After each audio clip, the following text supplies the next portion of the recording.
Karl Marx and the Birth of Modern Society. The Life of Marx and the Development of His Work. Volume I, 1818-1841. By Michael Heinrich. Contents. Preface. Introduction, Why Marx? Chapter 1, Forgotten Youth 1818-1835. What we know for sure. Trier between idol and pauperism. Karl Marx's parents. From the promise of a constitution through the July Revolution to the storming of the main police station in Frankfurt, political conditions in Germany. The Trier Casino affair of 1834 and Heinrich Marx's political views.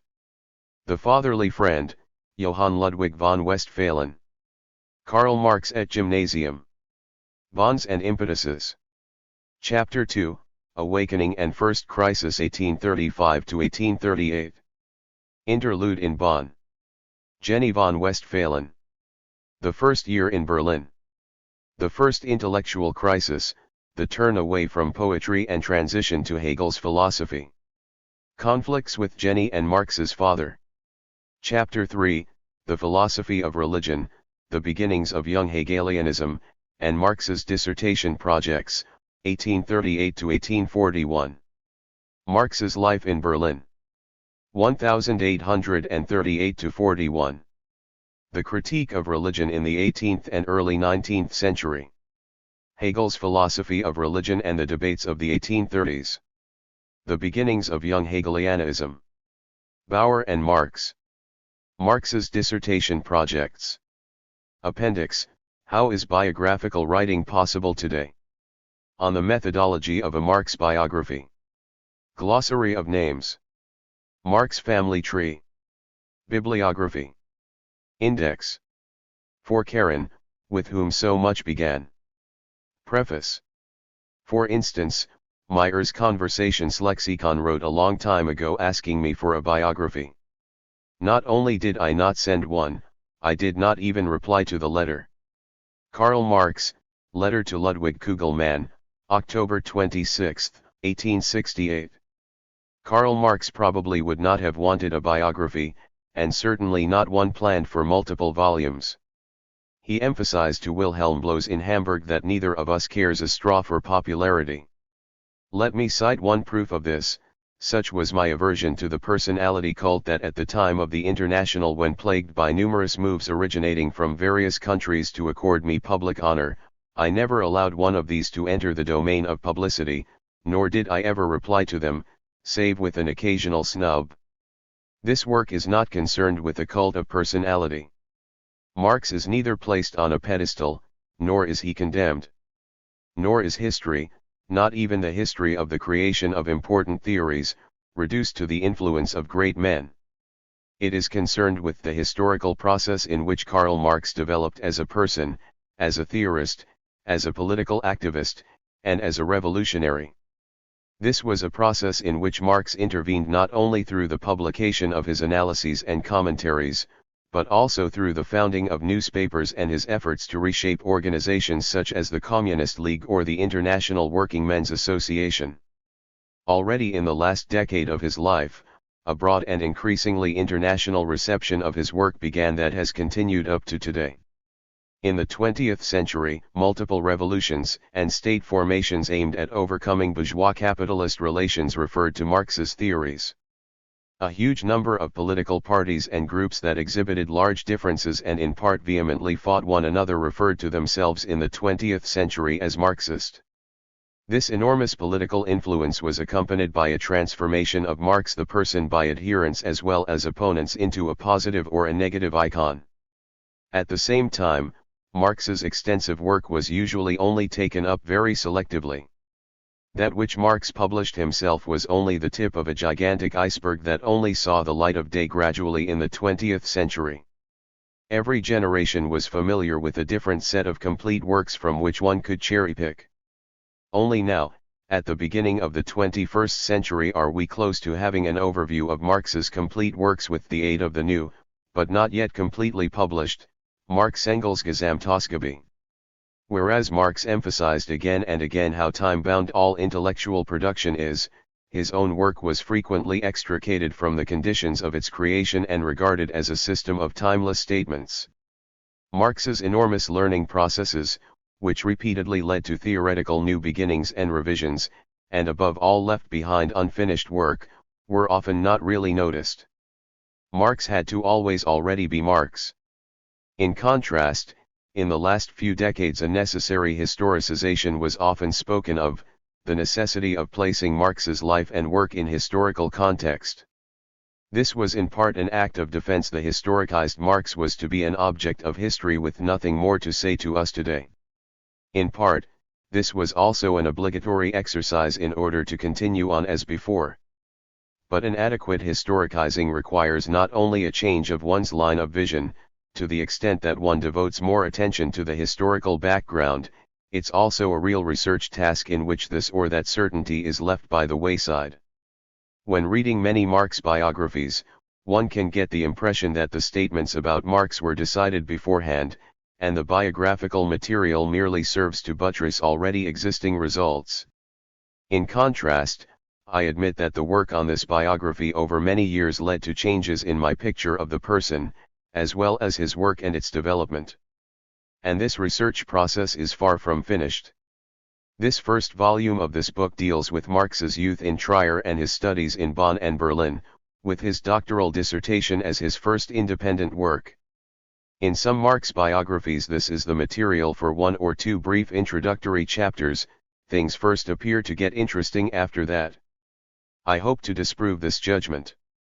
The importance of Marx's school days, his attempts at poetry, his engagement with religion and the philosophy of religion, as well as his dissertation, seem to me to deserve a more exact consideration than hitherto usual, and the political processes and debates in Prussia in the 1830s have to be taken into consideration all the more. I do not at all wish to assert that this early phase is something like the key to Marx's life and work. There were enough shifts that weren't predictable. Nonetheless, the experiences and learning processes of Marx's student days constitute the background against which his journalistic and political influence plays out in the following years. It's not just the subject of a biography that's historical, the person writing the biography is, with his questions and preconditions, also a product of his time and social conditions. One cannot escape such influence, but one can attempt to deal with it consciously. In the past 8 years, I not only was able to participate in conferences in various countries, in Brazil, China, and India in particular, I also had the possibility of conducting seminars and workshops on Marx and to discuss with people active in various political and social contexts. The experience that I was able to gather, the various perspectives on Marx and his work that I got to know, have helped me to better understand the historical situation of my own judgments and to question my own apparent matters of course. Language also belongs to those cultural influences that one first must be made conscious of as an influence.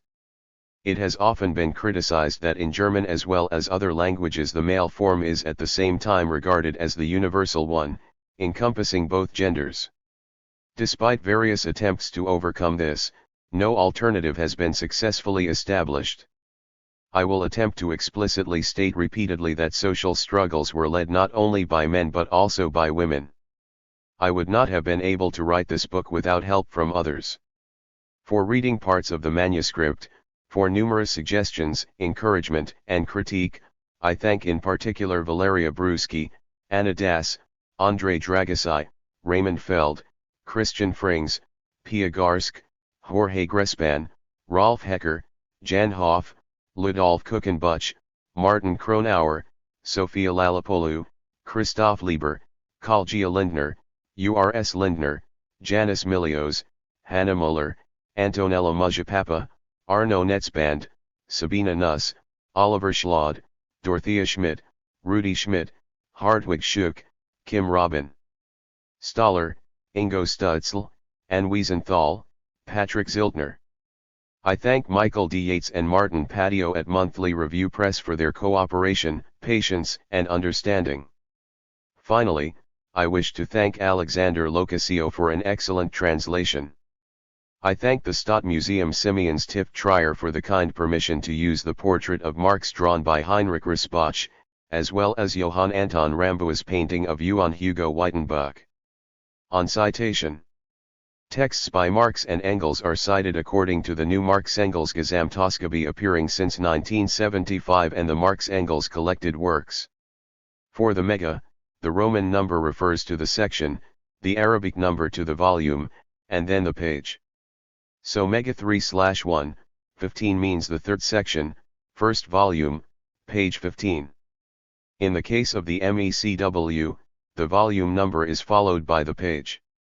So MECW 1, 46 would be volume 1, page 46. If not otherwise indicated, emphases in quotations of Marx are by Marx. Introduction. Why Marx?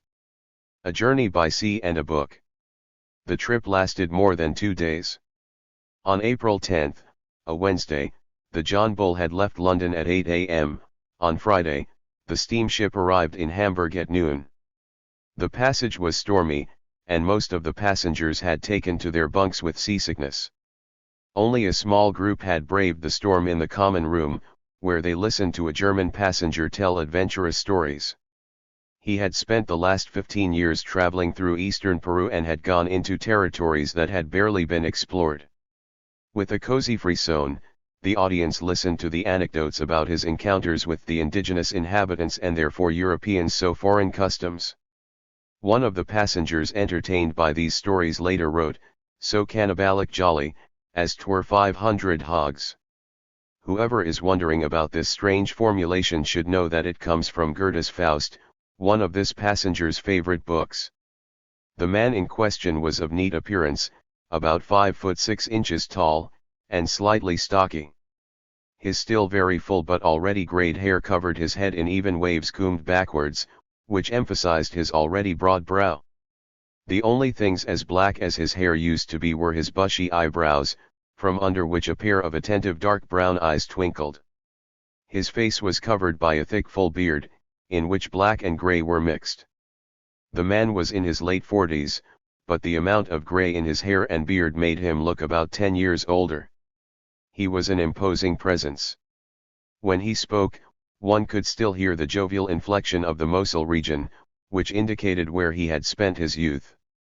This passenger was carrying the second part of a substantial book manuscript, which he wanted to hand over personally to his Hamburg-based publisher. He could have, as he had done a few months before for the first part, sent this manuscript with the postal ship, but the matter was too important to him. The work on this book, which had taken many years, had almost ruined him in terms of his health and financially.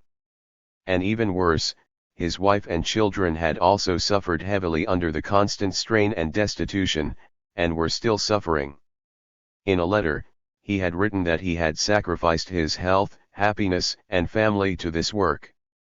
He was thus relieved that he could now finally hand over the finished manuscript to his publisher.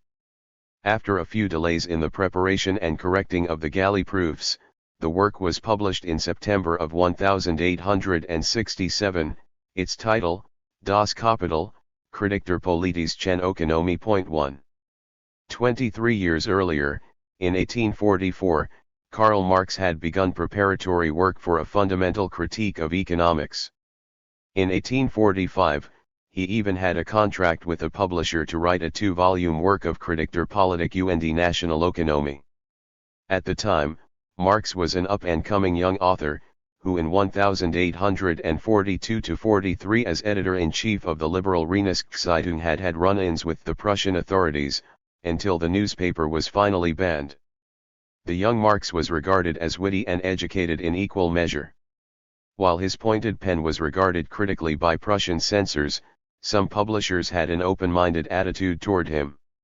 Instead of actually writing this 2-volume work, however, Marx began a completely different work, which then remained in a drawer and published about 90 years later under the title The German Ideology. Marx did publish some texts in which economic questions played an important role, for example, in 1848, the Communist Manifesto, which became famous later. But the large work on the critique of economics was constantly postponed.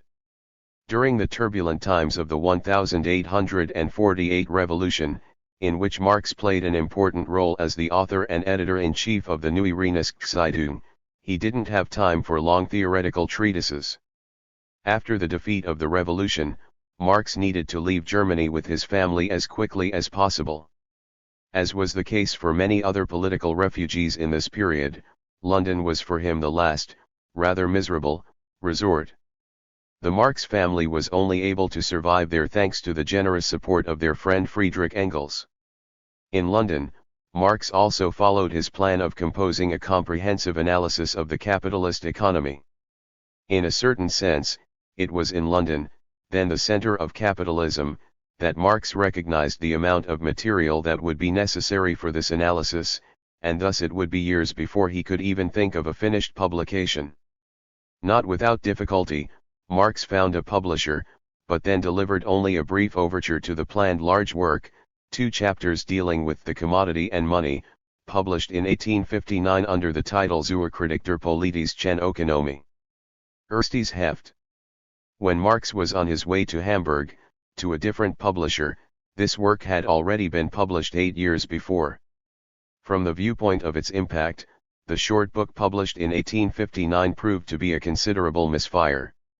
Even close political friends of Marx were disappointed, since they could not recognize any utility for their political struggles in the rather abstract and not always simple treatise on the commodity and money. Marx, who initially intended to publish a direct continuation of this overture, gave up this plan after a few years. Starting in 1863, he planned an independent work, Das Kapital, which was to consist of 4 books. He brought the second part of the manuscript for the first of these 4 books, titled Der Produktionsprozess des Kapitals, to his new publisher in Hamburg in April 1867. Marx reckoned with a great success, since he had learned from the failure of 1859. He tried to keep the theoretical part more popular and understandable. The new work no longer dealt only with the commodity and money, but also with the capitalist process of production as a whole, containing concrete depictions of factory labor, the misery of working-class families, and the struggle to shorten the working day. Nobody could now lob the accusation at Marx that the whole thing was too dry and only appropriate for specialists. Political changes had taken place as well. In September of 1864, the International Workingmen's Association had been founded in London. Marx became a member of the General Council of the IWA and soon became its leading thinker. In the following years, the IWA continued to gain support. Workers' associations and trade unions developed. All of this raised the hope that the conditions for the book's reception were now far more auspicious than for the earlier text. In his eulogy for Marx, Engels correctly emphasized, for Marx was before all else a revolutionist. His real mission in life was to contribute, in one way or another, to the overthrow of capitalist society. However, Marx carried out this mission not as fighter on the barricades or as a rousing orator, but rather by pursuing the path of a scientific analysis of capitalist relations. This was his sharpest weapon. A week after he left London to bring the manuscript to Hamburg, Marx wrote in a letter to Johann Philipp Becker concerning his book that it was without question the most terrible missile that has yet been hurled at the heads of the bourgeoisie. However, this first volume of Capital also did not have the success for which Marx had hoped. It would take 4 years for the first print run of 1,000 copies to sell out. Despite considerable effort, Marx was not able to complete the subsequent volumes of Capital. After Marx's death, Engels published the second and third volumes, in 1885 and 1894 respectively, from Marx's unpublished manuscripts, and the unfinished character of these volumes is readily apparent. With that, the 3 volumes of Capital were available, but it would be decades before further important texts from Marx's unpublished papers would be published. Nonetheless, with his views and analyses, Marx had a comprehensive and lasting influence, both intellectually as well as politically, not comparable to that of any other author of the last 200 or 300 years. For about 100 years, many critics have triumphantly proclaimed again and again that Marx is dead. but these repeated proclamations are the surest indicator of the opposite. If Marx were really intellectually and politically dead, one would not have to repeatedly invoke his demise. Marx as cipher. Why was Marx's theory able to gain such influence? Why is it able to cause a stir again and again? One obvious argument against the possible relevance of Marx's theory is the time span between now and its emergence. Two of the most recent biographies emphasize precisely this point. Jonathan Sperber sees Marx as so rooted in the 19th century that his theories have no meaning for the present. Stedman Jones doesn't go as far as Sperber in his rejection of Marx's theories, but he is primarily concerned in showing the limits of Marx's thought, which supposedly remain trapped in the topics and questions of its time. But before concluding that Marx's theories are necessarily obsolete, one should first consider the relation between the economic and political upheavals of the 19th century and our present. Nowadays, in Europe or the United States, every 10 or 20 years a new age is proclaimed. In the late 1990s, it was the Internet age, even though some had been speaking of the computer age since the 1960s. The service economy has also been rediscovered a few times. During the German economic miracle, or Wirtschaftswunder, of the 1960s, the consumer society was trendy. In the 1980s it was the post-materialist era. Labeling new technological or economic changes with a new age name connects with people's everyday experiences and brings media attention. However, a few years later, it becomes clear that the new era hasn't really come that far.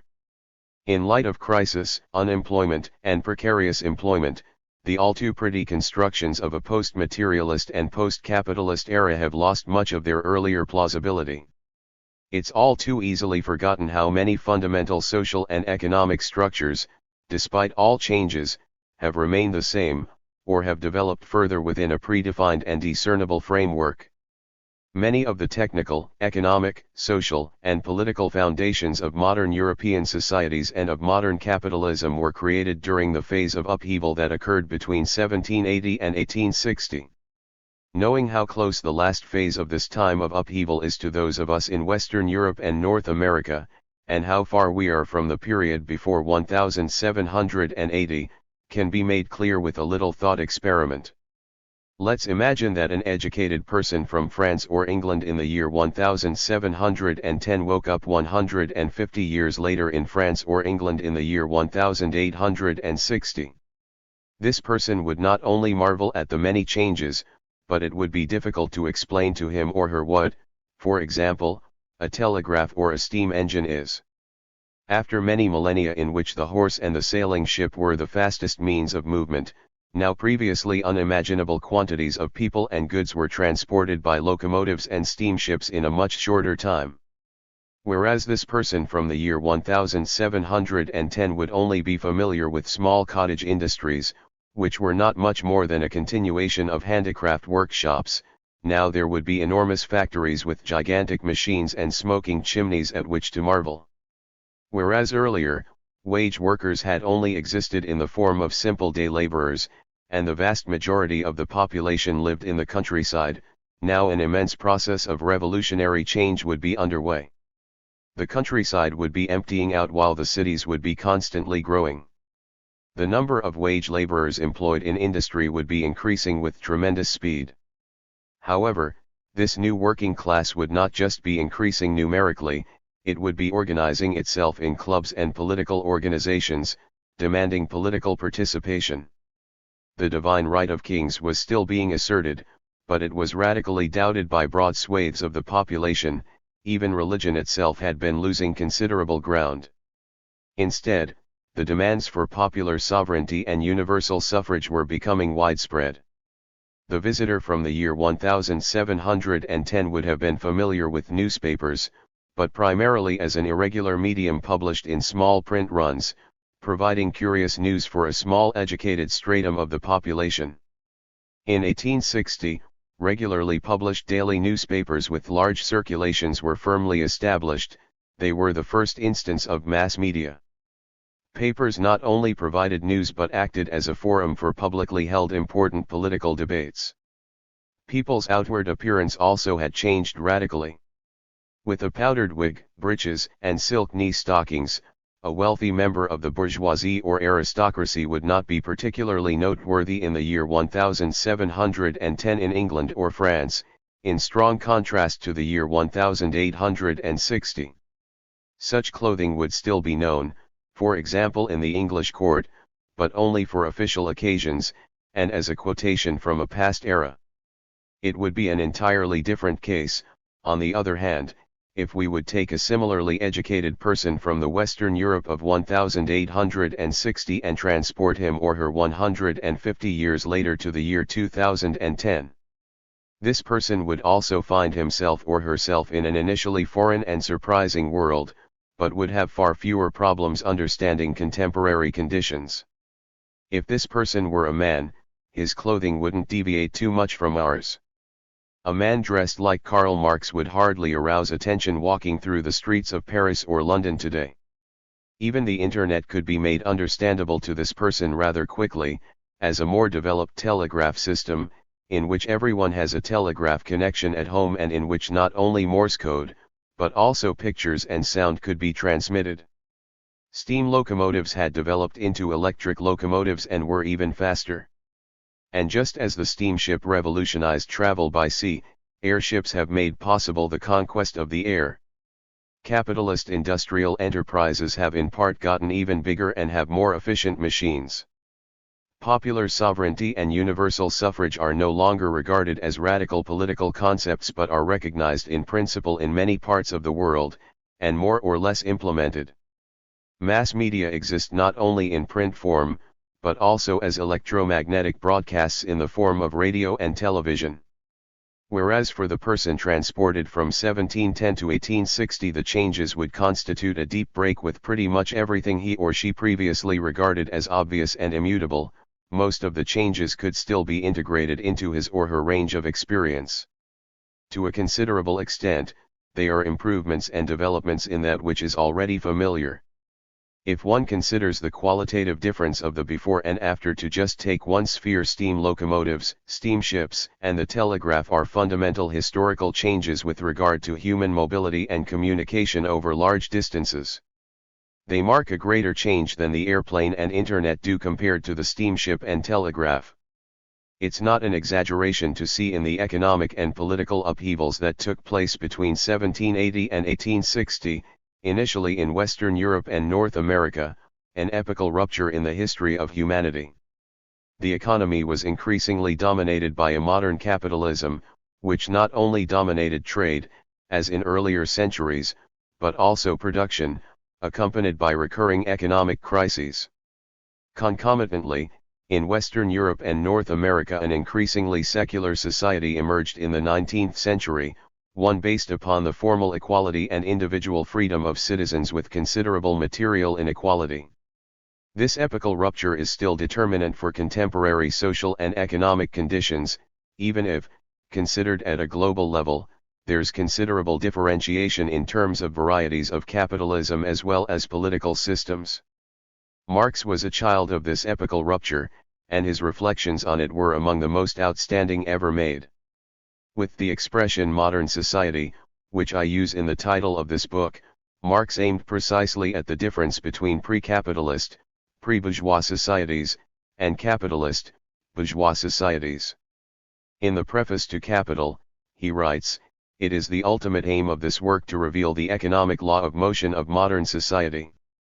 Marx's analyses of modern society, to which not only capital is devoted, and which are not at all limited to that economic law of motion, are, however, not available in a finished state. They exhibit important development, accompanied by considerable breaks and conceptual shifts. Thus, this book will discuss among other things the extent to which Marx, in his conception of modern society, rested upon a Eurocentric point of view, and the extent to which he succeeded in freeing himself from that point of view.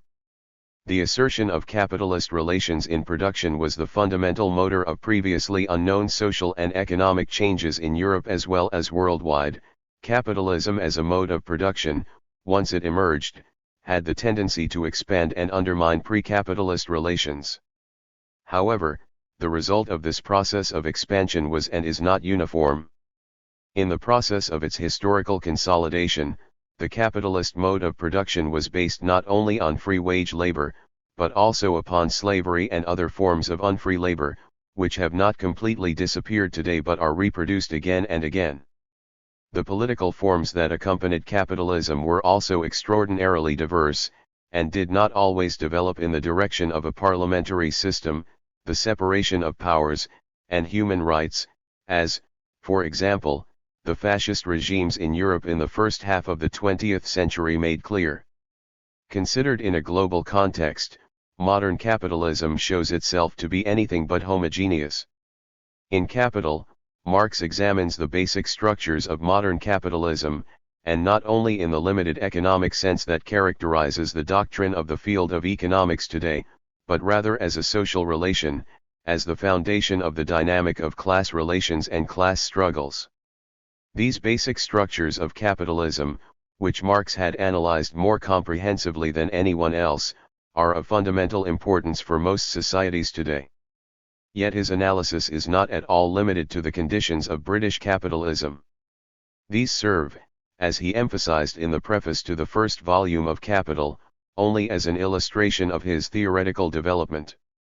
At the end of the manuscript for the third volume, he states that the content of this theoretical development is the internal organization of the capitalist mode of production, its ideal average, as it were. So Marx is not concerned with a particular historical manifestation of capitalism, but rather with structures that are important for every manifestation of capitalism. To that extent, Marx's analysis, regardless of how one judges each of his individual results, is still relevant today, since it is ultimately about contemporary society. But it's not just the thematic relevance of Marx's analysis that engages us with Marx's theory. Theories of society are never just pure analysis. They also are driven by the question of what human emancipation means, and in what sense we can speak of freedom, equality, solidarity, and justice, and under what social relations they are even possible. For the bourgeoisie and its leading spokespersons in social theory, the possibility of freedom and emancipation had been given with the transcendence of feudal relations of dependence and privilege, with the implementation of the free market and free elections. With the chance to earn a fortune on the market and the possibility to vote out a disliked government, the emancipation of the individual as well as the political freedom of society as a whole had been realized for the bourgeoisie. The tremendous force of this liberal promise of happiness and freedom was last demonstrated in the 1980s and 1990s with the triumphal march of neoliberalism. In opposition to this liberal promise of happiness, Marx maintains that the liberation from relations of personal domination and servitude of pre-capitalist epochs is not identical with the freedom from domination and servitude as such. In place of personal relations of domination, there emerge under capitalist conditions the impersonal, objective relations of domination, that silent compulsion of economic relations that Marx refers to in Capital. And the bourgeois state takes the place of feudal force. In that it guarantees, by its own legitimate force, private property regardless of the social status of the person, thus respecting the freedom and equality of citizens, it allows this silent compulsion to develop in the most effective manner. With his own political activity as an editor of progressive newspapers, as a member of the Communist League and in the General Council of the IWMA, but above all with his foundational critique of capitalism, Marx had a direct influence upon political developments. During his lifetime, and even more so in the 20th century, large parts of the labor movement as well as numerous oppositional groups and parties oriented themselves in terms of Marx's conceptions, or, at least, what were regarded as his conceptions. Marx became a cipher that has become an integral part of political and intellectual development. Almost all fundamental political and economic projects that emerged and became influential in the 20th century, whether progressive or conservative, had to deal in one form or another with Marx. Marx is the point of friction that has become unavoidable since the end of the 19th century. At the same time, this point of friction was repeatedly concealed by its own effects and their metamorphoses. Not infrequently, Marx's critique was equated with Marxism, with the manner in which this critique was taken up and became operative in the labor movement and the various left parties. This identification was powerfully advanced by the communist parties that emerged after the Russian Revolution of 1917. The Soviet Union depicted itself as the result of Marxist-Leninist doctrine, whereby Lenin was regarded as Marx's fitting successor. Under Stalin, Marxism-Leninism became the legitimizing ideology of a brutal rule by the party over society and a no less brutal rule of the party leadership over the party. During the Cold War, both the communist state parties and their bourgeois critics were united on at least one point, that the politics of Marxism-Leninism were the authentic expression of Marx's teachings. Marx was even held accountable for the worst crimes of Stalinism. Both in the East and the West, only small left groups, usually neither unified nor influential, emphasized the difference between Marx's critique and the various forms of official party Marxism and of authoritarian state socialism. That Engels was the inventor of Marxism, as the subtitle of the German edition of Tristram Hunt's biography of Engels claims for, is a crude simplification. In contrast to the practice, especially within Marxism-Leninism, of regarding the works of Marx and Engels as identical, in which it's irrelevant who said what, since it's always supposed to hold for both, it's appropriate not to blur the differences between the two. But both Engels and Marx should not be reduced to what later generations have made of their writings. With the collapse of the really existing socialism practiced in the Soviet Union and its satellite states, it appeared for a brief historical moment that Marx's critique of capitalism and Marxism in all of its varieties had also been finished off. Capitalism seemed to have survived its alternative. From now on, one could only work at improving really existing capitalism. Every attempt to abolish it was doomed to failure, undertaken by those perpetually stuck in the past. At least, that was the widespread belief at the beginning of the 1990s. Since then, the destructive potential of globally victorious capitalism through its wars and crises has become increasingly clear, and the insight that Marx's analyses are indeed not identical with what authoritarian political parties had declared them to be is starting to gain ground. What is it all about? There is no lack of Marx biographies. Since the first comprehensive works by Spargo and Mering, more than 30 large biographies of Marx have been published. If yet another, comprehensive biography of Marx is to be presented, it requires some justification. That the older biographies are full of lesser and greater inaccuracies is hardly surprising. Some of the defects could have been detected by the authors themselves had they been a bit more careful in their research, but to some extent these defects only became obvious through later findings. The mere correction of existing mistakes would, however, be a weak justification for a new biography. The partisan nature of many Marx biographies, many followers glorified Marx the person, and not a few critics attempted to supplement the critique of his works with evidence of bad personal qualities, is still not a strong argument for a new biography. To justify my undertaking, and to characterize what is conceptually new about it, I can offer 3 points. The first point has to do with a phenomenon that I refer to as biographical overestimation. Biographies tell the story of a person's life. Usually, they stake the claim of making the person familiar to the reader, of drawing a portrait with all human strengths and weaknesses. Franz Mering, the great historian of early German social democracy, wrote in the introduction to his Marx biography, "The task which I set myself when I undertook this work was to present him in all his powerful and rugged greatness." Mering was further assured by Marx's daughter Laura, since she, as Mering mentioned in the introduction, felt that I had obtained the deepest insight into his character and would be able to portray it most clearly.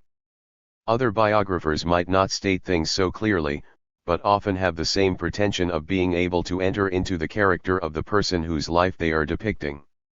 Some support this claim with the assertion that they personally knew the subject quite well, while others argue that they were able to study intimate documents such as diaries or private letters.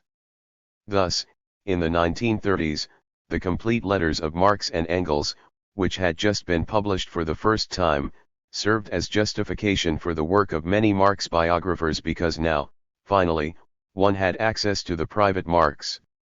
But this judgment is only valid in a limited way. Not all letters had been preserved, and indeed a number of letters of a purely personal nature were sorted out by Marx's daughter Eleanor after his death and probably destroyed. 5.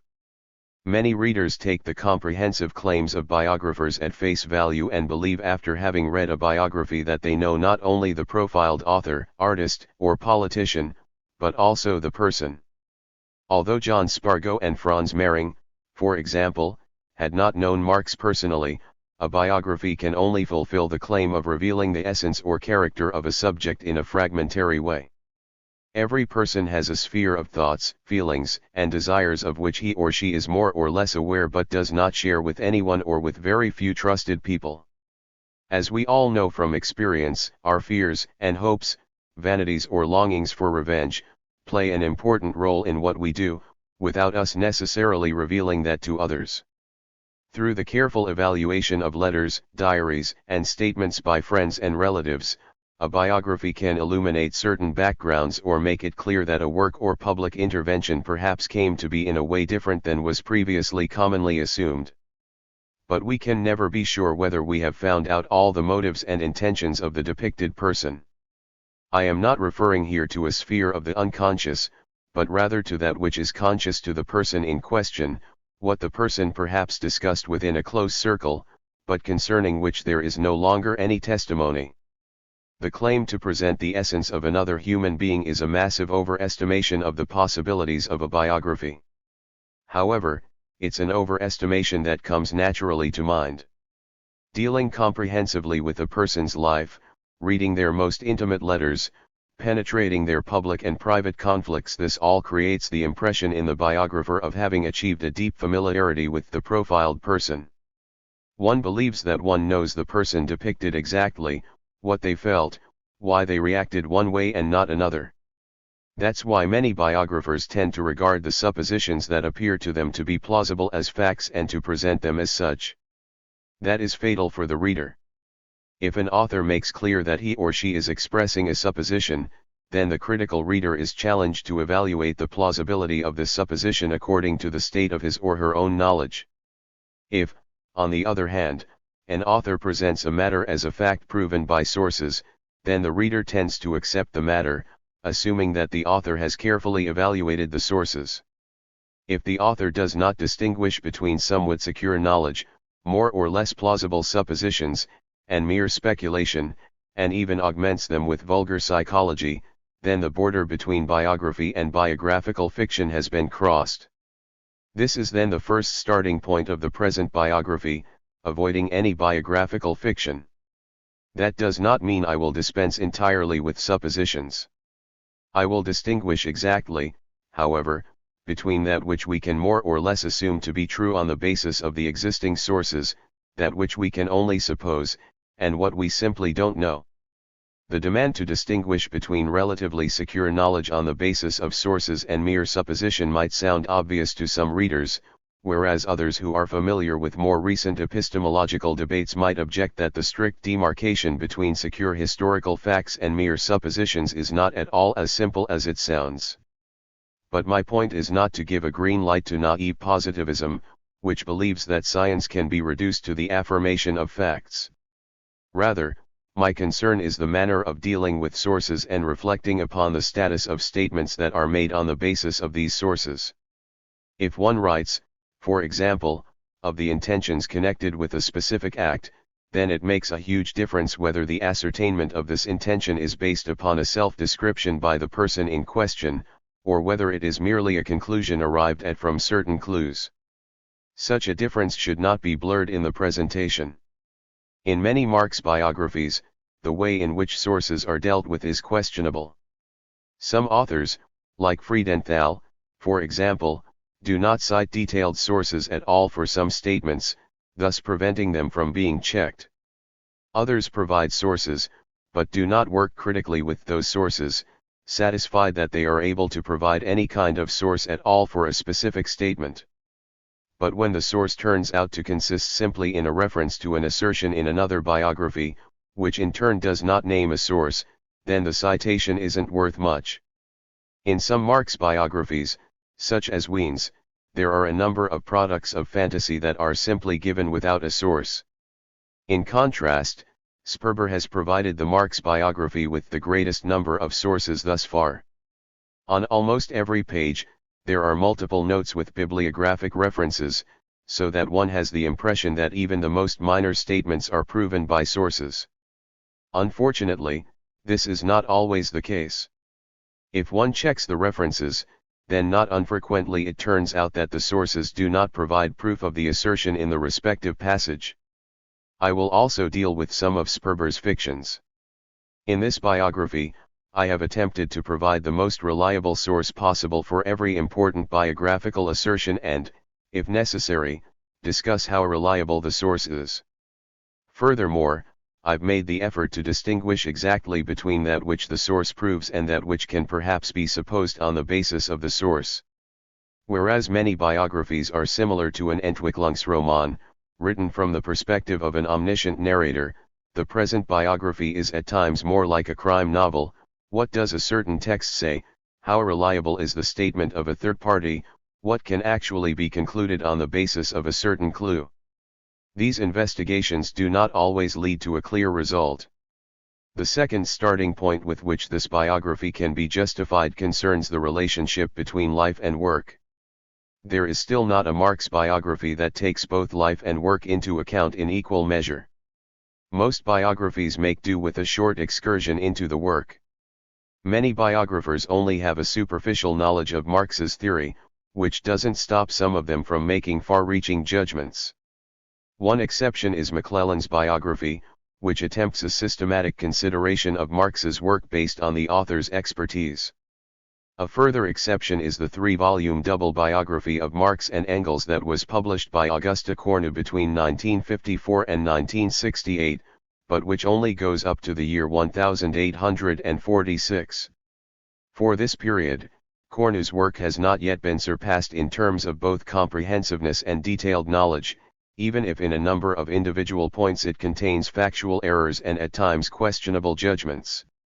However, Cornu and McClellan's works were published before the Marx-Engels Gesamtausgabe in 1975.6. Currently, the most thorough examination of Marx's work using the second mega can be found in the biography by Sven-Erik Liedman, published in Swedish in 2015 and in English translation in 2018. However, the actual biographical aspect is treated in a somewhat cursory manner. The importance of the second mega for the discussion of Marx's work can hardly be overstated. Point 7 If one considers Marx's works as a whole, then the texts that he did not publish himself in his own lifetime constitute, both quantitatively and qualitatively, a considerable portion.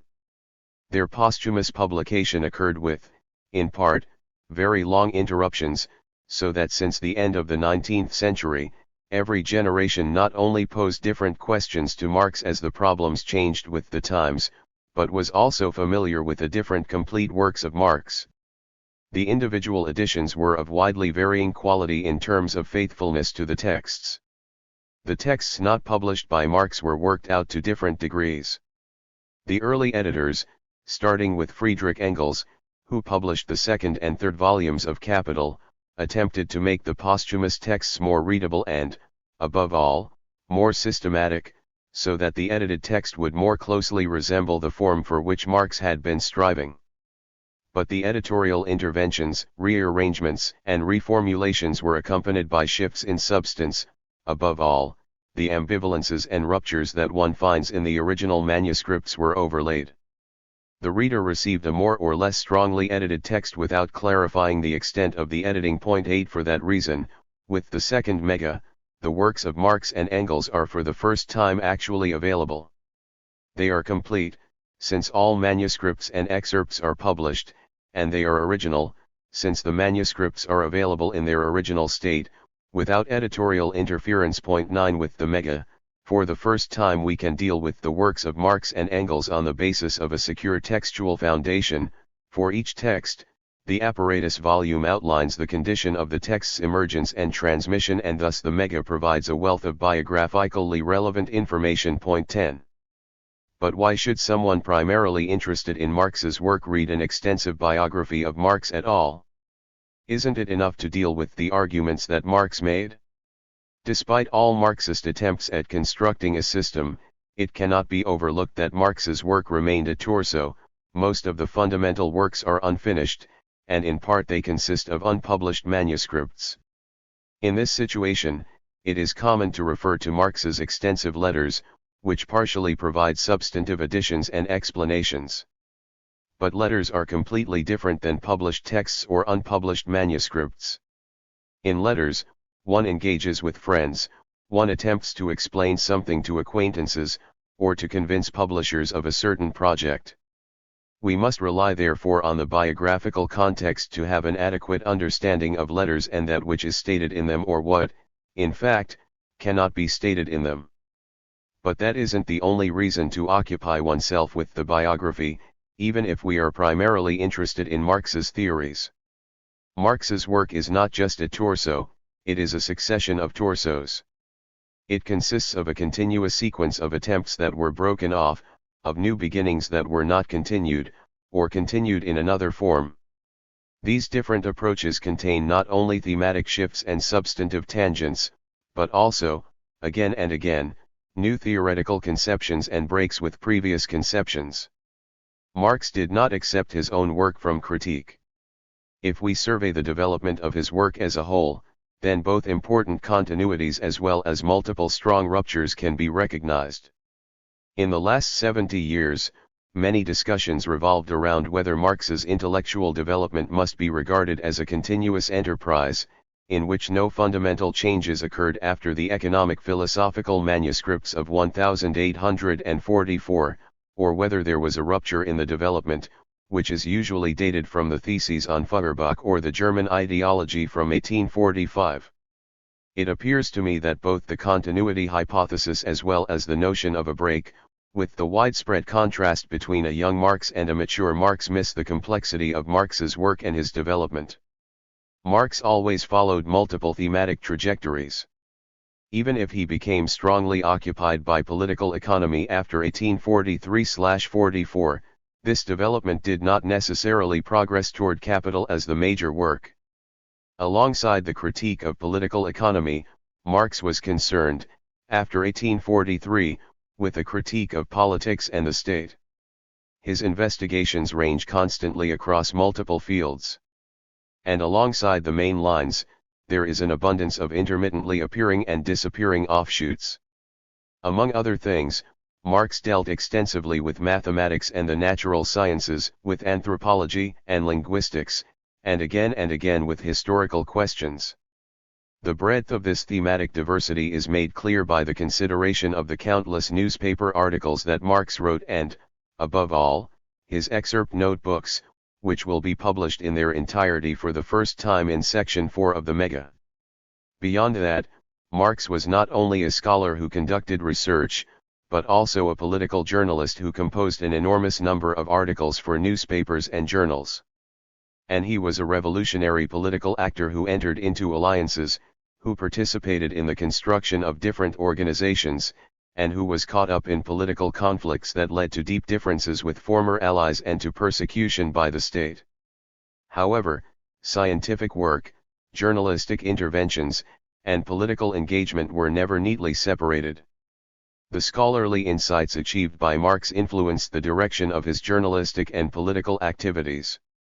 What is more, these activities often required interrupting the scientific work, leading to new themes and problems, and thus gained an influence upon the direction of his scientific research. To that extent, if one ignores Marx's life, one can only speak of his scientific analytical work and its development in a limited sense. If we wish to know why Marx followed certain themes in his work and abandoned others, why there exists this multitude of terminations, new beginnings, and thematic shifts, then we have to deal with the political developments in which Marx was involved, the conflicts and debates to which he referred, and not least the at times turbulent circumstances of his life. With that, we have arrived at the third starting point for the present biography, the manner in which the development of Marx's life and works can be situated in their historical context. Just about every biography deals with historical circumstances. Not infrequently, a biography promises in its subtitle to depict the person and his times.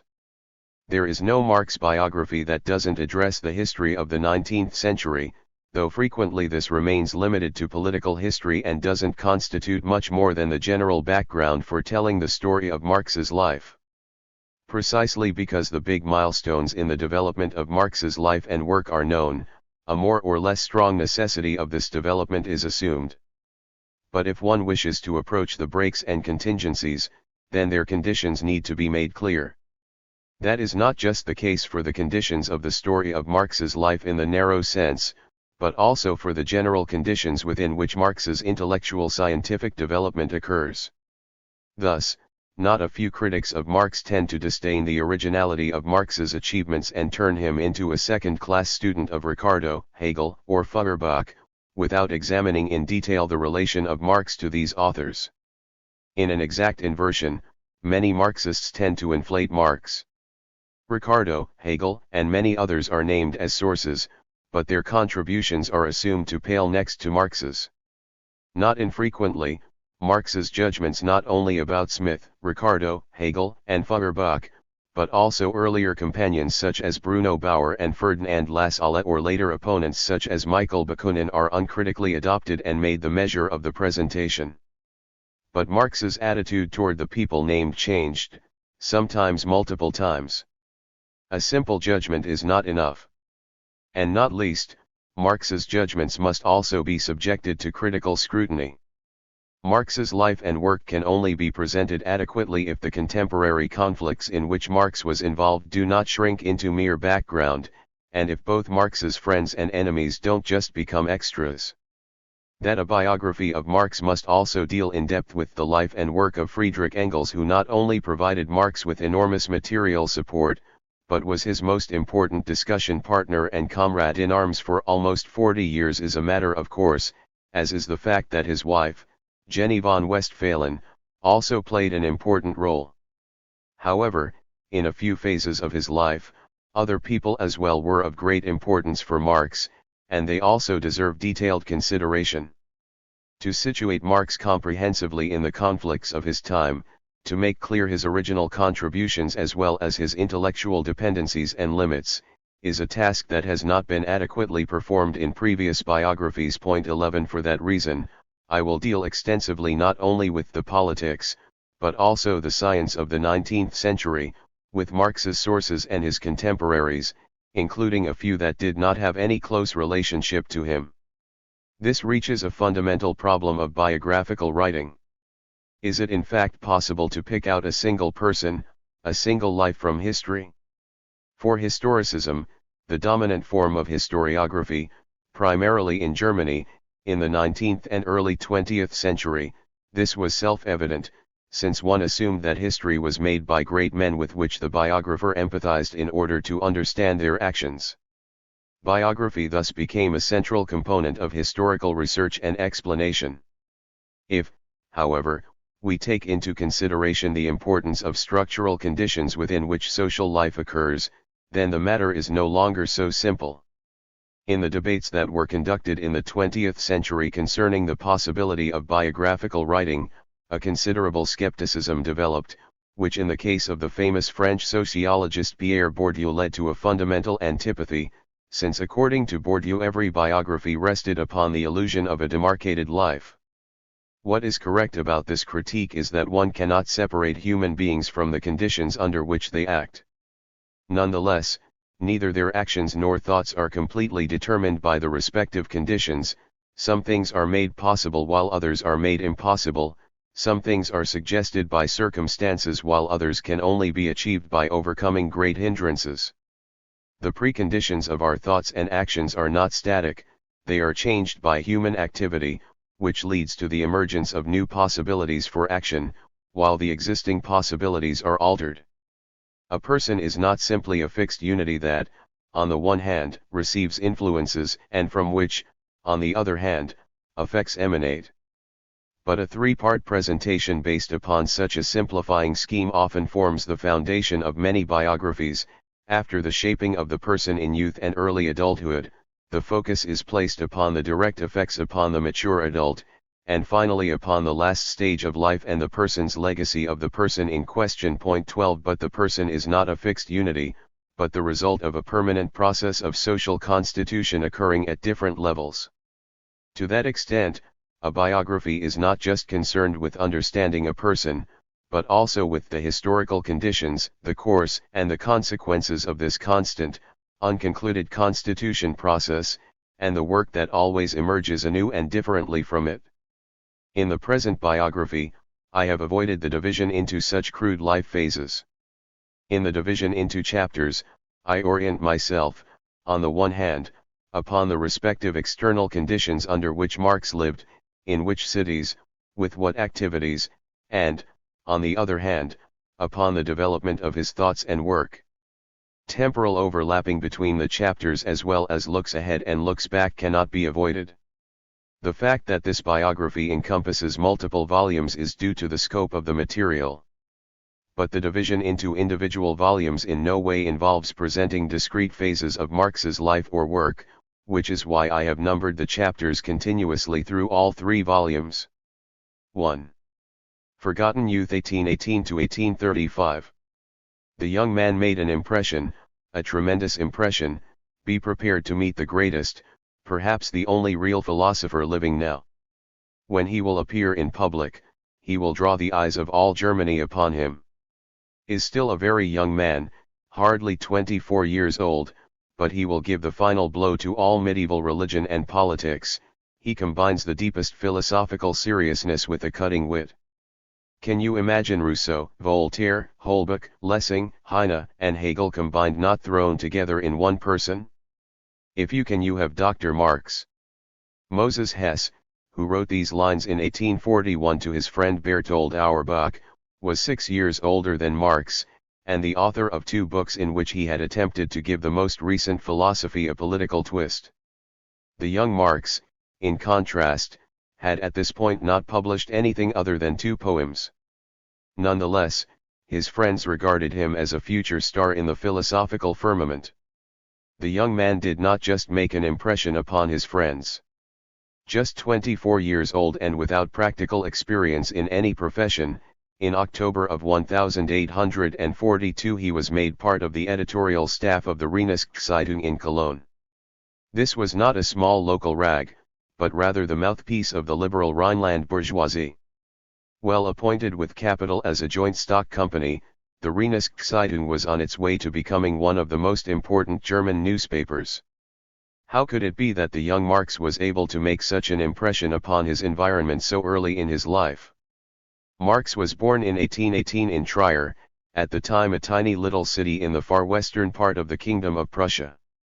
He spent his childhood and youth in Trier with numerous siblings, attended Gymnasium 13, received his first sparks of intellectual stimulation, and very early on made the acquaintance of his later wife, Jenny von Westphalen.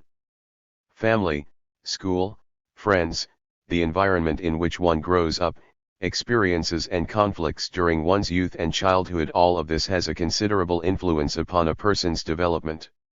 Early hopes and successes can have long-term effects just as much as early fears and failures. But we know nothing about the hopes and fears of Marx the youth. His childhood and youth, the phase of life before his Abitur exam in 1835, is lost. Marx did not keep a diary or compose memoirs of his youth, and there are no eyewitness reports of his youth, no letters from third parties in which he's mentioned. Not even isolated observations by relatives, acquaintances, or teachers have survived.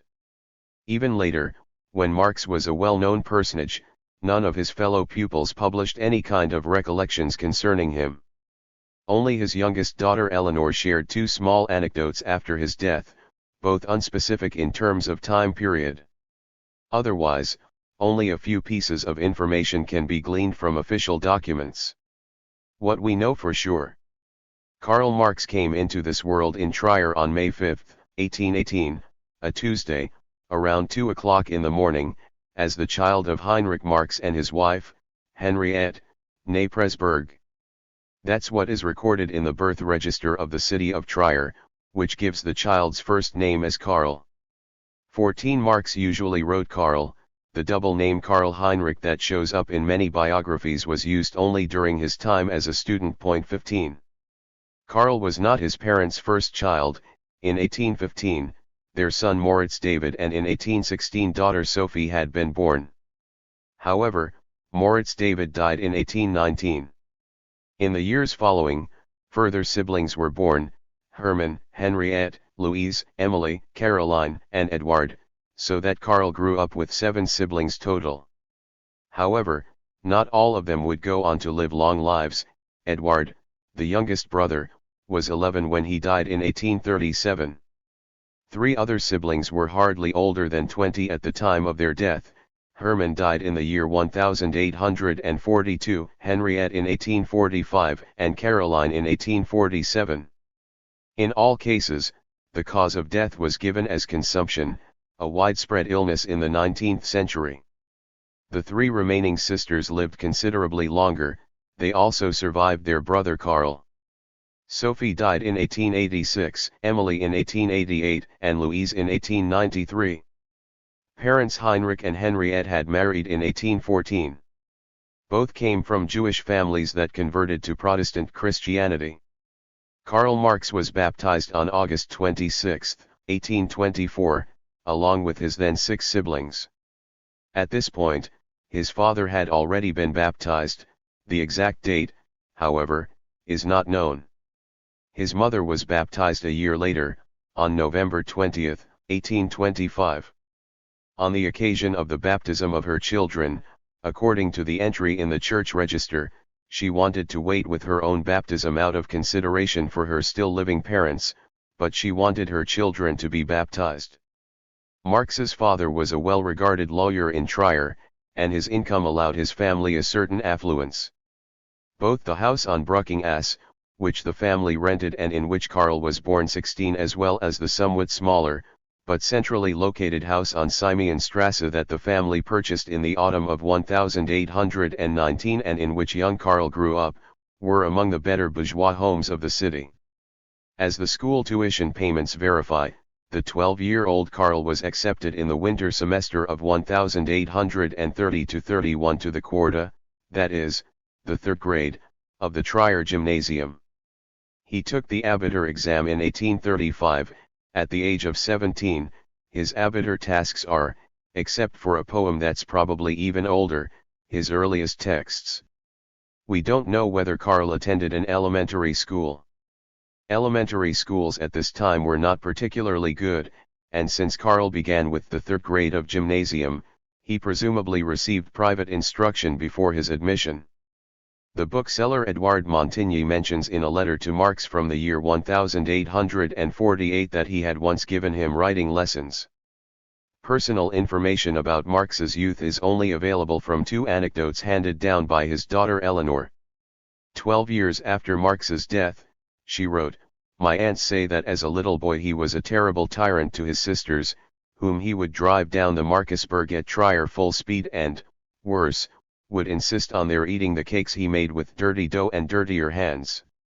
But they withstood the driving and ate the cakes without murmur, for the sake of the stories Karl would tell them as a reward for their virtue." In a biographical sketch prepared shortly after Marx's death, Eleanor writes that he was at once much loved and feared by his schoolfellows, loved because he was always doing mischief, and feared because of his readiness in writing satirical verse and lampooning his enemies. Eleanor reports that among Marx's earliest playmates was his future wife, Jenny von Westphalen, and her younger brother Edgar. The latter attended the same school as Marx and also received confirmation along with him on March 23, 1834. How the children's friendship came about and when it began, however, remains unknown. We know that Marx's older sister Sophie was friends with Jenny, but whether it was the 2 girls or the 2 boys Karl and Edgar who first made friends, or whether the children's friendship was first initiated through the friendly relationship between their fathers, is not known. Edgar was the only classmate that Marx remained friends with for long after his school days. We don't know whether he maintained friendly relations with other classmates during his school days. But it would be somewhat hasty to conclude from this lack of knowledge that he had no friends, a point to which I'll return at the end of the chapter. Eleanor also discloses that the young Karl was intellectually stimulated primarily by his father and his future father-in-law, Ludwig von Westphalen. It was from the latter that he imbibed his first love for the Romantic school, and while his father read him Voltaire and Racine, Westphalen read him Homer and Shakespeare. The fact that Marx dedicated his doctoral dissertation rather emotionally to Ludwig von Westphalen in 1841 demonstrates how important the latter was to him. That's everything we know for sure about Karl Marx from the time before his Abitur exam. However, we can factor in his environment, living conditions in Trier, his family relations, and school. Particularly with regard to his father and father-in-law, a few things have been discovered in the last few decades. Neither personal characteristics nor later developments can be deduced from his environment, but it constitutes an initial background against which the young Marx processed his early experiences. Trier between idle and pauperism. Marx was born into a provincial city. In 1819, Trier had hardly more than 11,000 inhabitants. Furthermore, about 3,500 soldiers were stationed in Trier. This was not an especially large population, even if one takes into consideration that back then most people lived in the countryside and cities had far fewer inhabitants than today.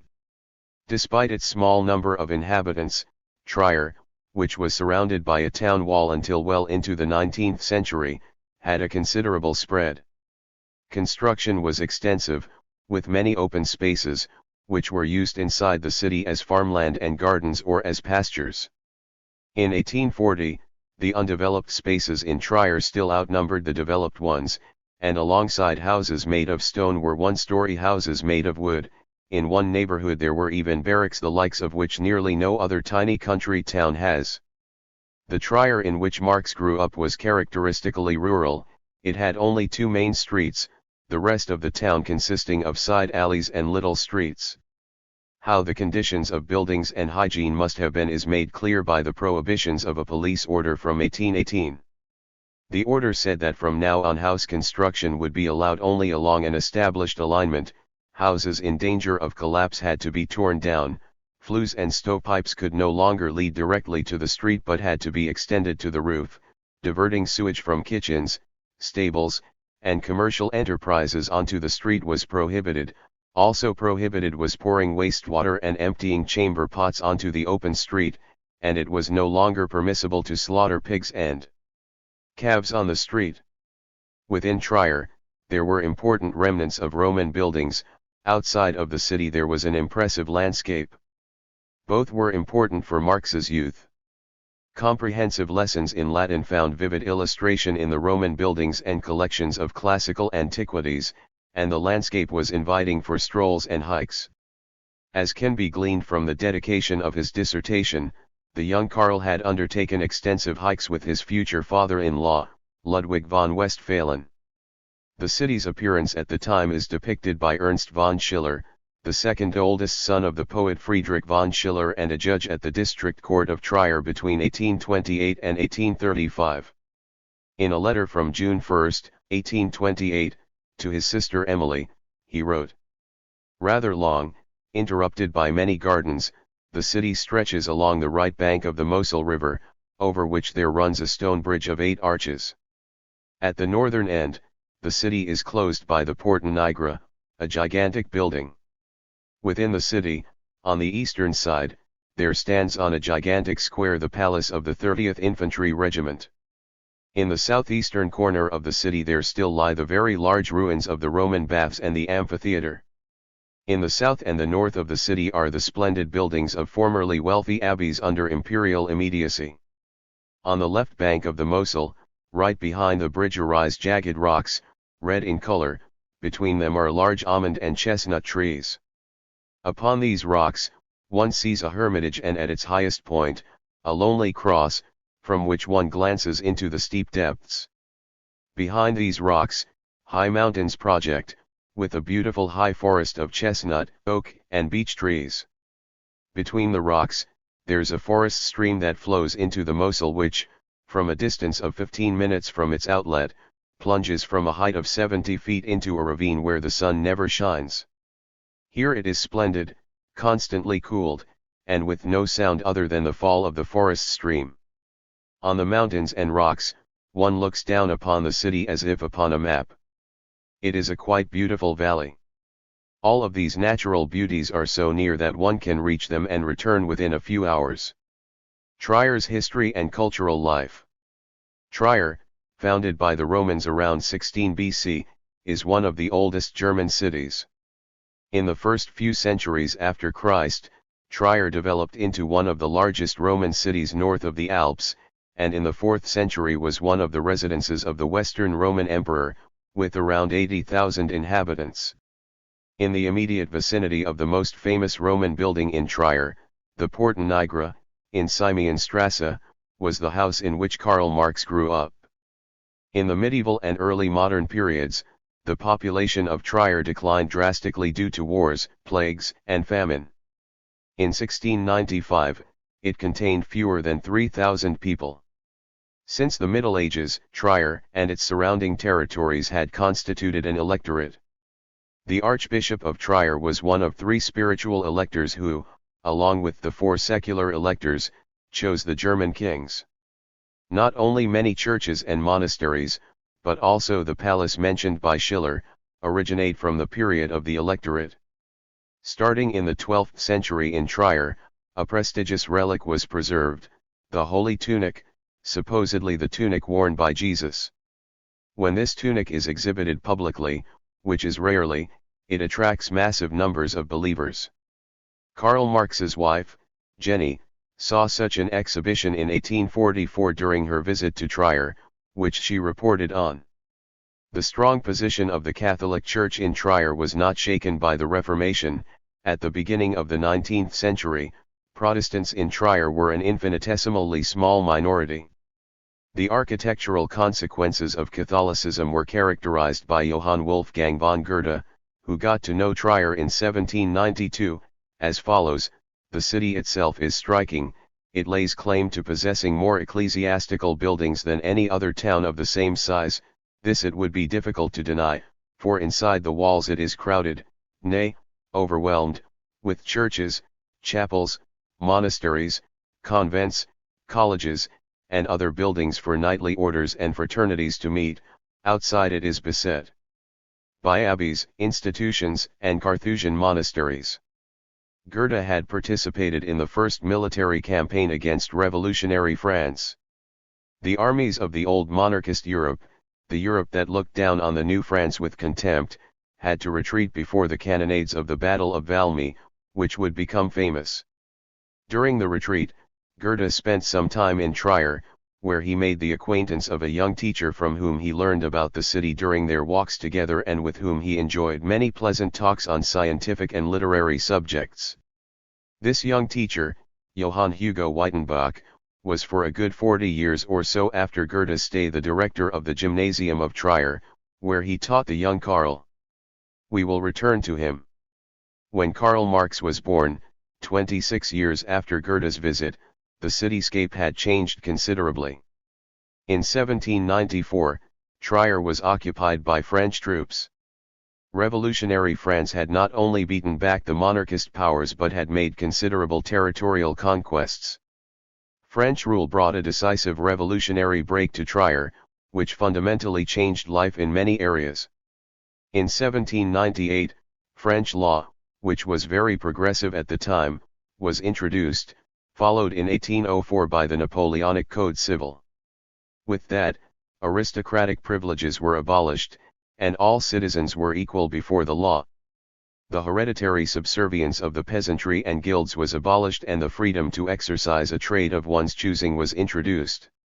Court trials were made public, and for punitive matters, juries were summoned, that is, there was a reliance upon the participation of citizens, which was reflected in verdicts. The power of the church was restricted, and the obligation to wed before a civil registry office introduced. From 1802 on, most of the monasteries and abbeys in Trier were abolished, and numerous buildings torn down. Most church property was transferred to the state and subsequently auctioned off. Since individual church properties were sold as undivided units, considerable means were required to buy them, which only the urban bourgeoisie possessed. After purchase, the properties were divided and further sold at a large profit.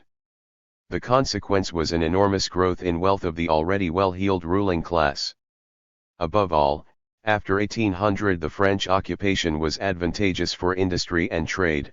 Trier obtained access to French markets. Sales to the French came from wallpaper manufacturers, a porcelain manufacturer, and multiple cloth factories produced for the French army. Furthermore, due to the continental blockade Napoleon enforced against England, these industries were protected against superior English competition. After Napoleon's failed Russian campaign, French rule ended. In 1815, at the Congress of Vienna, Catholic Trier, along with the Rhineland, was awarded to Protestant Prussia. During the Prussian era, a number of prosperous and even a few very rich families lived in Trier. The description provided by Ernst von Schiller in a letter to his wife dated April 12, 1828, seems typical. The women preen themselves quite a bit, sometimes according to a taste rather strange to me. They work in small circles and promenade parties, i.e., they knit. Fridays, from 5 to 6 o'clock, they go to Weitenbach's history lectures.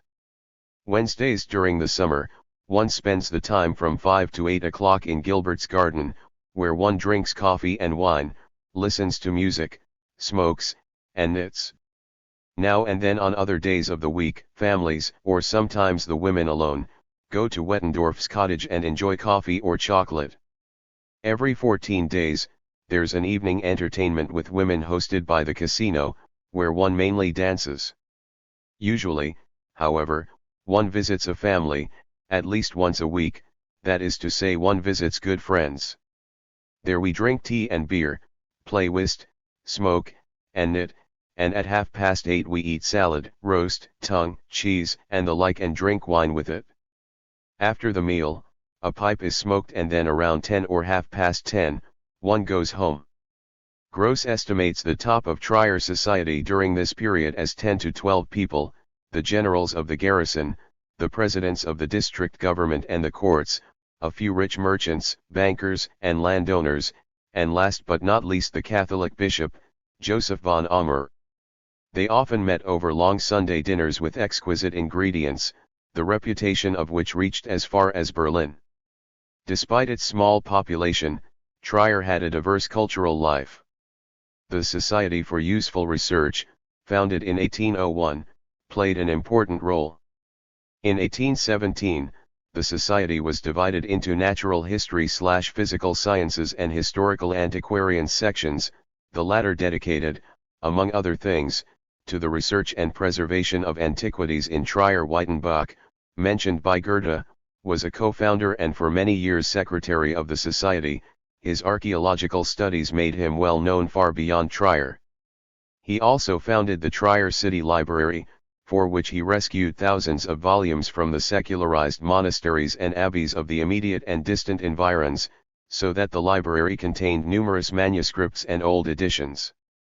The gymnasium he directed also housed a collection of coins, natural objects, and antiques. In his public lectures, mentioned by Schiller, he addressed the educated bourgeoisie or those parts of the bourgeoisie with an interest in education. The desire for education had increased enormously since the late 18th century. In a number of cities, there were more or less regular, public lectures by well-known scholars. The most famous were the Cosmos lectures that Alexander von Humboldt held in 1827–28 at the Berlin Choral Society, which were attended by over 800 people on multiple occasions. It has been established that the Trier Gymnasium held evening lecture series on various topics starting in 1802. The poet Eduard Duller from Vienna and his friend, the Salesian Lieutenant Friedrich von Salad, who also wrote poems, created a lively literary life in Trier from 1832 on. There was also a theatre, in which during the 1820s and 1830s, alongside the classics by Schiller and Lessing, historical romantic pieces as well as multiple operas were performed. Weber's romantic horrifying Der Verskutz was performed to great success on multiple occasions, including the year 1834. It is quite possible that the young Karl, who composed his first poems during his school years, also attended one of the performances. The center of social life in Trier was the Literary Casino Society founded in 1818. Its statutes determined its purpose to be maintaining a reading society connected to an association location for the convivial enjoyment of educated people. In the casino building, completed in 1825, there was a reading room that also contained several foreign newspapers. Balls and concerts, and on special occasions banquets, were regularly held. The sophisticated bourgeois stratum and the officers of the garrison belonged to the casino. Karl's father, Heinrich Marx, was one of the founding members. 17 Similar societies, often with the same name, also arose at the end of the 18th and beginning of the 19th century in other German cities. They were important focal points for the emerging bourgeois culture. Critique of existing political conditions was also articulated here. In 1834, the Trier Casino was the scene of two political affairs, which we will address. Social relations. Trier was not the Biedermeier idyll that one might imagine from the depiction of its beautiful landscape or cultural life. The succession of French rule by Prussian rule had considerable economic and social consequences. Trier was cut off from the important French markets and, as a town at the extreme western periphery of the Prussian kingdom, ended up in an unfavorable peripheral position with poor transportation links to the rest of the empire.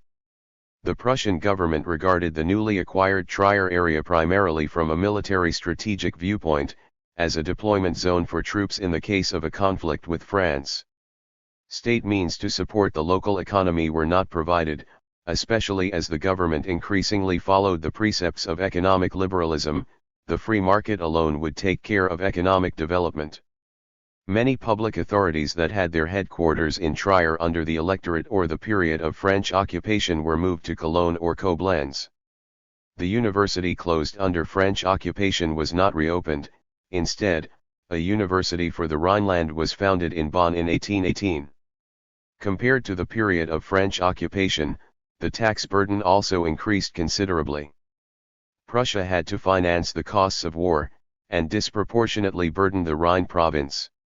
The land tax was raised a great deal compared to the period under French occupation, whereas noble landowners in East Prussia were largely exempt from it.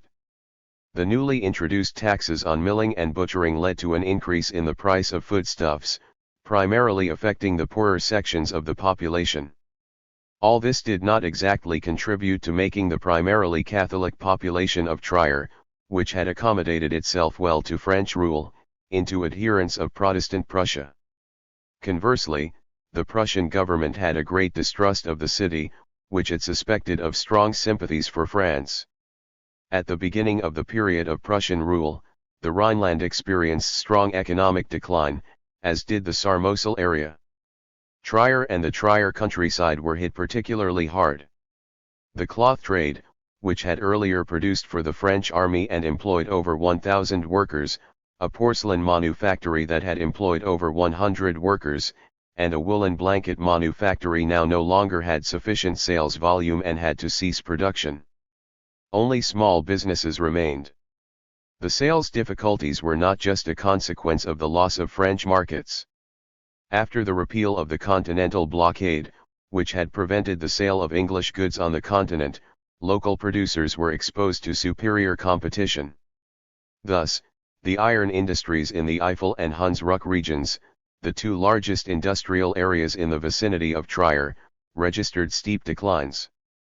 In the Mosel Valley, the poverty of which had already been reported upon in the 18th century, there were also great problems. The Mosel winemakers had initially profited from Prussian rule. The Prussian customs law of 1818 practically granted them a monopoly, so that their cultivation area was markedly expanded. However, the greater quantity of wine was accompanied by a decline in quality. When Prussia concluded customs agreements with Hesse and Württemberg in 1828 and 1829, southern German wines largely displaced Mosel wines from the Prussian market.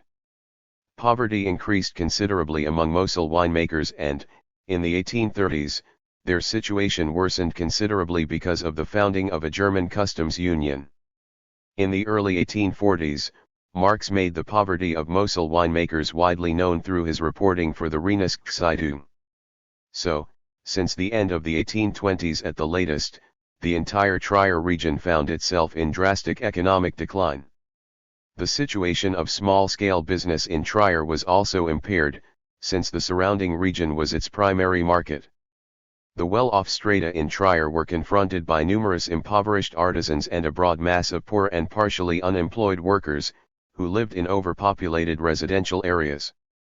Their desperation was reflected in an increase of begging, a rising number of civil cases, the auctioning of household possessions, liens, and increasing prostitution. In Trier, the new social phenomenon that spread throughout all of Western Europe in the first half of the 19th century was becoming clearly visible: pauperism. Poor people had of course existed in the past. But as a consequence of early industrialization, large sectors of the population were impoverished, including workers and artisans who had previously been able to feed themselves through their work. It wasn't clear how these people would ever again be able to escape poverty. In Trier, about a fourth of the population was completely dependent upon public relief and private charity. The country almshouse was already threatened by overcrowding in 1826. 4 years later, a grain repository was founded that was financed through the issuing of shares. Sales from a public repository were intended to influence bread prices and provide for the poor. In 1831, a soup kitchen was established. Heinrich Marx was apparently also moved by the social misery. He bought 2 shares in the grain repository. Only 16 wealthy citizens bought more. Usually, only 1 share was bought. The mayor of Trier for many years, Wilhelm Haw, constantly emphasized the poverty of large parts of the population in his administrative reports to the government, and he demanded supportive measures from government agencies. But the Prussian government, under the influence of economic liberalism, did not approve such measures, or at least not to a sufficient extent. As can be gleaned from Haw's reports, the middle classes were also threatened by poverty. He wrote that they concealed their poverty on the surface, but the number of foreclosures and liens revealed the true situation. In a detailed examination of tax registers, Hirsch arrives at the result that for the years 1831 to 32 that in good times 20%, and in bad times 30% of Trier households were directly dependent upon public support. Around 40 to 50% of households did not live below the poverty level, but their situation was precarious. Accidents or illness could suddenly plunge them into poverty. The poor lower strata, or strata threatened by poverty, therefore encompassed about 80% of households. To the middle and upper strata, and only they were recorded in the tax registry, belonged the remaining 20% of households with an income of over $200 a year. Among them, there were considerable differences in income and wealth. Around 10% of all households had an annual income of between $200 and $400. Around 8.8% had an income between $400 and $2,500. The truly rich households with an annual income above $2,500 comprised around 1.2% of all households, around 6% of households taxed. According to the tax registries evaluated by Hirsch, the 2 richest citizens of Trier had an annual income of about $30,000. Mayor Wilhelm Haw, who showed considerable engagement on behalf of the issue of poor relief, had a total income of about $10,000, the Catholic Bishop Joseph von Omer $8,000. Ludwig von Westphalen and Heinrich Marx had annual incomes of $1,800 and $1,500, respectively. Hugo Weitenbach, the director of the gymnasium, had an income of about $1,000. On the basis of this data, one can make an overview of income distribution. Annual income of Trier households 1831 to 1832. 1.2%. Over $2,500. 8.8%. 400 to $2,500. 10%. $200 to $400. 80%. Less than 200 taler. Under the impression of conditions in Trier, one of the first pieces of socialist writing in Germany was written in 1825, What Could Help, by Ludwig Gall. Gall, employed since 1816 as a secretary of the district government in Trier, was influenced by the ideas of the early socialists Robert Owen, Charles Fourier, and Henry de Saint-Simon. In the preface to his text, Gall vividly describes the miserable living conditions of workers. He saw the cause of social problems in all-powerful money. Workers were completely dependent upon those who disposed of money. However, Gall did not aim at a complete revolutionizing of social relations or the abolition of money. Rather, with the aid of the state, he wanted to improve the position of the poor vis-a-vis the rich. The state should employ the poor and beggars with useful labor, thus making it possible for them to feed themselves. The poor also were to be strengthened by cooperative institutions supported by the state. In a publication founded in 1828, of which only the first number was issued, Gall propagated his ideas, but they did not find any great reception in Trier. We don't know whether the young Karl Marx was familiar with Gall's writings. The issue of poverty remained topical in Trier throughout the entirety of the 1820s and 1830s. It also played an important role in the detailed depictions of Trier life initially published anonymously in 1840 as letters to the publication Trierer Philanthrop and soon after as a book. The author was Johann Heinrich Schlink, district court councillor in Trier and friend of Heinrich Marx. Schlink wrote that, regardless of the equality before the law introduced by the French, there were three main classes in society, namely 1. The people, 2. The middle class, 3. The upper bourgeoisie with public officials and the officer corps. Among the lowest class I count all people who feed themselves from the daily earnings on the work of their own hands and who possess no property. It is very numerous, and the current slump in many trades brings them in a great dilemma, so that widespread poverty is becoming noticeable. In order to help themselves during this hardship, they bring their household articles to the pawn shop, often in the illusory hope of recovering them. Moreover, the tendency to consume alcoholic beverages increases, the family falls increasingly further behind and soon can longer survive without the aid of the Poverty Commission or of the hospital. 1819. Schlink did not just describe conditions, he also sensed an ominous future. Meanwhile, pauperism is increasing everywhere to such a degree that it occasionally rises up as a threat, so that one will ultimately have to set a limit to the further expansion of the proletariat. Behind the compassion for the misery of the poor there is a noticeable fear that one day the masses could forcefully struggle against their fate. This fear was widespread within the bourgeoisie at the time. In Marx's case as well, one comes across traces of this fear during his activity as editor of the Rheinische-Zeitung. Karl Marx's parents. Karl Marx came from a Jewish family that on his father's side had brought forth numerous rabbis. However, his parents converted to Christianity. The question of what role Jewish tradition and Christian baptism played for Karl Marx suggests itself. In part of the biographical literature, this question is not addressed at all. In another part, it is regarded as the key to Marx's psyche and sometimes to his work, whereby Judaism and baptism are usually regarded in a completely ahistorical way. But Jewish heritage and conversion to Christianity meant something different at the beginning of the 19th century than it did 50 or 100 years later.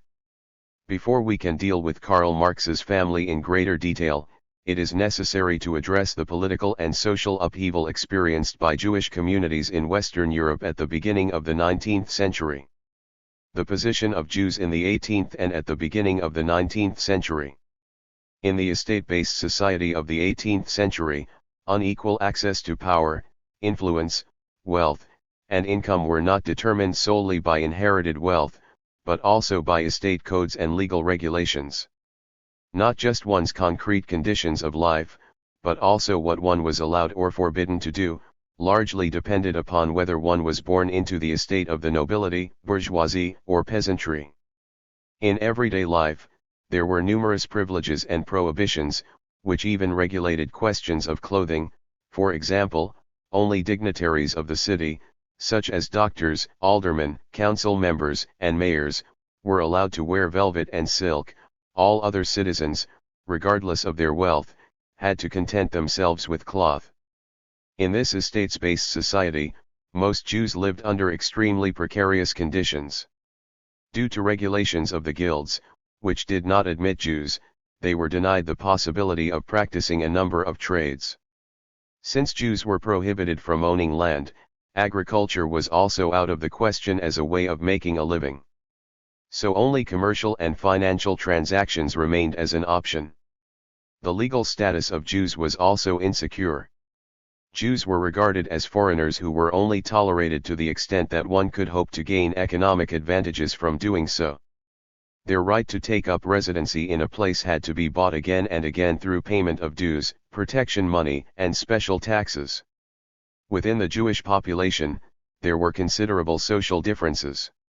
There was a world of difference between the small upper stratum of prosperous court Jews, who conducted long-term services on behalf of a princely court, a slim middle stratum, usually of merchants and bankers, so-called Schutzjuden, who had letters of protection from the respective lord of the domain that guaranteed them certain rights, and the large Jewish underclass that, largely without legal protection, were mainly employed as servants and service staff or lived at the margins of subsistence from hawking and petty commerce.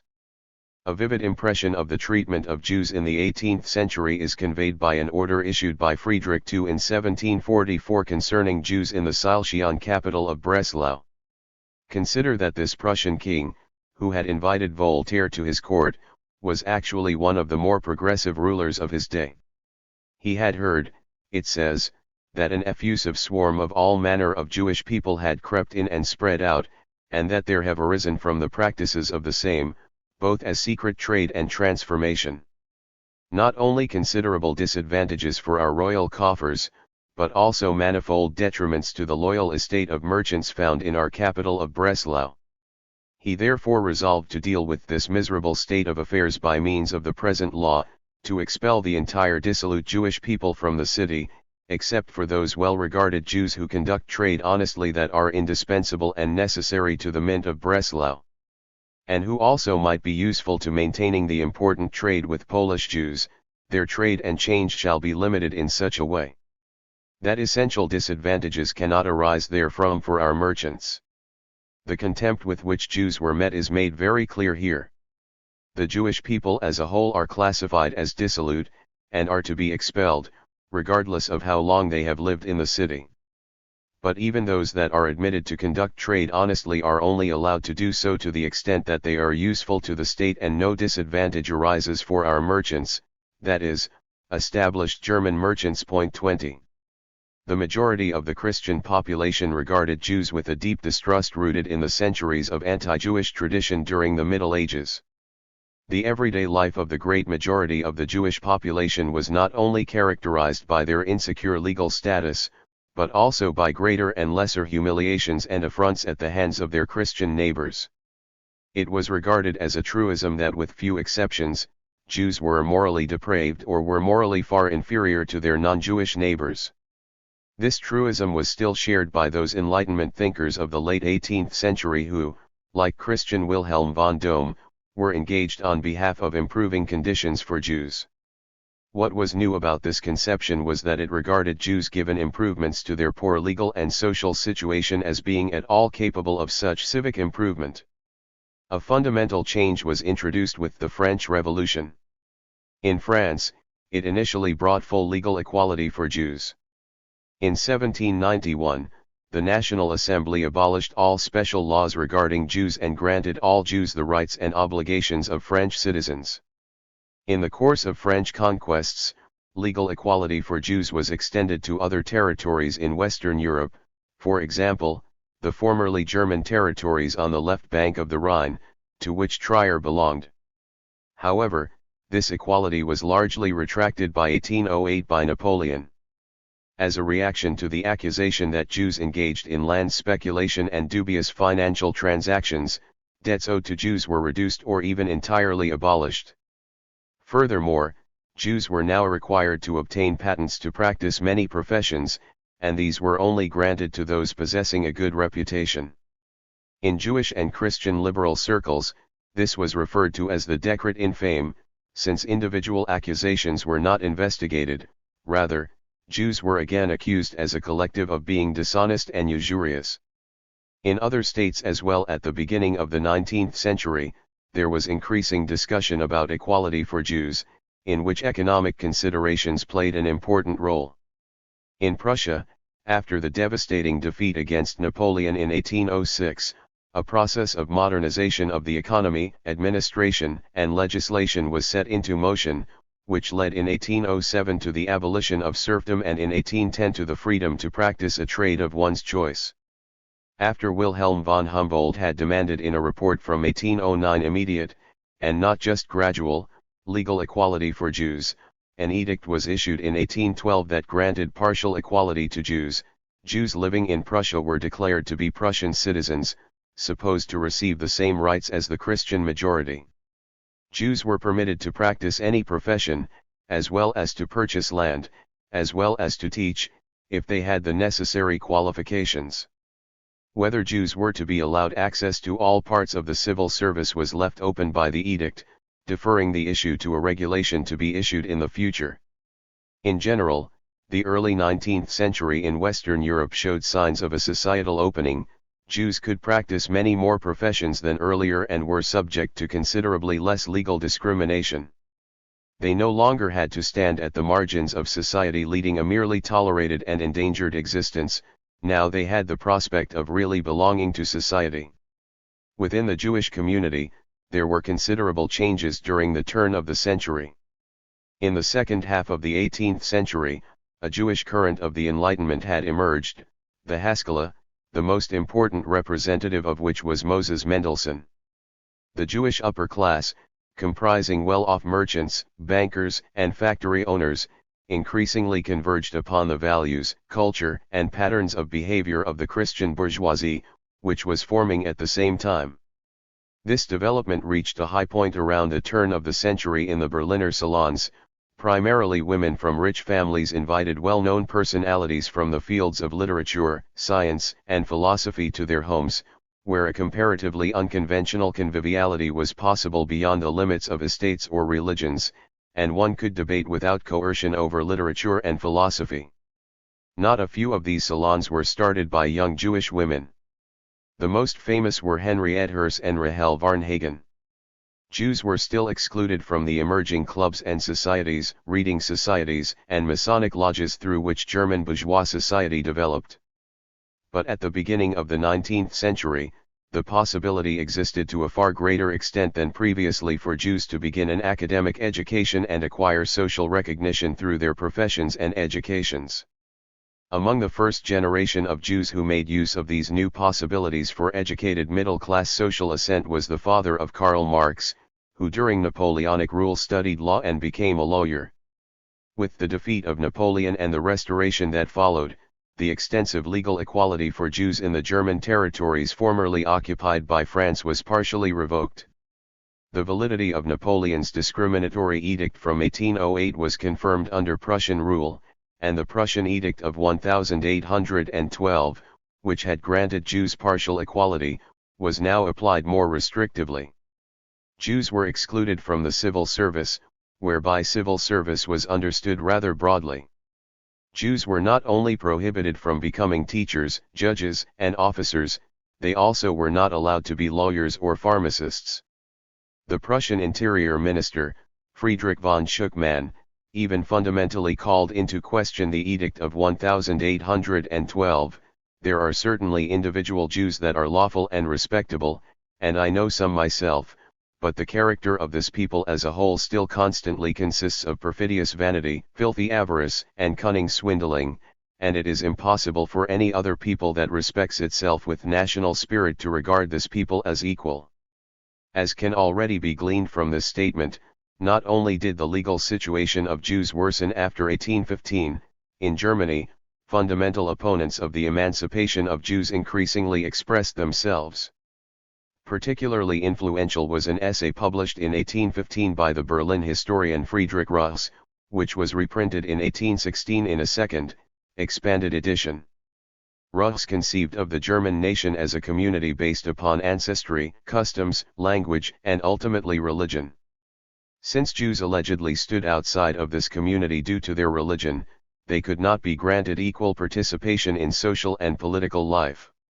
In an extensive review, the Heidelberg professor of philosophy Jacob Friedrich Fries agreed with this argumentation and even intensified it. Both Russ and Fries had as their goal the conversion of Jews to Christianity and thus their complete assimilation into the German people. Whereas Russ wanted to allow Jews unwilling to convert to stay in the country without civil rights, Fries favored deporting them, and also advocated that converted Jews should be subject to restrictions for a few years before they could be recognized as full-fledged citizens. In the case of Russ and Fries, we are no longer dealing with the religiously motivated hostility to Jews of the Middle Ages and early modern period, but rather with a post-religious, secularized hostility to Jews. In the case of Russ and Fries, this anti-Semitism is motivated in an ethnic and national way, but not yet in terms of biological racism. In the case of anti-Judaism, a person's Jewishness ends with their conversion to Christianity. Ethnic and national anti-Semitism regards converted Jews with considerable distrust. One is not sure whether converted Jews have really made a turn toward the cultural and religious community of a nation, but the possibility is fundamentally recognized. For racist anti-Semitism, conversion and cultural assimilation is irrelevant, since it assumes that supposed racial characteristics cannot be shed. 21. In the course of the deterioration of the economic situation, in the summer of 1819 there were violent pogroms against Jews in many parts of Germany, commonly described as the Hep Hep riots. Looting and attacks on Jews were frequently accompanied by the cry Hep Hep Jud Verreck. The fact that Prussia was largely spared from these riots does not mean, however, that there was no anti-Semitic sentiment there. Not only established circles, but also oppositional tendencies, such as the student fraternities that formed after the anti-Napoleonic Wars, were in no way free of anti-Semitism. The ethnic and national anti-Semitism propagated by Russ and Fries increasingly won adherents, but also encountered decisive critics. 22 The question of Jewish emancipation remained controversial for decades. It also constitutes the background of an article Marx wrote in 1843, on the Jewish question, a text that in the 20th century was sometimes described as anti-Semitic. We will return to this. The family and education of Heinrich Marx. Heinrich Marx, born on April 15, 1777, in Saarlouis 23, was the second child of Mordecai and his wife, Chagel. The couple had a total of 8 children. Mordecai was initially the rabbi of Saarlouis, then from 1788 until his death the rabbi of Trier, where he succeeded his late father-in-law, Moses Lwau. The latter had been a rabbi in Trier since 1764. In the meantime, we now know that among the ancestors of Moses Lwau were not only further rabbis of Trier, but also well-known Jewish scribes. 24 Apparently, the family of Heinrich Marx was aware of this rabbinical tradition. In the biographical appendix of George Adler's examination of Marx's Critique of Political Economy, published in 1887, he reports, Karl Marx's cousin, Dr. Phil Marx in Breslau, to whom I owe the information about Marx's family, provided me with a very comprehensive collection, partially comprising legal decisions on the basis of the Talmud, and partially comprising theological treatises composed by the mentioned rabbis. 25. Rabbis were not just ministers and teachers, they also functioned as legal scholars within the Jewish community, which could autonomously regulate its internal affairs up through the late 18th century. With regard to the outside world, they were representatives of their communities. The high prestige of rabbis frequently did not entail a correspondingly high, or even sufficient, level of income. Not infrequently, they had to practice another profession in order to earn money. Karl Marx's grandfather, Mordecai, also exercised his office under impoverished conditions and was active as a merchant. After his death, the position of rabbi initially remained unoccupied, until finally his oldest son, Samuel, became the rabbi of Trier. 26 Samuel declared in 1808 that he and his siblings wished to take the surname Marx. Up until the beginning of the 19th century, it was frequently the case that Jews did not have definite surnames. 27 In France, taking on a fixed surname became a requirement in 1808, in Prussia, the Edict of 1812 made doing so the precondition for legal equality. Samuel's family was not the only one in Trier bearing the name Marx. In Catholic areas in particular, the name Marx, from Marcus, was widespread. Mordecai's widow, Chage, got married again in 1809, to Moses Saul Lowenstein, the chief rabbi of the Jewish community in Amsterdam. She lived with her second husband in Amsterdam, but still maintained contact with her children in Trier, where in 1823, only a few days after Karl's 5th birthday, she passed away. As rabbi of Trier, Mordecai lived with his family in the synagogue building along Weberbach Street. The building was dilapidated and too small. Heinrich Marx grew up there under modest and confined conditions, from which he apparently wished to free himself. As his sparse allusions in his letters to his son Karl testify, this was not an easy path. He wrote to Karl, who was studying in Bonn, in November 1835, "I should like to see in you what perhaps I could have become, if I had come into the world with equally favorable prospects." The less favorable prospects were not just his impoverished family situation, but also discrimination as a Jew. In another letter to Karl from August 1837 he wrote, "I received nothing from my parents apart from my existence, although not to be unjust, love from my mother."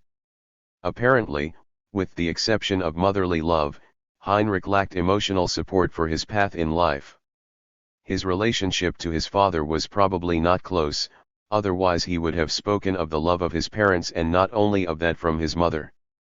Nothing is known about the religious and political attitudes of Heinrich Marx's father.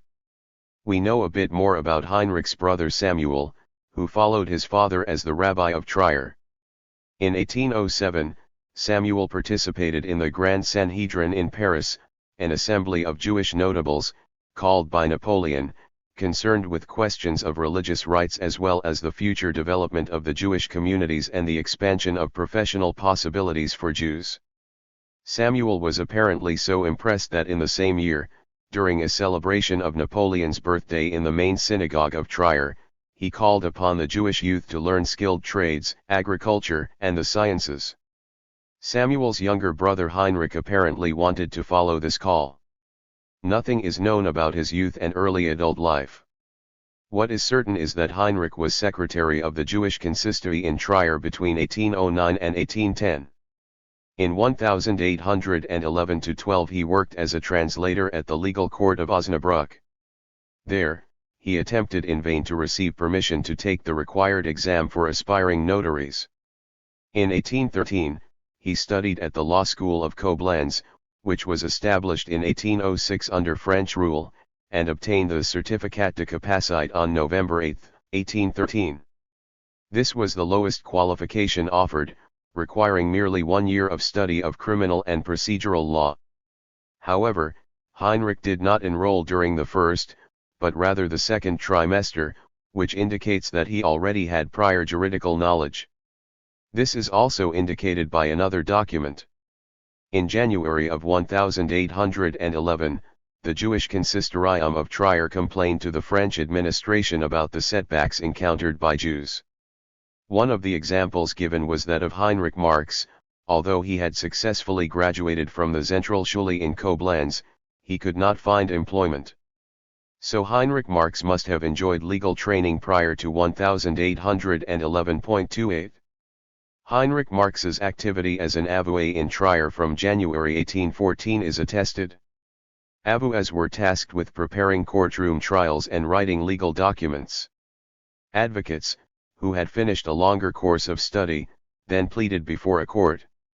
Above all in Germany, where such a division of the legal profession was unknown before the French occupation, avoués were regarded as half-educated and did not enjoy much respect. 29 As Heinrich Marx's memorandums show, his knowledge went far beyond that of an avoué, so that it's plausible he studied more than just the 2 trimesters in Koblenz.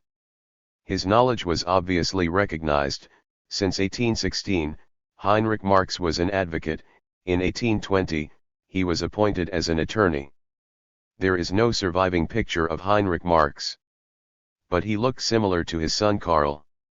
Karl Marx's youngest daughter Eleanor reports on a photograph of her grandfather that her father always carried, but which he did not wish to show to strangers, since it did not bear enough similarity to the original. Eleanor remarked upon the photograph, "The face appeared quite handsome to me, the eyes and forehead were the same as those of the son, but the section around the mouth and chin was more delicate, the whole face was of an expressly Jewish, but beautifully Jewish, type." 30. Henriette Presburg, the mother. On November 22, 1814, Heinrich Marx, already 37 years old, married Henriette Presburg, who was 11 years younger and from Nijmegen in the Netherlands. Henriette was born there on September 20, 1788, as the daughter of Isaac Presburg and his wife Nanette Cohen. She also had 3 younger siblings, David, Marcus, and Titia, who was later named Sophia and married Lion Phillips. Karl Marx is supposed to have maintained a relationship to the Phillips family in later years. The grandchild of Sophia and Lion founded the Phillips Corporation, which still exists, in 1891. How Heinrich and Henriette met is not clear. It's quite possible that Heinrich's mother played a role, since she lived in Amsterdam with her second husband. The marriage seems to have been harmonious for the most part. Any sort of tensions or conflicts are not known. In the only surviving letter from Heinrich to his wife, from August 12, 1837, he addresses her as "my dear good Hansje" and concludes rather sentimentally with "farewell, my dear, second, better self." And Heinrich wrote to Karl on September 16, 1837, that he counted himself among the rich, since he enjoyed the love of an incomparable wife. Not much is known about Henriette. The first information we have originates with Karl Marx's daughter Eleanor, who wrote to Wilhelm Liebknecht, More's mother, née Presburg, was a Dutch Jewess. In the beginning of the 16th century, the Presburgs, taking their name from the town of Presburg, migrated to Holland, where the sons of the family were rabbis for centuries. More's mother spoke Dutch. Up to her death she spoke German faultily and with difficulty. Eleanor's statement that Marx's mother came from an old family of rabbis is repeated in many biographies. However, it cannot be stated with absolute certainty whether the ancestors of Henriette Presburg were in fact rabbis, since the verified family tree does not reach very far back. 31 It is possible that Eleanor was mixing up Karl Marx's mother with the mother of his father Heinrich. Concerning the latter, one can say with certainty that she came from a family in which the sons were rabbis for centuries. 32 Henriette's father, Isaac Presburg, in any case was not a rabbi, but rather a reader and cantor of the Jewish community in Nijmegen.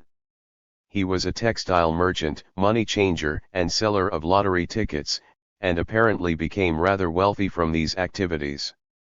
In 1814, he was able to free both of his sons from military service by paying for replacements, and in the same year, his daughter Henriette received a considerable dowry worth 20,000 guldens for her marriage to Heinrich Marx. Heinrich and Henriette were probably only able to establish their household on the basis of this dowry, since Heinrich was just beginning his activities as a lawyer, and probably did not have any meaningful savings. The fact that Henriette's knowledge of German remained deficient for her whole life is made clear by her surviving letters. 33 These letters are concerned with everyday matters and do not allow one to make any conclusions about whether she had any intellectual interests. John Spargo, who even before Franz Mehring had written the first larger biography of Marx, had already concluded that she was a simple, good-natured soul of the domestic type with no particular intellectual gifts. Subsequently, this judgment was simply adopted by most biographers of Marx, or even intensified. Wien, without providing new evidence, even makes her an uneducated, indeed only semi-literate woman. Mary Gabriel also writes of Henriette Presburg, who was neither educated nor cultured. The newest variant of devaluing Henriette comes from Sperber, who claims that Heinrich Marx wanted a career and participation in public life, but that his Dutch wife and her very household-oriented version of female Jewish piety did not fit. However, Sperber does not provide evidence for this specific piety, nor for the assertion that Henriette did not fit into the bourgeois world of Trier. There is no indication that she did not, for example, participate in the balls organized by the Casino Society and the city. On the contrary, a letter reveals that dancing was not so unusual in the Marx family. To her somewhat ailing son Karl, she wrote in February, March 1836, "Dear Karl, do not dance until you are quite well again." The image of Henriette as an uneducated housewife should be met with considerable doubt. 34 The remarks in the letters from Heinrich Marx make it clear that Henriette was a concerned housewife and mother completely devoted to her growing family. The young Karl must have seen things similarly, and described them as such in a lost letter from the year 1837, which his father answered, "You yourself have described so beautifully the life of your excellent mother, so deeply felt that her whole life is a continual sacrifice of love and loyalty, and truly you have not exaggerated."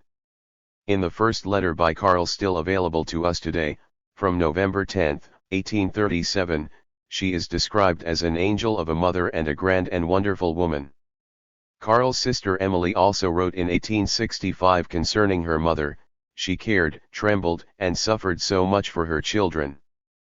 But it would be hasty to accuse Henriette without further ado of being uneducated and not particularly intelligent. There are a few indications to the contrary. For example, in a letter written in November of 1835 to Karl, who had just started his studies in Bonn, she displays a certain ironic wit. After admonishing him in a loose, chatty tone to maintain cleanliness and order, she continues, "Please let me know everything about your household. Your amiable muse will surely not feel insulted by your mother's prose, tell her that the higher and better is achieved through the lower." And a remark on Napoleon III in a letter to Sophie and Lyon Phillips from February 2, 1853 makes clear that she followed political developments attentively. Karl's sister Sophie is the source of the characterization of their mother as small and delicate, very intelligent. 35 The statement made by Marx's daughter Laura in 1907 to John Spargo that Marx's mother, when asked about her belief in God, answered that she believed in him not for God's sake, but for her own is not exactly an indication of the lack of wit of which most Marx biographers accuse her. A notable statement was also made by the adult Karl Marx, who soon after the death of his father already fought with his mother over the inheritance. Ever since this conflict, he had a distanced relationship toward his mother and spoke negatively of her. After a visit to Trier in the year 1861, however, he reported to Ferdinand Lassalle that his mother had also intrigued him by her exceedingly subtle esprit and unshakable equanimity. There is no indication that this statement was meant ironically. Marx's mother appears to have in fact possessed a subtle esprit. However, his mother's esprit was primarily channeled toward her own advancement and that of her children. Thus, shortly before his 50th birthday, Marx wrote to Engels, "Half a century on my shoulders, and still a pauper. How right my mother was, if only Karl had made capital instead of etc." A remark made by Marx's son-in-law, Paul Lafargue, also points in this direction. His family had dreamt of him being a man of letters or a professor and thought he was debasing himself by engaging in socialist agitation and political economy, which was then disdained in Germany. That the family was ashamed of his socialist agitation can only be a reference to Marx's mother and possibly his siblings, since Marx's father had already died before he became politically engaged. As emerges from a letter from June 4, 1860, sent by Jenny Marx to Ferdinand and Louise von Westphalen, Marx's mother appears to have been prepared, in spite of all familial and political differences, to financially support him in disputes, such as in 1859-60 in his libel suit against Karl Voigt. Also, during the already mentioned visit to Trier in 1861, his mother destroyed Marx's eas, and as the latter emphasized in a letter to Engels from May 7, this did not occur because he had asked her to. I myself said nothing to her about money matters, and it was she who took the initiative in this connection. Even if the available information is not sufficient for a detailed depiction of the personality of Karl Marx's mother, it is clear that the dominant image in the literature of a vapid and uneducated housewife cannot be correct. Heinrich Marx's memoranda. Heinrich Marx's talent for legal argument as well as his political attitudes emerge from two remaining memoranda that he composed in 1815 and 1816-17. After the Congress of Vienna, the Rhineland had become part of Prussia, but it was not clear if Napoleon's edict from 1808, which entailed considerable discrimination against Jews in various areas, would continue to be valid. On June 13, 1815, Heinrich Marx presented a memorandum to the Prussian Governor-General, von Sack, in favor of declaring the decree invalid. 36. In an introductory remark, Heinrich Marx emphasizes he does not desire to provide a treatise in favor of his co-religionists, since he does not regard it as necessary, since tolerance is the order of the day. To whom would it occur in the 19th century to say one should be intolerant toward Jews? And why? Perhaps because they are circumcised and eat unleavened bread during Easter? Such a person would appear ludicrous, and a weak mind would rather appear malicious than ludicrous. If one considers how widespread anti-Jewish sentiment was, one cannot resist the impression that there is a certain amount of irony deployed here. However, the arguments made probably arise from a completely non-ironic intention. In the face of enlightened thought preaching tolerance, prejudices against Jews indeed appear ludicrous. Since the time of Friedrich II, the Prussian state had made precisely this claim of being enlightened, and Heinrich Marx is referring to the consequences of this claim.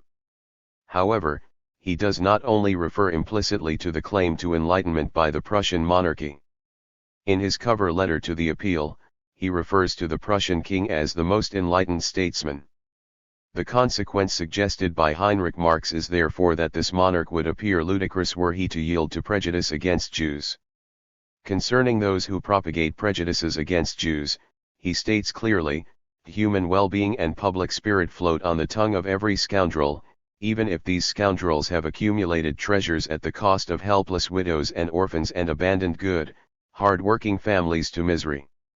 These wolves in sheep's clothing are for the most part the ones who strike out mercilessly against their confreres in Israel. If one were to believe them, the basis for their hatred is the lower level of humanity of this race and their soul hearts desire its regeneration. But they are actually so prejudiced against the descendants of Jacob because they occasionally encounter Jewish good-for-nothings on their path, and have to share with them. Heinrich Marx admits that accusations leveled at individual Jews might be justified. He adds, however, that this is also the case with individual Christians, which brings him to the further observation, the gentle spirit of Christianity could often be obscured by fanaticism, the pure morality of the gospel sullied by ignorant priests.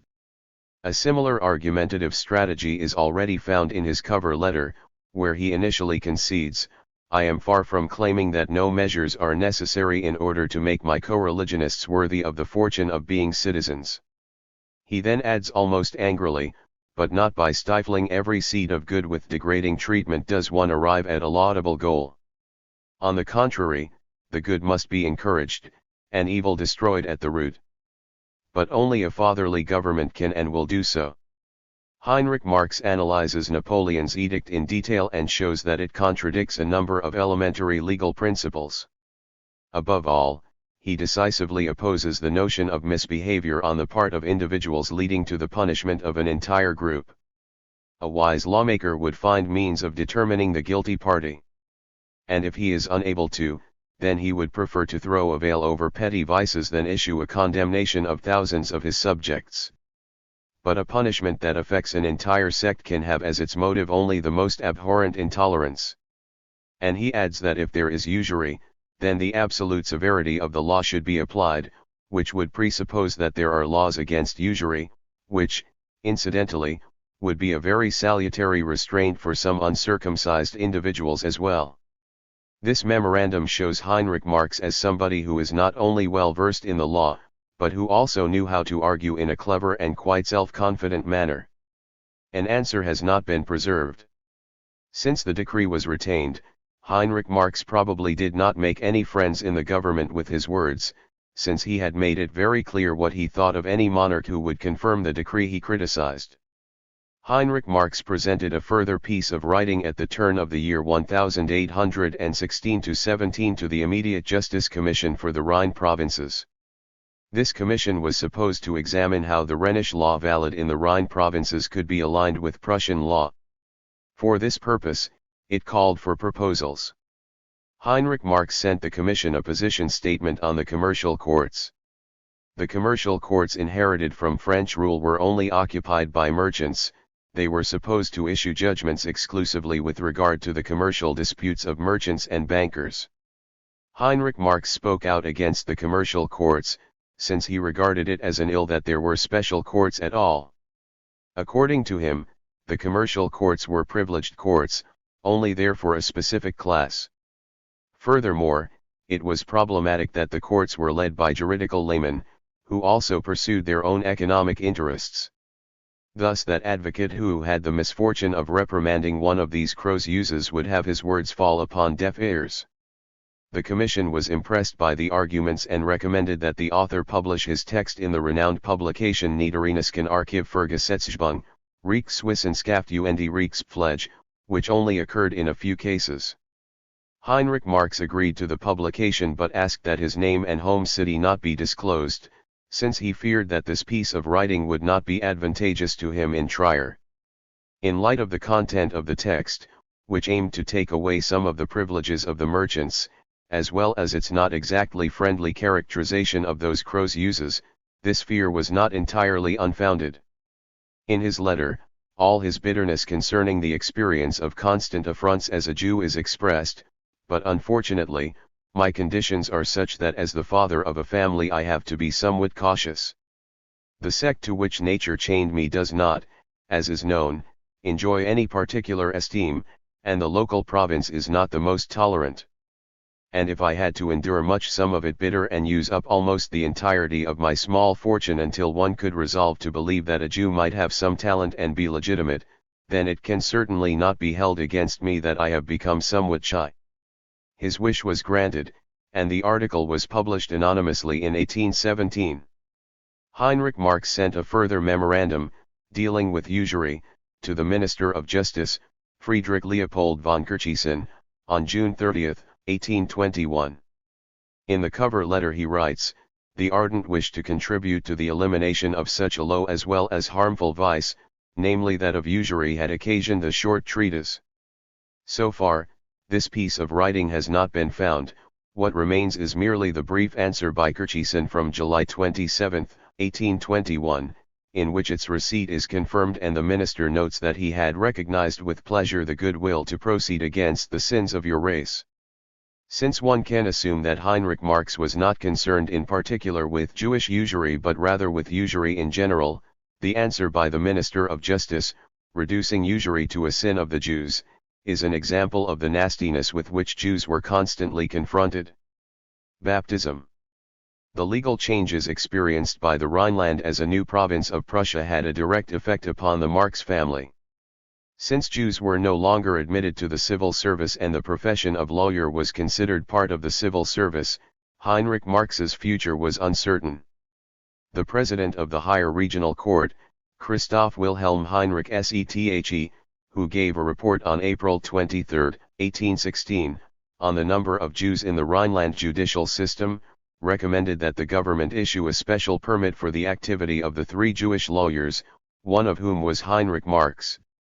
He pointed out that the president of the administrative court of Trier had issued a very laudatory testimonial with regard to Heinrich Marx and characterized him as follows: lots of knowledge, very diligent, good speech, and quite legitimate. Sethe himself mentions an article that Heinrich Marx submitted to the Governorate in Aachen, and which reveals his brain and knowledge. 37 However, the Prussian Minister of Justice, Kirchisen, refused to issue a special permit. The Interior Minister, Schuckmann, expressed himself in exactly the same way. For Heinrich Marx, this meant either giving up his profession or, like many other Jews during this time, get baptized. 38. The exact date of Heinrich Marx's baptism is unknown. It would be informative, however, since we could read from it how Heinrich dealt with the pressure placed upon him. In his biographical sketch of Karl Marx from 1892, Friedrich Engels stated that Heinrich Marx and his family converted to Christianity in 1824, which Mehring and other biographers accepted.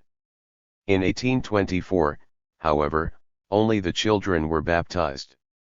It was entered into the baptismal record that the father had already been baptized by the chaplain Mühlenhof.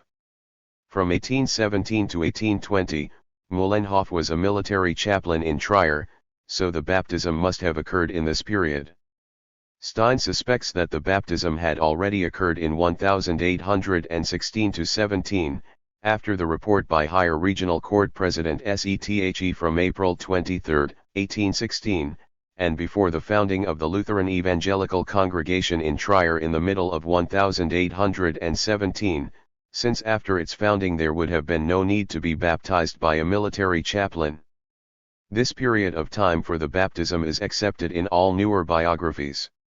However, Mons had already pointed out that it was a united military and civilian congregation, so that a baptism by the chaplain would have also been possible after 1817. Since the church records of the military congregation are first available from the year 1820, and no baptism of Heinrich Marx is registered, Mons concludes that the baptism occurred between April 23, 1816, and December 31, 1819. The most probable solution to the puzzle is provided by an interesting incident from the history of Trier's Jews. On June 21, 1817, Heinrich Marx was appointed, along with Samuel Kahn, to the Commission on the Settlement of Jewish Debts. These Jewish debts were special taxes imposed on Jews, originating from the time period before the French occupation and were collectively paid by Jewish communities. The commission was to account for all Jewish citizens and distribute these tax debts along with the accumulated interest among them, not a particularly thankful task, and one that promptly brought complaints. In one of the complaints, the question was raised as to why the name of Heinrich Marx did not show up in the distribution list drawn up by Samuel Kahn. In his answer from April 3, 1819, Kahn justified this by pointing out that because Heinrich Marx had performed so much gratis labor for the commission, his exclusion from the list was merely a small compensation. There is no mention of any conversion to Christianity, so one can assume that Heinrich Marx was not yet baptized at this time. If one follows this assumption, Heinrich Marx was baptized between April 3 and December 31, 1819, relatively late, 3 years after the rejection of a special permit for Jewish lawyers. A baptism in the year 1819 could explain another, somewhat unusual event, as Schank elaborates. On August 12, 1819, Hermann was born as the fourth child of Heinrich and Henriette, not in Trier like the other children, but rather in Nimwegen. One can assume that pregnant Henriette would not have undertaken the trip from Trier to Nimwegen without a sound reason. The reason might have been to personally inform not just through a letter her parents that her husband had just been baptized, or was just about to be. That Heinrich Marx's baptism was compelled by his professional situation is beyond doubt, as Karl Marx's youngest daughter Eleanor confirmed to Wilhelm Liebknecht.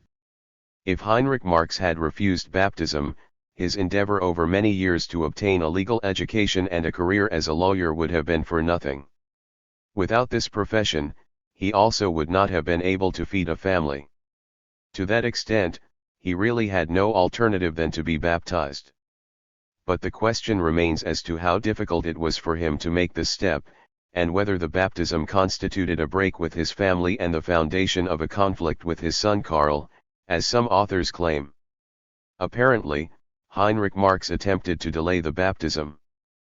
Perhaps he believed he could still avoid it. And when he finally allowed himself to be baptized, he was initially the only one in his family. All of this speaks against the notion that he regarded the baptism as a voluntary act or even as a step toward emancipation, as Mering speculated. On the other hand, Heinrich Marx did not appear to have an especially intense attachment to the Jewish religion. When, after his death, a notary conducted an inventory of his personal library, only one Hebrew book is listed, which is not further specified. As emerges from a letter from November of 1835 to his son Karl, who was studying in Bonn at the time, Heinrich Marx believed in God, but adhered to an enlightened deism. He recommended to Karl a pure faith in God, which Newton, Locke, and Leibniz had believed in. This fits well with Eleanor's observation that Marx's father was a man strongly imbued with French 18th-century ideas of religion, science, and art. He probably did not adhere to any particular religious practices, so baptism probably did not plunge him into a conflict of religious conscience. But he likely regarded it as bitter and degrading that he was forced into being baptized in order to practice his profession. Eduard Gans, one of the most important Hegelians, who despite excellent scholarly qualifications was only made a professor after being baptized, expressed what many educated Jews no doubt felt when confronted with baptism as an indispensable precondition for working in the civil service: if the state is so narrow-minded that it won't permit me to be of service to it in a manner befitting my talents unless I make a profession of faith that I don't believe in, and that the minister also knows very well that I don't believe in, then it shall have its will. It is quite possible that Heinrich Marx regarded his baptism with similar feelings. The postponement of his baptism could have been an attempt to evade this hypocrisy demanded by the state. It is also possible that he wanted to spare his still living mother and his brother active in Trier as a rabbi any sorrow. About his mother, Heinrich Marx wrote, "How I have fought and suffered, in order not to distress them as long as possible," which might be a reference to the baptism. Henriette had also indicated during the baptism of her children that she wanted to wait on her own baptism out of consideration for her still living parents. However, she then allowed herself to be baptized a year later, even though her parents were still alive. It is not clear why Heinrich and Henriette's children were baptized in the year 1824.39. On the one hand, the fact that Heinrich's mother had died in 1823 might have played a role. On the other hand, Karl, the oldest living son, was now of school age. Jewish children who went to Christian schools were so aggressively teased by other children that even the district government issued an order prohibiting this. The decision to baptize the children at this point in time might have sprung from the desire to spare them this teasing at school. However, it's not clear whether the children visited an elementary school at all, or received private instruction. In Catholic Trier, the Marx family did not convert to Catholicism, but rather to Protestantism. For Heinrich Marx, tending toward rationalism and the Enlightenment, Catholicism, with its saints and belief in miracles and relics, probably was out of the question compared to Protestantism with its more rationalist orientation. 40. Blumenberg and above all Künzli claim that after the baptism, Heinrich Marx made a break with his family. However, there are no indications of this. Künzli simply asserts that when somebody comes from an old rabbinical family and converts to Christianity, then this must lead to a familial break.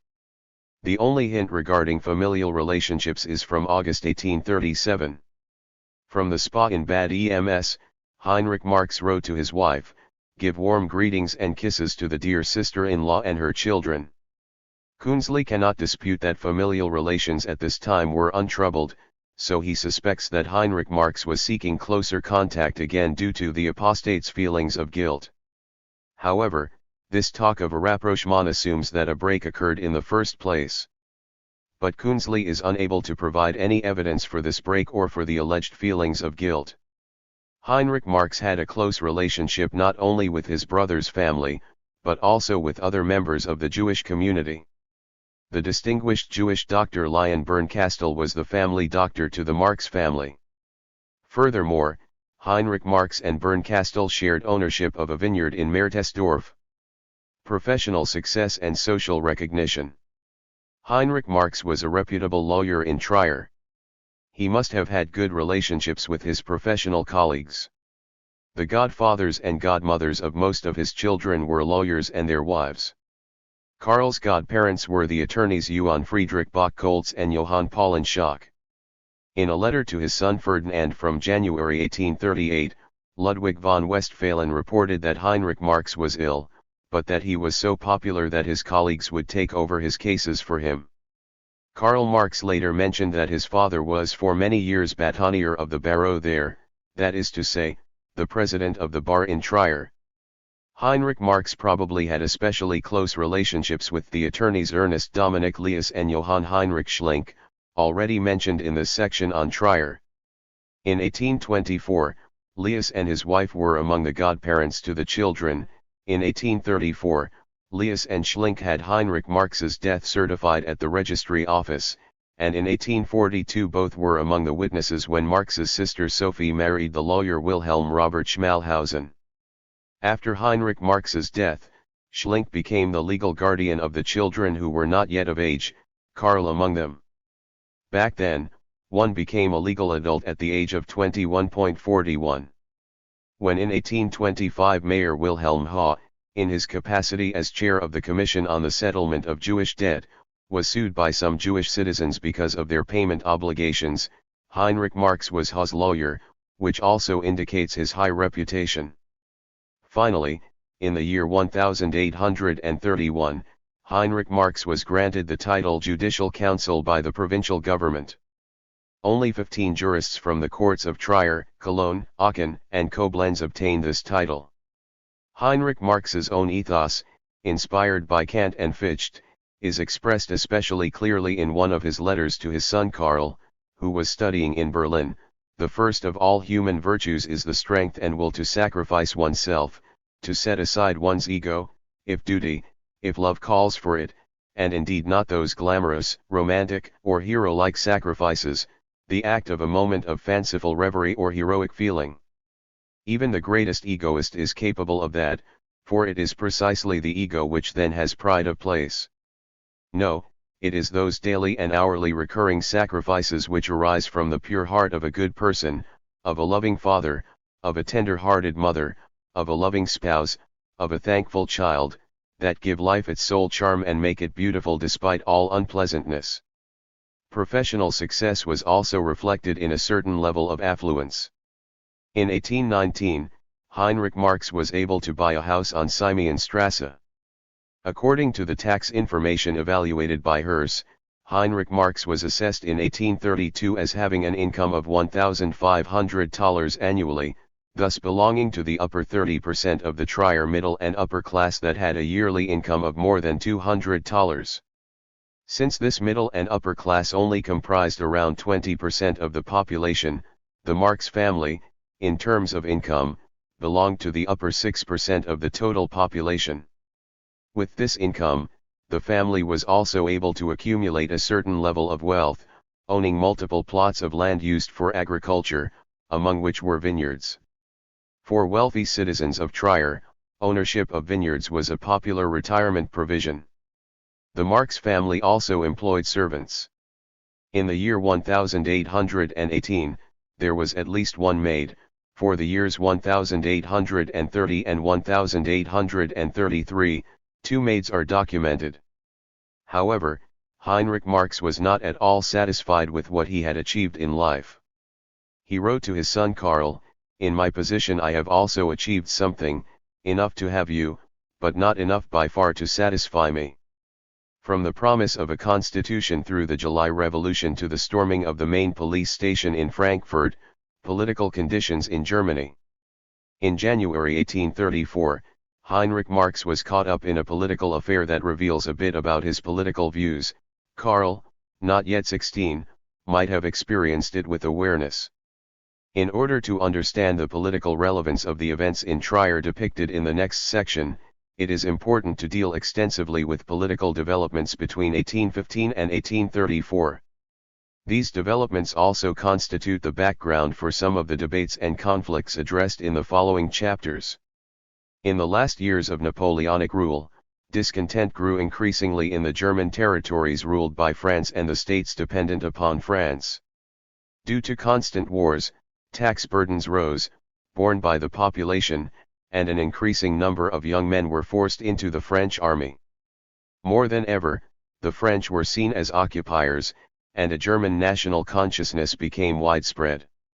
The anti-Napoleonic Wars of 1813–15 were glorified as wars of liberation and supported by a large portion of the population.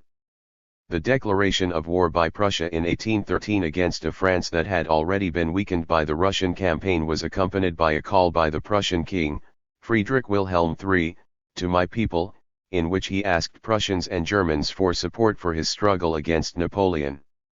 This call had great resonance. The Prussian army was expanded by a newly created Home Guard, a sort of citizen militia. In addition, voluntary associations of riflemen arose. The most famous was the Free Corps of Major Adolf von Lutzow, which many students and men of letters joined. One of its members was also the young poet Theodor Korner, who enthusiastically celebrated the Free Corps in a poem that would later become very popular, Lutzow's Wild Hunt. Korner himself died in battle, which made his fame even greater. After Napoleon's defeat, a large portion of the German population expected from their princes more political freedoms and a greater voice. In the Edict of May 22, 1815, Friedrich Wilhelm III raised the prospect of a constitution and the convocation of an all-Prussian representation, which henceforth was considered the promise of a constitution. In Weimar, ruled by Goethe's liberal friend, the Grand Duke Karl August, a constitution was introduced in 1816, which among other things stipulated a far-reaching freedom of the press. The southern German states also obtained constitutions. In 1818 in Bavaria, a constitution was introduced with a second chamber elected according to census suffrage. In the same year, Baden also obtained a constitution, as well as a politically influential second chamber, no longer elected on the basis of estates. In 1819, there followed a constitution in the Kingdom of Württemberg and in 1821 in the Grand Duchy of Hesse. In Prussia, however, the promise of a constitution was not redeemed. Conservative circles won the upper hand, and the king no longer wanted to hear anything about a constitution, which caused persistent discontent among the liberal bourgeoisie. The German Confederation, founded at the Congress of Vienna, which took the place of the dissolved German Empire, was in no way a precursor to a German nation-state, but rather a confederation of states through which German princes primarily sought to secure their own rule. Resistance arose against this development, the most radical representatives of which were the Burschenschaffen, a political youth movement emerging from students politicized during the Wars of Liberation. The Turnerbewegung founded by Friedrich Ludwig John in 1811 also aimed in a similar direction. Physical training, including the fencing practiced by many members of the Burschenschaffen, was basically an act of pre-military training.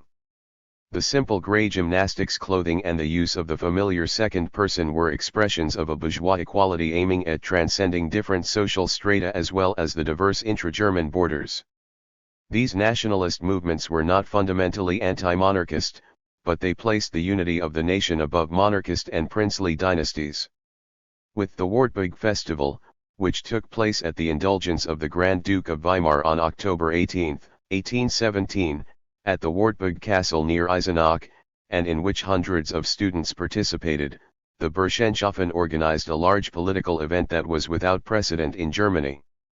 The festival was intended to commemorate a double anniversary, the 300th anniversary of Martin Luther's 95 Theses, and thus the beginning of the Reformation, as well as the 4th anniversary of the Battle of the Nations in Leipzig, at which Napoleon was decisively defeated.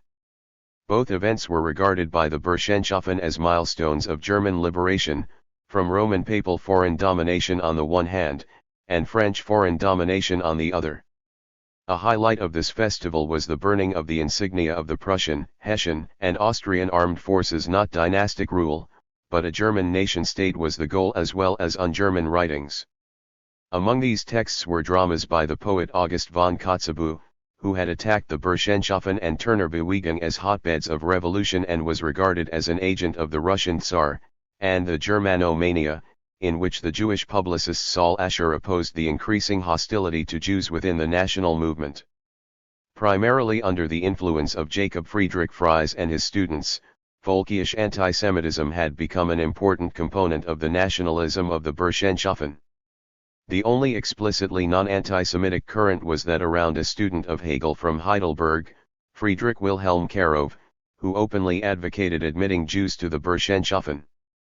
After the Wartburg Festival, the Burschenschaffen were banned in Prussia, which did not prevent them from gaining followers.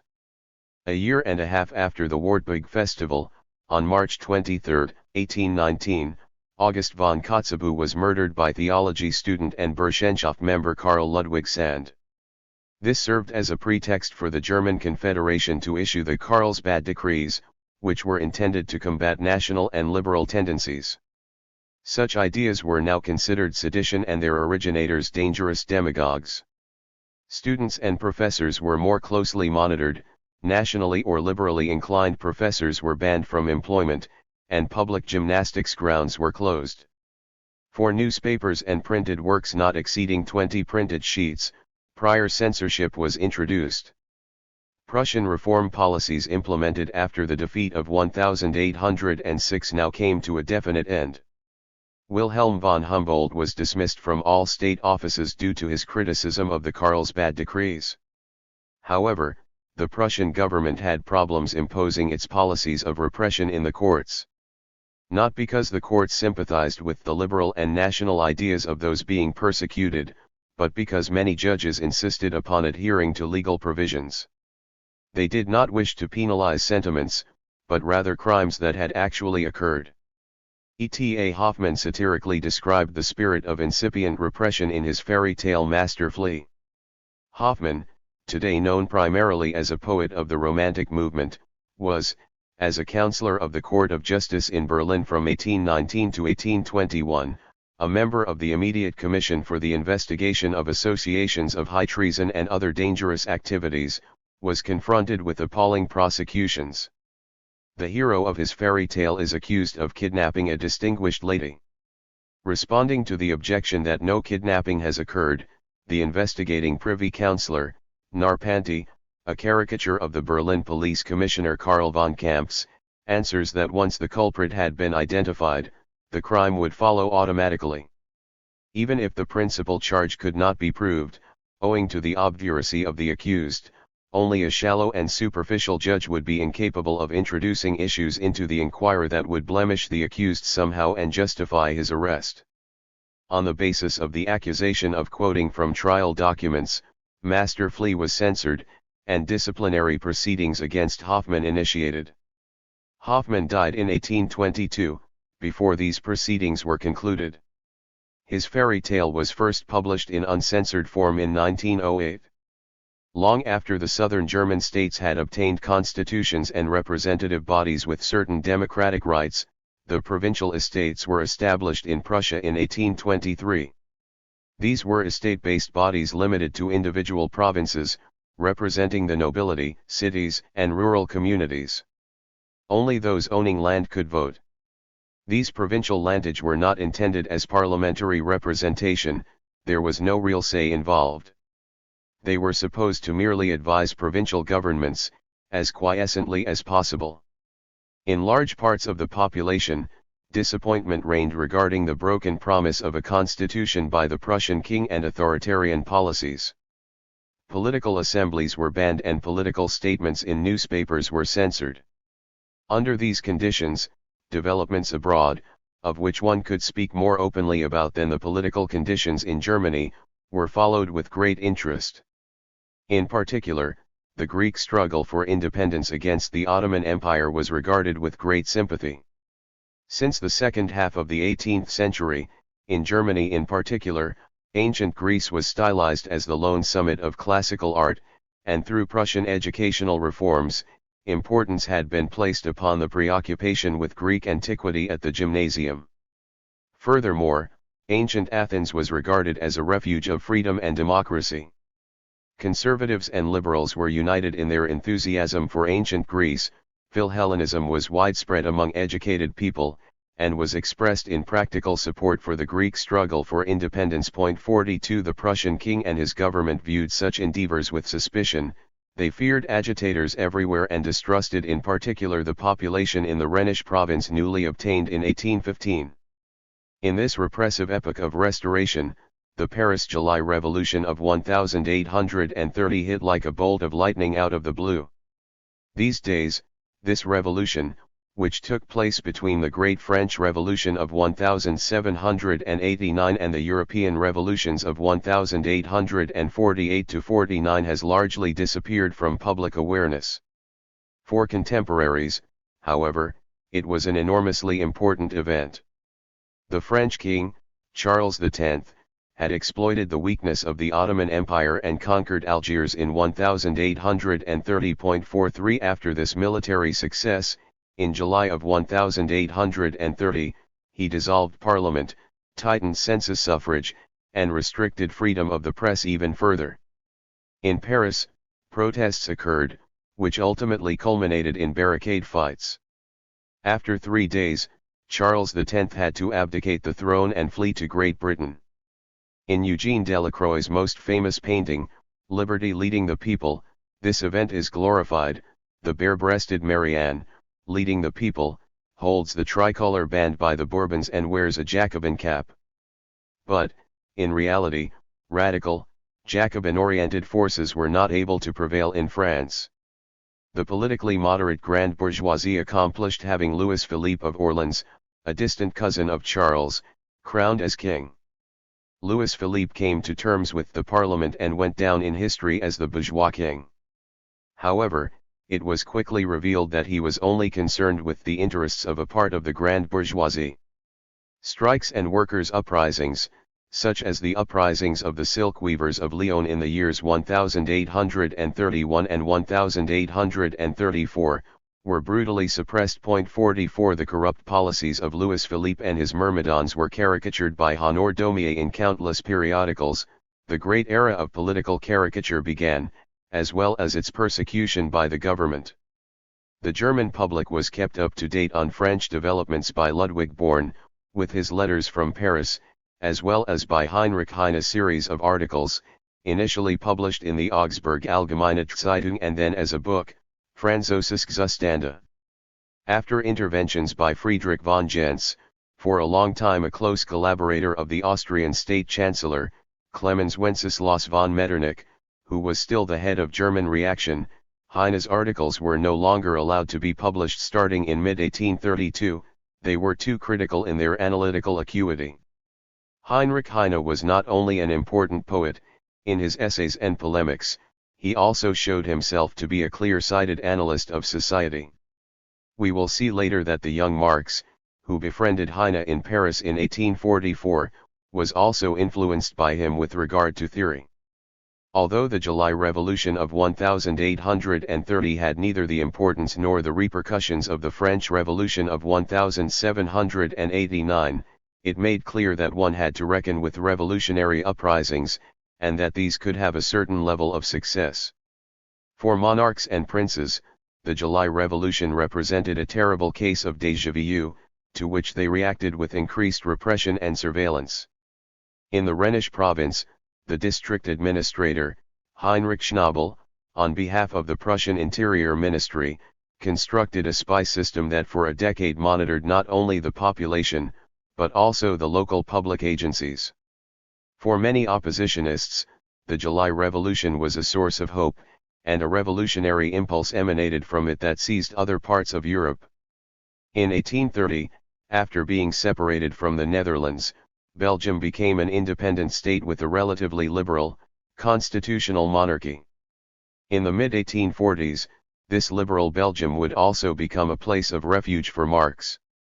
In the Papal States, which at the time encompassed a large section of Italy, and in a few other Italian states, there was unrest. In November of 1830, an uprising by Polish officers against Russian rule began in Warsaw, which was only successfully suppressed in September of 1831. This uprising sparked an enthusiasm for Poland in liberal circles in Germany and France that lasted for years. The defeated Polish armed forces, which crossed Germany into French exile, were celebrated enthusiastically along the way. Even in England, which was untouched by the revolutionary upheavals, not everything remained the same. In 1832, it had its first great electoral reform. The number of eligible voters was expanded and electoral districts rearranged, which had long-term effects upon the strength of political parties. In Germany, there were numerous instances of unrest at a local level. In Saxony and above all in the electorate of Hesse, it was the extreme poverty of sections of the population that led to social unrest. The constitutional opposition used this social pressure and was able to push through constitutions in both states. After protest actions at the beginning of the 1830s, Hanover and Braunschweig also obtained constitutions. However, in the two largest German states, Prussia and Austria, nothing changed. With a certain delay, the revolutionary wave also took hold of southern and southwest Germany. In Baden and Bavaria, after elections, there were oppositional majorities in the parliaments, which intensified political conflicts. Censorship was increased, although this was not accepted without resistance by journalists and publishers who achieved some spectacular successes in the courts. In order to implement freedom of the press, the German Fatherland Association to support the free press was founded in 1832, which was decisively involved in the organization of the Hambake Festival that took place from May 27 to 30 in the ruins of Hambake Castle. Announced as a public festival, political assemblies were forbidden. It was the first mass political rally in Germany, in which 20,000 to 30,000 people participated. 45 Many well-known citizens of Trier, such as the merchants Lotz and Seto, were also present. Demands were raised for freedom of assembly, expression and the press, civil rights, and the national unity of Germany. As a symbol of these demands, the black-red-golden tricolor was used for the first time in large numbers. Representatives of the Burschenschaft demanded the creation of a provisional government and the beginning of an armed uprising, which was rejected, however, as futile. The German Confederation reacted with massive repression against the speakers and organizers of the Hambake Festival. Many were indicted, and many fled abroad. In Trier, the most well-known victim was the Burschenschaft member Johann August Messerich from Bitburg. He was jailed in 1834 in Trier and sentenced to 13 years imprisonment, but was released in 1839. These events, attracting attention, were probably no secret to 16-year-old Karl. 46. The repression following the Hambake Festival led to further radicalization. In Frankfurt, student groups planned to storm the seat of the Bundestag, the permanent federal diet of the German Confederation, as well as both police stations, arm themselves, then take ownership of the treasury of the German Confederation and take the emissaries of the German state as prisoners. They hoped that these events would lead to the beginning of a general German revolution. On April 3, 1833, the Frankfurter Wachensturm was carried out by about 50 people, primarily members of the Burschenschaft. The young Karl Schapper also participated. Marx would later work with him in the League of the Just. However, the entire project was betrayed and failed at the outset, though the action earned the Burschenschaft much sympathy from the population. The German Confederation reacted with years of persecution. Up to 1842, investigations were carried out against 2,000 suspects, many of whom emigrated to the United States. George Buchner, who was 19 at the time, today regarded as one of the most important German poets, assessed the Frankfurt events accurately in a letter to his family: "If anything is to help us in our times, it is force. We know what to expect from our princes. Everything they've authorized was wrested from them by necessity.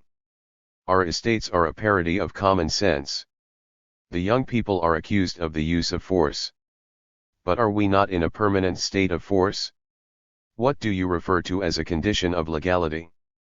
A law that makes beasts of drudgery of the great mass of citizens in order to satisfy the unnatural wants of an insignificant and spoiled minority. And this law, supported by raw military force and the dumb cleverness of its agents, this law is an eternal, raw force, committed against right and common sense, and I will struggle against it wherever I can with mouth and hand. But Buchner was skeptical with regard to the chances for a revolutionary uprising. He continues, "If I have taken no part in what has happened and will take no part in what might happen, this is not due to disapproval, nor fear, but rather because at the current point in time, I regard any revolutionary movement as a futile endeavor and don't share the illusions of those who see the Germans as a people who fight for their rights." In the same year, Buchner participated in the founding in Gießen of the Secret Society for Human Rights. In 1834, he composed the first and until the Communist Manifesto of 1848, most important manifesto of social revolution in Germany, the Hessian Courier. There, he not only formulated the battle cry that would later become famous, "Peace to the cottages, war on the palaces," but also supported his critique with facts and figures that proved the exploitation of the people and the waste of the ruling class. A revolution carried out by the people was to be prepared not by individual actions such as the Frankfurter Wachensturm, but through enlightenment and critique. Buchner expected nothing from the liberals. "The relation between the poor and the rich is the only revolutionary element in the world," he wrote to Gutzkow in 1835. However, the group around Buchner that had distributed the Hessian Courier was betrayed, and Buchner had to flee to Strasbourg. Friedrich Ludwig Weydig, the most important head of the group alongside Buchner, was arrested in 1835 and was repeatedly subject to bad mistreatment by the investigating magistrate. He died in jail in 1837, supposedly by suicide.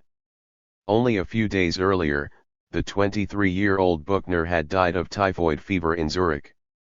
The Trier Casino affair of 1834 and Heinrich Marx's political views.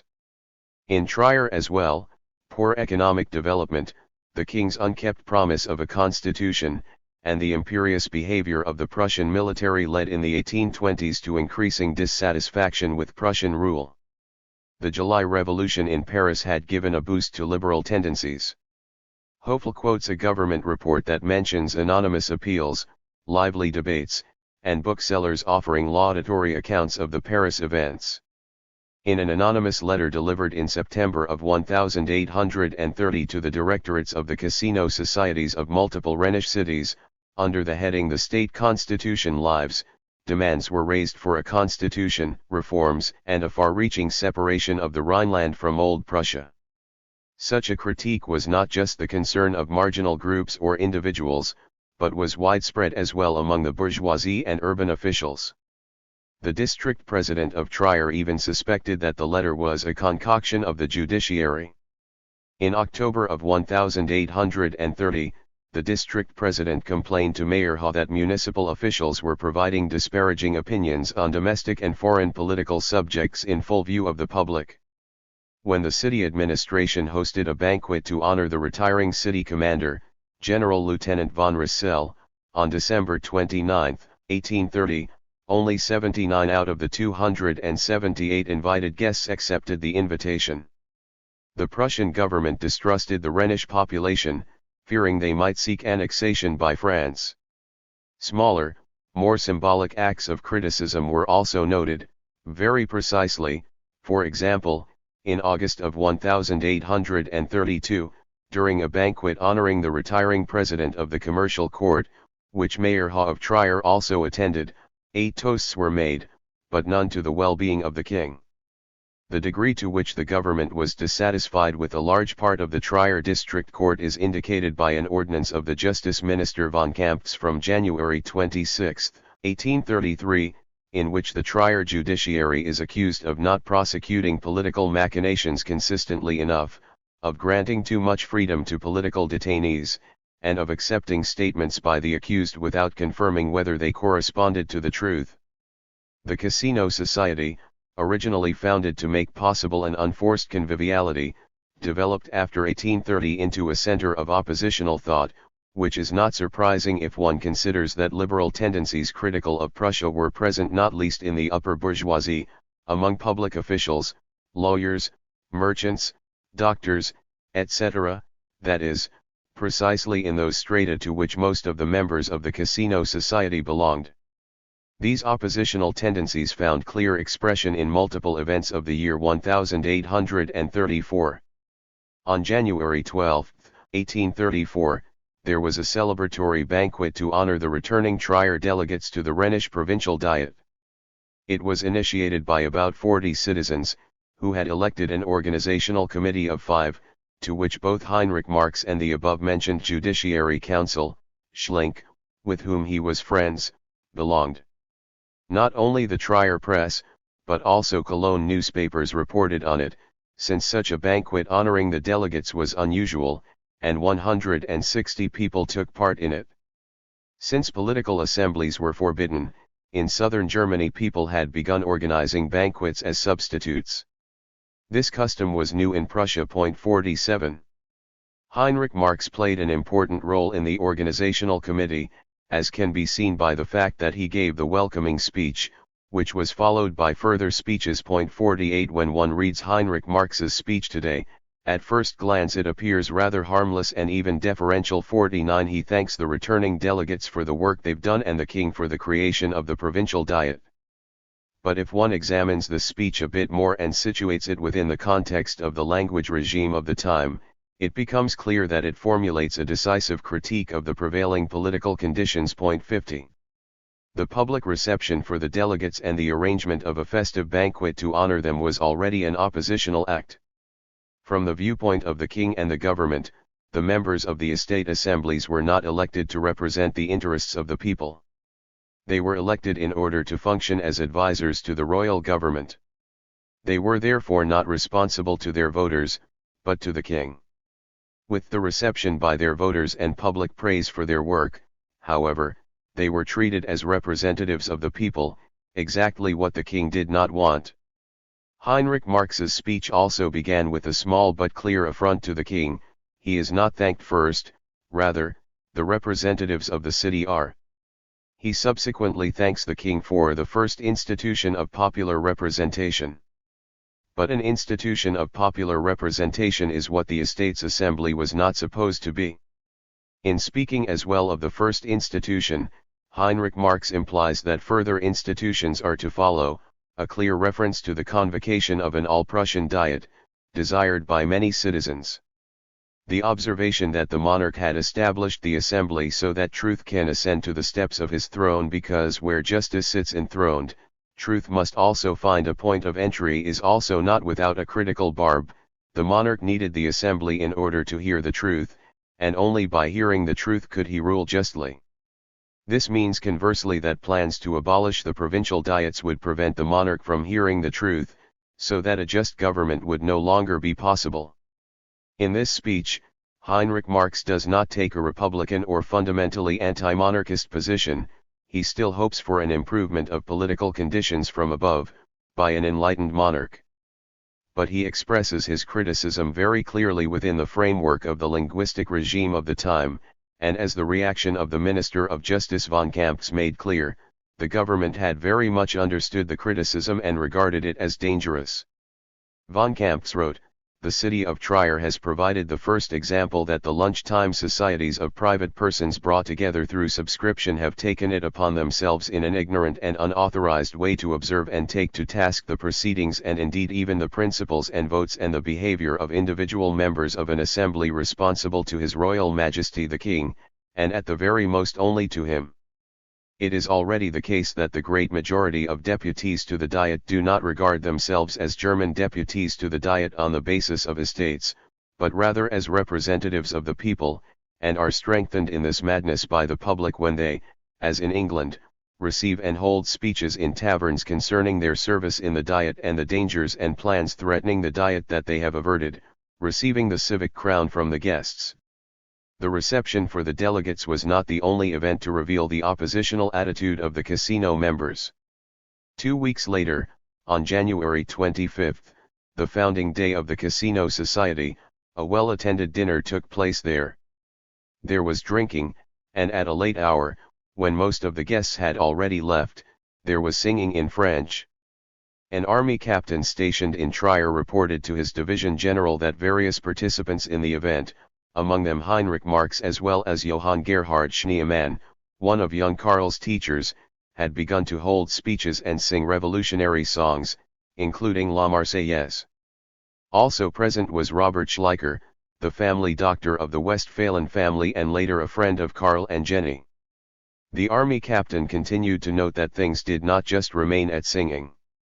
A cloth with the colors of the French tricolor and a depiction of a memorial to the fallen fighters of the July Revolution was also displayed, whereupon the lawyer Brixius remarked, "If we had not experienced the French July Revolution, we'd have to eat grass now like cattle." The captain allegedly heard all of this through the window while passing by the casino. The division general forwarded the report to the district president, and Brixius was ultimately charged with high treason. However, the Trier District Court acquitted him on December 15, 1834, since there was an absence of the intention of high treason. The Interior Minister then appealed the decision, but the appeals court in Cologne confirmed the acquittal on July 18, 1835, with the argument that what had occurred was not decorous, but did not violate any criminal code. A further occurrence also shows the oppositional mood of many casino members. When in June 1834 the senior civil servant Schmelzer spoke in the casino about his life's reminiscences and in doing so condemned the Jacobins, he was razzed and mocked. Apparently, because of all these occurrences, great pressure was exerted upon the casino society, so that it dissolved itself on July 6, 1834. However, it was refounded in August. Due to these incidents, the Prussian government not only distrusted the population of Trier, but Mayor Wilhelm Haw increasingly drew its attention. Already in 1832, the district president of Trier had noted an inclination to the francophone on the part of Haw. Haw attempted to portray the singing of revolutionary songs on January 25 as harmless and caused by excessive alcohol consumption. At the same time, he criticized the behavior of the district president and the division general in this affair. This critique brought disciplinary proceedings. On August 2, he was even stripped of his leadership of the city police. The government regarded him as so suspicious that they kept him under surveillance when he traveled to Brussels in 1838 in order to enroll his son at the École de Commerce. Ultimately, things came to a conflict in 1839 regarding the rights of the city vis-à-vis the district administration, in the course of which considerable pressure was exerted upon Haw until he finally announced his resignation because he no longer saw himself as able to represent the interests of the citizens. 51. All these events make clear that in the 1830s, enlightened and liberal attitudes were widespread, especially among members of the judiciary and Mayor Haw. Heinrich Marx had many friends and acquaintances in these circles, he even represented the mayor in court. The fact that Heinrich Marx was elected to the organizing committee for the reception of the Trier delegates and held the welcoming address shows how well regarded he was in these critical circles. Measured in terms of conditions at the time, his talk was courageous. It showed that Heinrich Marx professed his critical attitude even in public. It must be assumed that the young Karl Marx consciously took notice of these events and his father's critical attitude. However, Heinrich Marx was often characterized as a Prussian patriot. Old Edgar von Westphalen had already spoken of Heinrich Marx as a patriot und Protestant à la Lessing in a letter to Engels, and Mering also writes that he was a Prussian patriot, adding, though not in the humdrum sense the word has today but rather in terms of having an honest belief in the old Fritzian 52 Enlightenment. Some authors copy the part about the Prussian patriot but leave out the specification. Patriotic feelings were supposedly recognizable in a letter that Heinrich Marx wrote to Karl on March 2, 1837. His literary son Karl had apparently communicated to him his desire to enter the public sphere by writing a drama. The father advised his son against drama as a debut, saying that the danger of failure was too great. He recommends an ode on a turning point in Prussian history, the Battle of Waterloo, at which much was at stake for Prussia. If executed in a patriotic and German spirit with depth of feeling, such an ode would itself be sufficient to lay the foundation for a reputation, to establish a name. Thus, in the case of this recommendation, the main focus is not on Heinrich's own political view, but rather the consideration of how his son could make a name for himself. But Heinrich also adds a justification for being enthusiastic about this moment in history. The fact that Heinrich Marx felt he had to justify this reveals that Prussian patriotism was not a matter of course for him. And how does he justify this enthusiasm? A victory for Napoleon would have imposed eternal fetters on mankind and especially on the human mind. Only today's two-faced liberals can deify a Napoleon. And in truth, under his rule not a single person would have dared to think aloud what is being written daily and without interference throughout Germany, and especially in Prussia.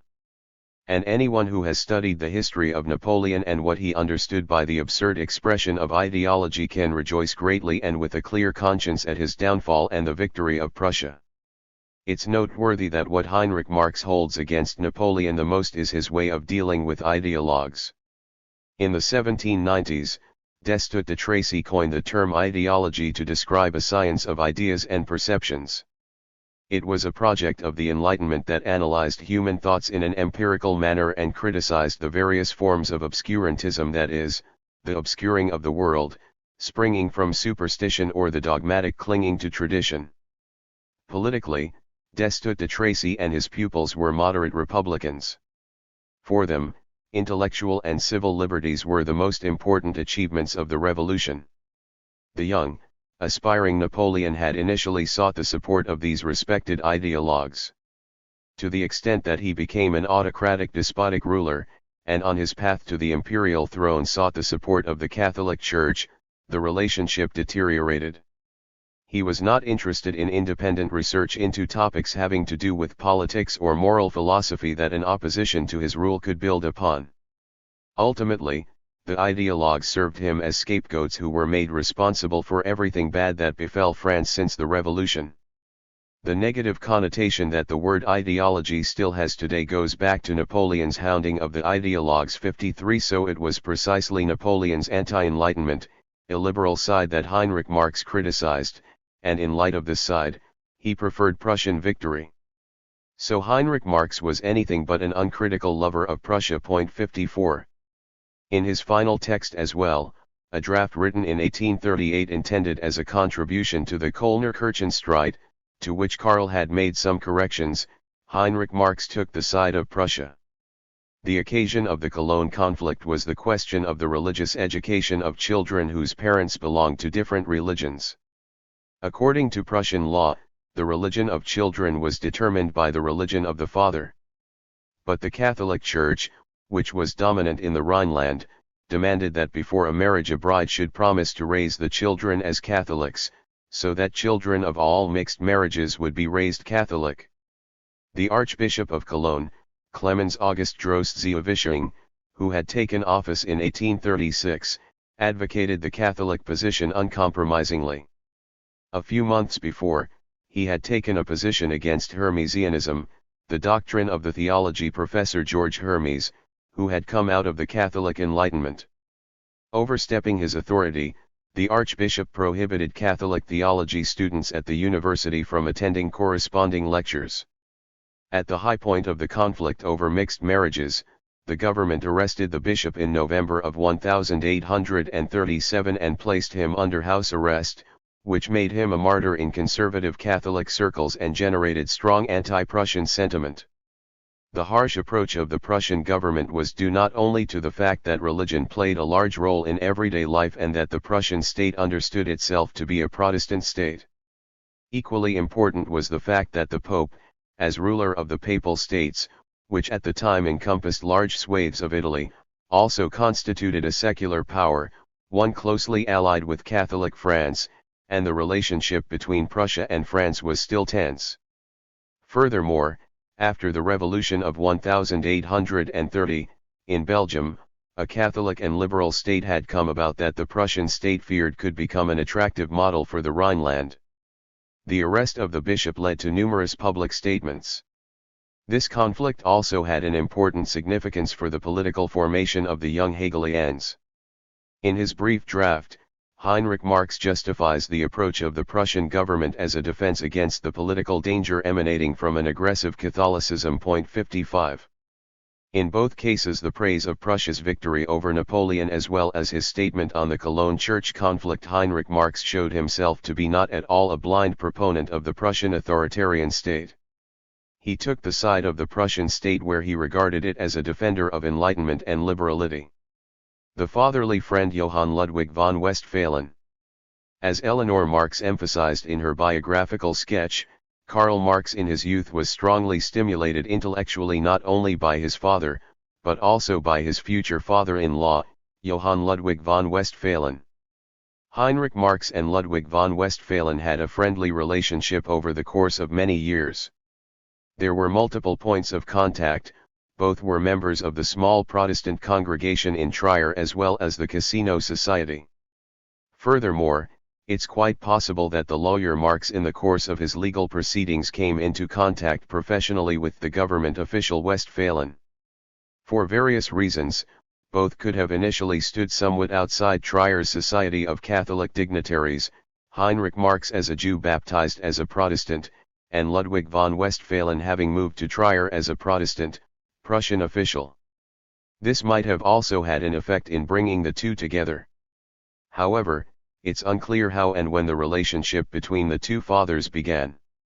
Rather improbable is the story peddled by Wien without citing a source 56 according to which the 5-year-old Jenny first saw her later husband when he was an infant during a visit by her father to the Marx household. If this story were true, then this friendly relationship would have had to exist as early as 1819. But when Heinrich Marx's children were baptized in 1824, Ludwig von Westphalen was not among the godparents, which could be expected if there had already been a close friendship at that time. Family background. The von Westphalen family was not an old Prussian noble family. 57 Ludwig's father was born in 1724 under the still bourgeois name Christian Philipp Westphal. 58 He studied law at the universities at Helmstedt and Halle. After that, he accompanied a Herr von Spiegel on a trip through Europe, which at the time was a part of the educational canon of rich nobles. In 1751, he became secretary to Duke Ferdinand von Braunschweig, who was 3 years older and the brother of the reigning duke as well as a Prussian officer. It seems he soon had a close relationship of mutual trust with Ferdinand. For both, their great chance came with the beginning of the 7 Years' War. Prussia was allied with England, which also ruled Hanover in personal union against France, Austria, and Russia. At the wish of the English king, George II, Ferdinand was named commander-in-chief of the English Hanoverian Hessian armed forces in the western part of Germany by the Prussian king, Friedrich II. His job consisted primarily in securing the western flank. Whereas Friedrich attempted in the east to deal with the Russian and Austrian forces, Ferdinand was supposed to keep the French troops in check to the extent of preventing them from intervening in the war in the east. However, the French armed troops were usually twice as numerous as those commanded by Ferdinand. Furthermore, the French army was under united leadership, whereas Ferdinand's army resulted from a coalition and was thus dependent upon different princes. Despite the numerical inferiority of his own troops, Ferdinand inflicted multiple bitter defeats upon the French. Philipp Westphal, although not a soldier himself, was the strategist who contributed decisively to these victories. Other than that of secretary, he did not have any official position, but as made clear by the abundance of surviving papers, he not only functioned as a de facto chief of staff, he also organized the provisioning of the armed forces and conducted the entirety of the Duke's correspondence. That a person of a bourgeois background had such a position of trust within the military was, as Franz Mehring correctly emphasizes, unique. The King of England also honored Westphal by granting him the title of Adjutant General of the English Armed Forces.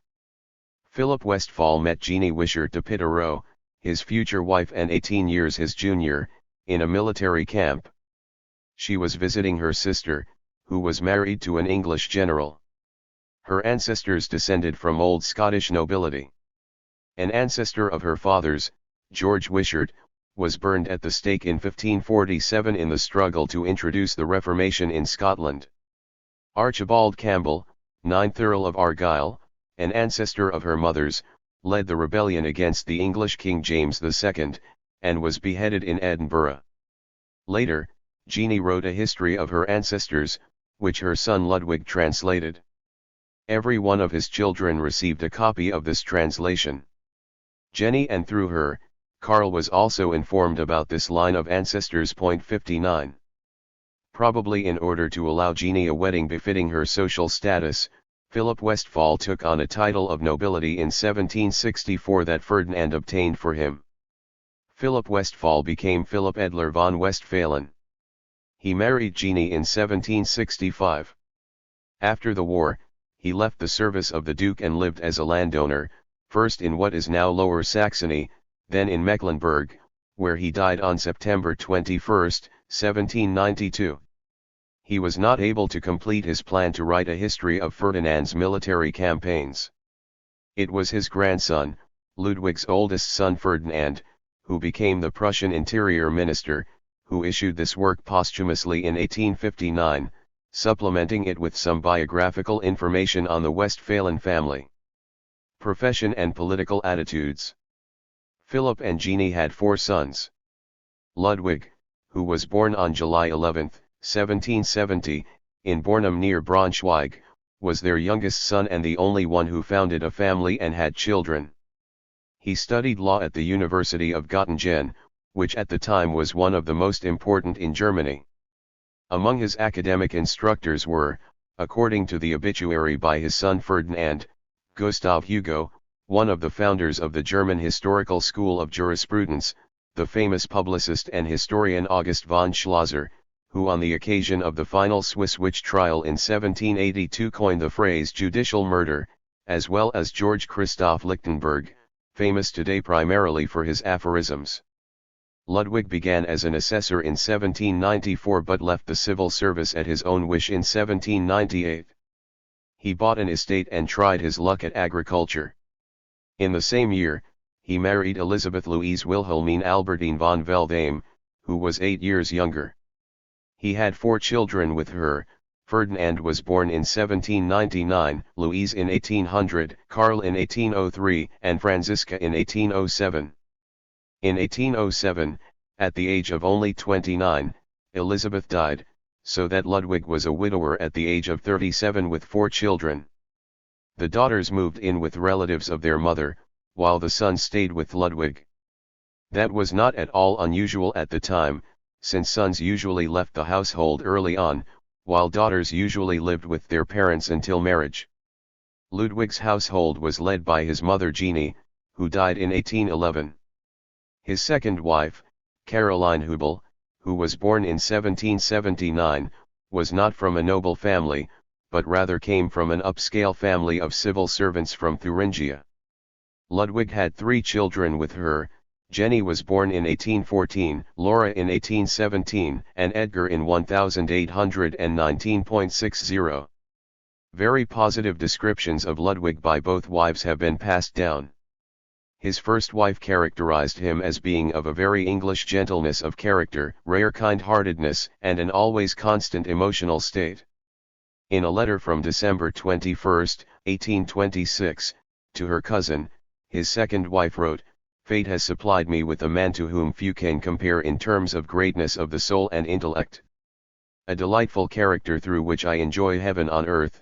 We endure all the tempests of life together with love, because often fate has dragged on us harshly. We have endured many agonies, but having such a support as I do in him, my foot does not slip." Ludwig was not very successful as a landowner and farmer. He had only purchased an estate in order to marry his first wife Elizabeth von Veldame and offer her a life befitting her social status. Ultimately, Ludwig leased the property, which he had purchased largely on credit, and returned to the civil service in Braunschweig in 1804. The debts from his time as a landowner would burden him for some time. After Prussia's defeat in 1806, Napoleon deposed the House of Welf in Hanover and Braunschweig and established the Kingdom of Westphalia, which encompassed large parts of the current German states Lower Saxony and Hesse. He appointed his younger brother Jerome as king. In 1807, Ludwig von Westphalen entered the service of this kingdom. he was initially general secretary of the prefecture in Halberstadt, and finally sub-prefect in Salzwedel. Like many others, Ludwig became an opponent of Napoleon because of the pressing tax burdens and constant recruitment that Napoleon required for every new war of conquest. Mering reports that Ludwig was even arrested in 1813 by Marshal Davist. When in the same year Prussian rule in Salzwedel began, the government retained him as district administrator. In 1816, landowners once again obtained the right to elect the district administrator, and they used it to get rid of Ludwig von Westphalen. He was probably too liberal for them. Furthermore, his second marriage to a bourgeois woman was not befitting his social status. The Prussian government ordered him thereupon to Trier. The government preferred to send more liberal officials to the newly acquired Rhineland, since it wanted to deal with the population there first in a cautious manner. With his son Karl from the first marriage, the 2-year-old Jenny, his wife Caroline, and her by then 75-year-old father, Ludwig relocated to Trier. Christiane, an unmarried sister of Caroline's, who cared for their frail mother, as well as the oldest son Ferdinand, who would soon take the abitur exams, remained in Salzwedel. In Trier, Laura and Edgar were born. After the death of her mother, Christiane also moved to Trier, where she lived in Ludwig and Caroline's household until her death in 1842. From 1818 at the latest, 2 domestic servants were employed. Around 1828-29, Helena de Muth, who later kept house for Karl and Jenny, must have entered the Westphalen household, at least that's what Eleanor Marx reported to Wilhelm Liebknecht. In Trier, Ludwig von Westphalen became state councillor of the district government. This was a step down compared to his previous post as district administrator. However, at $1,800, he received the highest annual salary of all government officials in comparable positions. But with this salary, he not only had to finance a household that encompassed 6 to 7 people, he also had to service the debt from his purchases of land, though these pieces of land didn't bring in much revenue. 61. In the meantime, in Berlin the conservative interior minister von Schuckmann was able to increasingly prevail against the liberal state chancellor, Karl August von Hardenberg, so that liberal sentiments among state officials were now rather suspect. Ludwig von Westphalen was not promoted any further.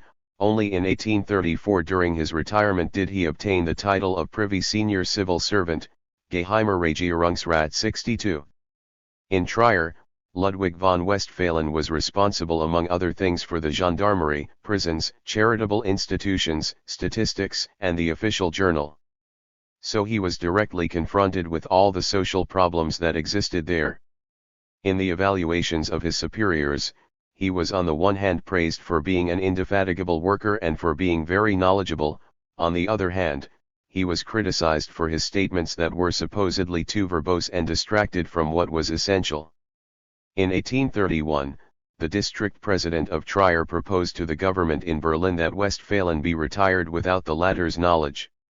In the next year, he backed away from this proposal, since Westphalen applied for retirement due to a heavy and persistent catarrh of the lungs.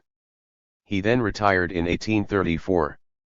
After the casino affair, the government was probably all right with a high-level official regarded as politically not completely trustworthy who was no longer in active service. We learn something of Ludwig von Westphalen's political views from a letter that he sent on April 7, 1831, to the publisher Friedrich Perthes, a cousin of his wife. Perthes apparently wanted to be taught about the situation in Trier.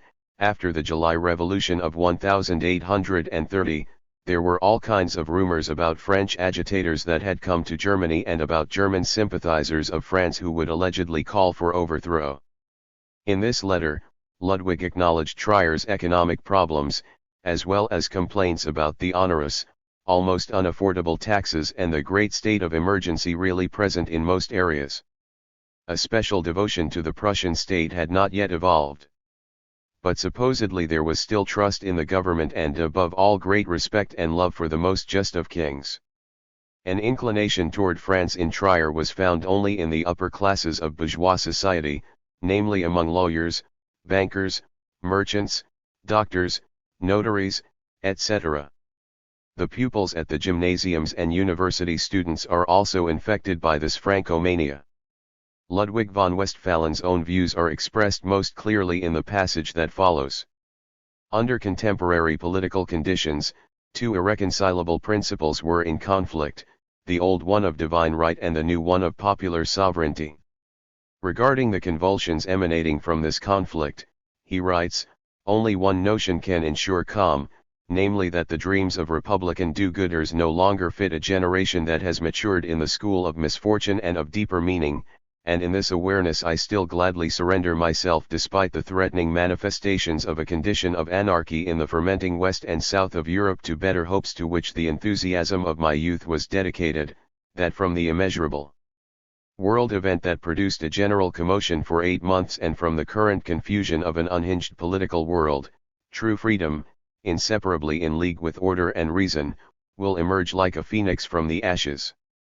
What emerges from this letter is that Westphalen had a critical view of social conditions in Trier and recognized clearly that the Prussian tax system, which entailed a much heavier burden for the poorer strata than the earlier French system, led to further impoverishment. For another thing, the letter makes his fundamental political attitude clear. He distances himself from Republican do-gooders but is not at all therefore an adherent of absolute monarchy. He only vaguely hints at what he regards as desirable, a true freedom in league with order and reason. Since he hopes that this state of affairs might emerge from the turmoil of the July Revolution, in which the Bourbon king, Charles X, was deposed and the citizen king, Louis Philippe, came to power, it's not hard to guess that hiding behind his hints is the suggestion of a constitutional monarchy. The fact that Ludwig Westphalen expresses himself so vaguely here might be due to the fear of spying and surveillance, which was particularly intense during the period after the July Revolution. This fear is expressed in the lines that his wife Caroline added to the letter. She asked her cousin to burn the letter after reading it. How much Ludwig von Westphalen abhorred absolutism is made clear in a letter from his son Ferdinand, who had considerably more conservative views than his father. On November 31, 1830, Ferdinand reported to his brother-in-law Wilhelm von Flaurancourt that a relative of his mother had been a guard officer of King Charles X and had remained an ultra-Carlist after the overthrow of 1830. He then wrote concerning his father, Ludwig, this obstinate and petty clinging to outdated ideas and to a worm-eaten dynasty including its camarilla of Jesuits and courtiers, and by a young man, was incomprehensible to my father. Also fitting this critical attitude is the information passed down by Mokim Kowalewski. The Russian historian and sociologist lived for a while in London in the mid-1870s, where he frequently met with Marx and Engels. In 1909, Kovalevsky published his reminiscences of Karl Marx. Among other things, Marx had told him that his father-in-law, Ludwig von Westphalen, was enthusiastic about the theories of Saint Simon and was the first to speak to him. Henry de Saint Simon regarded the industrial class, among which he counted all who participated in the production of goods and services, as being the only productive class. Standing opposite to it was the parasitic and superfluous class of the nobility and the clergy, which was unfortunately the ruling class of the country. Saint Simon rejected neither private property nor the capitalist mode of production, but given his fundamental critique of the nobility and the clergy, it's no wonder that he and his followers were regarded as dangerous subversives in both the France of the Bourbon Restoration as well as in Prussia. It's not known how strongly Ludwig von Westphalen was actually influenced by Saint Simon. But the enthusiastic dedication of Marx's dissertation emphasizes above all his receptiveness to everything new. May everyone who doubts of the idea be so fortunate as I, to be able to admire an old man who has the strength of youth, who greets every forward step of the times with the enthusiasm and the prudence of truth and who, with that profoundly convincing sun-bright idealism which alone knows the true word at whose call all the spirits of the world appear, never recoiled before the deep shadows of retrograde ghosts, before the often dark clouds of the times, but rather with godly energy and manly confident gaze saw through all veils the empyreum which burns at the heart of the world. You, my fatherly friend, were always a living argumentum ad oculos to me, that idealism is no figment of the imagination, but a truth. Many of the conversations that Ludwig von Westphalen had with the young Karl may have been conducted during walks together through Trier's idyllic surroundings. In a deleted paragraph of this dedication, Marx had originally added that he hoped to be in Trier again soon and to roam again at your side through our wonderfully picturesque mountains and forests. Karl Marx at Gymnasium. Alongside his parental home and contact with Ludwig von Westphalen, his attendance at Gymnasium might have had the greatest influence upon the young Karl. Marx probably did not attend an elementary school, but rather received private lessons, so that at the age of 12 he could be enrolled directly in the third class of Gymnasium. The Prussian education reform. The Prussian gymnasium that the young Karl attended from 1830 on was a relatively new institution at the time. It no longer had much in common with the type of school predominant just 30 or 40 years before. 63 Up until the late 18th century, Latin schools were predominant in Germany. In these schools, Latin grammar was practiced excessively, but not German grammar. A lot of theological material was also taught, since the teachers were often young theologians who were waiting to be assigned their own parish. For them, teaching was burdensome transitional employment. Schools were frequently in poor condition, teachers poorly paid, and education insufficient. Obligatory requirements and teacher certification did not exist any more than did a mandatory curriculum. The first reform efforts were made at the end of the 18th century. With the Prussian Abitur regulations of 1788, the Abitur was supposed to become the precondition for admission to university. However, in an estate-based society, it was not possible to exclude the sons of the nobility from university studies based on poor school performance. In light of the French Revolution and the wars that followed, these early reform efforts petered out. The forceful surge of reforms triggered by the Prussian defeat in 1806 led to a fundamental reorganization of educational institutions. Johann Gottlieb Fichte, Friedrich Schleiermacher, and Wilhelm von Humboldt propagated their ideas of human development and education. They proceeded from the notion that the state, now guaranteeing personal freedom and equality before the law, required mature and educated citizens. In any case, the reformed state needed lots of well-educated officials. Organizationally, obligatory training for teachers and therefore the profession of the gymnasium teacher, as something separate from teaching at an elementary school or at a Burgerschule, was first created in 1810 with the Certification Edict for Gymnasium Teachers. The Abitur regulations of 1812 did not yet make the Abitur the sole precondition for the transition to university, but the granting of stipends and later entry into the civil service were both tied to the Abitur. With set examination requirements, these regulations also contributed to the standardization of lessons. Prior to this, only a general reference framework existed, which individual schools filled in quite varied ways. First, in 1834 there was a general curriculum for the Rhine province and then, in 1837, a mandatory curriculum for all Prussian gymnasiums, whereby the independent shaping of the curriculum by individual schools was abolished. With the Abitur regulations of 1834, which made the Prima a two-year class in addition to the Seconda, the Abitur was also made the obligatory precondition for admission to the universities. 64 The universities now no longer had the right to admit students on the basis of their own decisions or special exams. It was no longer one's social standing, but rather school performance that would count. Education finally became a vehicle for social advancement, while the content of education was increasingly standardized by the state. Substantively, the Prussian education reforms were strongly influenced by those ideas that Friedrich Paulsen would describe much later in his History of Educational Instruction as New Humanism. Whereas the old humanist lesson aimed at an imitation of the ancients, the new humanism emerging in the late 18th century gives up this intention as having been made antiquated by reality. Through reading the ancient writers, it aims not at imitation of the Latin and the Greek, but rather to form judgment and taste, intellect and insight, and thus nurture the capacity for independent production in one's own language. In doing so, Greek antiquity in particular, in connection with the notions of art history of Johann Joachim Winckelmann Marx would go on to engage with him during his second year of study, was received in an idealized manner. In the new humanist conception of education, the study of old languages was to contribute to the development of humanity, to a person who developed his or her powers of mind and feeling into a harmonic whole. In 1792, Wilhelm von Humboldt wrote in his The Limits of State Action, "The true end of man, or that which is prescribed by the eternal and immutable dictates of reason, and not suggested by vague and transient desires, is the highest and most harmonious development of his powers to a complete and consistent whole."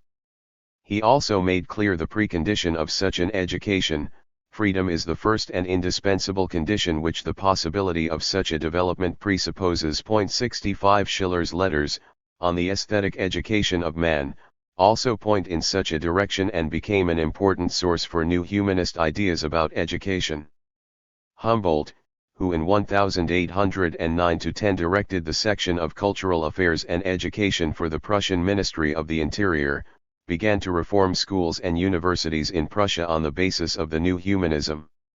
Starting in 1807 in Bavaria as well, Friedrich Emanuel Niethammer, a lifelong friend and correspondent of Hegel's, started reforming the schools according to the new humanism.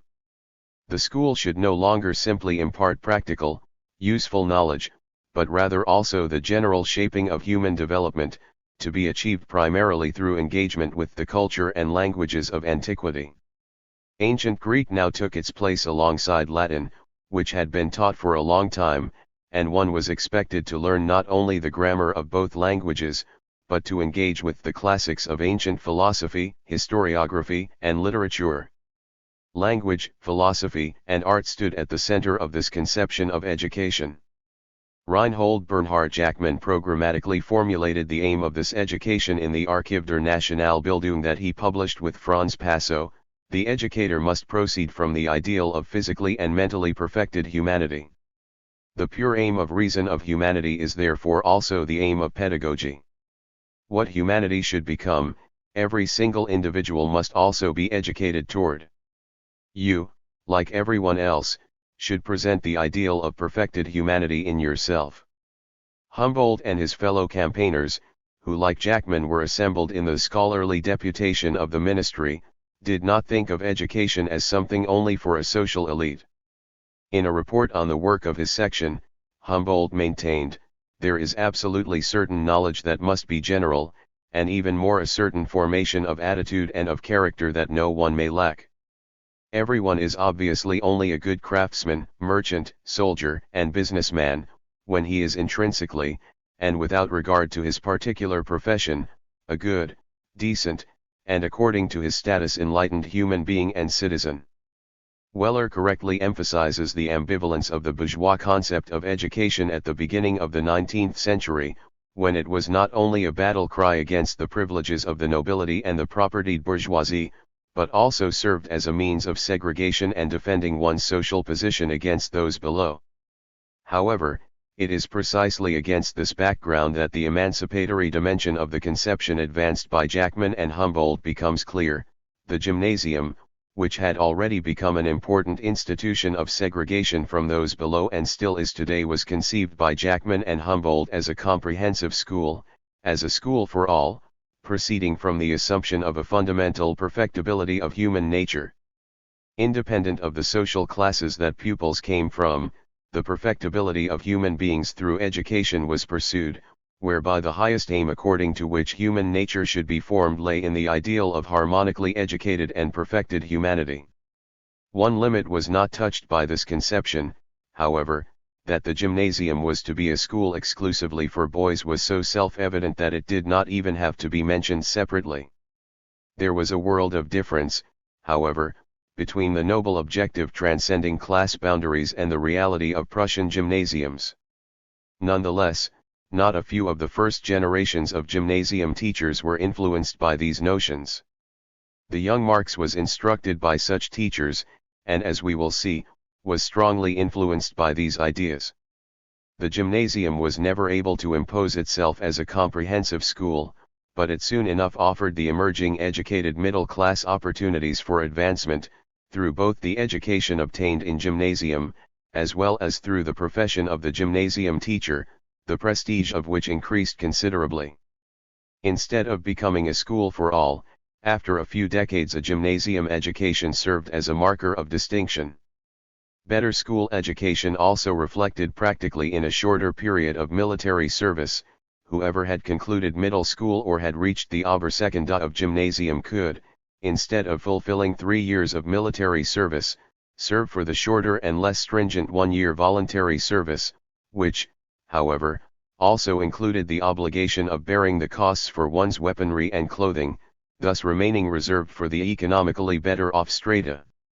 We will see in Volume 2 that the young Friedrich Engels made use of this privilege above all in order to spend at least a semester at the University of Berlin during his military service, since his father had refused him the chance to study. The period of reaction setting in after the Carlsbad decrees of 1819 brought considerable changes for the gymnasium. The new humanist educational impulses were curtailed, the perfectibility of the human being was robbed of its political edge and was limited more and more to inwardness and tended to mere aestheticism. The importance of the Greek element was reduced, since Greek antiquity had been idealized as a place of freedom. In the course of the 19th century, the humanist gymnasium had become a pedantic institution divorced from everyday life against which the reform pedagogy arising around 1890 would struggle.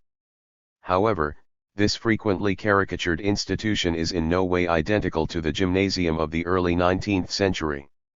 The Carlsbad decrees not only limited freedom of the press and banned Burschenschaffen as well as organized physical exercise, but the universities and with them, the gymnasiums became subject to strict surveillance.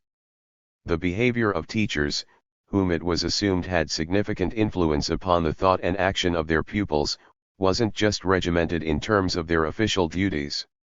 Teachers were also supposed to serve as positive role models. Lessons were to serve only for the transmission of knowledge, not to discuss political events.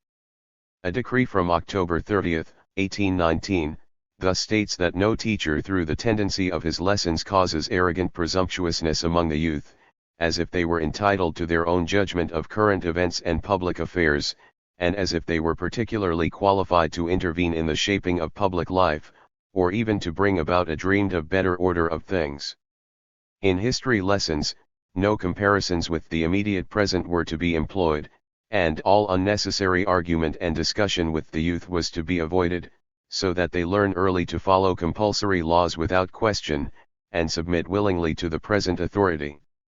Teachers who did not adhere to this were to be removed from service. Teachers were not only meant to monitor the behavior of their pupils at school, they were also to collect inquiries in a suitable manner on whether students held contacts and meetings among themselves or with other young people and to investigate the purpose of these, and then report them to the director. The director for his part was to monitor the teachers and register all findings in their personnel record. Directors were themselves monitored by the school councils and evaluated. So teachers and directors were not only supposed to instruct and be moral role models, they were also supposed to function as extended arms of state surveillance and repression. If they attempted to withdraw from this assignment, they had to reckon with repressive measures. The Trier Gymnasium and its teachers. The predecessor of the gymnasium in Trier was a Jesuit school founded in 1563. During the French period, the gymnasium was initially opened as a secondary school. From 1809 to 10 it obtained the name College de Treves. When the Rhineland became part of Prussia as a consequence of the Congress of Vienna, the college became the State Gymnasium zu Trier. The school first obtained the name mentioned in many biographies of Marx, Friedrich Wilhelm Gymnasium, in 1896. The school felt the increased surveillance in the wake of the Carlsbad decrees. In 1819, teachers and pupils who had taken a trip to Bonn were accused of having met people there who were notorious for their subversive principles, harmful to the common good. At the end of the 1820s, there were many Philhellenists among the pupils who supported the Greek independence struggle. Nikolovsky and Machen-Helfen report without providing a source that in 1833 a pupil was discovered to own a copy of the speeches from the Hambake Festival, and that in 1834 some pupils of the gymnasium had composed poems with a political tendency. In 1833, the district president of Trier reported to his superiors that among the pupils of the gymnasium an ill spirit reigns, and many teachers intentionally support it. Bose refers to a government report from 1834 according to which teachers and pupils were suspected of demagogic machinations and secretly monitored. The towering presence of the Trier Gymnasium was its director of many years, Johann Hugo Wytenbuch. He was also an archaeologist and founder of the Trier City Library. In 1804, Wytenbuch was already director of the French secondary school. He remained director of the gymnasium until 1846. His thinking was strongly influenced by the Enlightenment. In his earlier years, he was an adherent of the French Jacobins. He maintained his liberal and humanistic ethos even under Prussian rule. 66 Regarding his interactions with teachers and pupils, a rather critical report by the school inspector Schultz from the year 1818 states, "He lives in most friendly relations with all teachers, and he treats the students affectionately. One would only wish him more force, seriousness, stringency, and insistence." When in 1846, at almost 80 years of age, he retired from the teaching profession, the Trierische Zeitung wrote, "What distinguished Director Wytenbuch in particular was his manner of dealing with young people. One spoke to him as if to a trusted friend, yet felt the great dignity. He inspired enthusiasm for everything great, noble, and good, and became young again in his interactions with the youth." As noted above, the directors of gymnasiums were not only supposed to see to orderly instruction, but also politically monitor the teachers subordinate to them and when appropriate to report them to the superior authorities. Instead, on multiple occasions Wytenbuch protected teachers who had been attacked, which earned him in 1833 the accusation from the supervisory authorities that he was too weak and insufficiently decisive in his disposition. 1 year later, Wytenbuch seems to have intentionally undermined the cooperation with police authorities demanded of him. On October 2, 1834, the district president of Trier reported to the Ministerial Commission in Berlin that Wytenbuch was an educated as well as respectable man, without, apparently, the least amount of energy and authority and so little prudence that he shared the report of the police administration that had been confidentially provided to him with the to some extent most ill-disposed teachers of the gymnasium, thus inducing a publication of this report, compromising the police. What the district president attributed to lack of prudence was the best possible defense of the teachers under surveillance, and one can assume that Wytenbuch took this step quite consciously. For Wytenbuch, who had felt enthusiasm for classical antiquity early on, new humanist notions of education fell on especially fertile ground. He had an effect on his pupils especially through history lessons, which he taught himself to the higher grades of the gymnasium. According to Gross, starting with classical antiquity, history lessons served him in placing feelings of responsibility and virtue into young hearts. Karl was also taught history at the Untersekunda and Obersekunda as well as primal levels by Wytenbuch. Wytenbuch was most likely the preponderant influence upon the specific humanism expressed in Marx's Abitur examination papers. When the young Karl started gymnasium in 1830, Wytenbuch was 63 years old. Most teachers were considerably younger, and as can be gleaned from the fragmentary information of the surviving records, at least a few of them had rather critical attitudes toward the reigning social and political conditions and were observed with distrust by the Prussian authorities. 67. First and foremost to be named in this regard is Thomas Simon, who taught French to Karl at the tertiary level. He had long been active in providing relief to the poor and, as he said himself, had sufficient opportunity to get to know the ills of social life in their true shape and often heartbreaking reality. He had turned toward the concerns of the poor, neglected people, since as a teacher he had seen daily that it was not the possession of cold, filthy, minted money that makes a human being, but rather character, disposition, understanding, and empathy for the will and woe of one's fellows. In 1849, Simon was elected to the Prussian House of Representatives, where he joined the left. His son, Ludwig Simon, also attended the gymnasium in Trier and took the Abitur exams a year after Karl. He was elected to the National Assembly in 1848. As a result of his activities during the revolutionary years of 1848–49, the Prussian government brought multiple legal proceedings against him and convicted him in absentia to death, so that he had to emigrate to Switzerland.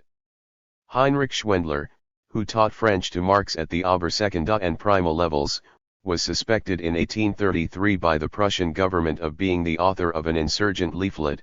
He was accused of poor character and of familiar relationships to all the fraudulent minds of the local city. In 1834, a ministerial commission warned of the pernicious orientation of Simon and Schwendler, and in 1835, the provincial school council regarded his dismissal as desirable, but could not find a sufficient reason. Johann Gerhard Schneemann had studied classical philology, history, philosophy, and mathematics. He published numerous contributions on the archaeology of Trier. At the Tertia and Obersekunda levels, he taught Karl Latin and Greek. In 1834, Schneemann also participated in the singing of revolutionary songs at the casino and was interrogated by the police as a result. Even if Simon, Schwendler, and Schneemann hardly expressed their political views during lessons, it is probable that they expressed their attitudes in their ways of dealing with the subject matter and through individual remarks during and outside of lessons. That likely further reinforced the critical view of political conditions that Karl was already familiar with through his father, as well as Ludwig von Westphalen. Probably of a somewhat different nature was the influence of Johannes Steininger, who taught natural sciences and physics to Karl at the Untersekunda and Obersekunda levels as well as mathematics at the Obersekunda and Prima levels. Steininger had initially attended a seminary, but dropped out in 1813 and then studied mathematics, physics, and geology in Paris. As can be gleaned from the school program of 1817, he taught about the formation and decay of mountains and about revolutions that not only change the surface of the earth, but redistribute organic matter and through which earlier plant and animal forms disappear while on the other hand new ones emerge. With this teaching content, he stood in conflict with a Christianity based upon a literal understanding of the Bible. As the school inspector Lang disclosed in a report from 1827, Steininger had to ward off hostility from the clergy. Ultimately, in 1834 the Provincial Schools Council doubted his patriotism because as a mathematician and physicist he had a special fondness for invoking the achievements of the French. In 1837, Steininger was denounced in an anonymous letter. It was alleged that for 20 years he had been shaking the foundations of Christianity in his lessons, which causes some lads to lose their faith. Steininger disputed this allegation. But it emerges from his defense that he taught about the consequences research in the natural sciences had for a literal understanding of the Bible. Steininger claimed that whenever geological truths appeared to contradict the Bible, he emphasized that this did not undermine divine revelation. 68 Alongside impulses critical of religion, Marx may have received from Steininger basic knowledge of natural history and geological development that served him well in his later studies of the natural sciences and his studies of geology in the 1870s. Johann Abraham Kupper, a Protestant senior civil servant and school inspector for the district government in Trier and at the same time pastor of the small Protestant congregation there, also taught the Protestant religion class at the gymnasium, starting in November 1831. Karl was taught by him for 4 years. Kupper saw Christianity as being under attack by the Enlightenment and rationalism. With his rejection of Voltaire and Kant, his lessons stood in opposition to Enlightenment views that the young Karl became familiar with through his parents as well as most of his teachers.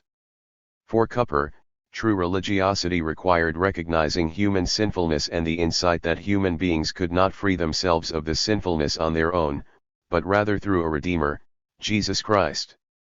In contrast to most of the young Karl's teachers, Vitus Loers was extremely conservative, as well as very loyal to the church and state. He also must have been rather authoritarian in his interactions with students. For example, he had refused to teach a student who had grown a mustache. Loers was a respected classical scholar, who had published multiple essays and books. 69 He taught Karl Greek at the Obersekunda and primal levels, Latin as well at the primal level, and occasionally German. In 1835, he was named the second director of the gymnasium. In 1833, the Trier district president had proposed replacing Weitenbach as director with another person. But the authorities recoiled from the idea of forcing the highly respected Weitenbach into retirement against his will. They therefore placed Loers at his side as co-director. It was obvious to all parties, however, that the point was to take leadership of the gymnasium away from the liberal Weitenbach and place it in the hands of a person devoted to the Prussian state. On November 17, 1835, on the occasion of Loers' inauguration, a celebration took place, about which Heinrich Marx wrote to his son Karl, who was studying in Bonn. On the occasion of the celebration for Herr Loers, I found the position of good Herr Weitenbach extremely painful. I could have wept at the offense to this man, whose only failing is to be much too kind-hearted. I did my best to show the high regard I have for him and, among other things, I told him how devoted you are to him and that you would have liked to compose a poem in his honor but had no time. That made him very happy. Will you do me the favor of sending me a few verses for him? From the same letter, we also learn that Karl and Heinrich Clemens were the only pupils of the Abitur class who did not pay the usual farewell visit to Loers. We don't know the reason, but it is reasonable to assume that Karl explicitly did not wish to bid farewell to this reactionary teacher and express gratitude for his lessons. The Abitur examination papers, first glimpses of the young Marx's intellectual development. In August of 1835, Karl Marx, along with 31 classmates, took the written Abitur examination. His Abitur examination papers are his oldest known texts. Alongside a translation from German into French, one from ancient Greek into German, and one from German into Latin, as well as a mathematics examination, 73 papers had to be written, a Latin paper, a religion paper, and a German paper. In the case of these texts, it must be taken into consideration that they do not necessarily reflect the opinions of the young Karl. One can assume that, if not the exact topics of the papers, each of the topic areas were objects of discussion in lessons and that the teachers had made the correct view of each problem more or less clear. For the Latin essay, the question posed was, does the reign of Augustus deserve to be counted among the happier periods of the Roman Empire? Marx compared the era of Augustus with the early Republic and the period of Nero's imperial reign. 71 Compared to the latter, the period of Augustus's reign comes out considerably better. The comparison with the early Republic is not so unequivocal. Augustus was a mild ruler, but citizens lacked freedom. However, Karl gives Augustus credit for having gotten rid of the chaos caused by the Civil War. Marx concludes that the state established by Augustus was the most appropriate under the given conditions. As the editors of Mega emphasize, Marx's paper did not go beyond the considerations of his classmates, they mainly reproduce what was taught by Loers in lessons, attempting to bring it into passable Latin. Loers' evaluation, also formulated in Latin, turned out to be rather positive. It ended with the sentence, verum quam turpis litera. That would not change in the future. From the Quarta until the Obersekunda, penmanship was also taught, but it didn't help Marx at all. The religion paper had the topic the union of believers with Christ according to John 15, 1-14, showing its basis and essence, its absolute necessity, and its effects. It was not a case of a problem to be discussed, but rather of the explanation and justification of a given statement using a section of the Gospel of John. Here as well the papers exhibit great commonality and probably repeat what was taught in lessons. 72 The young Karl emphasized that the reason for union with Christ is our sinfully inclined nature, our wavering reason, our corrupted heart, our iniquity in the sight of God.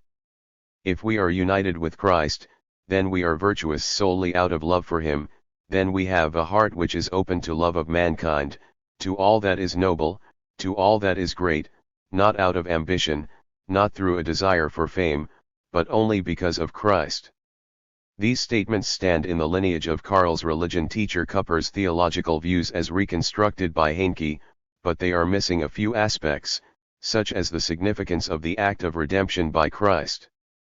Kupper attests to Karl a presentation rich in ideas, vivid and powerful, but maintains that the essence of the union in question is not specified, the reason for it is comprehended only from one side, and its necessity is inadequately accounted for.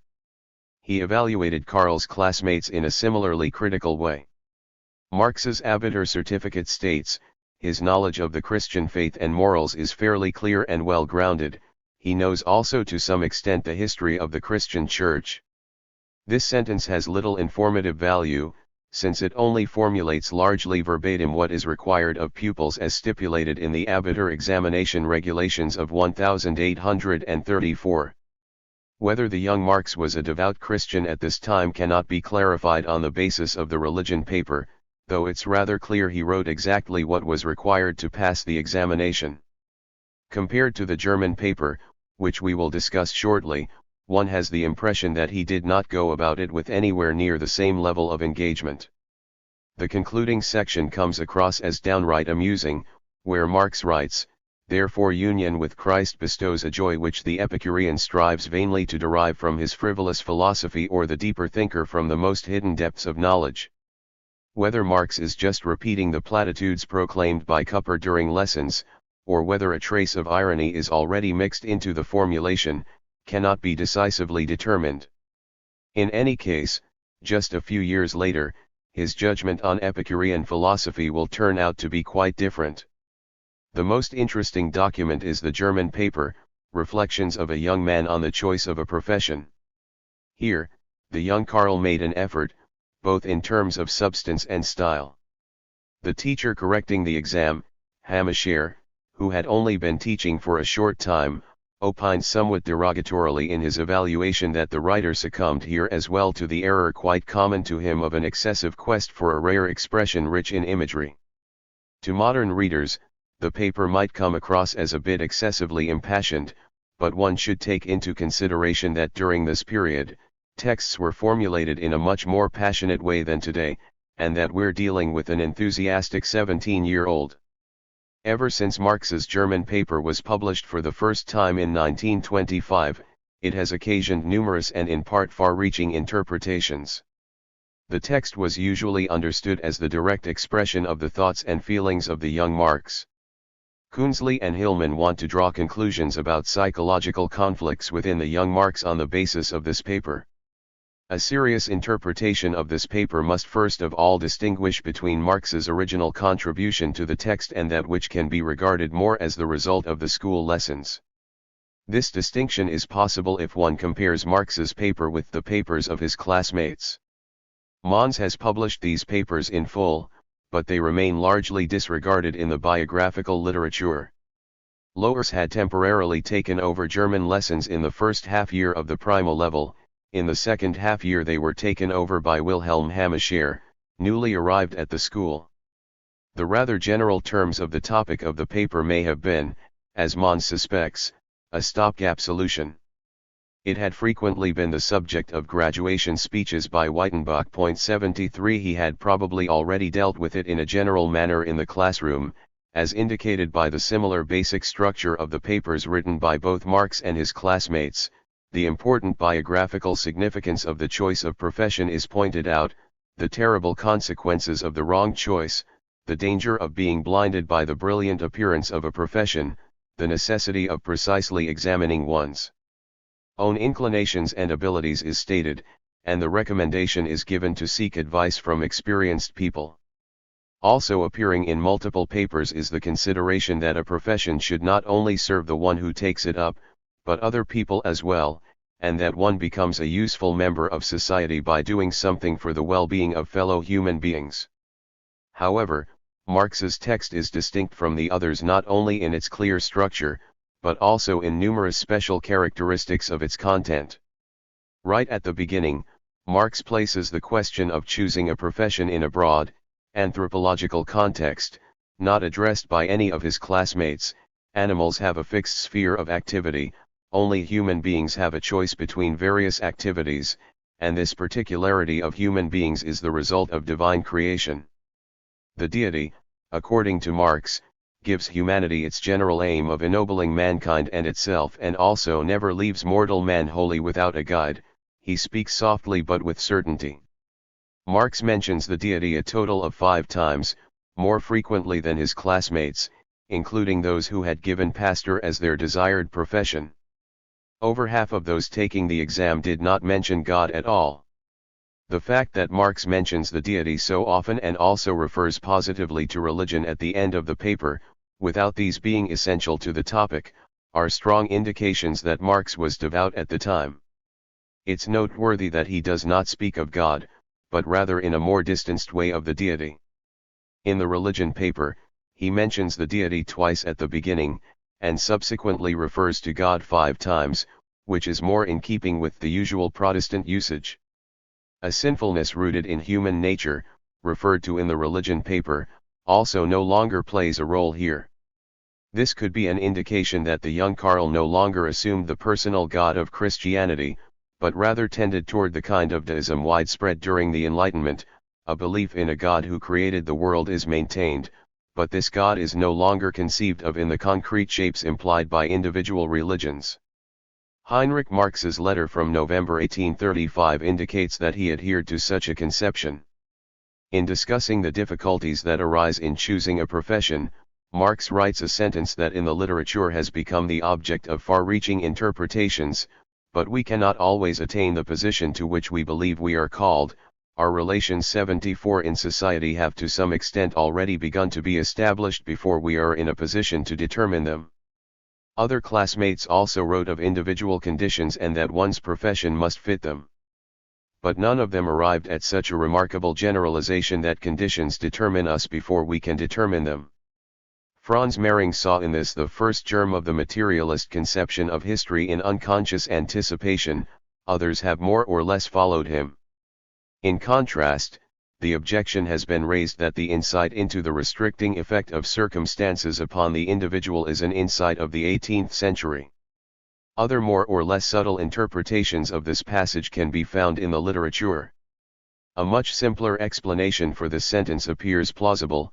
Karl was reflecting upon his father's experience.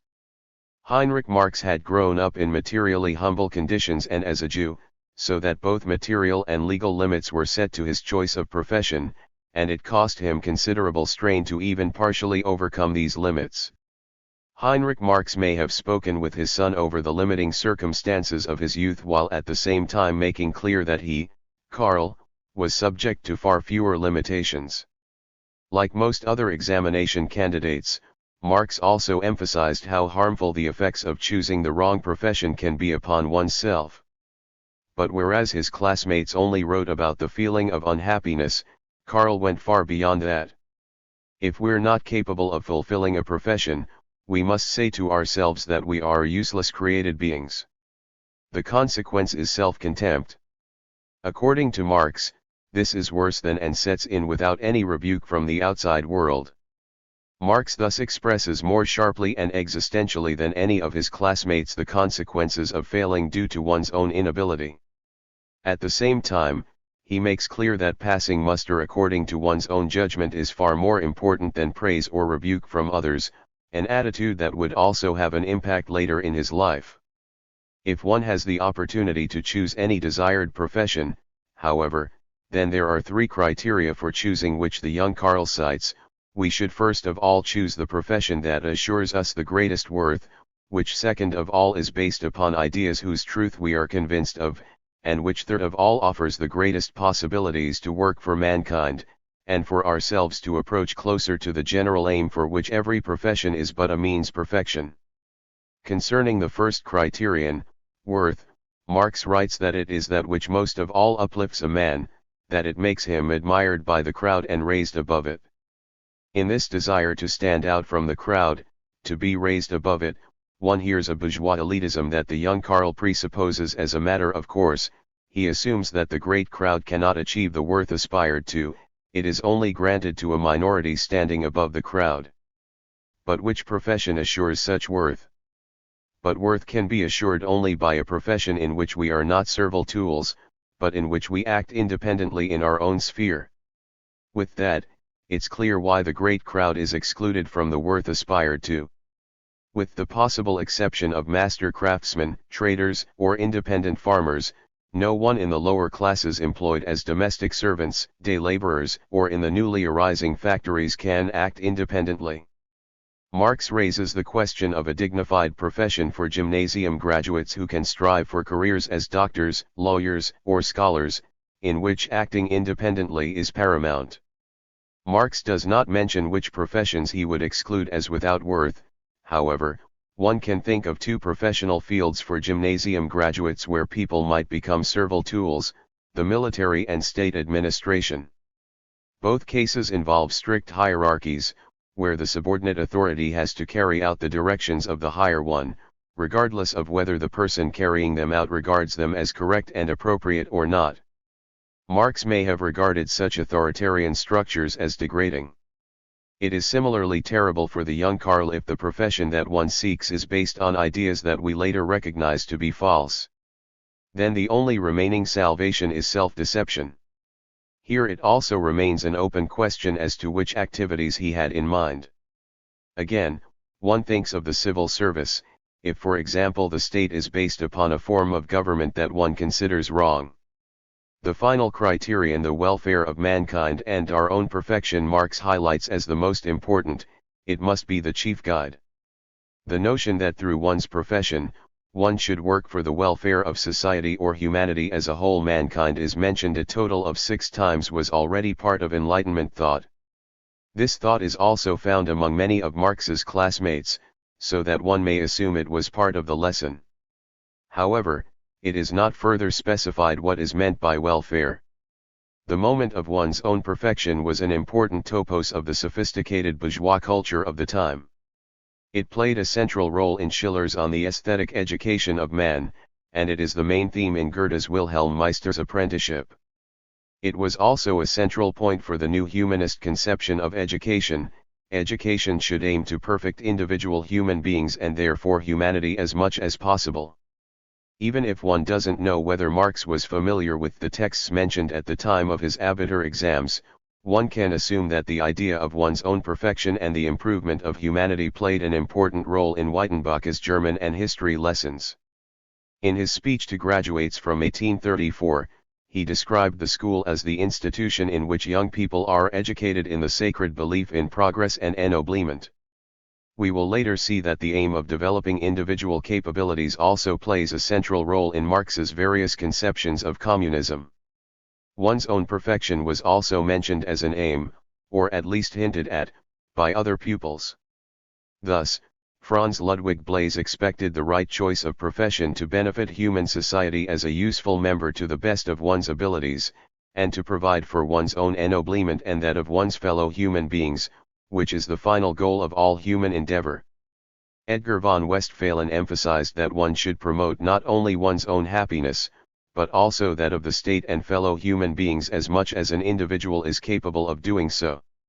Some pupils emphasized the conflict between one's own interest and benefit to the community, whereby they emphasized that one must also accept burdens in order to work for the welfare of society or the state. In contrast, Marx was the only pupil who disputed that there was such a relation of conflict at all, which he justifies anthropologically. Man's nature is so constituted that he can attain his own perfection only by working for the perfection, for the good, of his fellow men.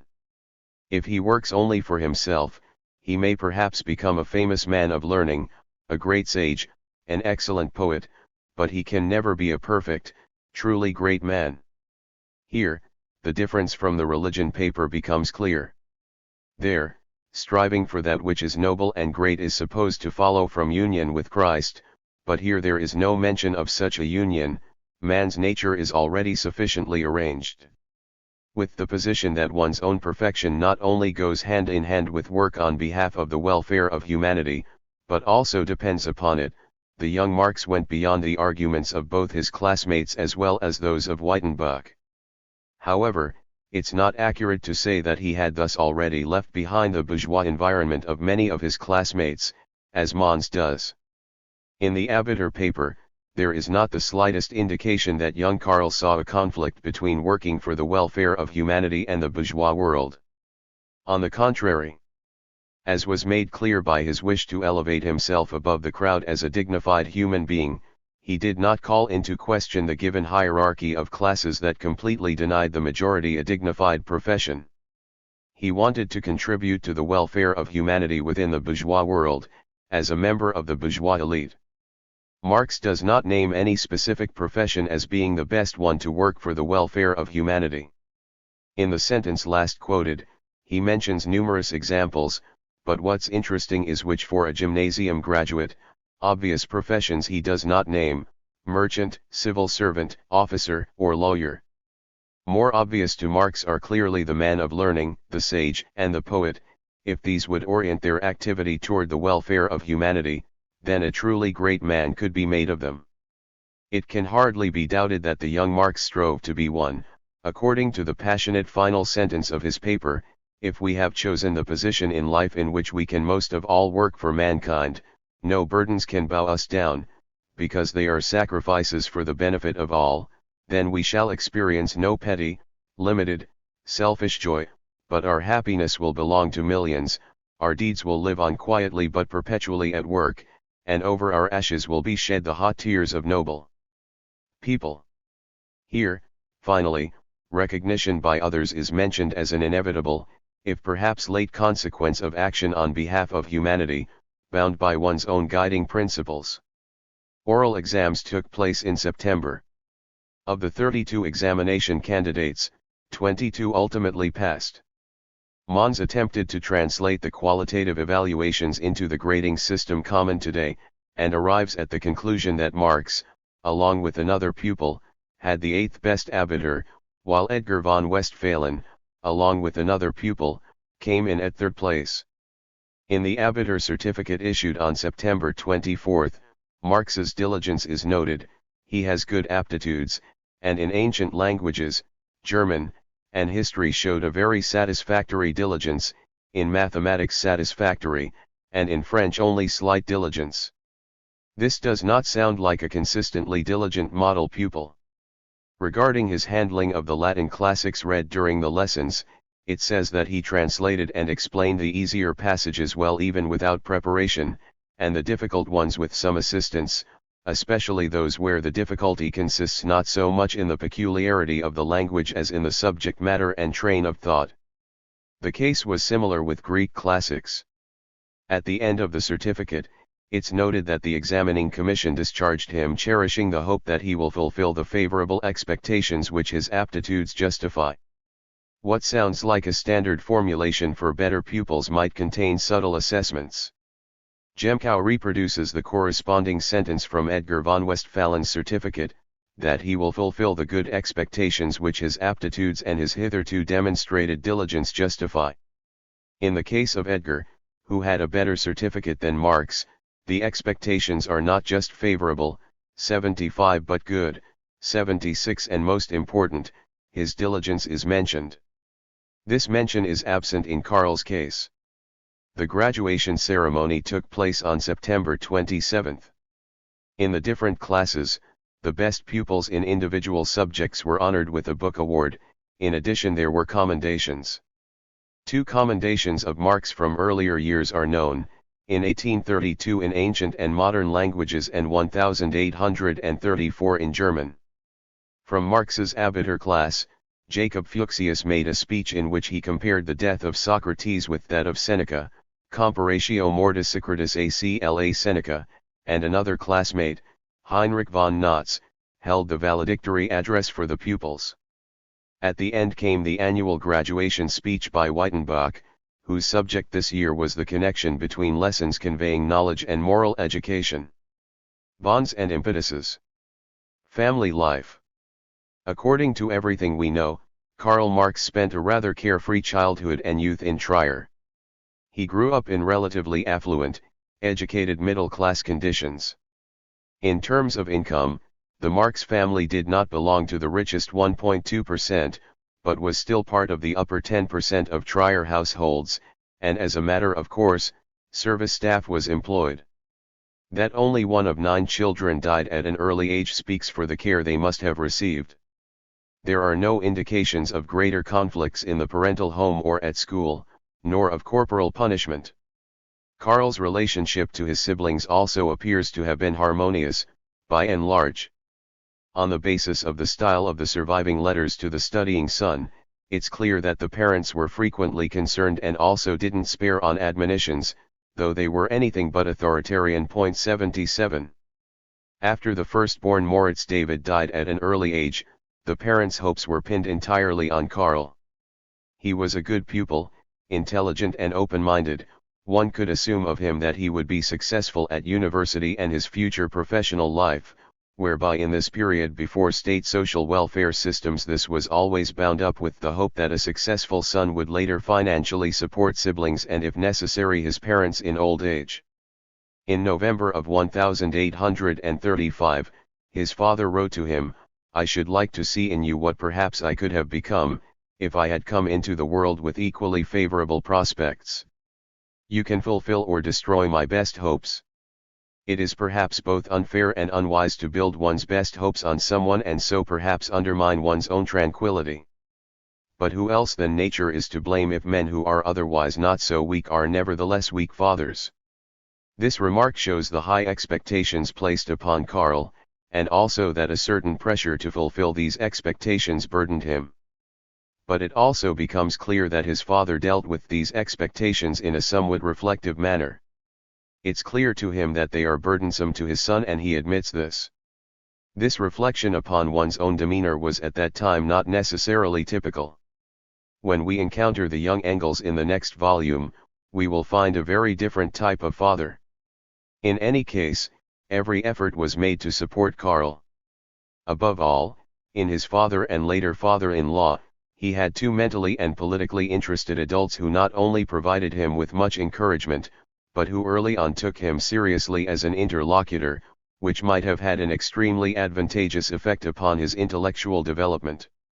Even if his mother was not as uneducated as alleged in much of the literature, there are no indications that Karl had an intellectual relationship with her as strong as the one with his father. Judaism. The fact that Karl Marx came from a Jewish family has led to a whole string of speculations. Thus, Ruhl concludes from Marx's poor health, his Jewish heritage which Marx, according to Ruhl, regarded as a stigma for his entire life and his position as the firstborn and only son of the family which carried the burden of high expectations is that Marx had an inferiority complex. It is definitely false that Marx was the firstborn and only son. That Marx's state of health was not especially good at an advanced age is correct. We lack any information on his health from the period of his youth. Ruhl cannot offer a single piece of evidence for the assertion that Marx regarded his Jewish heritage as a stigma, but simply asserts that racial origin could not be washed away by the waters of baptism. Ruhl was obviously projecting the racial antisemitism familiar to him from the 1920s onto the first half of the 19th century. As discussed earlier in this chapter, one could, in fact, escape the anti-Jewish sentiment predominant in the early 19th century through baptism. It has also been asserted that central concepts of Marx exhibit analogies to Jewish tradition. One example can be found in the work of Karl Loewit, who grasps Marx's conception of history as the expression of a transparent messianism and concludes that Marx was a Jew of Old Testament stature. Gustav Meyer had already made a similar argument. Whether the alleged analogies exist has to be discussed on the basis of Marx's work.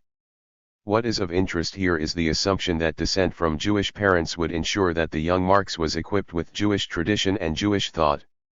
Whereas Loewit and others simply assert this, Künzli and Masizek have attempted to prove it in detail. These two authors stand in strong contradiction to each other in terms of their conclusions. Künzli's intention is to demonstrate that Karl Marx's Jewish heritage ultimately led to Jewish self-hatred and anti-Semitism, whereas Masizek attempts to demonstrate that Marx's specific humanism can only be understood in terms of the traditions passed down to him on the basis of his Jewish heritage. Both have huge problems proving their conclusions on the basis of biographical facts. Ultimately, both of them can only assert Künzli asserts that Heinrich Marx's baptism led to a break with his family and later to a traumatic conflict between Karl and his father, whom Karl supposedly rejected as weak and opportunistic not only due to his baptism, but also because of his moderate political statements. Künzli cannot provide evidence for either claim, but he assures the reader again and again that it must have been so, and then draws further conclusions from Marx's supposed trauma. Masizek assembles a lot of material concerning the special character of the Jewish family, the differing roles of mother and father, the special intimacy of relationships, and much more. Furthermore, he invokes psychological theories that are supposed to make clear how strongly a person is shaped by early childhood experiences. Since Masizek assumes that every Jewish family bears the stamp of these special characteristics, he concludes without further ado or verification that the family of Karl Marx also possessed these characteristics and that Marx had thus been shaped in a way that was decisive for his later life. Leaning upon Masizek's considerations, Mons also speaks of a parental trauma due to the baptism forced by the state, a trauma that supposedly surfaced for Karl again and again. Indeed, there is not a single indication that Jewish holidays were celebrated in Karl Marx's family or that the children otherwise had a Jewish upbringing. Heinrich Marx probably allowed himself to be baptized in 1819-20, shortly after Karl's birth. It was probably clear to him that his children would have to be baptized if he wanted to spare them any disadvantages. To baptize oneself and one's children but then raise them as Jewish, would have posed great problems for the children, since they would have to keep this upbringing secret. Such behavior could only be expected if the parents were strongly devout and wanted to pass on their Jewish faith to their children at any price. We don't know whether Karl's mother had a pronounced faith.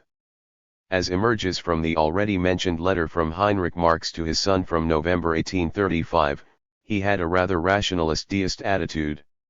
He believed in God but did not tend toward any particular religion. To that extent, it's improbable that a particularly Jewish upbringing, the observance of Jewish laws, or the celebration of Jewish holidays took place. It is just as unlikely that Protestant Christianity, to which the family had converted, played an especially large role in Karl Marx's upbringing. None of this means that Judaism was not a topic in the Marx family. At the very latest, when the adolescent children noticed that their parents had Jewish relatives, but that they themselves weren't Jews, they would have asked why that was the case. It's also plausible that the thoughts and attitudes of the parents had been shaped by their Jewish background, and that this would be reflected in some statements and behavior. But there are no indications supporting the thesis that a special familial constellation arose therefrom. Künzli, Masizek, and Mons can only allege that descent from a Jewish family must have led to a strong Jewish influence. But even disregarding the lack of clues for such a strong influence, it needs to be taken into consideration that Jewish traditions were far from the only influences the parents were subject to. For Heinrich Marx's thought, as is made clear by many of his statements, the Enlightenment played a decisive role. Heinrich Marx was likely also somewhat familiar with Kant's philosophy. In a letter to Karl, he mentions Kant's anthropology in passing. This strong influence of Enlightenment thought probably made for a certain amount of alienation of Judaism. Within the upheavals that were experienced by Jewish communities at the beginning of the 19th century, such an act of distancing was not an isolated case. Rather than a Jewish influence, there are clear indications for Enlightenment humanist influences upon the young Marx. His father's views, those of the fatherly friend Ludwig von Westphalen, and those of numerous teachers at the gymnasium in Trier all operated in similar directions, so that there might have been mutual reinforcement. Friends from youth.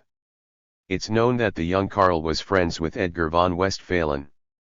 How close the relationship of the two boys must have been is demonstrated by a hitherto unpublished letter from Edgar to Friedrich Engels composed 3 months after Marx's death. On June 15, 1883, Edgar wrote, "I can only speak to you in person about my relationship to Jenny and Marx. I grew up in Marx's house as a child. The elder Marx was a patriot and Protestant à la Lessing. I was always drawn to Emily.78 Pockety Tempe. Nothing has been passed down directly concerning the young Karl's friendships, so that several biographers have concluded that Marx had no friends in his youth and grew up rather isolated. Thus Otto Ruhl suspected that Marx had experienced his Jewish heritage as a stigma in childhood, which had spurred him to a high level of intellectual achievement, through which, however, he was unable to gain friends. 79 Cornu also writes that Marx had few friends among his classmates, and Francis Wien even gave the first chapter of his biography, devoted to Marx's youth, the title The Outsider. The notion that Marx as a school pupil might have had the position of an outsider is not absurd from the outset. Marx's later remark about the country bumpkins at the Trier Gymnasium is readily invoked as evidence that he did not have any close relationships to his classmates. However, it's not at all the case that Marx dismisses all his classmates as country bumpkins. The sentence continues that some classmates were preparing to enter the seminary and most of them drawing stipends 80. Ruhl and Wien see in this alleged outsider role of the young Marx a first instance of intellectual conditioning. However, an array of evidence contradicts this notion of the outsider without friends. Marx retained the strong accent of his hometown for his entire life. He could hardly have gotten this accent from his parents, neither of whom grew up in Trier. It could have come from contact with the domestic servants, but it appears more probable that he acquired it through contact with other children, which means that he must have passed considerable time with them during his childhood. That also fits with what his daughter Eleanor reports, that Karl as a pupil was both popular as well as feared because of his mocking verses. Such a characterization does not point to an outsider. Karl was probably friends with his classmate Heinrich Balthasar Christian Clemens during or toward the end of his school days. As mentioned earlier, Karl and Heinrich Clemens were the only pupils in the class who did not bid farewell to the reactionary Vitus Loers. Like Karl, Heinrich Clemens studied in Bonn in 1835–36, later, he became a notary in Saarlouis. When Karl and Jenny married in Kreuznach in 1843, one of the witnesses was the notary candidate Heinrich Balthasar Christian Clemens. Given that the first names and the profession are the same, it's likely that it was Marx's former classmate. It's also quite possible that they had a school friendship that continued for a few years. In multiple letters from Heinrich Marx, there are clues to further friends from Marx's youth. In a letter from February 3, 1837, he refers to your friend Karl von Westphalen. This would be Edgar's stepbrother, who was born in 1803 and who died in 1840. In a total of 3 letters, there is mention of a Kleinertz, who is also referred to by Heinrich Marx as your friend. Since Marx's father refers to him as Dr. Kleinertz, he must have been, like Karl von Westphalen, somewhat older than Karl. It's not known who this Kleinertz was. 81 Heinrich Marx also mentions in the letter of February 3, 1837, Herr von Notz told me that you would come here during the autumn vacation. This Herr von Notz was likely the father of Karl's classmate Heinrich von Notz. If this former classmate knew when Karl was coming back to visit Trier, there must have been contact between the two beyond their school years, which points to a school friendship. Finally, in the 1850s, we find in Marx's writings a clue to an earlier acquaintance.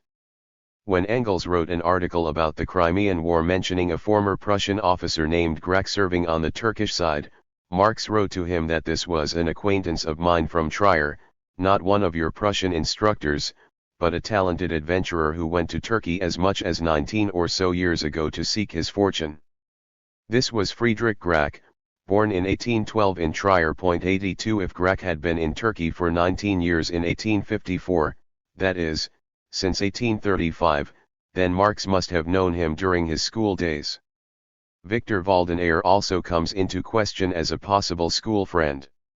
In 1843, he provided the Rheinischen information concerning the Mosel, actively took part in the revolution of 1848, visited Marx in London at the end of 1856, and, during the auctioning of Marx's late mother's wine collection, helped to obtain a better price by bidding. Waldenaer had taken the Abitur examination at the Gymnasium in Trier in 1834, a year before Karl. He was the son of Nikolaus Waldenaer, who in 1834 was one of the 4 members of the Rhenish Provincial Diet who were honored at the same celebratory banquet at the casino where Heinrich Marx gave the welcoming address. So, the fathers probably knew each other.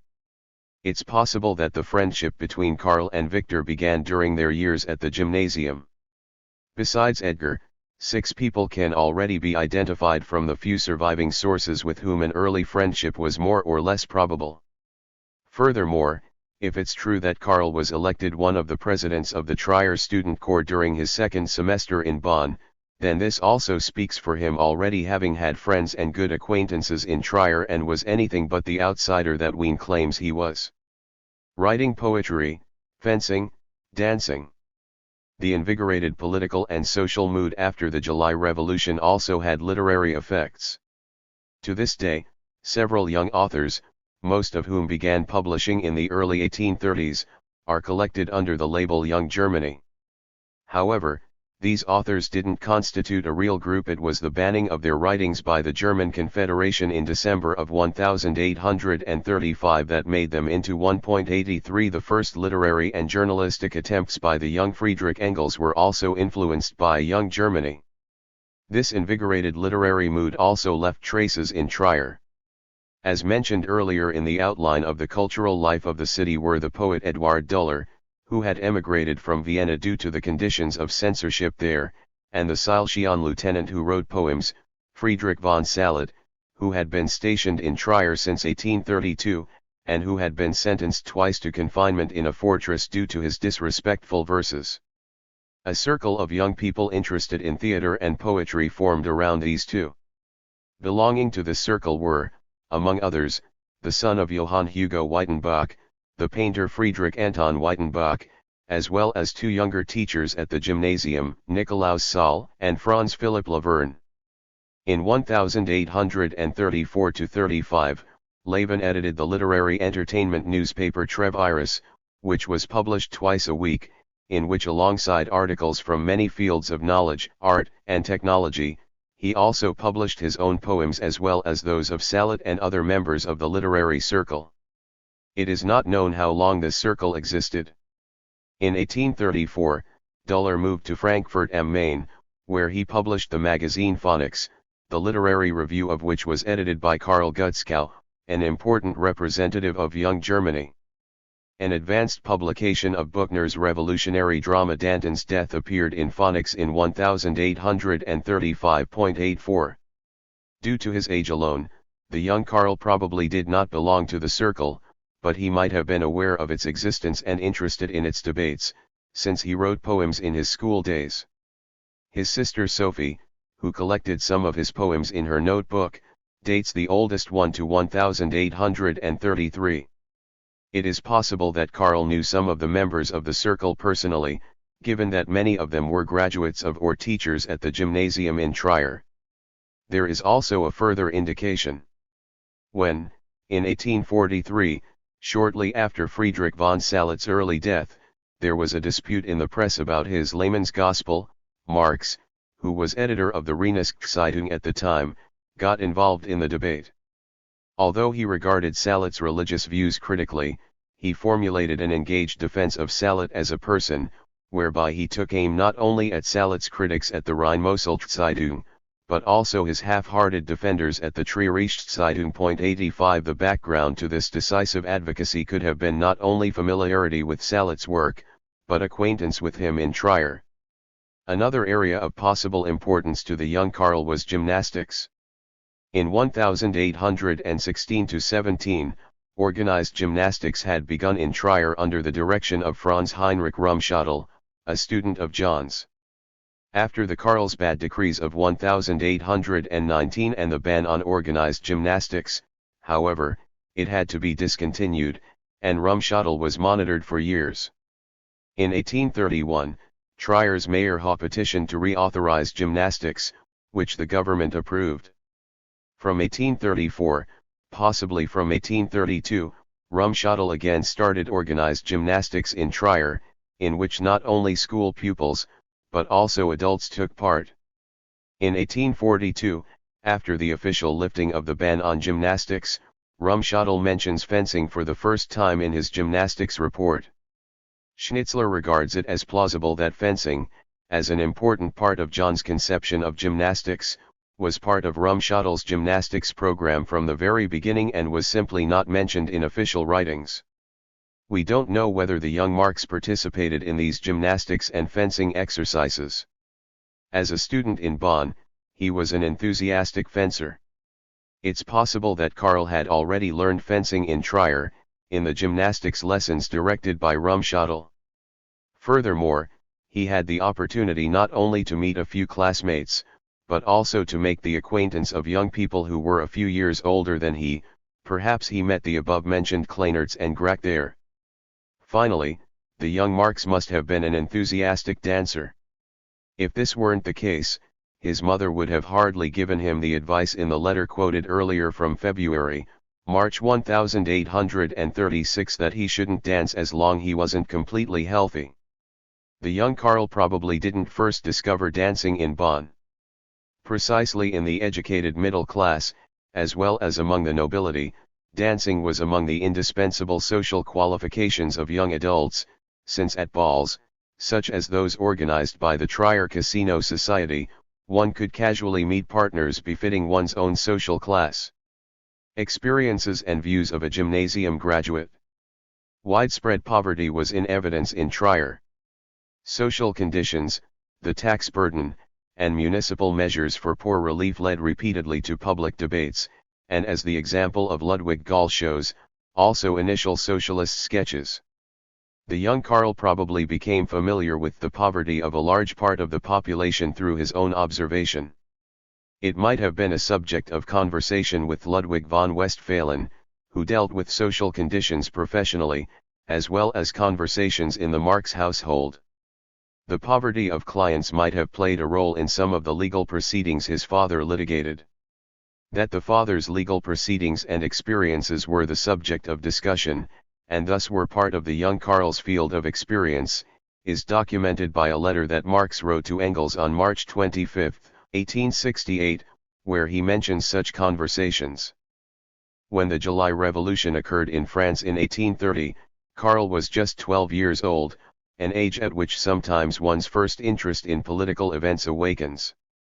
The boy might have noticed the resulting excitement in Trier. The following period of political upheaval, the Hambach Festival of 1832, the Frankfurter Wachensturm of 1833, and the events at the Trier Casino in 1834, with the subsequent trial of the lawyer Brixius for high treason, were no doubt just as consciously witnessed by young Karl as the suspicions raised against teachers and classmates during his school days. He might have discussed all of that with his father and Ludwig von Westphalen, both of whom had an enlightened, liberal attitude. They did not hold the poor responsible for poverty, but rather criticized social and political conditions. Both Heinrich Marx and Ludwig von Westphalen were critical of the authoritarian and unsocial policies of the Prussian government. They didn't have revolutionary attitudes, but they were advocates of far-reaching political and social reforms. Somewhat more radical positions might have been advanced by some of Karl's teachers or the members of the literary circle around Duller and Salad. In Karl's circle of friends, critical liberal views were likely predominant. He shared with Heinrich Clemens an aversion to the reactionary teacher Lohrs. Victor Waldenaer, who later supported the Reinigungszeitung and participated in the Revolution of 1848, and who came from a liberal home, was probably also not exactly conservative as a youth. One gets an impression of the political views of Karl von Westphalen, with whom according to Heinrich's testimony Karl must have definitely enjoyed a friendly relationship, from a letter that Ferdinand's wife, Louise Florencourt, wrote in the year 1831 to her parents. Karl was full of revolutionary zeal, against the current state of things in Prussia, which he furiously affirms, cannot remain so for very much longer. Both within his family and in his circle of friends, young Karl encountered a politically interested, enlightened liberal milieu, within which he could discuss the social and political processes he observed. But no decisively political attitudes on his part are known to us. The fact that he refrained from a farewell visit to Loers might have been based upon a rejection of Loers' reactionary stance, but that doesn't say very much about the views that Marx held at this time. The only document from which we can extract a few clues is the Abitur examination paper on the subject of German. 3 things can be taken from this text. First, Marx still believes in a, probably abstractly conceived, deity. Second, he rejects any form of servile submission as undignified but accepts as an inevitable fact that the great crowd of the lower classes must live in such an undignified way. Third, he nurtures the strong wish to work for the welfare of mankind, without it being clear what this would concretely entail. Cornu's view that the Abitur paper expresses that Marx had decisively taken a side in the great epical struggle between reaction and democracy seems to me exaggerated. The young Karl was surely an opponent of reaction, but so were adherents of an enlightened constitutional monarchy, such as his father or his future father-in-law. More important than such largely speculative assignations is that Marx, the secondary school graduate, did not yet see politics as the field upon which he wanted to work for the welfare of mankind. When Karl left his parents' home after the Abitur, much was still open. What interested him far more than politics were literature and art. An educated middle-class career as a lawyer or judge who engaged in literary activity on the side was just as much in the realm of possibility as the role of a politically engaged liberal professor at a university. What most likely appeared most sympathetic to Karl was a future as a poet whose poetry had effects upon society. The fact that he began to study law may have corresponded to his father's wish that he pursue a solid education. In any case, in the gymnasium graduate there is not yet an intimation of the future revolutionary, socialist theorist. 2. Awakening and First Crisis 1835 to 1838. In the winter semester of 1835-36, Marx began his studies in Bonn. 1 year later, he transferred to the University of Berlin, where he would remain for 5 years, far away from his fiancée, Jenny von Westphalen. In Bonn and Berlin, Marx studied law, but initially he was much more interested in literature.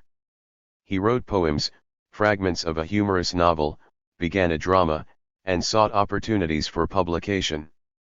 But in the summer of 1837, Marx began to doubt his notions of literature, and in the autumn of 1837, found himself in both an intellectual and emotional crisis.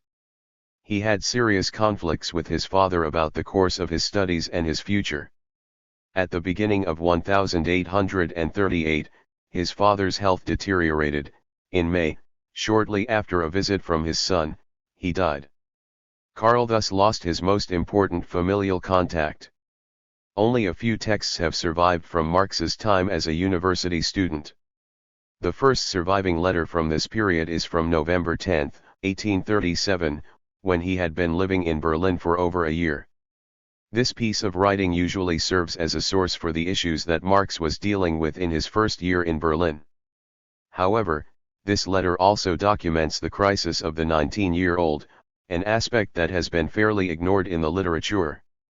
Alongside this letter from Marx there exists some poems and literary attempts, most of which were written in the years 1835 and 1836 and the last few in the first half of 1837. The first surviving scholarly text by Marx is a doctoral thesis from the year 1841, only part of which has been passed down. Alongside university records, the main sources on the period in Bonn and the early Berlin period are the letters written to Karl by his father.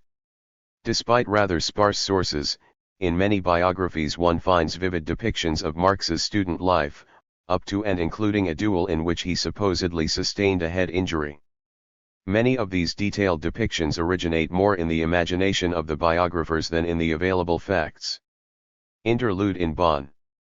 Scarcely 3 weeks after Karl had received his Abitur certificate at the graduation ceremony on September 27, 1835, he set out for Bonn to study law. He enrolled on October 17. On the registration form for lectures, he's listed as studiosus juris et cameralium. Cameralistic, or cameralistics, was the term in the 18th and 19th centuries for the administrative and bookkeeping skills required of a high state official. Bonn was the obvious choice to study, as it offered the closest Prussian university. 8 of his classmates also began their studies in Bonn. 86 The exact date of his departure from Trier is not known, nor is his means of transport. It was probably the 17-year-old's first trip without his parents, maybe even his first trip that led beyond the immediate environs of Trier. Student life in the early 19th century. Marx was a student for 6 years. There are serious differences between student life then and as it exists today. Perhaps the most noticeable back then was that there were no female students or professors. Universities were purely male institutions and would remain so for quite a while.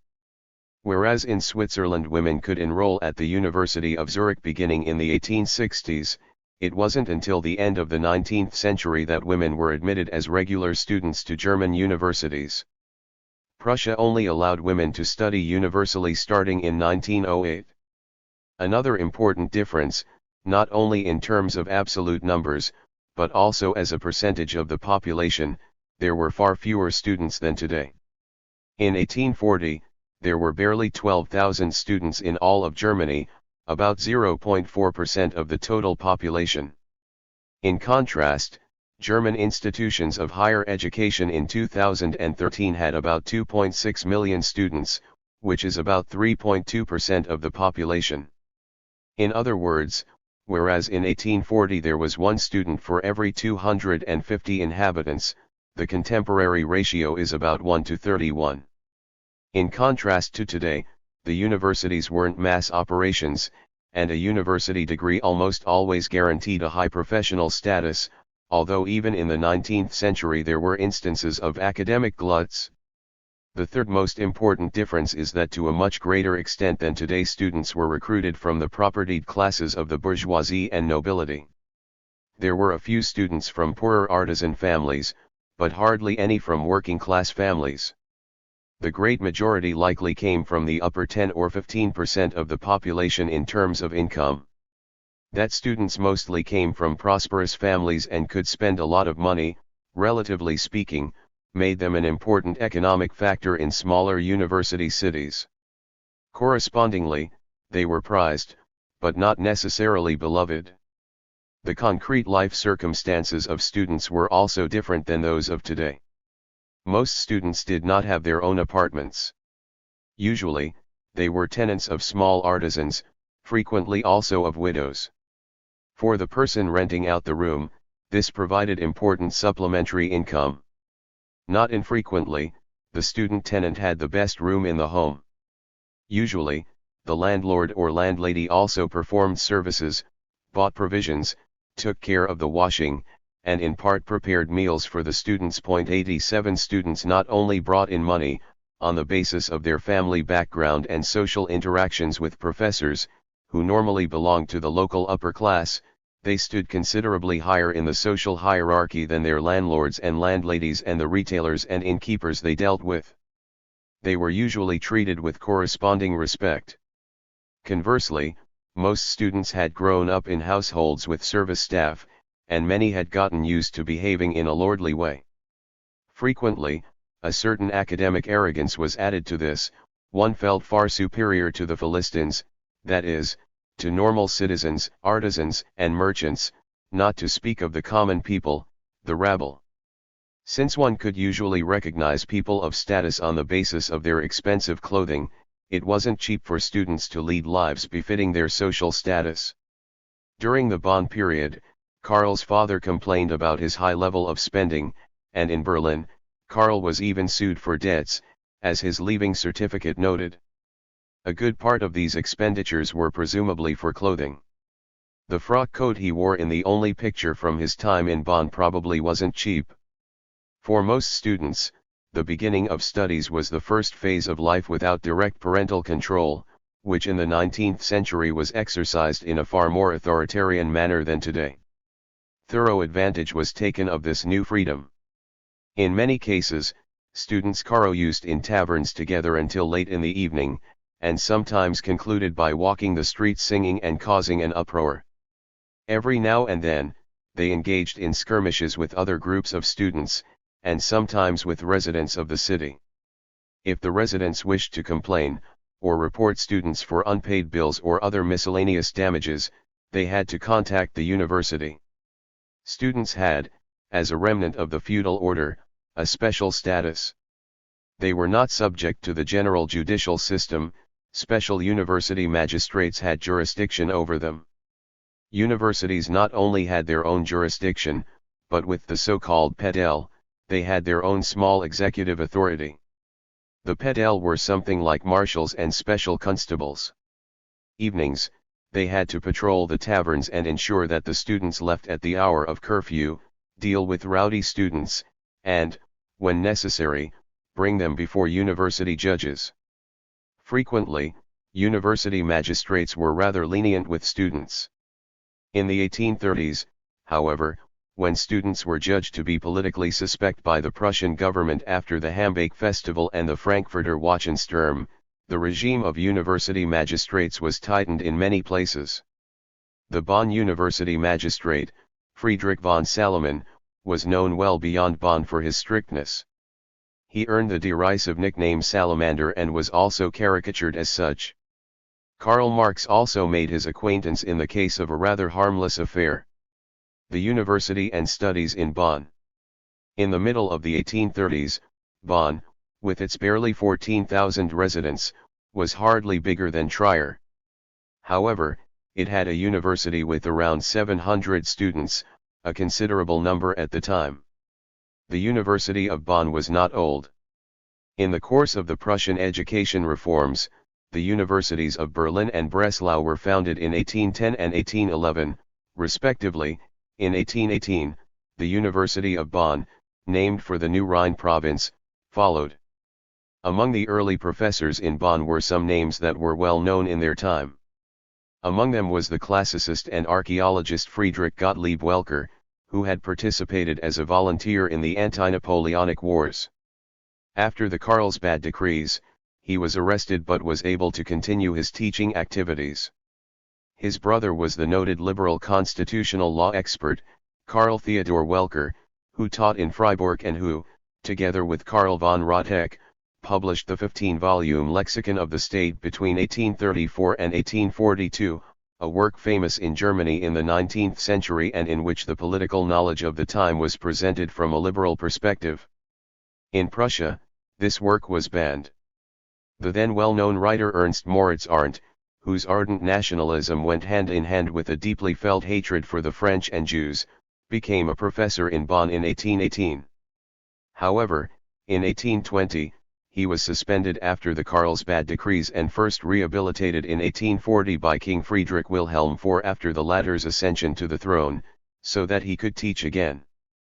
During the entire period of his suspension, he retained his place of residence and was regarded by the students with great awe, as the jurist Karl Schorn, who studied in Bonn from the winter semester 1836-37, reports in his memoirs. Also appointed as a professor in 1818 was August Wilhelm Schlegel, who, along with his brother Friedrich Schlegel, was one of the founders of German Romanticism and a celebrity in this time. According to his certificate of release from 1836, Karl enrolled at the University of Bonn under the name Karl Heinrich Marx. We don't know whether he chose the middle name Heinrich to honor his father, or whether he simply thought Karl Marx was too prosaic. After his studies, he never returned to using this addition. In Bonn, Karl initially lived at the same house as Christian Hermann Wienenbrugge and Wilhelm Koenig, two graduates of the gymnasium in Trier who had taken the Abitur examination a year before Marx. After Karl arrived in Bonn in the middle of October, he at first did not get in touch with his parents. On November 8, his father wrote him an angry letter. He had been gone for 3 weeks and they still had not received any message from him. For Karl, these 3 weeks, probably the first he had ever spent not under the watchful eyes of his parents, likely went by in a flash. In a response letter that has not survived, Marx described the new circumstances of his life. He had quickly befriended Wienenbrugge, describing him very positively. At least, his father congratulated him in the next letter for having found a friend, and a very worthy friend at the important initial stage of your career. Wienenbrugge was still fondly remembered at the gymnasium in Trier. Heinrich Marx had been congratulated for Wienenbrugge being a friend of his son. Christian Hermann Wienenbrugge, born in 1813, studied philosophy and philology in Bonn. During the first semester, according to the enrollment lists, he and Marx attended a few seminars together. 88 One can well imagine that Marx was initially impressed by Wienenbrugge, who was 5 years older and certainly better read. However, the friendship seems to have cooled off rather quickly. In the next semester, Karl moved. He lived in the same house as his classmate from Trier, Emmerich Grach, and there was no longer any mention of Wienenbrugge. 89. In a letter from Karl's mother, we learn something about the usual conditions of cleanliness of the time. She demands that Karl not only make sure that his room is scrubbed weekly, but that he should also have a weekly scrub with sponge and soap. In his first semester, Marx plunged into his studies with complete élan. He wrote to his father that he had enrolled in 9 lecture courses, so that his father cautioned him not to take on too much. According to the registration form, Marx had indeed paid for 9 courses back then. One had to pay tuition, and the professor had to attest at the end of the semester that the course had been attended successfully. However, 3 courses were crossed out again. Marx was probably so infrequently in attendance that he couldn't hope for an attestation of present. The certificate of release of 1,836 notes with corresponding appraisals for the winter semester of 1,835-36 that Marx had attended 3 courses of the Faculty of Law regularly, the Encyclopedia of Jurisprudence with Eduard Pogge, Institutions with Eduard Bocking, and History of Roman Law with Ferdinand Walter. Furthermore, he attended 3 courses of the Faculty of Philosophy, Mythology of the Greeks and Romans with the already mentioned Friedrich Gottlieb Welcker, History of Modern Art with Eduard D. Alten, and finally Questions about Homer with August Wilhelm von Schlegel. In the summer semester of 1836, Marx registered again for more courses than he attended. In the certificate of release, only 4 courses are noted with attestations: History of German Law with Ferdinand Walter, European International Law and Natural Right, with Pogge, which could not be testified owing to the sudden death of Professor Pogge, 90, and another course with Schlegel, Elegiacs of Property Use. Marx studied law, but he didn't only attend courses on law. That one not only studied a major subject, but also attended courses on completely different subjects, was not at all unusual in the 19th century. 91 Back then, attending a university still had something to do with education. The usual practice today in Germany of testing the results of one's learning with exams in which knowledge learned by rote is interrogated would have probably been rejected as absurd. With the 6 courses in law he attended in Bonn, Marx had already established a solid foundation in law. In the process, his understanding of legal theory probably obtained its first unique stamp. Both the young Pogge, 3 of whose courses Marx had attended, as well as Bocking, had studied in Berlin with Friedrich Karl von Savigny. Both were adherents of the German historical school of law founded by Gustav von Hugo and Savigny. This school criticized the trans-historical doctrine of natural law and emphasized the historical conditionality of law, whereby Savigny saw the development of law as being rooted in the spirit of the people, which cannot be altered by a legislator going by principles of natural law. Ferdinand Walter, the third legal expert whose lectures Marx had attended, had studied with Anton Friedrich Thebaut, an opponent of Savigny, but as he wrote in his memoirs, the sharp conflicts over method between schools of jurisprudence did not interest him. So Marx had become familiar with 2 representatives of the historical school, but none of their critics. We will return to the historical school within the context of Marx's time at the University of Berlin, where he studied under Savigny. In the Faculty of Philosophy, August Wilhelm Schlegel was the only instructor from whom Marx took more than 1 course. Marx's later friend Heinrich Heine, who had studied in Bonn in 1819-20, had already made fun of Schlegel's vanity. Schlegel appeared at lectures always dressed in accordance with the latest Parisian fashion, wearing glossy leather gloves, accompanied by a servant clad in livery who brought silver candlesticks and stood next to the lectern and to take care of the candles. But Schlegel must have still impressed his listeners. As Emmanuel Geibel emphasizes, he found in the man of advanced age a still quick-witted, deft, and astute man. Marx must have also been impressed by Schlegel. Not only does his attendance of 2 courses indicate this, 4 decades later, when he was in Carlsbad for a spa treatment and a local newspaper reported on the famous guest in its feuilleton section, Marx fondly recalled these lecture courses. In conversation, according to the article, Marx shared copiously from the rich, well-ordered treasure of his memories. Among these was also that while Romanticism was still singing its last Free Forest Song 92 when he was a black-curled, enthusiastic journeyman, he sat at the feet of A.W. Schlegel. In the winter of 1835-36, perhaps during the Christmas holidays, Marx took a trip to Holland. Since his mother asked him in a letter from February, March of 1836 how he had liked her native city, his journey must have taken him to Nimwegen.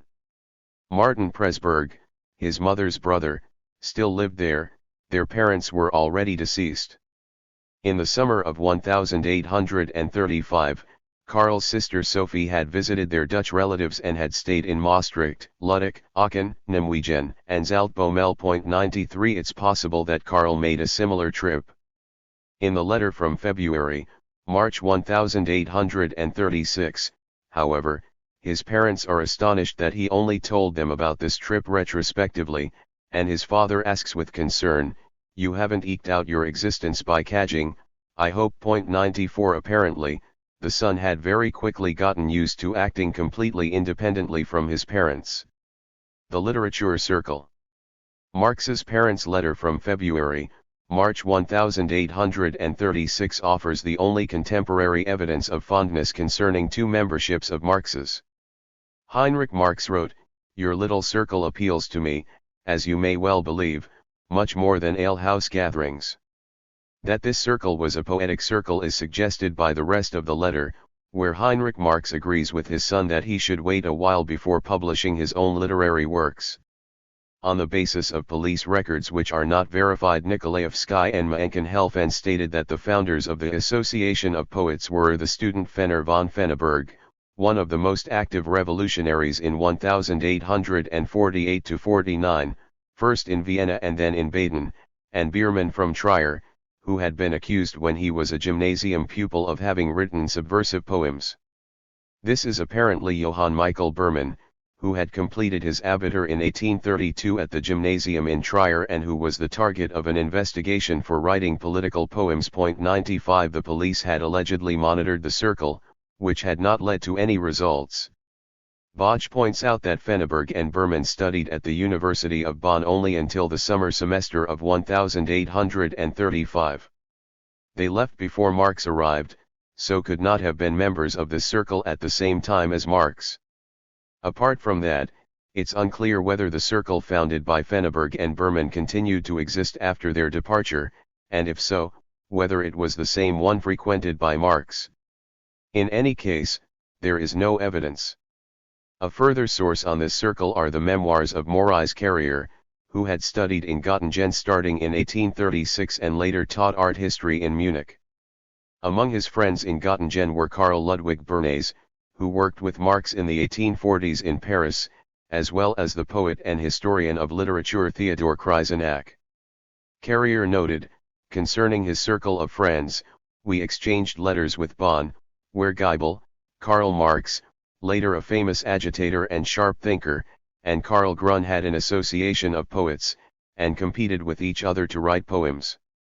We planned an almanac of muses that was to publish the best poems of Göttingen and Gießen, with contributions from Bonn." On the basis of this statement, the circle in Bonn with Marx, Geibel, and Grun as members is accepted as fact in many biographies of Marx. In light of the later development of its alleged members, Emmanuel Geibel would go on to become a conservative contemplative poet, highly regarded by the Prussian royal house, and Karl Grun would become one of the most important representatives of true socialism, which Marx heavily criticized. The composition of this Bonn circle is remarkable, so it's worth taking a closer look. From the enrollment list from the winter semester of 1835 to 36, it can be gleaned that Geibel, Grun, and Marx all sat in Schlegel's course on Homer, but other than Carrier's remark, there is no further indication that the three had ever belonged to a common circle. None of the three ever mentioned this circle. Karl Grun, who like Marx had enrolled at Bonn in October of 1835, had at least spoken of Marx in a letter to Moses Hess from September 1845 as an old university friend. But since Grun, like Marx, started studying in Berlin in 1837, it's not clear whether this university friendship had begun in Bonn, or in Berlin. Even more questionable is the membership of Emanuel Geibel, as Decker has noted. Geibel left Bonn at the beginning of 1836, so he only spent a single semester in common with Marx. In Berlin as well, he and Marx were both enrolled at the university at the same time for a while. However, nowhere in Marx's writing is there a mention of Geibel, nor did Geibel ever mention Marx or even a poetry circle in Bonn. Geibel's letters to his mother depict in great detail his stay in Bonn. Along with many details about the university and the living situation, we learn intimately all the people Geibel had visited, and the impressions he had of his conversation partners. Not a single detail is left out. It's not plausible that he would have failed to mention, of all things, a poetry circle in which he had participated. From Berlin, looking back at his time in Bonn, he wrote, "There, I was almost completely on my own." Carrier likely made a mistake in his Memoirs 96, which were published decades later, especially since he had not participated himself in the Bonn circle. Furthermore, Carrier's statements are questionable with regard to the time frame. Geibel left Bonn at the beginning of 1836, Marx in the summer of 1836. As Carrier states, Oppenheim and Kreuznach came to Göttingen in the autumn of 1836, and through these two he got to know Bernays. According to Hirsch, Bernays had first enrolled at Göttingen in April of 1837.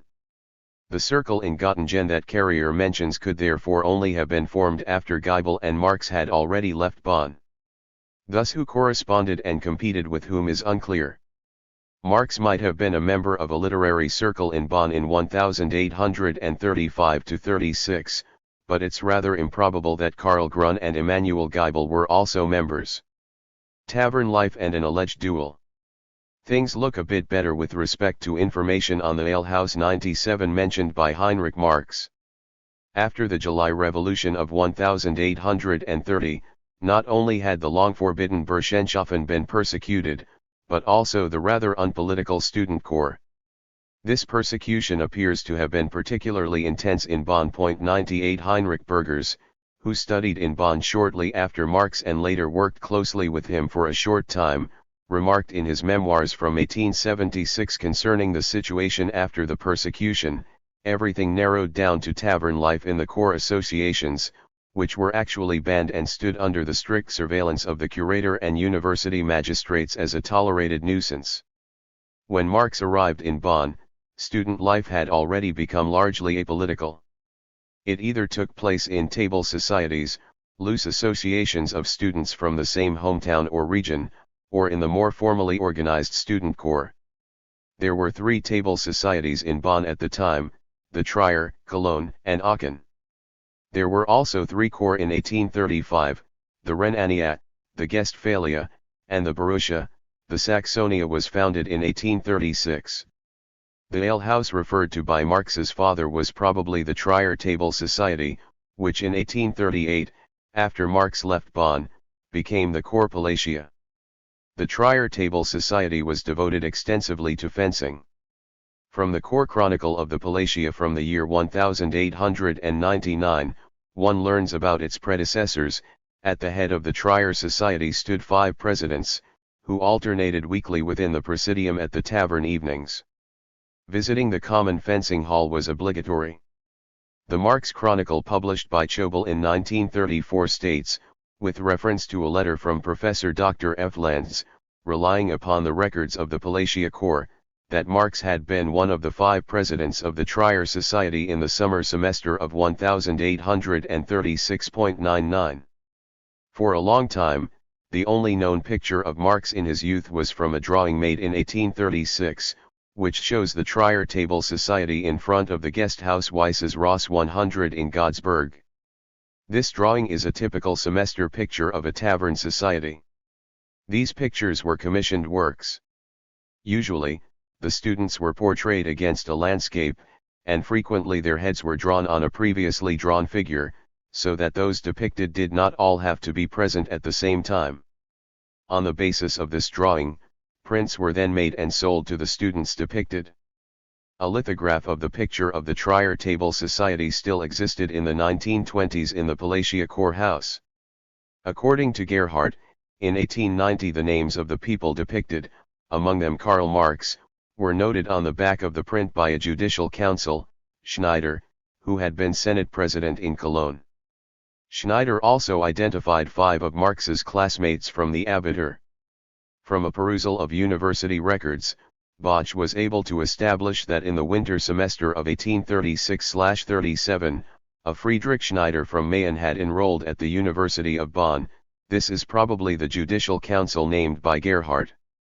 However, Schneider could not have known Marx, since he had already left Bonn. Identifying numerous people after 50 years is also not very plausible, so that it's not at all certain that we're dealing with a picture of the young Karl Marx. But Schneider could have had an already labeled print of the drawing, from which he merely copied the names. In any case, the picture allegedly of Marx fits very well with the description of the black-curled lad referred to in the Karlsbader Zeitung article cited above. Within the Palatia Corps, the prominent member of the Trier Table Society was fondly commemorated. The Corps Chronicle published in 1913 states the following concerning the picture: one person standing there in the picture with elegant restraint and appearing to represent the elegance of the association as the only one in a lace-up frock coat was Karl Marx. According to Schneider, Heinrich Rasbach is also depicted in the drawing. He studied medicine in Bonn from 1832 and settled in Trier as a doctor in 1840. He was also an enthusiastic painter. According to family tradition, one of his drawings shows the young Karl Marx in Bonn. It was donated to the Stadtmuseum Siemens-Tift in Trier in 2017. The young Karl Marx no doubt enjoyed fencing with his pals and didn't always go home quietly. In his certificate of release, a one-day sentence of detention for disturbing the peace by rowdiness and drunkenness at night is recorded, issued by the above-mentioned university magistrate Friedrich von Salomon. According to the detention book, Marx had to report to serve the sentence on the morning of June 16 at 10 a.m., it lasted until the same hour of the next day. That the university detention cell was a rather merry prison is described by Schorn. The prisoners were allowed to receive visitors, who almost never failed, with wine and beer and card games, which, however, entailed considerable service costs. In addition, there were expenses for a lunch obtained from the guest house and decent bed sheets, so that Schorn concludes, the detention sentences were essentially sentences levied against the purses of parents. That student life could indeed be expensive is also proven by Heinrich Burgers in his Reminiscences. There he states that it did not make a good impression during tavern evenings if one spoke in an educated way. A beer convention was immediately convened, and the culprit had to pay the fine in the price of beer. Heinrich Marx's letters often deal with his son's expenditures. Karl needed too much money, and it wasn't evident what he was spending the money on, since Karl only made vague statements.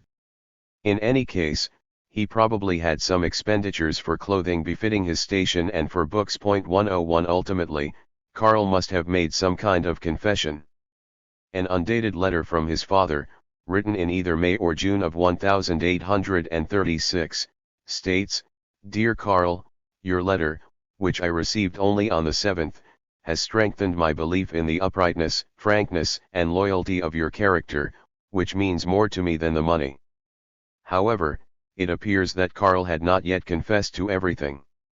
2 years later, in a letter from February 10, 1838, Heinrich wrote that he gave full credit to Karl's morality, and adds, "In the first year of your legal career I gave you irrefutable proof of this by not even demanding an explanation in regard to a very obscure matter, even though it was very problematic." And in the letter before that from 1837, Heinrich Marx, referring to the Bonn period, describes his son as a wild ringleader of wild young fellows and reminds him of his wild goings-on in Bonn. This could also be an explanation for the expenditure of large sums of money, penalties at the beer convention, service costs as president of the Trier-Table Society, which meant he now and then paid for a round of beer for all present, expenses for Poxug, and maybe expenses for student pranks, where the damage had to be paid for afterwards. In Heinrich's letter to Karl from June 1836, there's a remark that has occasioned much speculation in the literature, and is dueling then so closely interwoven with philosophy? It is respect for, indeed fear of, opinion. And what kind of opinion? Not exactly always of the better kind, and yet, everywhere man has so little consistency. Do not let this inclination, and if not inclination, this craze, take root. You could in the end deprive yourself and your parents of the finest hopes that life offers. On the basis of this letter, the majority of biographers assume that Marx had been in a duel in 1836. Today, when one hears of a duel in the 19th century, one thinks perhaps of a duel with pistols at the crack of dawn. If Marx had really participated in a duel, it was likely not a pistol duel, which was uncommon among students. More probably, it was one of the student fencing duels that began in the 18th century between the members of the various student associations and out of which emerged the Mensers, conducted according to strict rules. In these fencing duels, the outcome was not decisive, but rather that one had accepted the duel. That Marx liked fencing can be gleaned from his letter of November 10, 1837, where he assures his father of his intention no longer to practice tricks of swordsmanship. However, even later Marx was still an enthusiastic fencer. Wilhelm Liebknecht reports that in London in the 1850s he and Marx had frequently visited a fencing salon operated by a French emigrant, where one could practice fencing and pistol shooting, and where Marx had liked to fence. In some biographies, Marx's supposed duel is associated with conflicts between the various student groups. Gerhardt reports on conflicts between the Borussia Corps and the Trier-Table Society, which had not yet constituted a corps. However, Gerhardt focuses on the year 1837, when Marx was no longer in Bonn 102, and besides, the conflict had consisted in the fact that students who were members of corps did not accept duel challenges from students who were not members of corps, since they regarded them as incapable of giving satisfaction. The possible duel is also readily associated with another matter. On Marx's certificate of release from Bonn from August 22, 1836, it is noted that he was accused of carrying prohibited weapons in Cologne. The investigation is still pending. What these weapons were is not stated in the certificate, and it's also not said whether these weapons were connected to a duel. Though that hasn't prevented a number of biographers from indulging in wild speculation. 103. For a few decades now, more has been known about the Cologne incident, but none of this information has found its way into the biographies published thus far. The records of the University of Berlin magistrate reveal that the Royal Superior Procurator of Cologne finally charged Marx in May 1838. Marx had allegedly carried a sword cane, and during a dispute, one of his companions injured a bystander with it. Marx was sentenced to a penalty of 20 thalers. So the Cologne incident had nothing to do with a duel, rather, it belongs to the category of a street brawl, where nothing is known about the background. Regarding the alleged duel, the only conclusion that can be reached from the letter from Marx's father quoted above is that Marx justified dueling by constructing a parallel to philosophical argumentation. Perhaps he meant that, just as one must argumentatively defend against attacks upon one's philosophical position, one must defend against attacks upon one's honor with a duel, an attitude that would have indeed fit with the attitudes prevalent among students at the time. In any case, Marx did not maintain his positive attitude toward duels. When in 1858, Ferdinand Lassalle was challenged to a duel and asked Marx for advice, he stated his fundamental opposition. In a letter to the university dated July 1, 1836, Heinrich Marx wrote that I not only grant my son Karl Marx permission, but it is my will that he should enter the University of Berlin next term.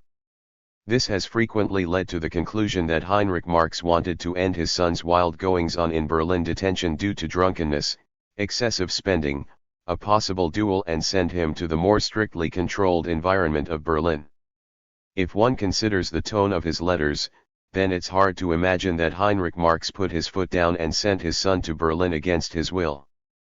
The assumption of a fatherly command at the end of the summer semester overlooks the fact that the transfer to Bonn had long been planned.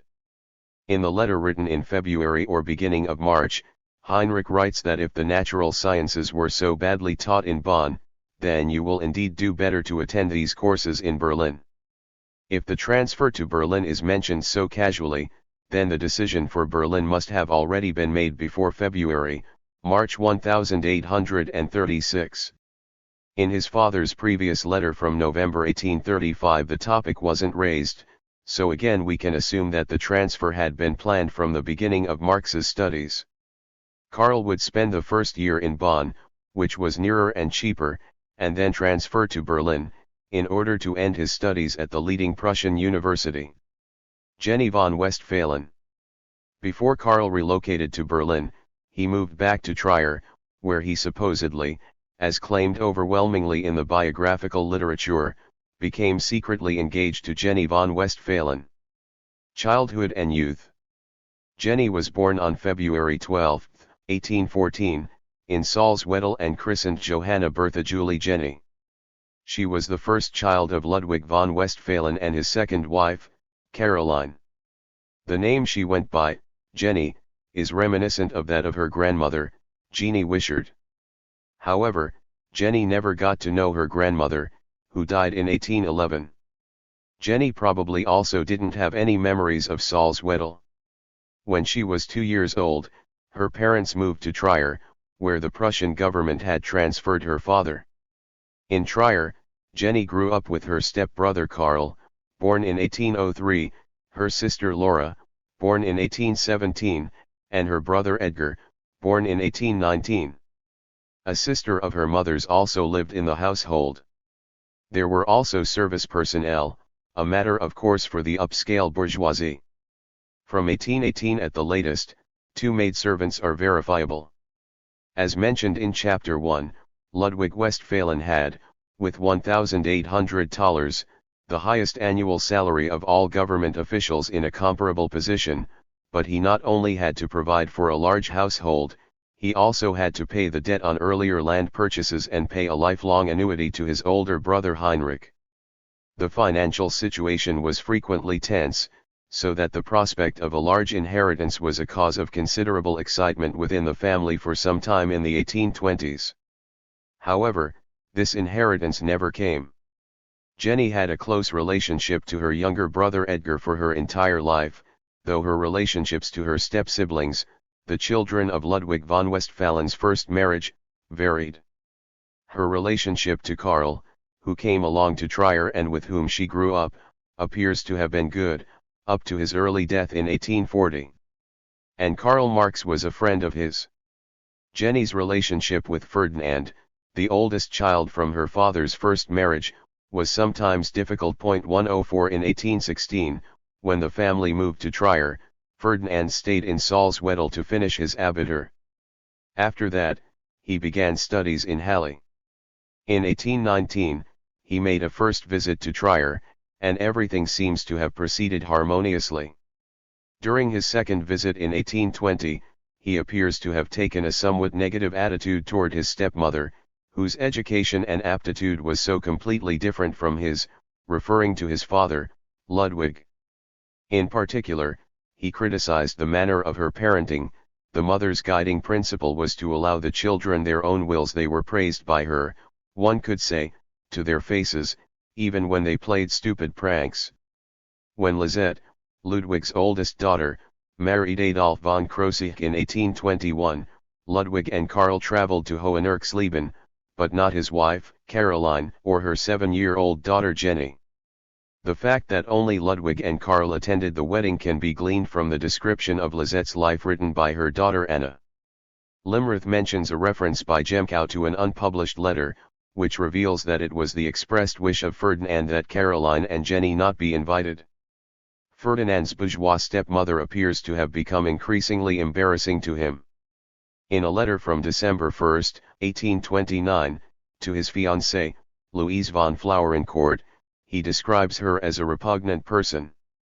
Caroline, in contrast, remained benevolent toward him and still wrote him letters up until his death in 1856.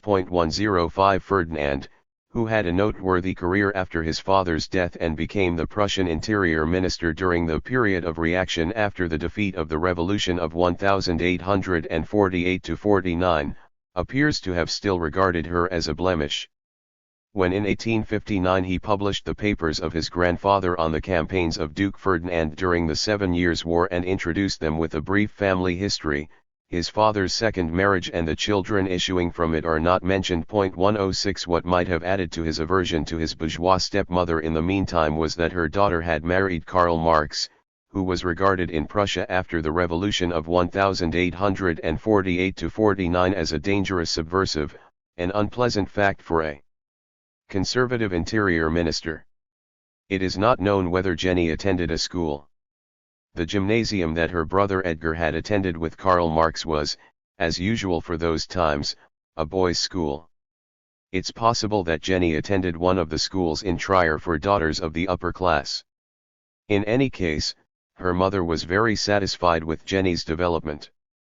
On February 9, 1827, she wrote to her cousin, the publisher and bookseller Friedrich Perths, "My oldest daughter Jenny will be 13 years old on Monday, and I may say, beautiful in both soul and body, she is our true joy in the household." In her parents' home, Jenny obtained an education that was far beyond the usual for women at the time, even in bourgeois circles. From a letter that Karl von Westphalen wrote to his brother Ferdinand on February 11, 1836, we learn that Jenny later took English lessons with a language teacher named Thornton, who did not, however, speak any German, only French, so that translations from English to French were practiced. Jenny also read many French books in a reading circle. Karl reports further that Ludwig von Westphalen, when he came home from the casino in the evenings, provided an overview of news from the newspapers. Her father probably had at least as great an influence upon Jenny's intellectual development as upon Karl Marx's. He inspired in both an enthusiasm for Shakespeare that would last for the rest of their lives, and he probably contributed to their developing an alert regard for political and social conditions. Krosigk reports that in the 1830s, Jenny had positioned herself on the side of Young Germany, the group of writers whose works had been banned in December of 1835 by the German Bundestag. Even if there is no further evidence for this assertion 107, it appears plausible, considering the rest of the information we have about Jenny. At the age of 16 or 17, daughters of the upper classes usually attended a ball for the first time, and were thus introduced to high society and the marriage market. That was also the case for Jenny, and she must have made an impressive appearance. Despite having been absent from Trier for 20 years, she was remembered as the queen of the ball 108 with her brown hair, brown eyes, and dainty figure. She corresponded to the beauty ideal of the time, which promised good chances on the marriage market, despite a small dowry. A beautiful appearance and modesty were decisive criteria for young women to fulfill. A portrait painting, probably made in the year 1832, shows her in a green, almost shoulderless dress with a broad décolletage, which like her hairstyle corresponded to the fashion of the Biedermeier period. The green dress is contrasted with a long dark band worn around her neck. Angela Limrath points out that it is very probably a lorgnon band. The lorgnon, a small reading glass, was a popular fashion accessory at the time, and it also indicated erudition. 109. Fitting with this picture, Jenny's stepbrother Ferdinand wrote in 1834 on the occasion of a visit, Jenny was equipped with the charms of youth, beautiful girl, expressive countenance, superior to most of her peers through her bright mind and energetic character traits. Unsurprisingly, Jenny did not lack admirers. We know from Ferdinand's memoirs as well as the letters of Ferdinand and his wife, Louise, evaluated by Mons, that in 1831, as a 17-year-old, Jenny got engaged to the 2nd Lieutenant Karl von Panewitz, who was 11 years older and stationed with his regiment in Trier. However, Jenny must have quickly recognized that he didn't suit her. After a short time, they cancelled the engagement. A letter from Louise shows that it was a lack of knowledge, a sense for it, that so disturbed Jenny. 110. In 1831, Panewitz was transferred to another city. Jenny probably never saw him again. In this period, engagements and marriages were important family matters in which parents usually had a decisive voice. But apparently, both the engagement as well as its cancellation were decisions made solely by Jenny, which speaks to the energetic character Ferdinand referred to, but also to the liberal attitude of her parents. Engagement to Karl. Karl Marx had known Jenny's brother Edgar at least since 1830, when they both entered the 3rd class of gymnasium. They must have become friends quickly. As mentioned in Chapter 1, the older Edgar spent much time in his youth in Marx's house. If Ludwig von Westphalen discussed literature and politics during his long walks with Edgar and Karl, which Karl recalled in the dedication of his dissertation, then Jenny was probably present at times. Jenny later wrote regarding her relationship to Edgar, "He was the ideal of my childhood and youth, my dear, only companion. I was attached to him with my entire soul." In the first years of the friendship between Karl and Edgar, the age difference relative to Jenny likely played a large role. When Jenny briefly got engaged at the age of 17 in 1831, Karl was 13. A few years later, however, the age difference was less important. In the biographical literature on Karl as well as Jenny, the predominant opinion is that both secretly got engaged in the summer or autumn of 1836. Angelica Limrath writes in what is up to now the most diligent biography of Jenny Marx that after Karl had spent a year in Bonn and returned to Trier in the summer of 1836, it hit both of them like a bolt of lightning. Their youth friendship became a stormy love. The Mega also states that the engagement occurred during the autumn vacation of 1836. That Karl and Jenny got engaged in autumn of 1836 at the latest is obvious. From the autumn of 1836, Jenny and the engagement are mentioned in Heinrich Marx's letters. Many times, Heinrich admonishes his son that considering the responsibility he had taken on, he must finish quickly with his studies. It can be doubted, however, whether the engagement really first occurred in summer, autumn of 1836. The only statement made by Karl Marx concerning the moment of his engagement is found in a letter to Arnold Ruge from March 13, 1843, "I have been engaged for more than 7 years." If Karl Marx had then been engaged for over 7 years in March of 1843, then the engagement must have happened before March of 1836. Provided that Karl and Jenny did not meet secretly after Karl's departure from Trier, the engagement must have happened in September or October of 1835. Two statements by Eleanor also lead to this determination of date. In her reminiscences of her father published in 1895, she wrote, "As children, Karl and Jenny played together. As a young man and a young woman he was 17, she was 21, they became engaged." And like Jacob and Rachel, Marx waited on Jenny for 7 years, before he took her home 111. On February 12, 1836, Jenny turned 22. If she had gotten engaged to Marx at the age of 21, then this must have happened before February of 1836.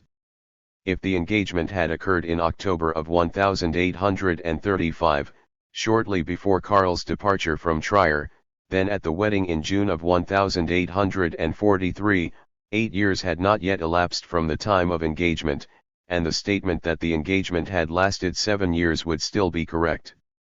In another statement of Eleanor's, published 2 years later, she refers to the 17-year-old Marx being engaged, which was accepted by his parents when he turned 18.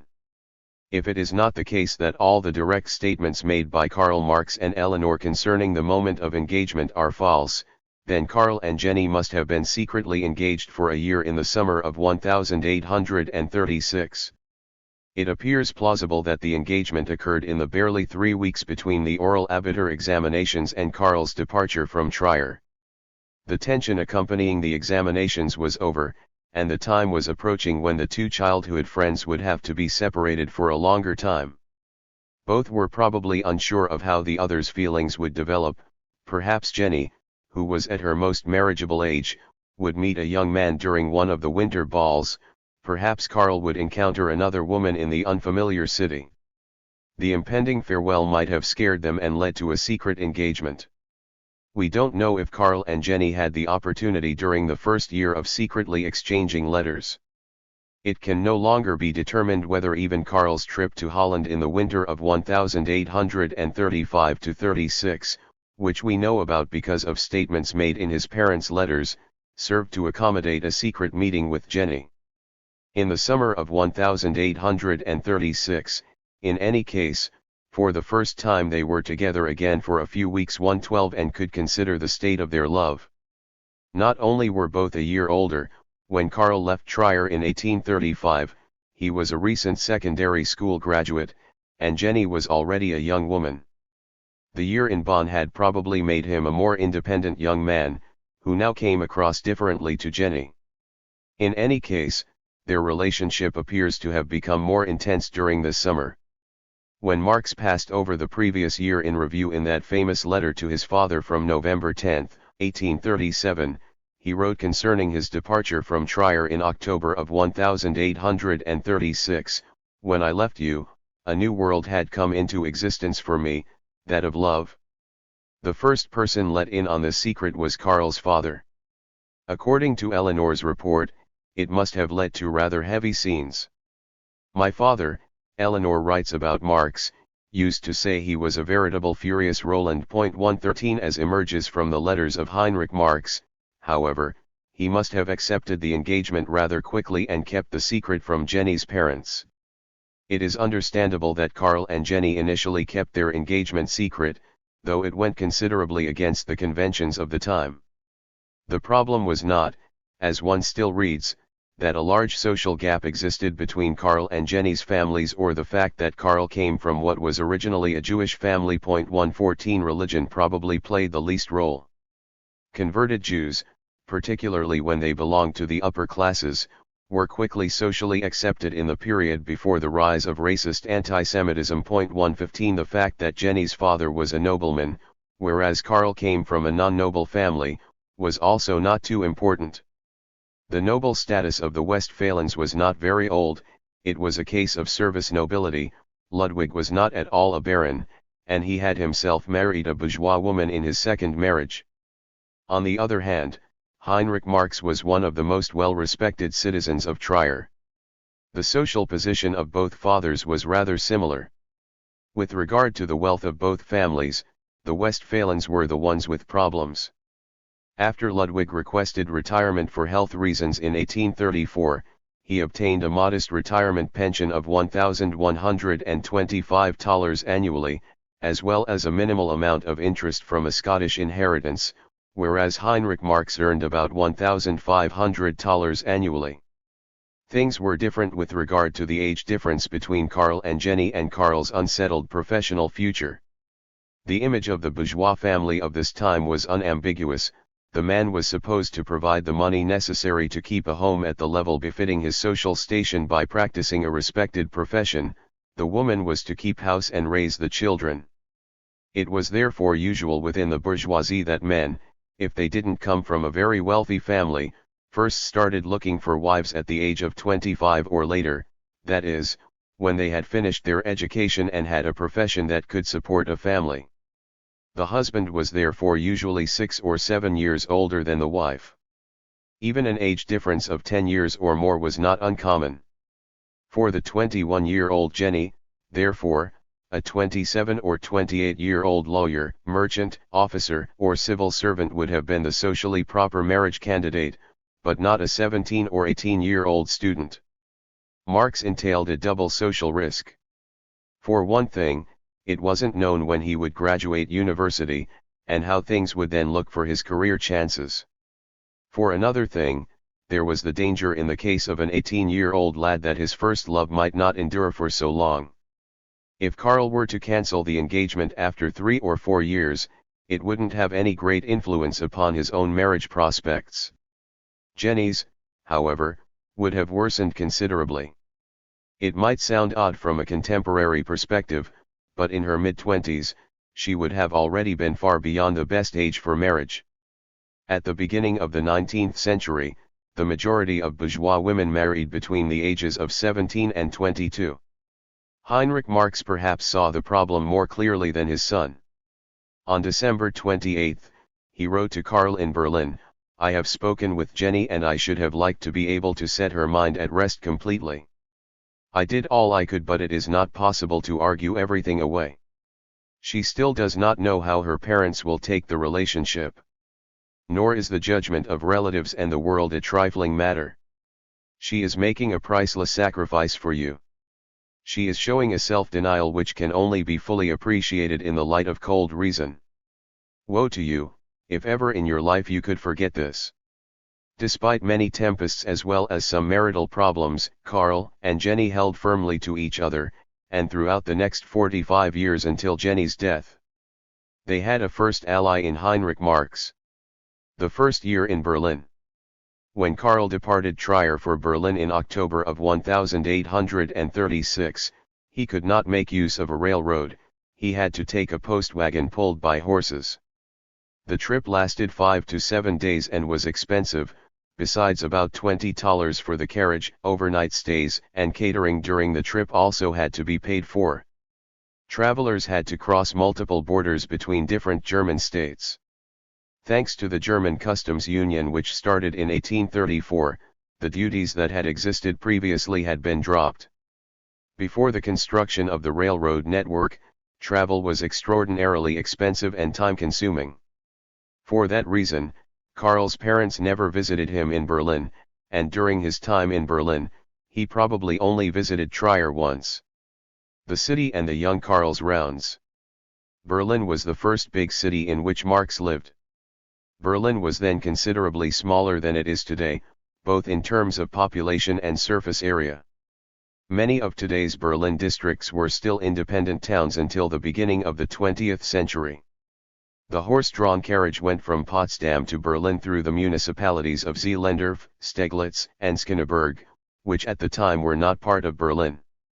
Only the names of subway stations today that end in Tor commemorate what were then the borders of Berlin: Frankfurter Tor, Schulzisches Tor, Cottbusser Tor, Hallesches Tor, Oranienburger Tor. The old town wall with its gates still existed, however. The rapidly growing city was already expanding at the gates. If about 265,000 people inhabited Berlin in 1834, by 1840 there were 329,000, a growth in population of almost 25% over 6 years. This enormous growth resulted solely from migration. Infant mortality was so high that the established population did not increase. Despite this increase, there was still a considerable difference in population between Berlin and the other big European capitals. 2.2 million people lived in London, 900,000 in Paris. 116. When Marx arrived, Berlin was transforming itself from a provincial royal seat into an industrial city. The number of small workshops employing merely 1 or 2 journeymen had declined. At the same time, new workshops and large industrial enterprises arose with a proletariat living under bad conditions, recruited from impoverished artisan families and rural migrants.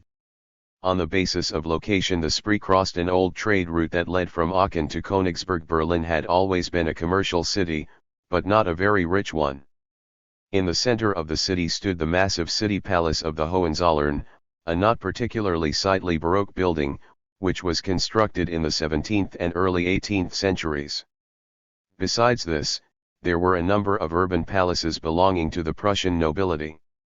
In the urban population, civil servants and officers set the tone. Within the city, rich and poor lived close together, often in the same buildings, but strictly separated. Worthy people lived on the ground floor, in the bel étage, and the Obergeschoss. Poorer people lived in the cellar or on a further upper floor. The very poorest had a hovel under a staircase or lived in the attic. What is today referred to as a Berliner Altbauwohnung, large apartments with high ceilings in 5-story buildings, did not exist in Marx's time. Most of today's Altbauten were built at the end of the 19th and beginning of the 20th century. The typical 3-story residential buildings of Marx's time were torn down to build them. Buildings that are well known today didn't exist when Marx was studying in Berlin. The Rotes Rathaus, Berlin City Hall, emerged around 30 years after Marx's stay. The Berlin Cathedral appeared at the end of the 19th century. When Marx came to Berlin, many streets were not even paved. The gas lighting operated by an English firm since 1826 existed for the larger streets and squares. The old oil lighting had to suffice everywhere else. Starting at 10 p.m., night watchmen moved through the streets with pikes and hounds. The Berlin corner men had become known in all of Germany. These were commissionaries licensed by the police who stood at corners and waited on instructions. The farce Eckensteher Nanti im Verhör by Friedrich Beckmann had its premiere in 1833 and was frequently performed, making Nanti the epitome of popular Berlin humor. As the residence of the Prussian king, Berlin not only had numerous governmental and administrative offices, but also a diverse cultural life.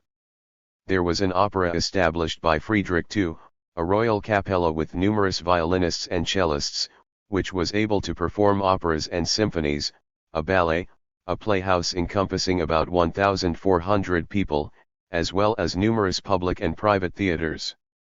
Here, the young Marx experienced the famous actor Karl Siedelmann, who left a lasting impression upon him.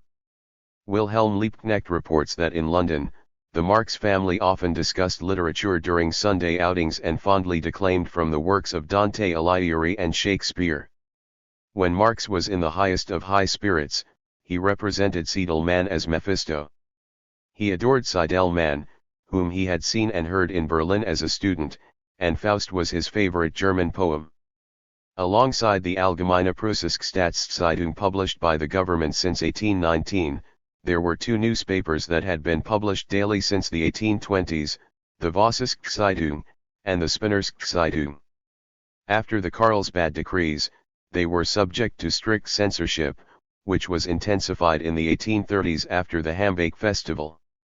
As a result, both of these newspapers had become largely apolitical in the 1830s. Whoever wanted to be politically informed had to read foreign, primarily French, newspapers, which was as good as impossible for the poorer strata. The politically interested bourgeoisie were drawn to the Berlin confectionaries where there were not only baked goods, but also various German and foreign newspapers. One came to be informed and to discuss. The audience of the various confectionaries varied considerably, both in terms of social situations as well as political attitudes. The confectionaries for the lowest strata of the bourgeoisie only had a few newspapers on offer, while those catering to the more upscale strata offered a selection of German and foreign newspapers. Across from the Stadtschloss, there was the confectionery Josti, a meeting point for merchants and stock market speculators. Higher-level public officials could also be seen here. In Kranzler on Unter den Linden, rich aristocratic dandies and guard lieutenants tried to outdo each other in their snobbery. Conservatives of various stripes met in the confectionery Sparnjapani, also on Unter den Linden. In contrast, literati, artists, and the more or less radical critics of existing conditions could be found in the Café Sticheli on Gendarmenmarkt. Friedrich Sass in his description of some of the Berlin confectionaries characterized some of the well-known visitors of Sticheli, such as Eduard Mayen, Johann Caspar Schmidt, or Adolf Ruttenberg, all acquaintances of Karl Marx. One can assume that as a student Marx was also a frequent guest of Stiegler. Sass does not mention him. When he wrote his book, Marx had not been living in Berlin for quite a while. The affluent bourgeoisie and the nobility were not reliant upon the confectionaries, they met in salons, such as that of Rahel Varnhagen, or in the various table societies, such as the Deutsche Tischgesellschaft founded by H. M. von Arnim, or the Gesetzlose Gesellschaft, which still exists today. In the table societies, talks were held and discussed during a common meal. In the winter of 1836–37, when Marx took up his studies in Berlin, the Laube affair was kicking up a lot of dust. Heinrich Laube, one of the Jungsdeutschland writers, and a friend of Karl Gutzkow, had always written critically about the Prussian royal house and the Russian Tsars allied with it, was arrested in 1834 for such criticisms and had already spent many months in custody. At the instigation of Gustav Adolf von Schapes, one of the members of the Commission against Demagogic Activity and notorious for his prosecutorial enthusiasm, the Berlin Superior Court of Justice tried the case and ultimately sentenced Laube at the end of 1836 to 7 years of imprisonment because he had criticized the Prussian king and the Russian Tsar and because he had been a member of a Burschenschaft in the 1820s. However, in 1837, Laube's high-ranking advocates managed to achieve a reduction of the sentence to 18 months, as well as permission to serve the sentence on the estate of the Prince von Puckler-Muskau. Marx's first years of study in Berlin coincided with the final years of the reign of the Prussian king, Friedrich Wilhelm III, who had sat on the throne since 1797. At the beginning of his reign, he was quite popular, since he appeared modest, put an end to the keeping of court mistresses that was usual in the 18th century, and exhibited an almost bourgeois family life with his wife, Louise. However, because of the broken promise of a constitution and his increasingly reactionary policies, he became more and more unpopular, which stoked distrust of the population on the part of the government. In the 1820s and 1830s, even the smallest oppositional impulse was subject to surveillance and prosecution. When the king could have celebrated his 40-year jubilee in October 1837, any public celebration was waived, because protests and disruptions were feared. The hopes of large parts of the population were directed toward his son, since his aversion to his father's military monarchy was known. It was expected that he would finally transform Prussia into a liberal state with bourgeois liberties. However, these hopes were crushed soon after his ascension to the throne in 1840. When the 18-year-old Marx arrived in Berlin in October of 1836, he probably had a few letters of recommendation from his father in tow. Such letters, written by parents, close relatives, or friends of the parents and addressed to acquaintances or business associates, were supposed to make access to higher social circles in a strange city easier for a young student. They paid visits, delivered the letters of recommendation, and were then invited to further visits and celebrations, at which they could get to know more or less important people. Not infrequently, close connections were made to some of the families to whom the letters of recommendation were addressed, and these reported on the young man's further development to his parents.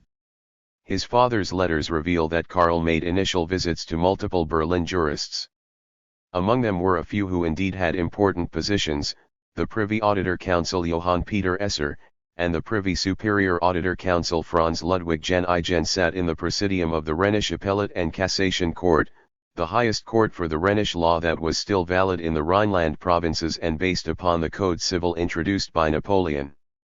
Both had previously been active in the District Court of Trier. Heinrich Marx probably knew them from this time.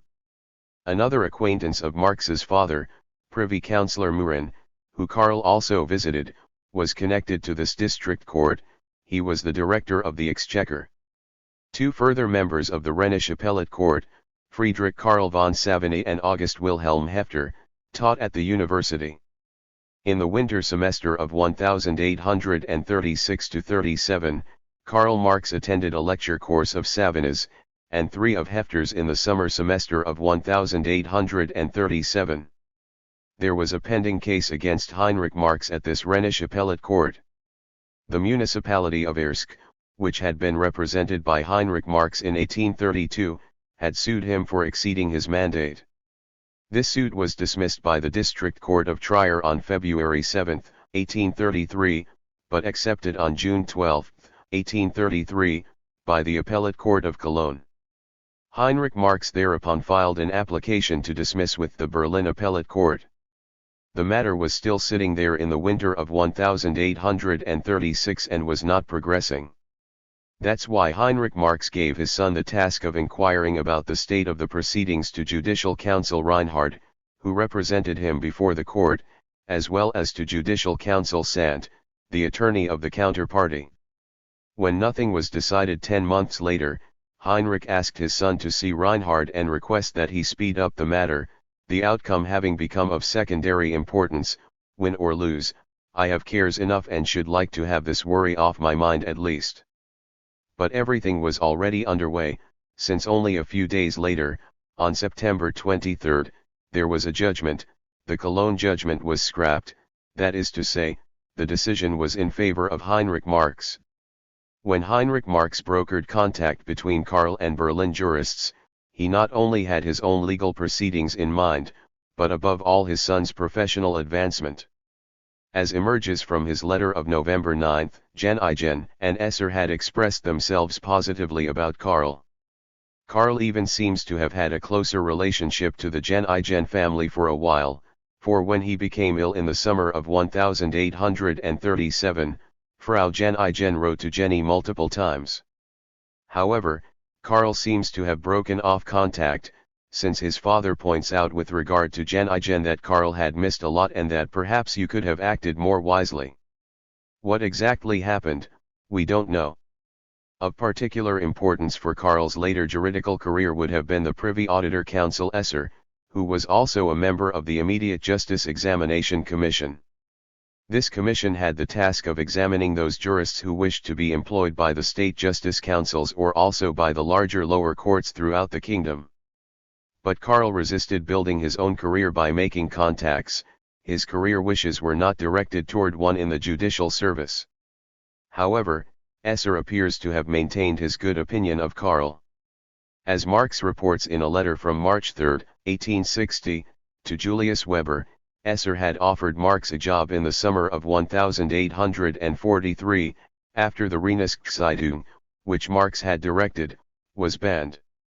Apart from these contacts brokered by his father, Karl does not seem to have initiated any relationships during the first months of his stay in Berlin.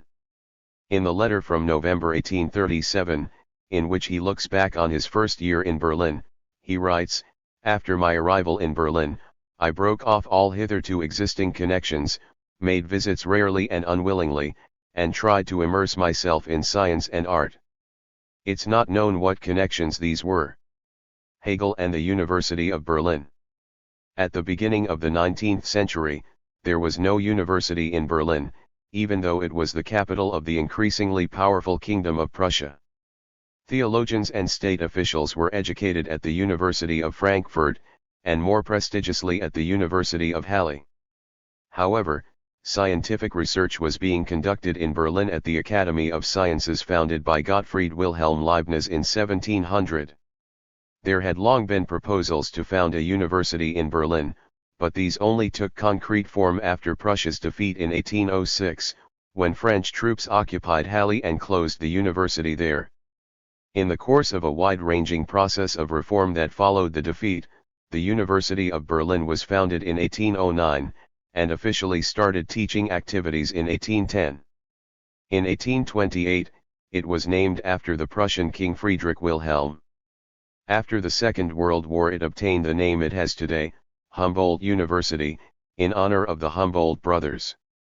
The university was housed in the Prince Heinrich Palais, the building on Unter den Linden that still serves as its main building today. Wilhelm von Humboldt, as leader of the Directorate of Culture and Education, was involved decisively in the founding of the university. Important generators of ideas were the philosopher Johann Gottlieb Fichte and the theologian Friedrich Schleiermacher. The founders wanted to make the university not only a center of scholarship, but also one of spiritual renewal. In 1811, Fichte became the first elected rector of the University of Berlin, which would soon assemble a faculty of excellent scholars. The organization of the university partially took up existing university subjects, but in part new university subjects were established, such as archaeology and comparative philology. Medicine and the natural sciences were also well represented, so that the University of Berlin quickly gained in importance. As in other places, in 1813 students in Berlin enthusiastically went to war in the anti-Napoleonic Wars of Liberation and were deeply disappointed by political developments after the victory. The Prussian king did not keep his promise of a constitution. Instead of a liberal state, there came an authoritarian monarchy and, after the Carlsbad decrees of 1819, repression, censorship, and spying were strongly expanded. In Berlin, the surveillance of students was particularly strict. Karl vom Stein zum Altenstein played a central role in the early development of the University of Berlin.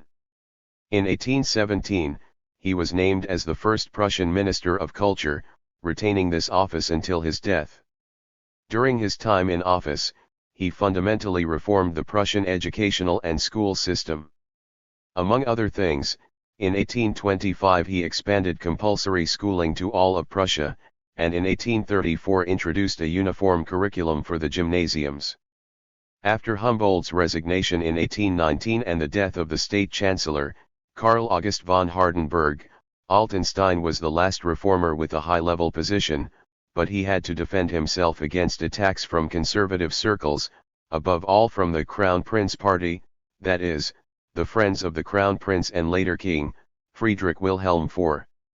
One important event, both for early Berlin University history as well as for intellectual life in Berlin, was the appointment of George Wilhelm Friedrich Hegel to the professorial chair previously occupied by Fichte, who had died in 1814.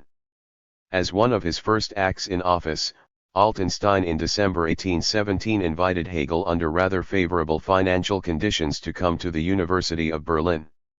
Hegel accepted and taught in Berlin from 1818 until his death. That Altenstein made an effort to win Hegel right after assuming office was not only due to Hegel presenting himself as an important philosopher through his publications, in 1812-13 and 1816 his Science of Logic was published, and in 1817 the Encyclopedia of the Philosophical Sciences. On the one hand, Altenstein regarded philosophy as a leading field in the reform process, and on the other hand he regarded Hegel as a thinker whose starting point was enlightened, politically liberal notions, without appearing too provocative or even republican. To that extent, Hegel fit outstandingly with the Prussian reformers around Humboldt and Altenstein. Goethe, familiar with Hegel since Hegel's time in Jena, wrote on May 1, 1818, to the famous art collector Sulpice Boisserie concerning Hegel's appointment, Minister Altenstein appears to want to acquire scholarly bodyguards. 117. Hegel was prepared to fulfill these expectations. In his inaugural address at the University of Berlin, he states with a view to the Prussian reforms, and it is the state in particular, the state which has taken me into its midst, which, by virtue of its spiritual supremacy, has raised itself to its importance in actuality and in the political realm, and has made itself the equal, in power and independence, of those states which may surpass it in external resources. Here, the cultivation and flowering of the sciences is one of the most essential moments even of political life. In this university as the central university, the center of all spiritual culture and of all science and truth, namely philosophy, must also find its place and be treated with special care. According to Hegel's conception, this special role of philosophy as the center of spiritual culture was to be completed primarily by Hegel's own philosophy. However, Hegel was not welcomed from all quarters. Friedrich Schleiermacher would become his chief opponent, among other things preventing Hegel from being admitted to the Academy of Sciences. Despite such resistance, Hegel displayed expansive activity in Berlin. He attempted to philosophically penetrate an increasing number of fields of knowledge. The point was not to impose certain principles upon these fields from outside, so to speak, but to uncover the formative and structuring principles in the objects themselves. The act of philosophical penetration that Hegel strove for thus presupposed enormous expertise in each field, regardless of whether one was dealing with politics or aesthetics. His philosophical reflections were therefore filled with all kinds of knowledge of reality. At the same time, he reflected upon the historical conditions of his philosophy. How had it become at all possible to think what he presented to the public? Which intellectual conceptual preconditions had to be formed for that, and who formed them? Hegel very consciously placed his philosophy in a process of historical development. The universal as well as conclusive knowledge claims of his philosophy fascinated Hegel's contemporaries tremendously. His lectures were soon attended not only by students, but also by colleagues, state officials. The most prominent was probably Johannes Schultz, who was responsible for the universities in Altenstein's ministry and educated citizens. This despite Hegel's less than attractive lecturing style. Heinrich Gustav Otto, who had studied with Hegel, belonged to his circle of friends, and after Hegel's death published his lectures on aesthetics, describing his style of lecturing as follows: he sat there tense and sullen, collapsed and with his head lowered, and leafed through the folio notebooks, searching as he spoke. The constant throat clearing and coughing disturbed the entire flow of the talk. Every sentence stood there isolated, and emerged with strain chopped and jumbled up, and all this in broad Swabian dialect. Otto continues that whoever was able to follow Hegel, however, saw himself displaced into the strangest tension and fear. To what abyss was thought led down, to what endless antagonisms torn apart. Yet Hegel's conclusions were so clear and exhaustive, of such simple truthfulness, that anyone capable of grasping it felt like he had invented and thought of it himself. In Berlin, a Hegelian school began to take shape, with its own journal, the Jahrbucher für Wissenschaftliche Kritik, that started publication in 1827. Altenstein and Schultz made every effort to support Hegel's students by appointing them to professorships and defending them against attacks. After Hegel's unexpected death in 1831, he fell victim to the cholera rampant in Berlin. His students and friends, together with Hegel's widow, founded an association of Friends of the Immortalized, and quickly organized an edition of his works including previously unpublished lectures, the contents of which went well beyond his main works. Thus with this Association of Friends edition, which was published 1832-45, the philosophy of history, the aesthetics, and the philosophy of religion were published for the first time, which considerably increased the effect of Hegel's philosophy. When Marx arrived in Berlin in 1836, Hegelianism was one of the most influential currents in German philosophy, and Berlin was its center.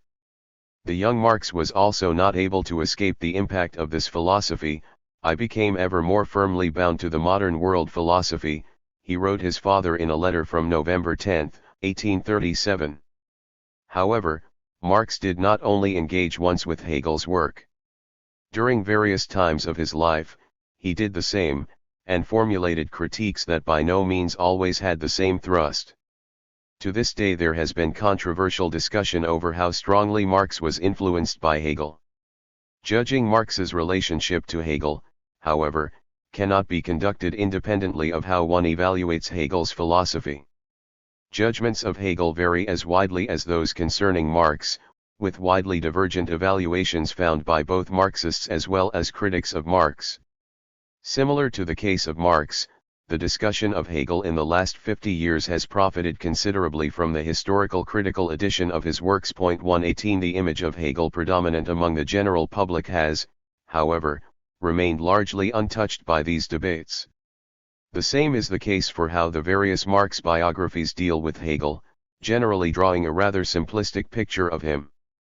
Usually, Hegel is regarded either as the one who first grasped the dialectical development of nature, history, and society, albeit in an idealist manner, that is, as the development and self-recognition of spirit, 119, or he is regarded as an unscientific metaphysician, who only perceived reality through the abstract templates of his philosophy of mind and thus provided an extremely distorted, useless picture.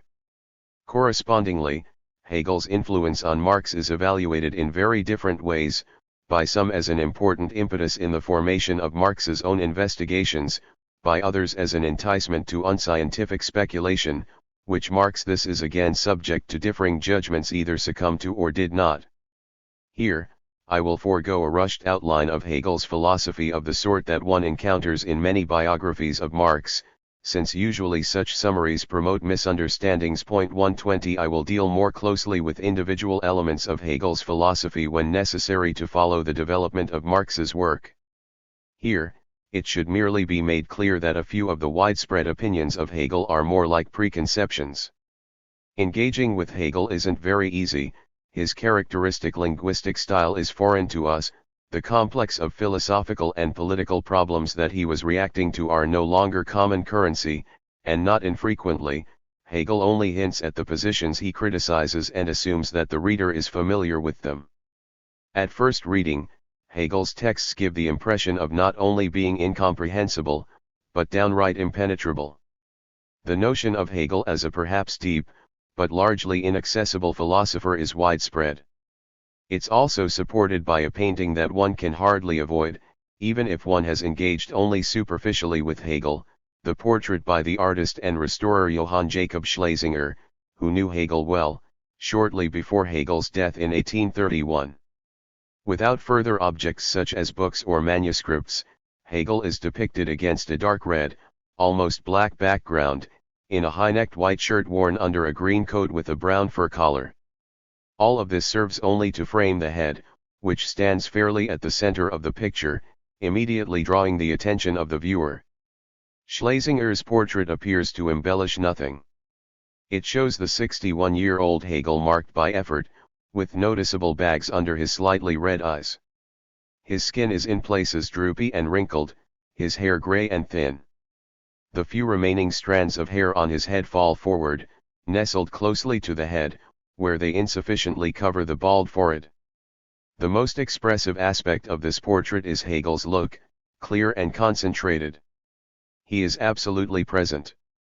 He looks sideways at the viewer without turning his head. This attitude has something doubting, skeptical about it, as if Hegel is considering whether he should really deal with this counterpart. Hegel appears inaccessible. He is occupied, concentrated upon his work. The suggestive power of this popular portrait should not be underestimated. 121 Contrary to what the portrait suggests, Hegel was not at all a thinker lost in his own reveries, divorced from practical reality. In Jena, he had sired an illegitimate son, Ludwig Fischer, with his landlady Johanna Burckhardt. In 1811, Hegel married Marie von Tucher, who was 20 years younger. Besides a daughter who died shortly after childbirth, the couple had two sons, Karl and Emanuel. Hegel was able to achieve an academic career only late in life. After finishing his studies of philosophy and Protestant theology, he initially worked as a private tutor in Bern and Frankfurt am Main, before doing his postdoctoral qualification in philosophy in Jena in 1801. But since he was only able to obtain a poorly paid, associate professorship there, in 1807 he took over the editorship of the Bamberger Zeitung and promptly had problems with censorship authorities. In 1808, he became rector of the Adjudine Gymnasium in Nuremberg. In 1816 he first obtained a professorship, at the University of Heidelberg. In 1818, finally, he was appointed to the University of Berlin. Hegel was familiar with the requirements of practical life in every regard. In the appointment negotiations with Altenstein, one of the first things Hegel addressed was payments to the widow's insurance system, in order to provide for the financial security of his wife and children in the case of his death. Also problematic is the classification, still used as if self-evident, of Hegel as a representative of German idealism. Hegel himself, as well as his contemporaries, would have reacted with considerable astonishment to such a classification. In 1840, under the entry for idealism, an encyclopedia classified the teachings of Johann Gottlieb Fichte as part of philosophical idealism, since he understood the external world, the not I, 122 Confronting the I. 123 as being posited by the I, whereby I does not refer to an individual self, but rather the ability to think inherent to each individual, which is why the positing of the not I is not individual and arbitrary. Hegel's system, however, was explicitly excluded from idealism. Zizka has sketched out the genealogy of the term German idealism. In a less specific sense, the expression is already found in the early writings of Marx and Engels, the Holy Family and the German ideology, but in those works it still did not have much influence. It was first the neo-Kantian Friedrich Albert Lang who, with his influential history of materialism, placed the term within the context of a conflict between materialism and idealism. As a category in the history of philosophy, it was established starting in 1880 by another neo-Kantian, Wilhelm Windelband, in the second volume of his Geschichturnwuren Philosophie, which understood German idealism to be a precursor of the German nation-state created by Bismarck. It was in the subsequent period that the concept was frequently confined to the triumvirate of Fichte, Schelling, and Hegel, whereby there were, Zizka continues, considerable problems in determining what was common to this German idealism. As a result, it can be stated that talk of German idealism, which was to become self-evident, obscures the complexity of post-Kantian philosophy rather than illuminating it. 124. Also stubbornly persistent is the notion that the Prussian state philosopher had, in his Philosophy of Right published in 1820, legitimized the Prussian monarchy, which had become increasingly authoritarian after the end of the Reform period. This notion was advanced particularly aggressively in Rotter and Welker's Staatslexikon from 1846.125. The nationalist liberal Rudolf Heym even wrote in his Hegel biography published in 1857, which had a lasting influence upon the image of Hegel in the latter half of the 19th century, of a philosophy of restoration. In the 20th century, authors such as Popper considered Hegel as a precursor to Hitler. 126 Some Marxists as well, such as Cornu, or in the last few years Antonio Negri, who understands the author of the Philosophy of Right to be the philosopher of the bourgeois and capitalist organization of labor, follow in the lineage of Heym's critique of Hegel. Marx reacted rather indignantly to a similar statement by Wilhelm Liebknecht. On May 10, 1870, he wrote about it to Engels: I had written to him that if, when he wrote about Hegel, he knew nothing better than to repeat the old Rotter-Welker muck, then he would do better to keep his mouth shut. The early critique of Hegel had been ignited primarily by a sentence from the preface to the Philosophy of Right: what is rational is actual, and what is actual is rational. This sentence was taken to be a philosophical justification of the existing Prussian state, which then spared the critique from having to take a closer look at the main text of the Philosophy of Right. The fact that Hegel noted in 1827, in the introduction to the second edition of his Encyclopedia of the Philosophical Sciences with regard to this preface, that he had already made a distinction in the science of logic between actuality and merely coincidental existence, was simply ignored by his critics. If one takes this distinction into consideration, then the sentence criticized contains, instead of a justification of that which exists, a threat against the existence of the unreasonable. No actuality belongs to it, it must collapse, as Hegel elaborated in the preface to his lectures held in 1818-19. There, Hegel argues, the state of law rests upon the general spirit of the people, but if the spirit of the people ascends to a higher level, the constitutional elements referring to an earlier level no longer hold, they must collapse, and no power is able to keep them. Thus, philosophy recognizes that only the rational is able to occur, even if individual external phenomena may appear to resist it so strongly.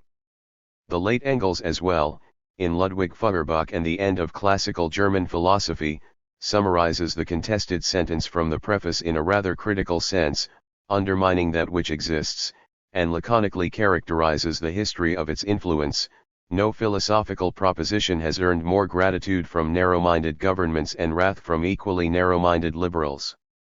If one considers the development of Hegel's political views, there are noticeable transformations.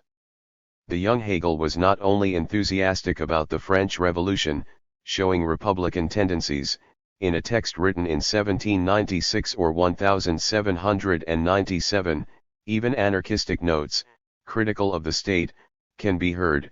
First, I want to show that there is no idea of the state because the state is something mechanical, just as little as there is an idea of a machine. Only that which is the object of freedom is called idea. We must therefore go beyond the state, because every state must treat free human beings like mechanical works, and it should not do that, therefore it should cease. At the same time, I want to set forth the principles for a history of a human race here and expose the whole miserable human work of state, constitution, government, legislature down to the skin. 127 The older Hegel, in contrast, tended toward constitutional monarchy, which, however, was far from existing in Prussia. When Hegel wanted to publish his philosophy of right in 1819, universities had lost their freedom from censorship in the wake of the Carlsbad decrees, and Hegel delayed publication. Very probably, he partially reworked the manuscript. As Ilting has demonstrated by a comprehensive comparison of the lecture transcripts published by him, created both before and after the publication of the philosophy of right, Hegel avoided a number of pointed formulations in the published text that appear in the lectures. Hegel apparently wanted to avoid providing any point of attack to the reaction. However, he maintained the liberal core of his views, that the state should make possible the freedom of the individual. Public court cases, trial by jury, freedom of the press, all of these liberal demands, which were far from being realized, or realized completely, in Prussia, can be found in Hegel's philosophy of right. Hegel found himself fighting on two fronts. He criticized both the nationalist, German chauvinist circles around John Fries and the Romantics, as well as the restorative state doctrine of Karl Ludwig von Haller and the conservatism of Gustav von Hugo and Savigny, the representatives of the German historical school of law. 128. In his philosophy of right, Hegel deals with the new civil society, a sphere located between that of the family on one side and that of the state on the other, and which did not exist in earlier social formations. His continuous theme is the possibility of freedom within this new constellation. 129 In his lectures on the philosophy of history, Hegel conceived of freedom as the final aim of world history, at which the process of the world's history has been continually aiming, and to which the sacrifices that have ever and anon been laid on the vast altar of the earth, through the long lapse of ages, have been offered. This orientation toward human freedom was not limited to theoretical discussions. As police records that were first evaluated in the 20th century show, Hegel made every effort to support, financially as well as personally, those of his students and assistants who were persecuted and jailed as demagogues by the Prussian state. We will deal more in depth with Hegel's philosophy of right when we turn to the critique Marx formulated in his Kreuznach manuscript of 1843. Savigny and Gans.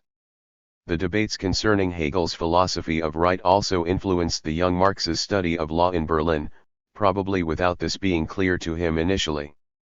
At the Faculty of Law at the University of Berlin, Friedrich Karl von Savigny, the most important representative of the historical school of law, and Eduard Gans, the most important Hegelian, stood irreconcilably opposed to one another, both theoretically and personally. Savigny had taught at the University of Berlin from its founding. He had the trust of the Prussian king, and taught law to the crown prince. Even more than Gustav von Hugo, Savigny was the actual founder of the historical school of law. The school took on clear contours primarily through the codification debate in the year 1814 and the founding of the Zeitschrift für Geschichtliche Rechtswissenschaft in 1815. After codes of law had been adopted in numerous European states that were influenced by natural law, and the legal fragmentation was seen as detrimental to further development, Anton Friedrich Justus Thebaut, a leading teacher of civil law, in his essay on the necessity of a general civil law for Germany raised the demand for a unified German system of law in the domains of civil law and criminal and procedural law, building upon the experiences of previous codifications. It was obvious that such a standardization of law would promote the unification of Germany and, to the extent unification would occur on the basis of natural law, would tend toward liberal legislation. Both were vehemently fought by the aristocratic conservative side. With his text The Calling of Our Time for Legislation and Jurisprudence, and the introductory text on the purpose of this journal in the first issue of the Zeitschrift für Geschichtliche Rechtswissenschaft, Savigny delivered a decisive critique of Thibot. Savigny doubted whether law could simply be created without further ado by legislators.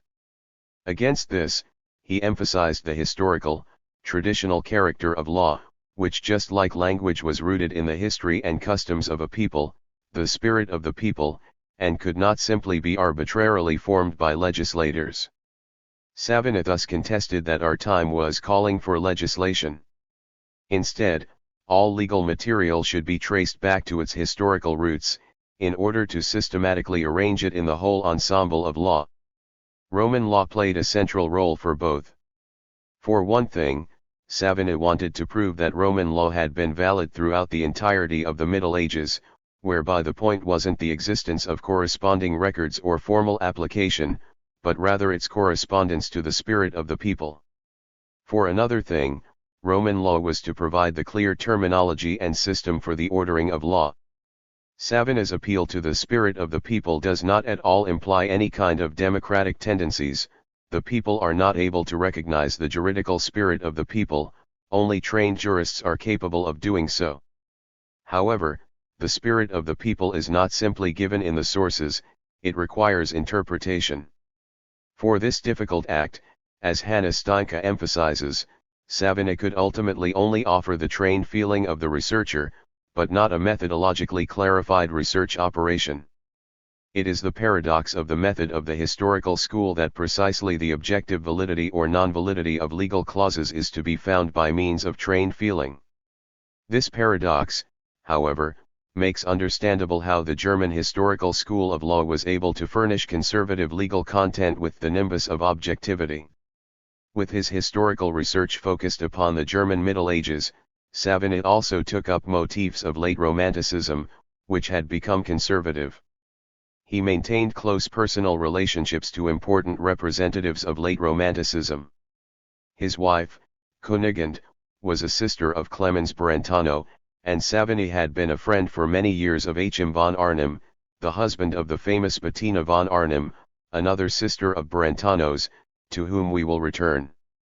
Since Roman law was so decisive for Savigny, the Pandects, a collection of thematically ordered legal codes from the works of various Roman legal scholars going back to the time of the Emperor Justinian, played a central role for him.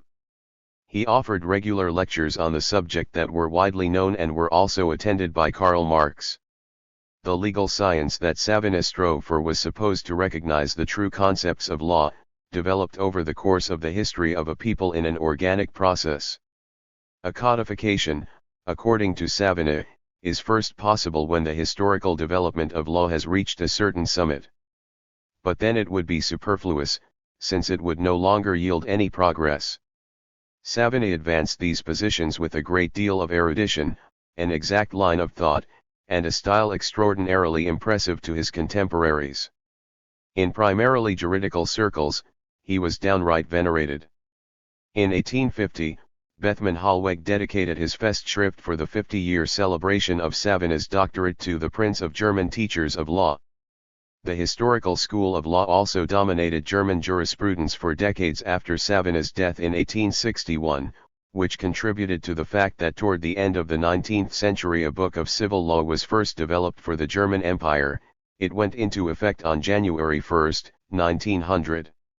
In the 20th century as well, Savigny was admired across broad swathes of German jurisprudence as an extraordinary legal scholar, whereby his anti-Semitism was either ignored or trivialized for a long time. 130.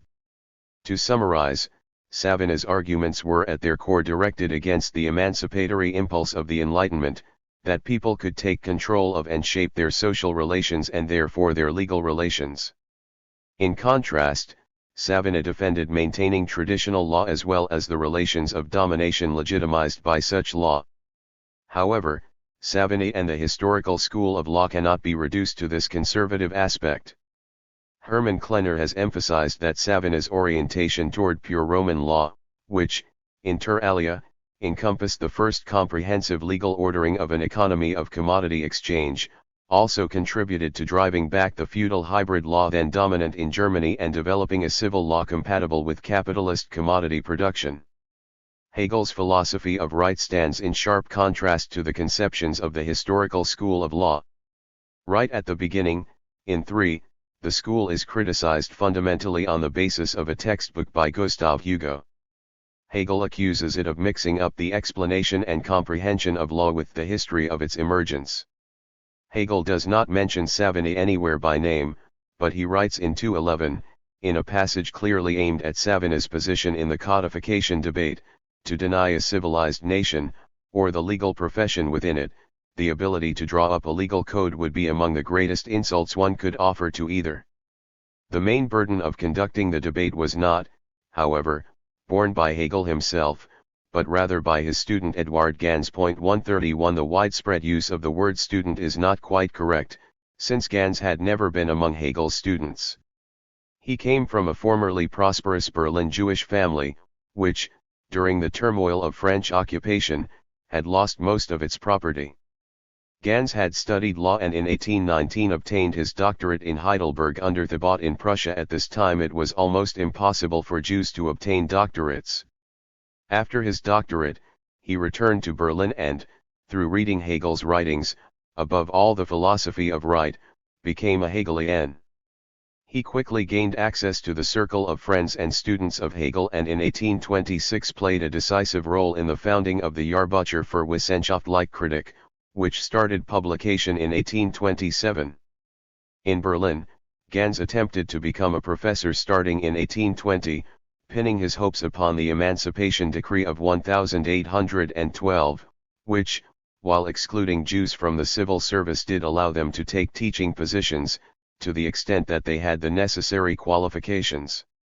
However, in 2 reports, the Faculty of Law cast doubt upon Gans's professional qualifications, whereby the first report raised the question as to whether Gans's Jewish faith was a barrier to employment.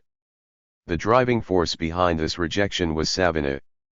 Above all, his vote, presented to the faculty during the second report in which he deals extensively with the question of whether a faculty of law could employ Jewish professors, is full of anti-Semitic stereotypes. Ultimately, the king decided the case. Through an order of the cabinet from August 18, 1822, he repealed the stipulation of the Edict of 1812 that granted Jews access to academic office and explicitly declared that Gans could not be employed as an associate professor. This Lex Gans attracted a great deal of public attention. Gans now concentrated upon working upon his major work of jurisprudence, Inheritance Law in its world historical development. In it, he attempted, on the basis of Hegel's philosophy of right, a universal legal history of inheritance law. The structure of the work already constituted an implicit critique of the historical school of law, which only related legal history to a single or a small group of peoples. Gans, in contrast, emphasizes in the preface to the first volume that legal history must necessarily be universal history, since exclusive importance belongs to no people and no historical period. Every people is only considered to the extent that it stands at the level of development following from the concepts. In the preface to the second volume, published in 1825, he accused the historical school not of doing too much, but rather too little actual history. With regard to Roman law, it conducted thoughtless trifles and made the coincidental and unimportant its object. Under the influence of the historical school, jurisprudence had succumbed to disgraceful thoughtlessness by expelling everything philosophical. Gans could hardly have expressed his opposition to Savigny and the historical school of law more pointedly and polemically. In 1819, Gans still belonged among the co-founders of the Association for the Culture and Scholarship of Jews and functioned as its president from 1821 to 1824. But he soon had to bury his hopes of participating in the development of the Prussian state as a Jew after his experiences at the University of Berlin.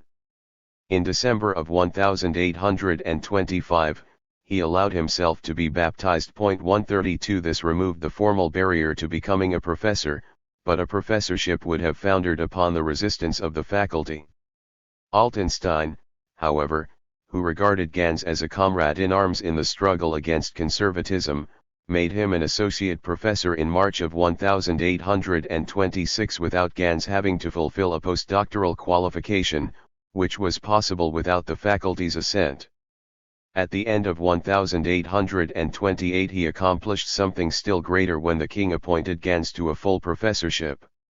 Altenstein had waited for a favorable moment to propose the appointment. The Crown Prince, who was completely on Savina's side, was on a trip abroad, and the king's advisers were silent because, shortly before, they had managed to push through the appointment of the conservative theologian Ernst Wilhelm Hengstenberg as a professor. Savina, who regarded Gans's appointment as a personal affront, demonstratively withdrew from all faculty business and only held his lectures. By 1827, Gans had taken over Hegel's lectures on the philosophy of law. He supplemented them not only with professional juridical knowledge, but also prefixed them with a philosophical historical introduction and at the end outlined a universal history of law, thus confronting the historical school at the historical level within the lesson. 133 Beyond that, he drew the relevant political consequences, dealt with the question of a constitution, and discussed the competencies of the estates assemblies or the necessity of a political opposition. He thus went far beyond what he found in Hegel's work. Gans attracted some attention with this lecture. Arnold Ruge shares the following anecdote in his memoirs. One day, Hegel was a guest at the table of the Crown Prince. "It's a scandal," said the royal host, "that the Professor Gans is making Republicans out of all of our students. His lectures on your philosophy of law, Herr Professor, are always attended by hundreds, and it's sufficiently well known that he gives your presentation a completely liberal, even Republican tinge. Why don't you deliver the lecture yourself?"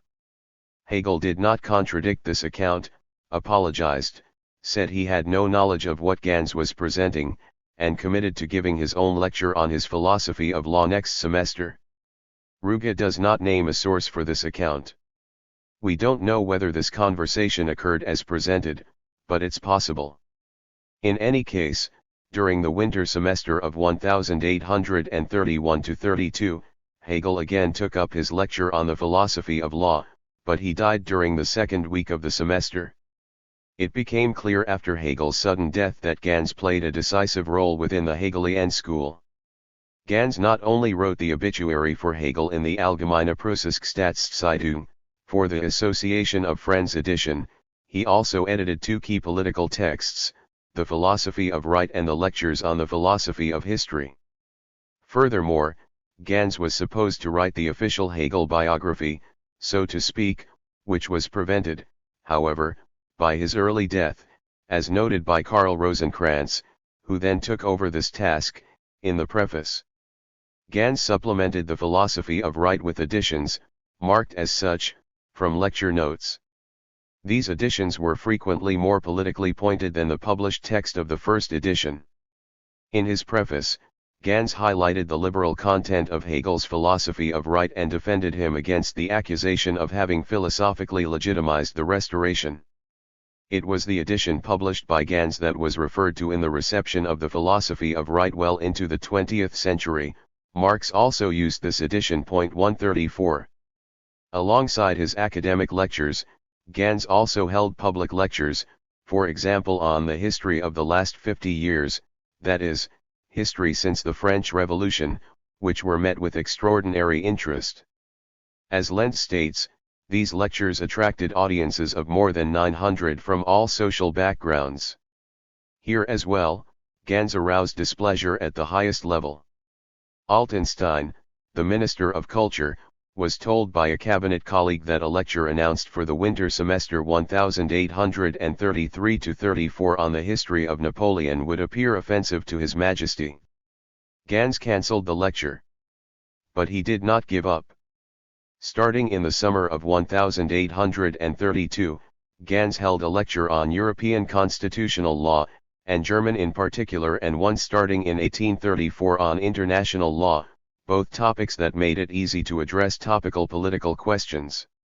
That Gans in his lectures gladly went to the limits of what could be expressed in Prussia is made clear by the writer Heinrich Laub in his Reminiscences of Gans, Often, a sentence on the most captious topic began in a frighteningly bold manner.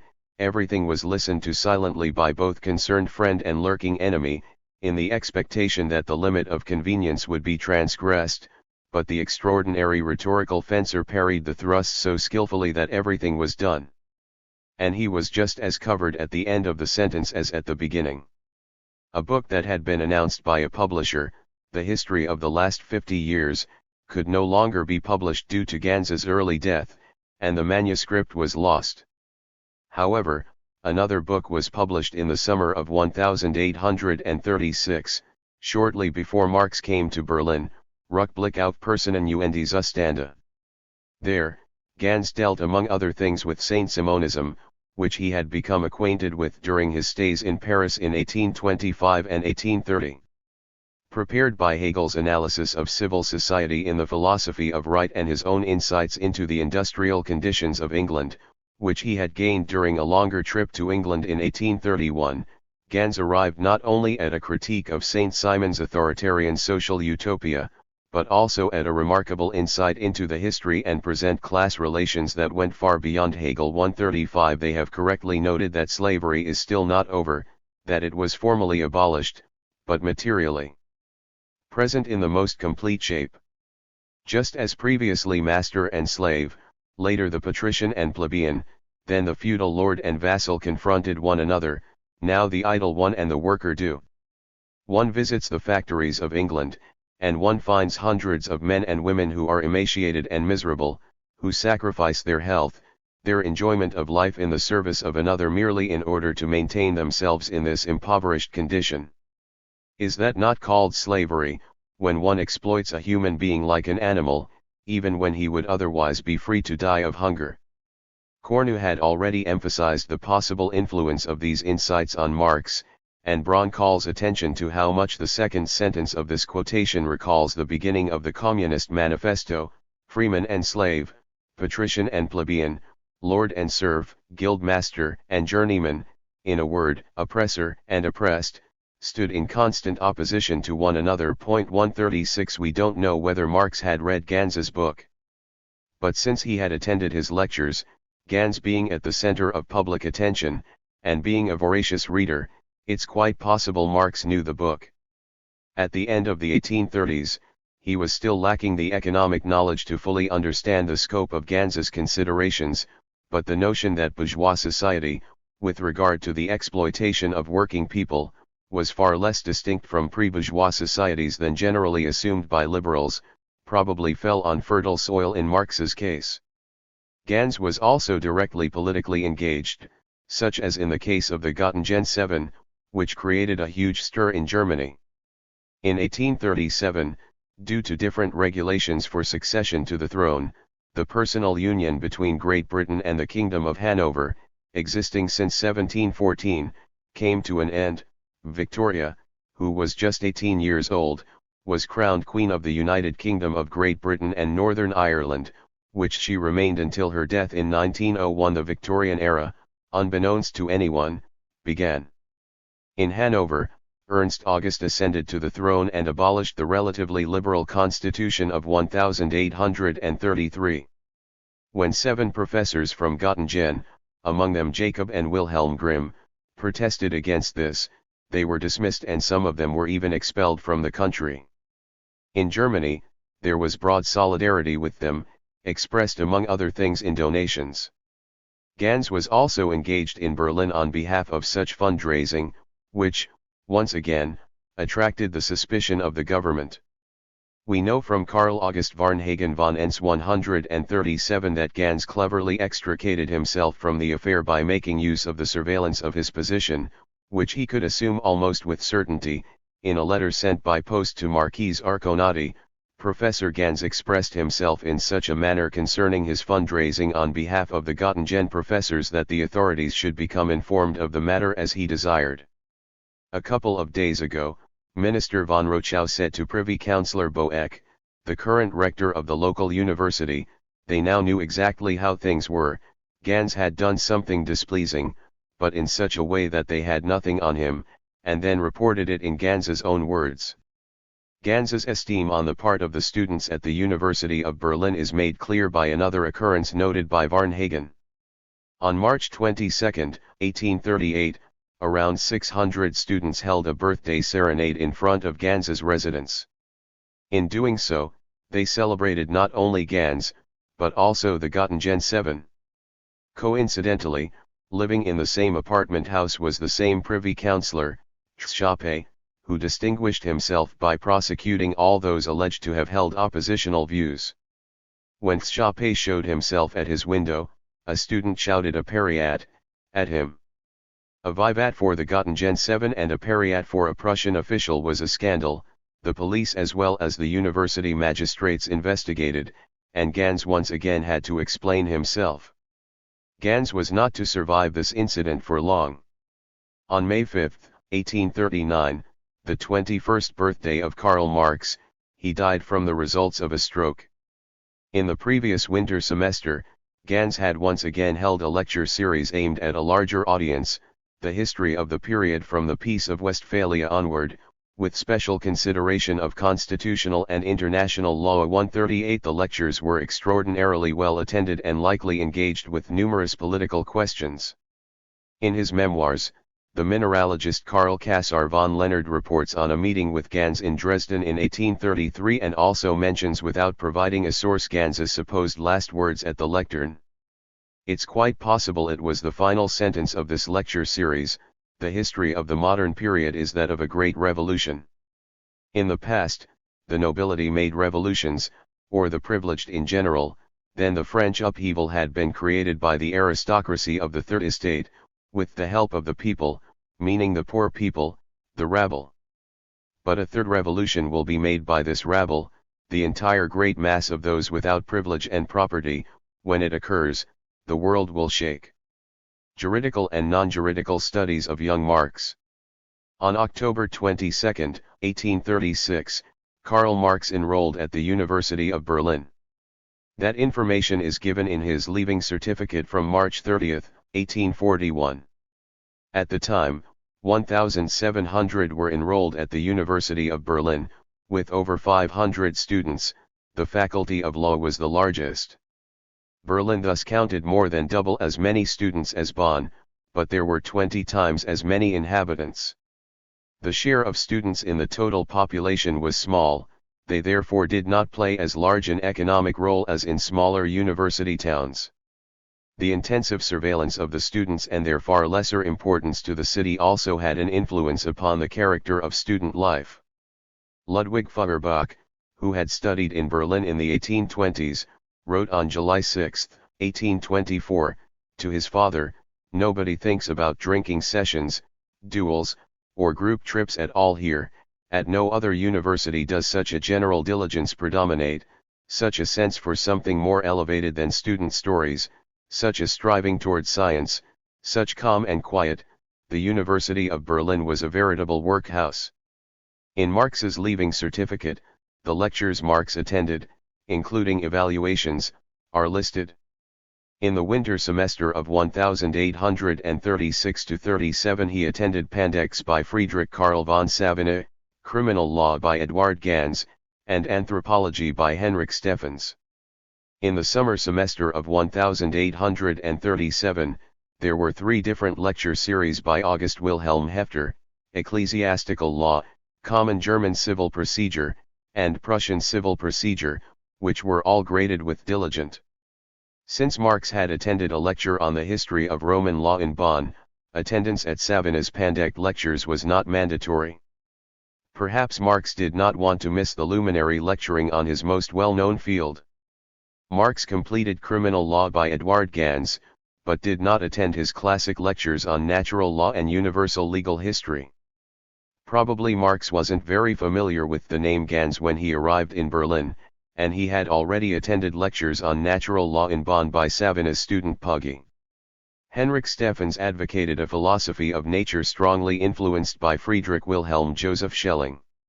In his speculative anthropology, he conceived of human beings as a unity of mind and nature, as microcosmic representatives of the universe. Due to Steffens's lectures, Marx probably engaged with Schelling's work.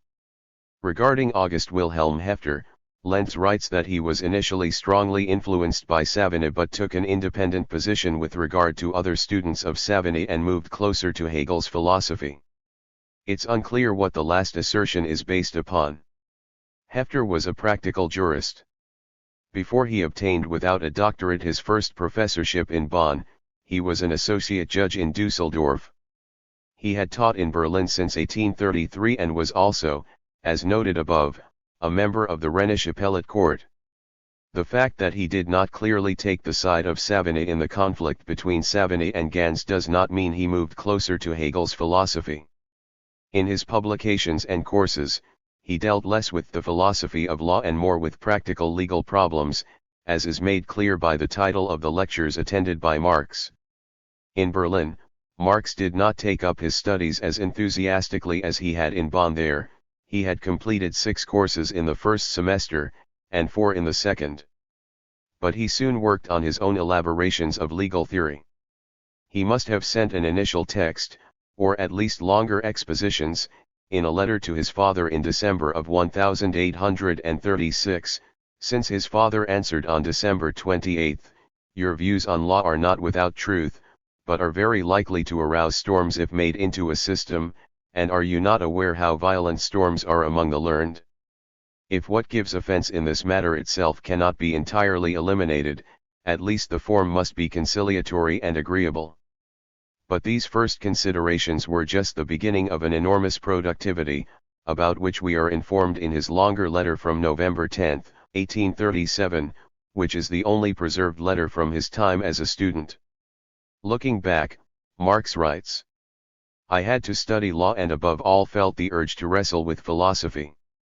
He attempted to resolve this quandary by, on the one hand, engaging with legal literature and among other things translating the first 2 books of the Pandect, and, on the other hand, trying to elaborate a philosophy of law.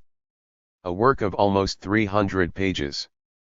With the term Bogen, it's unlikely that Marx meant a print sheet of 16 pages, but rather single pages, which still constitutes an enormous output of writing.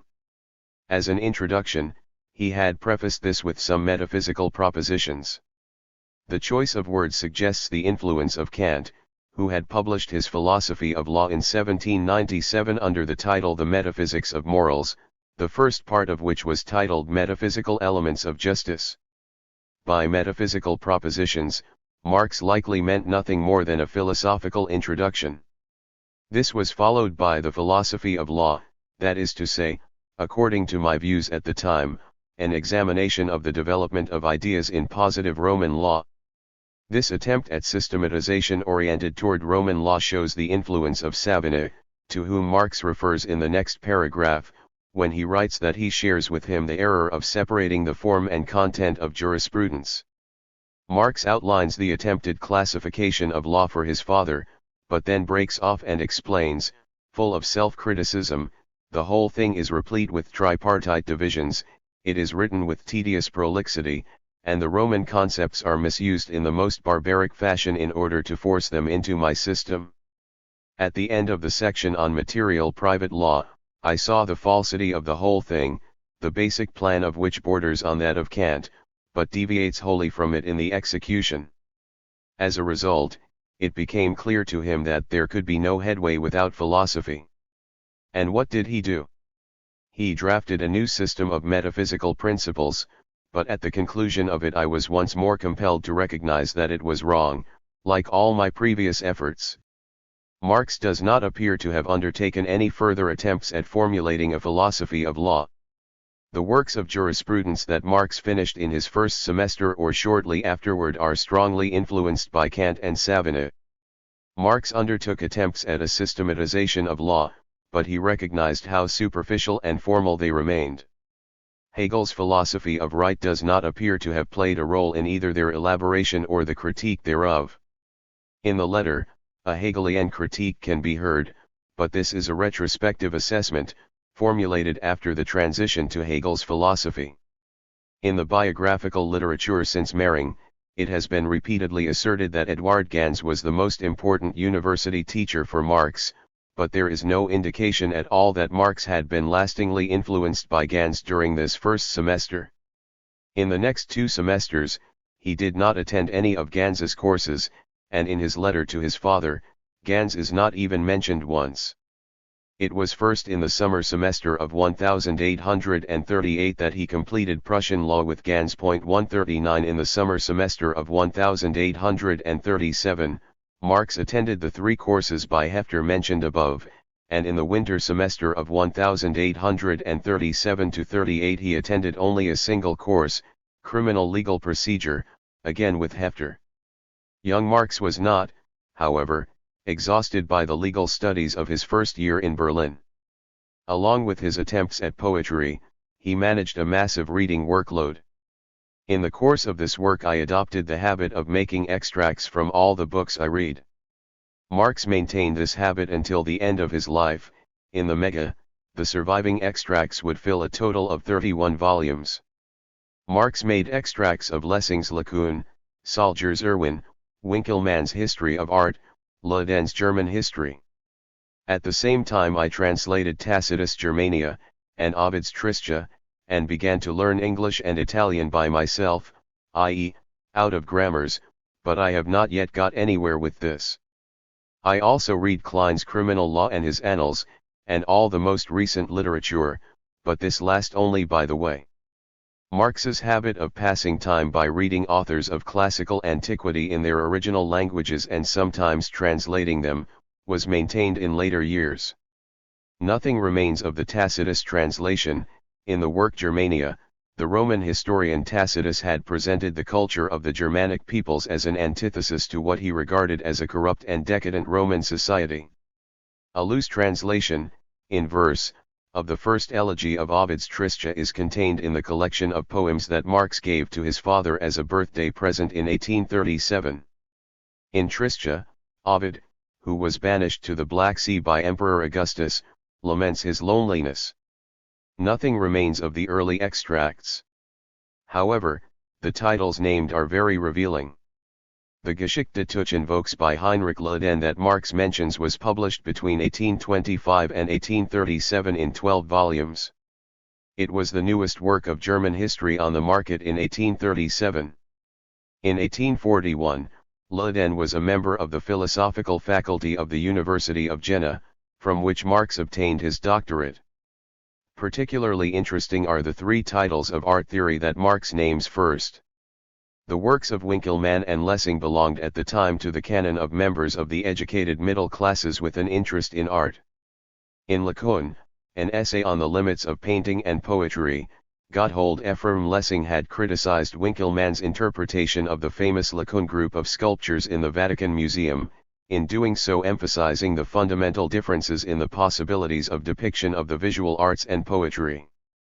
Johann Joachim Winckelmann's 2-volume History of Ancient Art had an enormous influence upon the reception of ancient Greek art in Germany, which was presented by Winckelmann as an unattainable ideal. Even 20 years later, one finds echoes of this reading in Marx's work.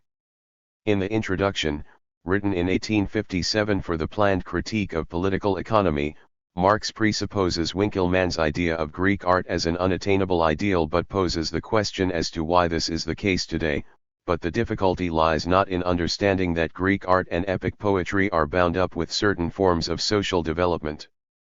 The difficulty is that they still give us aesthetic pleasure and are in certain respects regarded as a standard and unattainable model. Somewhat surprising is the reading of Irwin by Karl Wilhelm Ferdinand Salger, a treatise of art theory conceived in the form of a dialogue that hardly received any attention. Below, we will return to Salger and the possible importance he held for Marx. Literary attempts. During his time at school, Karl had written poems. The oldest surviving one is from the year 1833. During German lessons, pupils were instructed to write poems themselves. Limiting lessons to mere analysis was a later development. 140 His friend Edgar also wrote poems.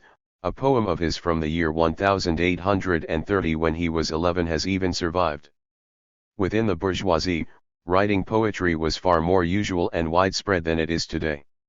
An educated person was supposed to be able to produce a couple of simple verses in order to recite them at a celebration or dedicate them to an esteemed person. Young Karl, however, wanted more. The volume of surviving works alone, written in only about 2 years, is remarkable. In the mega, they comprise about 300 printed pages, and by no means has everything been preserved. Karl revised his poems, attempted to improve them, and experimented with different genres. There exists the fragment of a humorous novel as well as parts of a drama. It's quite possible that as an amateur student, young Karl envisioned a career as a poet rather than as a jurist. In a letter from February, March 1836, when Karl was at the end of his first semester in Bonn, his father wrote, "You do well to wait before going into print." So Marx was at that point thinking about publication. His father, a man who thought practically, was skeptical. He continued, "A poet, a writer, must nowadays have the calling to provide something sound if he wants to appear in public. I tell you frankly, I am profoundly pleased at your aptitudes and I expect much from them, but it would grieve me to see you make your appearance as an ordinary poet." Karl must have assured his father that he would not publish anything without his judgment. In any case, his father thanked him for that, although he didn't seem completely convinced that Karl will keep that promise. He turned out to be right. Only a few months later, Karl must have tried to publish his work without presenting it to his father beforehand. The latter reacted calmly, he simply wished to be included in the negotiations conducted. However, the plan came to nothing. In the next few months, his father did not remain skeptical of Karl's plans for publication. In a letter from March 2, 1837, he considers what would be an appropriate first work that might bring Karl success with the public. Heinrich Marx obviously wanted to support his son, even if the latter took a path different from the one he wanted. However, a few months later, in a letter from November 10, 1837, Karl delivered a scathing critique of his own poetry. As a consequence, he burned his recently written outlines and announced his intention to give them up completely. What remained were notebooks that he had given to Jenny and his father as presents. As we know from his daughter Laura, in later years these poems were for Marx merely an occasion for merriment. To Franz Mehring, to whom Laura had loaned albums with poems by Marx as he was preparing an edition of posthumous writings by Marx, Engels, and Lassalle, she wrote, "I must tell you that my father treated these verses very disrespectfully. Whenever my parents spoke of them, they laughed heartily about these follies of youth." Mehring, who had also written works of literary history, denied that Marx's poems had any literary value and did not include any of them in his edition of posthumous works. In the introduction he merely quoted a few verses under the heading "The Fanciful Poet" 141 in his biography of Marx. He didn't even do that. Mehring saw this act of passing over the literary attempts as justified since Marx had not published any of his poems and he had deceived himself about the nullity of these creations for only a few months. Marx, according to Mehring, lacked the creative genius of the poet, who creates a world out of nothing. Both of Mehring's judgments, according to which Marx's poems have no aesthetic value, and that Marx had abandoned his attempts at poetry because he had recognized his own lack of talent, have been taken up largely uncritically in most of the biographical literature. Even in the more comprehensive Marx biographies, these poems are regarded largely as a curiosity not worthy of a more comprehensive engagement. 142. In the further course of this section, it will become clear that for various reasons, considerable doubt is appropriate with regard to Mehring's judgments. First of all, it must be kept in mind that Mehring was only familiar with part of Marx's poems. These have been passed down in two different collections. One is 3 albums that Karl put together as a Christmas present for Jenny in November 1836. Mehring would have been able to look at these 3 albums, which were preserved by Marx's daughter Laura. The second collection is an extensive book that Marx gave to his father as a present for his 60th birthday in April of 1837. There, A few of the poems from the albums for Jenny are also incorporated, the others were written after those, in early 1837. Furthermore, this book also contains a fragment of the above-mentioned humorous novel Scorpion and Felix and the play Ulanem. Some of the new poems are qualitatively different from the earlier ones. They also aren't judged completely negatively by Marx. In his letter from November 1837, he had caught sight of the glittering realm of true poetry like a distant fairy palace. This book was first discovered in the 1920s during the preparation of the first mega, when Mering was no longer alive. That means that Mering was not able to take note of the progress Marx had made. The 3 albums that were available to Mering had initially disappeared after Laura's death, however, so that it was not possible to publish their content in the first mega. This led to the paradoxical situation that until the publication of the second mega, Mering's withering judgment was known, but not the poems to which it referred. On the other hand, poems and fragments were available that were largely unknown to Mering. Several authors who uncritically adopted Mering's judgments did not even notice this discrepancy. In the 1950s, the 3 albums that Mering had seen turned up again in the estate of Edgar Longuet, a grandson of Marx. Thus, in the second mega both collections, the 3 albums for Jenny from the year 1836 and the one for Marx's father from 1837 could be published together for the first time.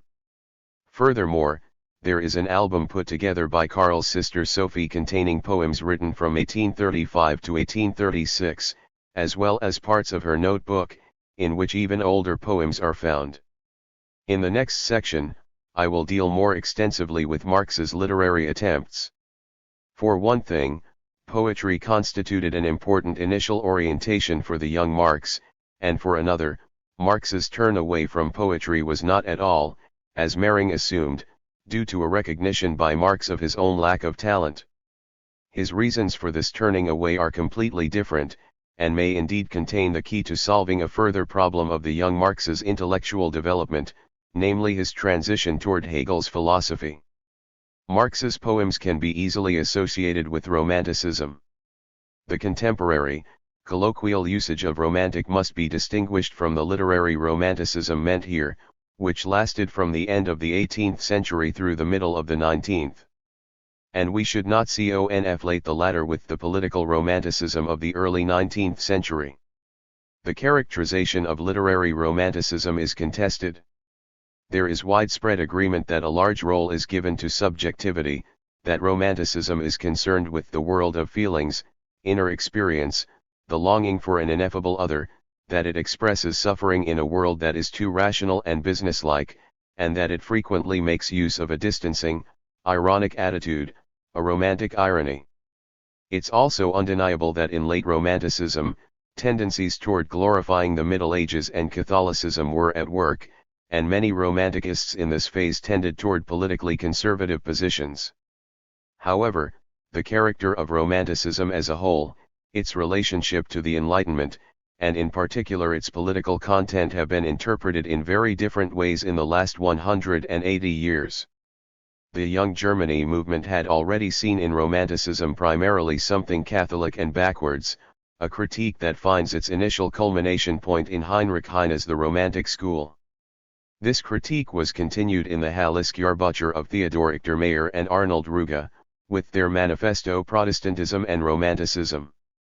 The Hallesjahrbucher were something like the central organ of the young Hegelians. We will return to them in the next chapter. Liberal historians of literature also saw in Romanticism primarily a countermovement to the rationalism of the Enlightenment. Rudolf Heim in his work, The Romantic School, which was just as influential as his Hegel biography of 1857 mentioned above, points in this direction. He identifies Romanticism largely with political reaction. Early Marxist literary studies, particularly in the case of Franz Mering, were strongly influenced by this view of Romanticism as an ultimately politically reactionary current. For that reason, Mering was invested in making clear that Marx had such brief contact with Romanticism that it was inconsequential to his further development. In the early 20th century, Romanticism was increasingly placed in a German chauvinist, nationalist framework and celebrated. This interpretation was also predominant under Nazism and led to a considerable discrediting of Romanticism. Not a few, primarily Anglophone, authors after the Second World War saw in the German tendency toward Romanticism an element that contributed to the rise of the Nazis. Against the background of this negative image of Romanticism, some critics of Marx attempted to prove that his work was also strongly influenced by Romanticism or even contained conservative elements. Since the 1960s, however, progressive and modern aspects of Romanticism have been highlighted, such as the thematization of the unconscious or the identity of the individual, which had become problematic. Above all, Ernst Beller, publisher of the critical edition of the works of Friedrich Schlegel, emphasized the rational and Enlightenment potential of early Romanticism. In connection with these debates, in the last few decades there has been an increasing tendency to distinguish between a progressive early Romanticism, interpreted as a veritable Second Enlightenment, and an increasingly conservative late Romanticism. 143 Now, Romantic content in Marx's work can be evaluated positively.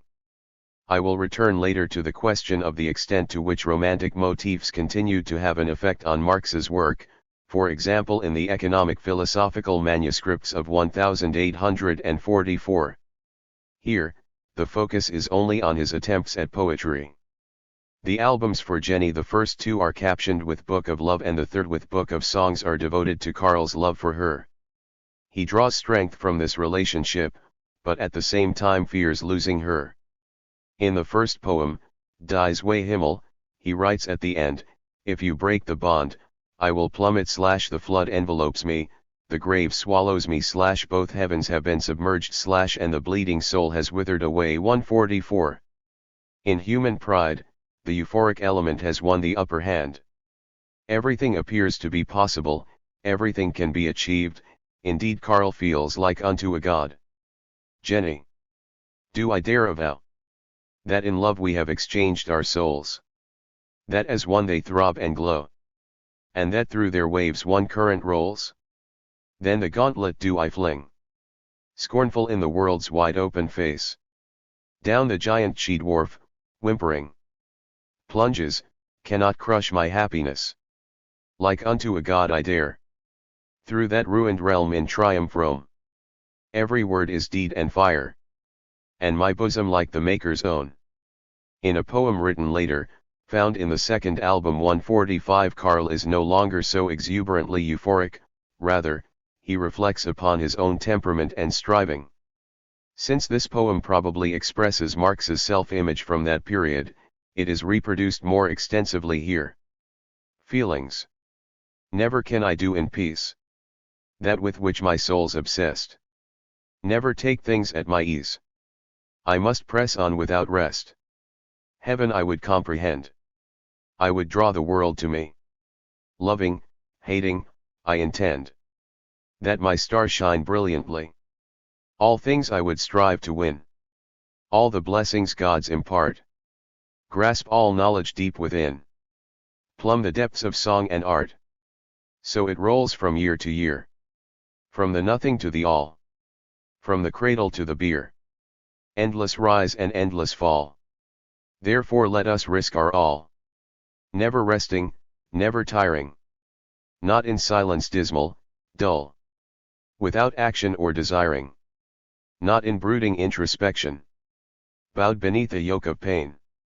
So that yearning, dream, and action unfulfilled to us remain. Whereas in the first verses Marx deals with his restless nature, his desire to comprehend everything, emphasizing knowledge and song and art, in the last verses he takes up themes he had addressed in his Arbeiter essay, the refusal to force oneself into a yoke, and the striving to do great things, or at least to try. The belief in individual power, and above all in the special role of the artist, are components of the Romantic understanding of art by which Marx was obviously strongly influenced. In the ballad Siren's Song, the youth is able to resist the temptations of the sirens precisely because he feels a longing that the sirens can never know. You lack the bosom's beat, the heart's life-giving heat. The soul's high flight so free. You shall not captivate me, nor my love, nor hate, nor yet my yearning's glow. The object of this yearning is not defined. The yearning is just the unlimited romantic longing by means of which the self can grasp itself. Other examples clarify that the imagery of Marx's poems and ballads originated in the romantic cosmos, which he had been familiar with since his youth. At school, Marx probably did not get to know very many romantic poems. Both of the readers for the lower and upper classes of the Trier Gymnasium primarily present authors belonging to the Enlightenment and Weimar Classicism. There was a lot of Schiller, but only a little Goethe and hardly any Romanticists.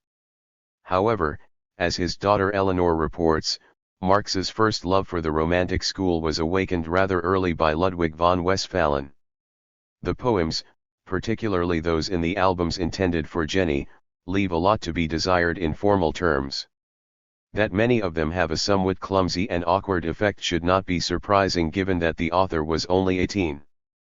Mering's criticism of the technical inadequacy of Marx's verses is, then, justified. To say it in one sentence, they're formless in every sense of the word. Even the technique of the verse is completely stuck in a raw condition.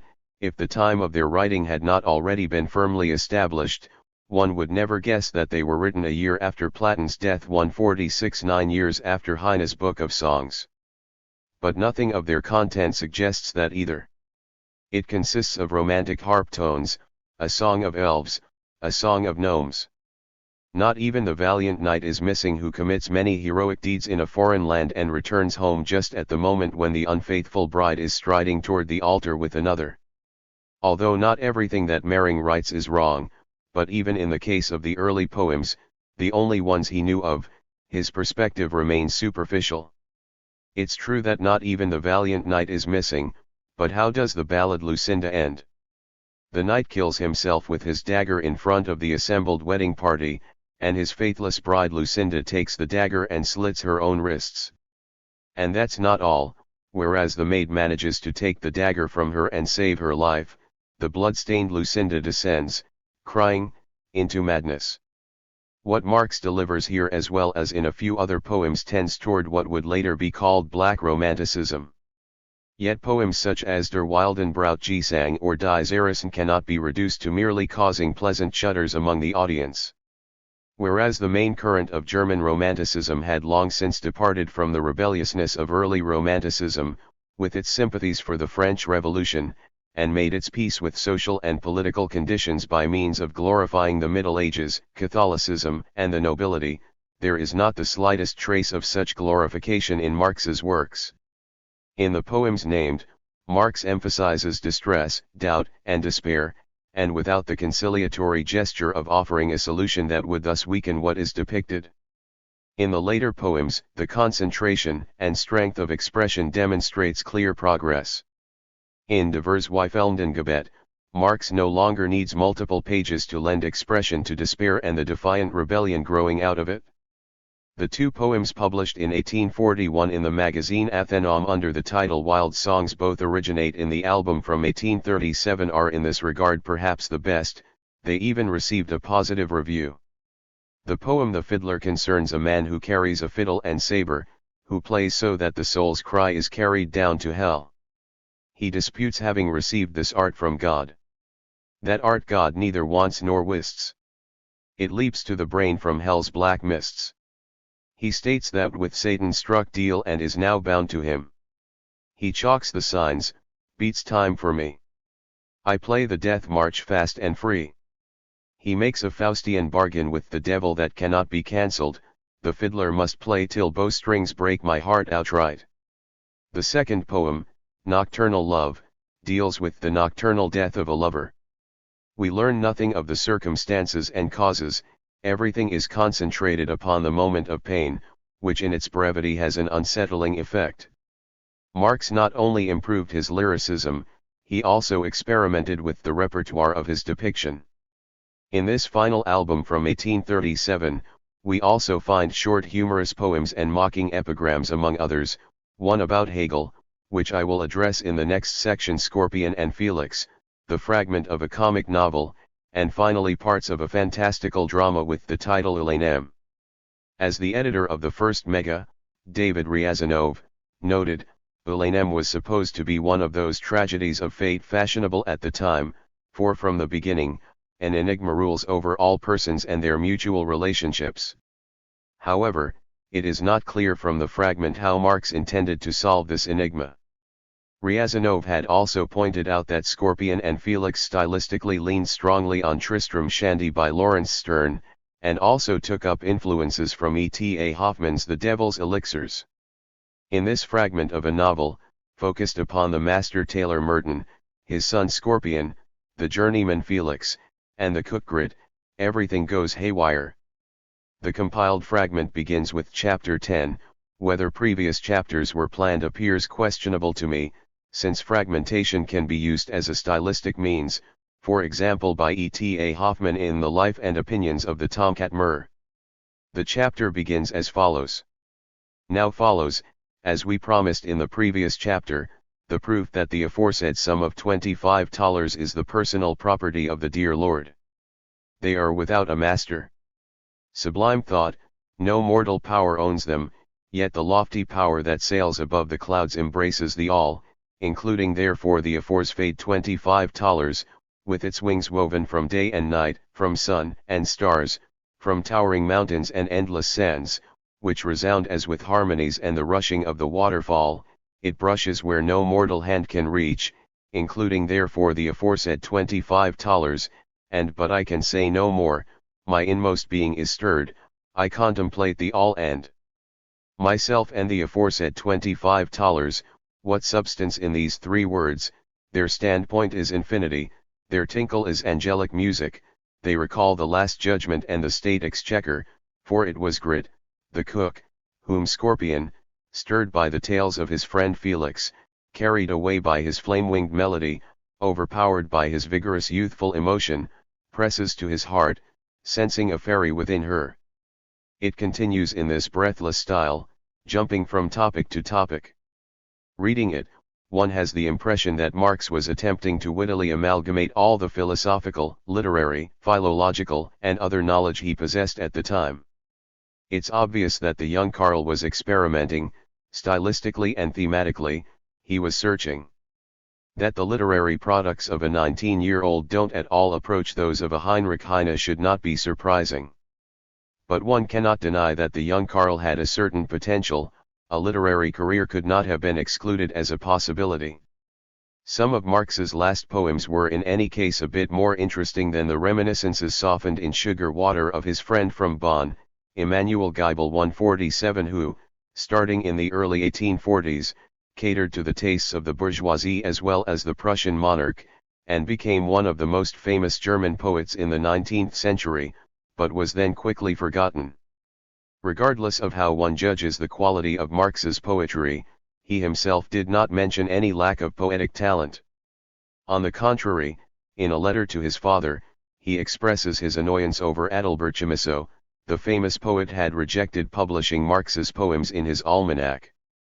Furthermore, Marx could not have regarded all his poems as being null, as Mering assumed, otherwise, he would not have taken the opportunity in 1841 of publishing two of them. The first intellectual crisis, the turn away from poetry and transition to Hegel's philosophy. From his letter to his father of November 1837, we learn which studies Karl had been dealing with in the previous months. He also shares two important changes with his father: he had given up his attempts at writing poetry, and he had associated himself with Hegelian philosophy. In the biographical literature, both these points are constantly reported upon, but their causes are not rigorously traced. Regarding the abandonment of poetry, Mering's view is taken to be that Marx recognized he did not have any talent as a poet. In treating the transition to Hegelian philosophy, frequently the mere fact is reported, or the cause is seen in the discussions in the Doctors' Club that Marx mentions in his letter. This disregards that Marx had connected with this Doctors' Club after he had made the fundamental decision in favor of Hegel's philosophy. That the causes for Marx's turn toward Hegel's philosophy are not traced more thoroughly is all the more astounding given that this is one of the most momentous turns of the young Marx.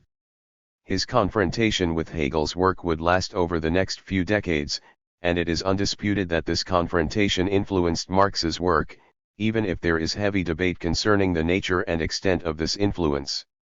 Even in the newer biographies, which claim to contextualize Marx within the 19th century, the transition to Hegelian philosophy is merely asserted.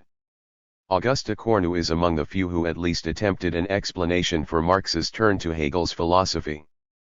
First, Cornu mentions Eduard Gans, claiming he had contributed much to winning Marx for Hegelian philosophy. 148 But as we saw, it is not evident that Gans actually had such an influence.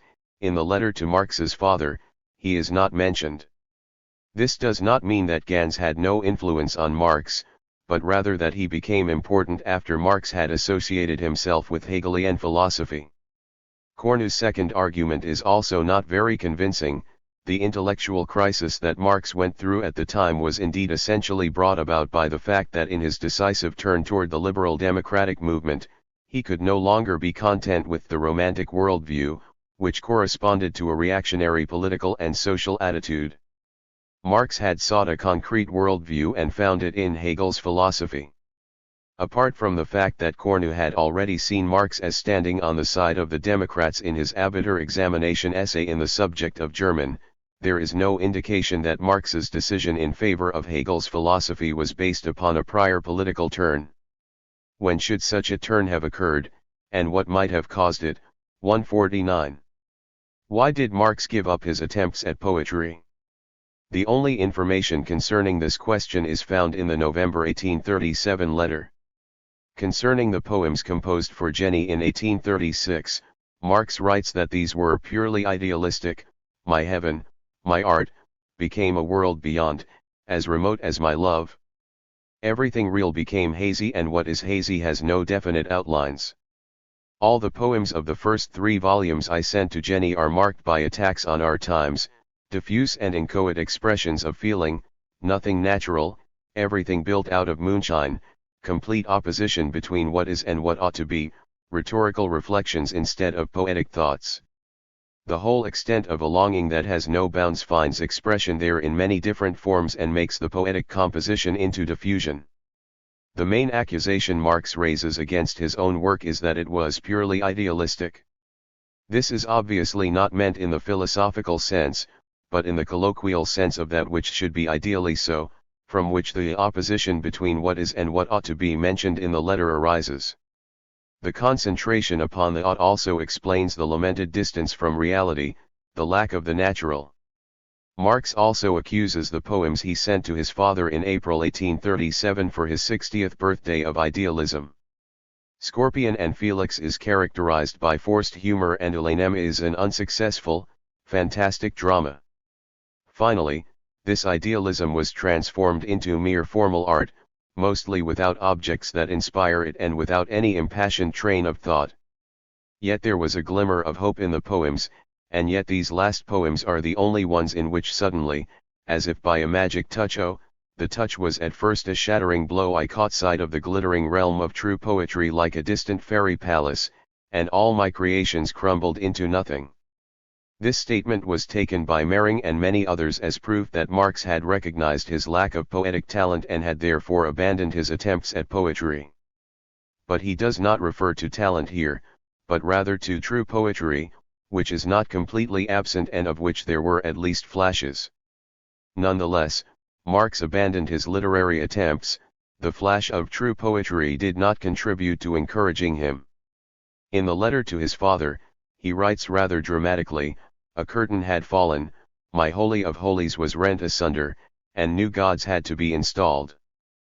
But in what did this holy of holies consist? McClellan puts forward the thesis, in general Marx's first contact with Berlin University brought about a great change in the views he had expressed in his school-leaving essay. No longer was he inspired by the thought of the service of humanity and concerned to fit himself into a place where he might best be able to sacrifice himself for this noble ideal. His poems of 1837, on the contrary, reveal a cult of the isolated genius and an introverted concern for the development of his own personality apart from the rest of humanity. 150. But the case is not so simple.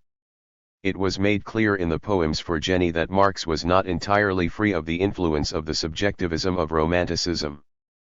But an exclusively introverted interest in one's own ego does not necessarily follow from that. In the epigrams of 1837, Marx begins to take up socially relevant debates. He defends Goethe and Schiller against the attacks of religious Philistinism, and he criticizes the passivity of the Germans. In its armchair, stupid and dumb, the German public watches it come. And, dripping with sarcasm, he remarks upon the political hopes arising after the defeat of Napoleon, but which the Germans then quickly abandoned. They were all smitten by deep remorse. Too much has happened at once, it's plain. We'll have to behave ourselves again. The rest it were better to print and bind. And buyers will not be hard to find. But Marx's other poetic attempts also do not at all have to be placed in opposition to the goals he stated in the Arbiter essay. There, Marx had named work on behalf of the welfare of mankind as the main criterion for choosing a profession. Only then could one achieve one's own perfection. These notions are compatible with a poetry embedded in a philosophical political conception aiming at an improvement of human relations. What he criticized in the letter as idealism after turning away from poetry appears to be precisely such a conception, improving the world and humanity by means of art, by, poetically, contrasting the bad is with the better ought. In his letters on the aesthetic education of man, Friedrich Schiller had expressed considerations from which Marx could have proceeded. However, stylistically and in its pictorial language, Marx's poetry was oriented much more towards early Romanticism than to Schiller. It's more plausible that it was there he sought a political philosophical conception for his poems. Ideas critical of society were prevalent in early Romanticism. Art was not just regarded as a higher form of knowledge. For example, Friedrich Schlegel's Athenaeum fragments or the works of Novalis attributed to art the potential to change the world through poeticizing society. Thus, in the well-known fragment 216, Schlegel presupposes the connections between politics, philosophy, and art as completely self-evident. The French Revolution, Fichte's philosophy, and Goethe's Meister are the greatest tendencies of the age. With progressive, universal poetry, he formulates in fragment 116 a program for connecting art, philosophy, and life. Romantic poetry is a progressive, universal poetry. Its aim isn't merely to reunite all the separate species of poetry and put poetry in touch with philosophy and rhetoric. It tries to and should mix and fuse poetry and prose, inspiration and criticism, the poetry of art and the poetry of nature, and make poetry lively and sociable, and life and society poetical. Aiming in a similar direction, Novalis writes, the world must be romanticized. In that way, one finds its original sense. Romanticizing is nothing other than a qualitative raising of power. In this operation, the lower self is identified with a better self. We don't know the extent to which the young Marx appropriated early Romanticism's concepts on art theory. But it's plausible that with his intensive interest in art and in light of how well known the texts of Schlegel and Novalis were, that he came into contact with these notions and was influenced by them. When, in his letter to his father, Marx accuses his own poems of idealism, the complete opposition between what is and what ought to be, then he is taking aim precisely at this supposed potential of art to change the world, which he now doubts. So the point is not primarily any kind of lack of craft or thematic deficits of his poetry, deficits hardly surprising in the case of a 19-year-old author, but rather what he believed he could achieve for humanity with his art. But if the connection between poetry and work on behalf of humanity could no longer be maintained, if it dissolved into idealism, then Marx, to the extent that the imperative formulated in his Arbiter essay was still valid, could no longer become a poet, irrespective of the question of talent. Marx's turn away from an envisaged career as a poet was thus far more than simply the abandonment of an earlier career wish. It was the abandonment of a certain conception of reality and the possible critique thereof, and thus the abandonment of everything that had hitherto given him moral and political orientation in the broadest sense. But why did Marx, in the middle of 1837, suddenly criticize as idealism that aesthetic moral conception that had been the holy of holies during the last 2 years? What had happened? Hegel's critique of the Romantics and Marx's transition to Hegel's philosophy. Whatever Marx's notions of art theory might have looked like individually, they must have encountered a devastating critique in the year 1837. In his November letter, he describes how he reacted to this critique, but he does not explicitly say what the origin of this critique was. However, this can be deduced. In accusing his own poetry of idealism, the confrontation of reality with an abstract art, he repeats a central point of critique that Hegel had formulated against Romantic art. 151. It is probable that Marx encountered this critique in the course of the spring, before he went over to Hegelian philosophy.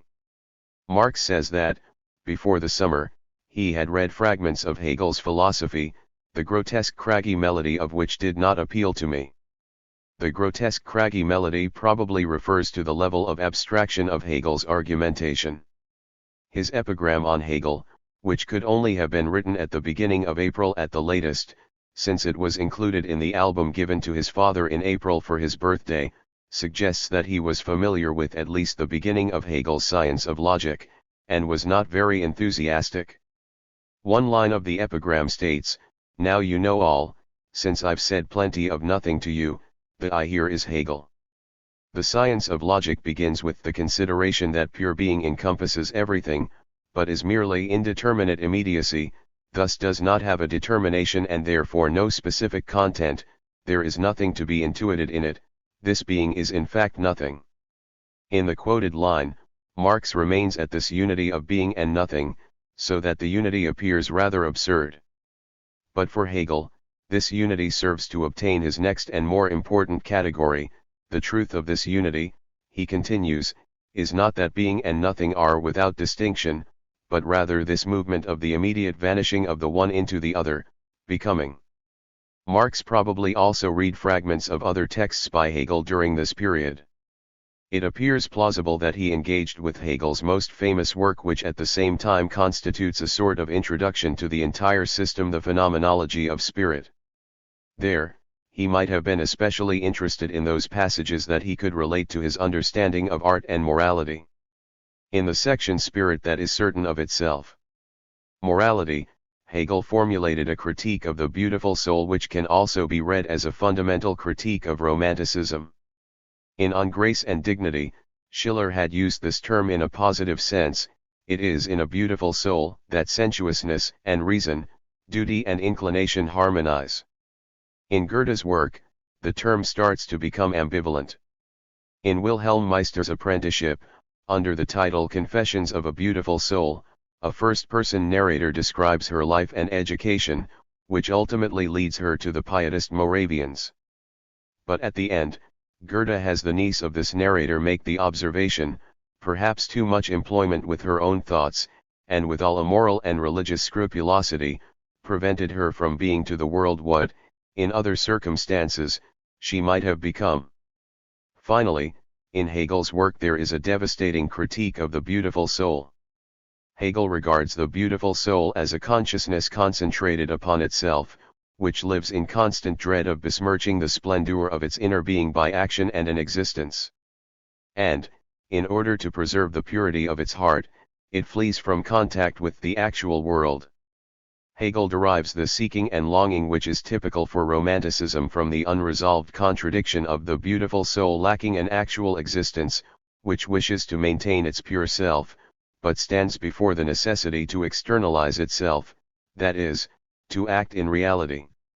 The beautiful soul, as the consciousness of this contradiction, wastes itself in yearning and pines away in consumption. If one thinks, on the one hand, of the activist impulse contained in the poem Feelings quoted above, and, on the other hand, of the yearning's glow in Siren Song, which allows the youth to escape the siren but the object of which is completely unclear, then it becomes clear that Marx must have felt struck by such a critique. His criticism of idealism in the letter to his father is an abridged version of Hegel's critique of the beautiful soul. It does not take the plunge into reality, although it claims to, but rather merely contrasts reality with an abstract ought. Whereas the critique of Romanticism remained implicit in the phenomenology, Hegel explicitly criticized the Romantics in his Berlin lectures on aesthetics. The fact that Marx definitely took notice of this critique is proven by a later work. In The Great Men of the Exile, an unpublished work by Marx and Engels, they state that Romanticism had been demolished philosophically by Hegel in his Ästhetik. The first volume of these lectures, which were issued posthumously by Heinrich Gustav Otto, was first published in 1835. In Marx's Hegel epigram from 1837, the Aesthetics is the only work of Hegel's mentioned by name. The final verse can be taken as a clue that Marx had not yet read the Aesthetics but planned to. Forgive us epigrammatists for singing songs with nasty twists. In Hegel we're also completely submerged. But with his Aesthetics we've yet to be purged. In the introduction to the Aesthetics, Hegel criticizes romantic irony, which was emphasized in particular by Friedrich Schlegel. Behind this all-encompassing and dissolving irony, Hegel sees an artistic ego that looks down from his high rank on all other men from this standpoint of divine genius. This is the general meaning of the divine irony of genius, as this concentration of the ego into itself, for which all bonds are snapped and which can live only in the bliss of self-enjoyment. Whereas Friedrich Schlegel and Ludwig Tieck are explicitly criticized in the paragraphs that follow, Hegel excludes from this critique Ferdinand Salger, for whom irony was also the highest principle of art. Salger was not content, like the others, with superficial philosophical culture. On the contrary, his genuinely speculative 152 inmost need impelled him to plumb the depths of the philosophical idea. However, Salger only grasped the philosophical idea in a one-sided manner, Hegel continues, and his early death made further development impossible. Karl Wilhelm Ferdinand Salger had been since 1811 a professor of philosophy at the University of Berlin. He greeted Hegel's appointment to Berlin enthusiastically and invited him to collaborate.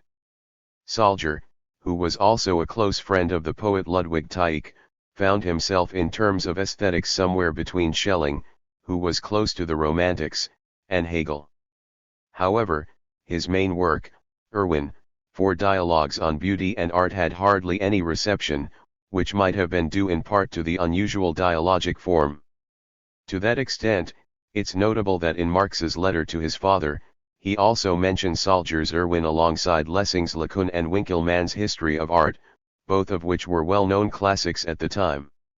It's possible that Marx first had his attention drawn to Salger by the mention in Hegel's Aesthetics, and perhaps he read Salger because he attempted to find philosophical arguments against Hegel's critique of Romanticism.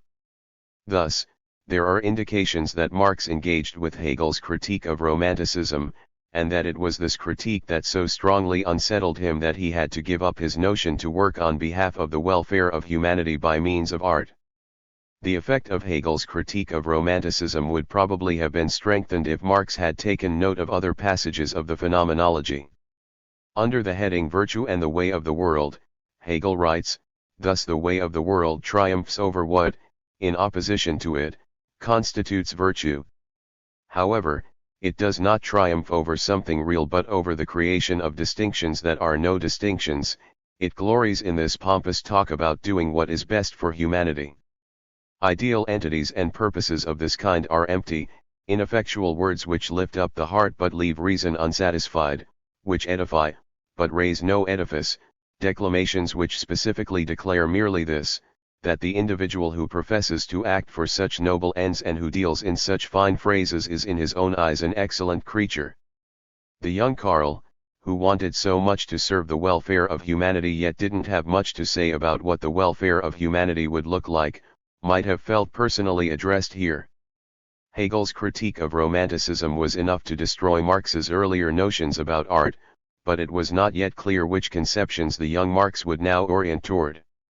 The return to the pre-Romantic, simple rationalism of the Enlightenment was in any case blocked, since Romanticism was criticized precisely on the point that it had in common with the Enlightenment the rigid opposition between is and ought. Marx also did not immediately adopt Hegel's philosophy. Initially, he attempted to work out his own conception. Immediately after the sentence about his Holy of Holies being rent asunder, Marx writes, "From the idealism which, by the way, I had compared and nourished with the idealism of Kant and Fichte, I arrived at the point of seeking the idea in reality itself." Marx thus moved closer to Hegel's path toward knowledge of reality, as formulated at the end of the second part of the Logic. Concerning the idea, which as the adequate concept Hegel distinguishes from the mere representation of a thing, he maintains that we must not regard it as just a goal which is to be approximated but remains a kind of beyond. We must rather regard everything as being actual only to the extent that it has the idea in it and expresses it. It is not just that the subject matter, the objective and the subjective world, ought to be in principle congruent with the idea, the two are themselves rather the congruence of concept and reality.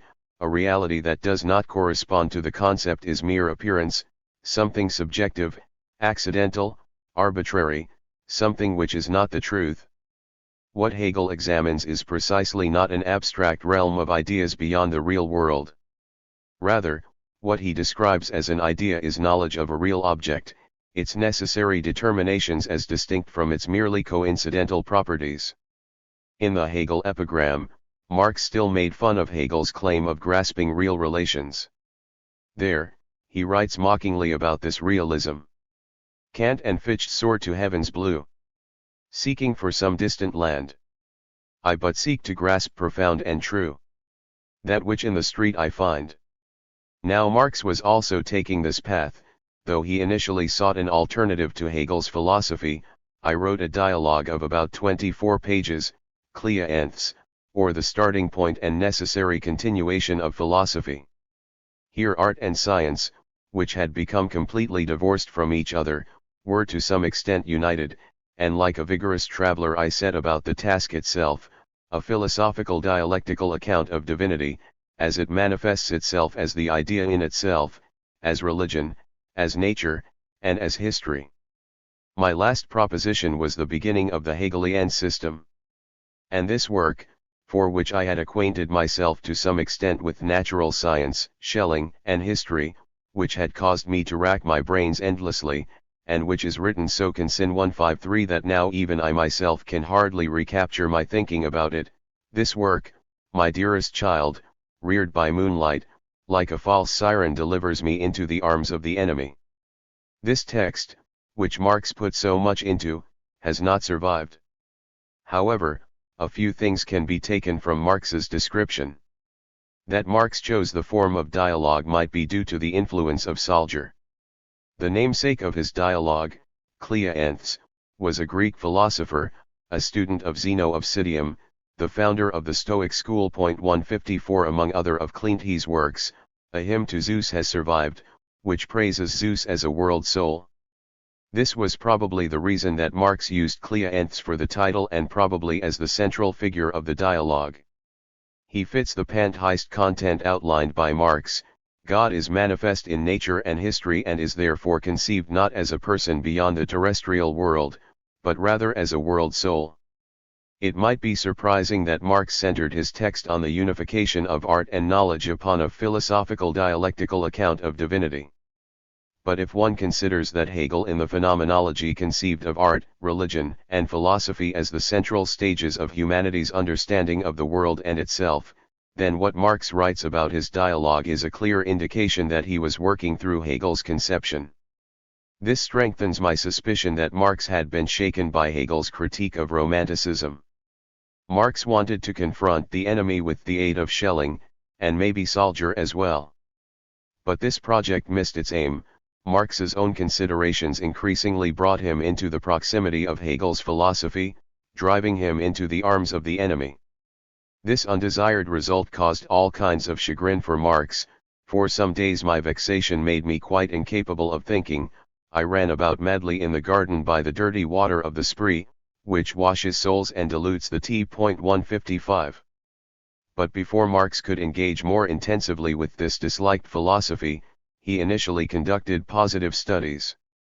In the letter, alongside Savina's ownership, he lists writings ranging from Feuerbach and Grauman's criminal law to works on the Pandect as well as on civil procedure and canon law. Thematically, this reading list overlaps to a great extent with the material of the lectures on law from the first 2 semesters in Berlin. But Marx's general interests also weren't shortchanged.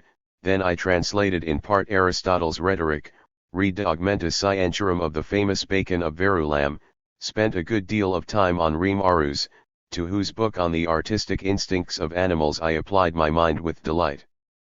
Bacon of Verulam is better known today as Francis Bacon. His most famous work is the Novum Organum Scientiarum, in which he defends a natural science that works empirically against a view of nature based upon preconceived dogmas.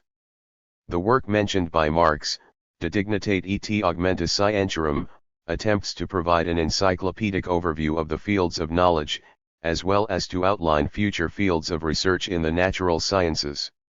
In the Holy Family, Marx writes concerning Bacon that he was the real progenitor of English materialism and all modern experimental science. When he adds that in Bacon's work, materialism still holds back within itself in a naive way the germs of a many-sided development. On the one hand, matter, surrounded by a sensuous, poetic glamour, seems to attract man's whole entity by winning smiles, then this estimation probably originates in his reading of De Augmentis, since Bacon's Novum Organon is rather dry. Hermann Samuel Riem Arousse is known primarily for his posthumously published deistic critique of the Bible and religion.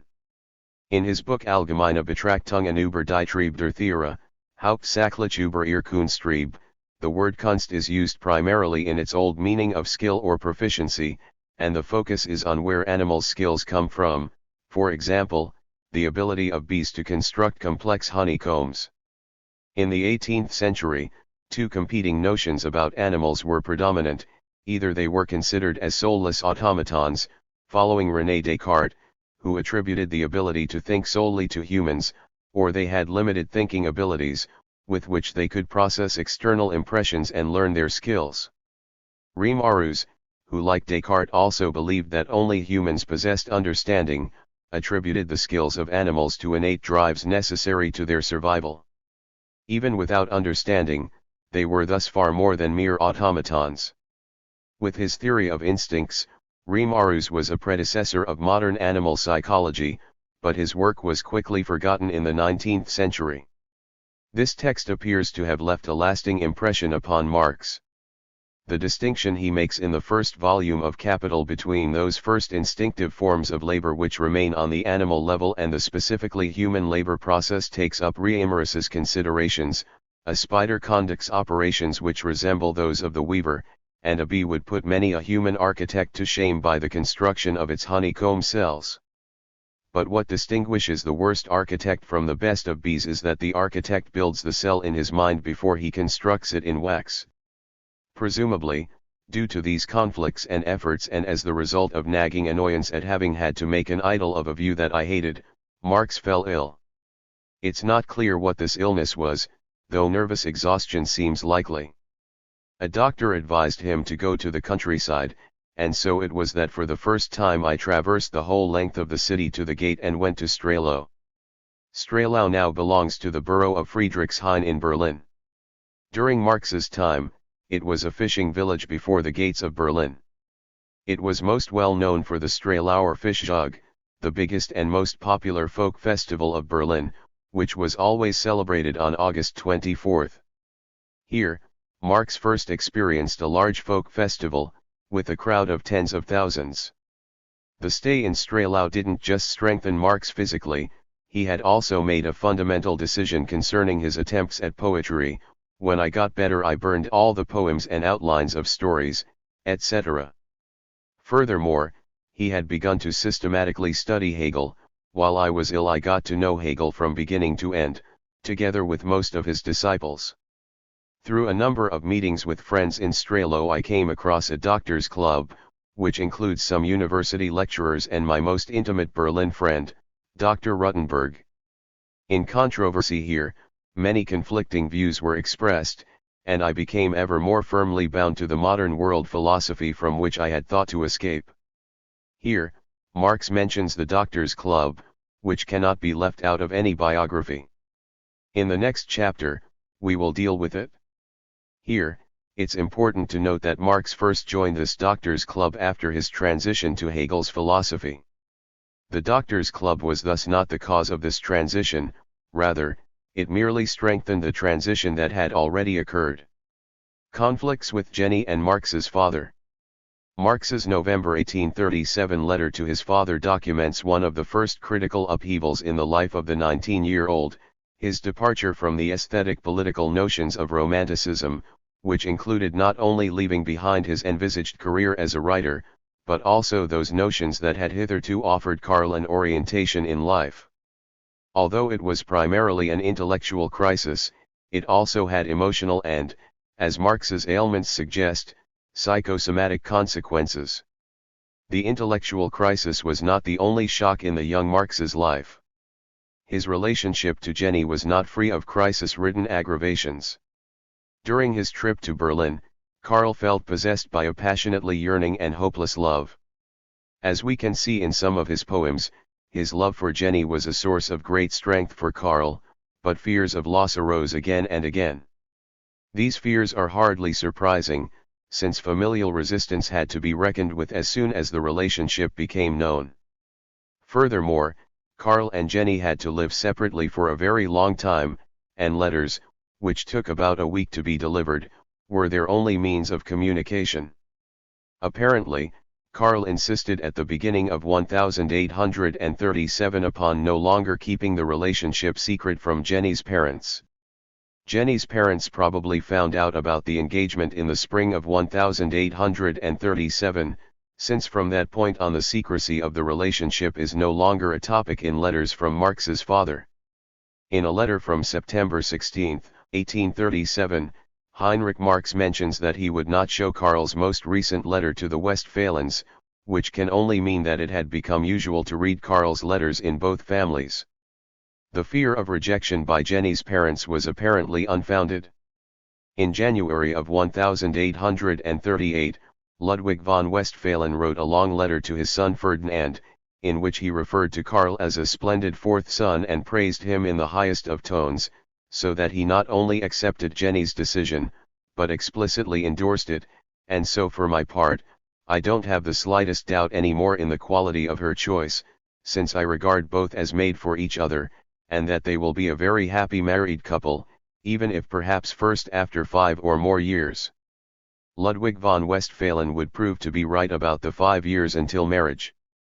The fact that he praised Karl so was an expression not only his high esteem but also an indication that Ferdinand regarded this relationship with mistrust, an attitude that was probably also predominant among other members of the Westphalen family, and in light of the risk that Jenny took was also not entirely unfounded. Karl's worries did not end with the end of the secretiveness, however. His father repeatedly warned him not to forget that with his early engagement, he had taken on a great responsibility, which he must now face. His father was plagued by doubt: is your heart in accord with your head, your talents? Has it room for the earthly but gentler sentiments which in this vale of sorrow are so essentially consoling for a man of feeling? And since that heart is obviously animated and governed by a demon not granted to all men, is that demon heavenly or Faustian? Will you ever, and that is not the least painful doubt of my heart, will you ever be capable of truly human, domestic happiness?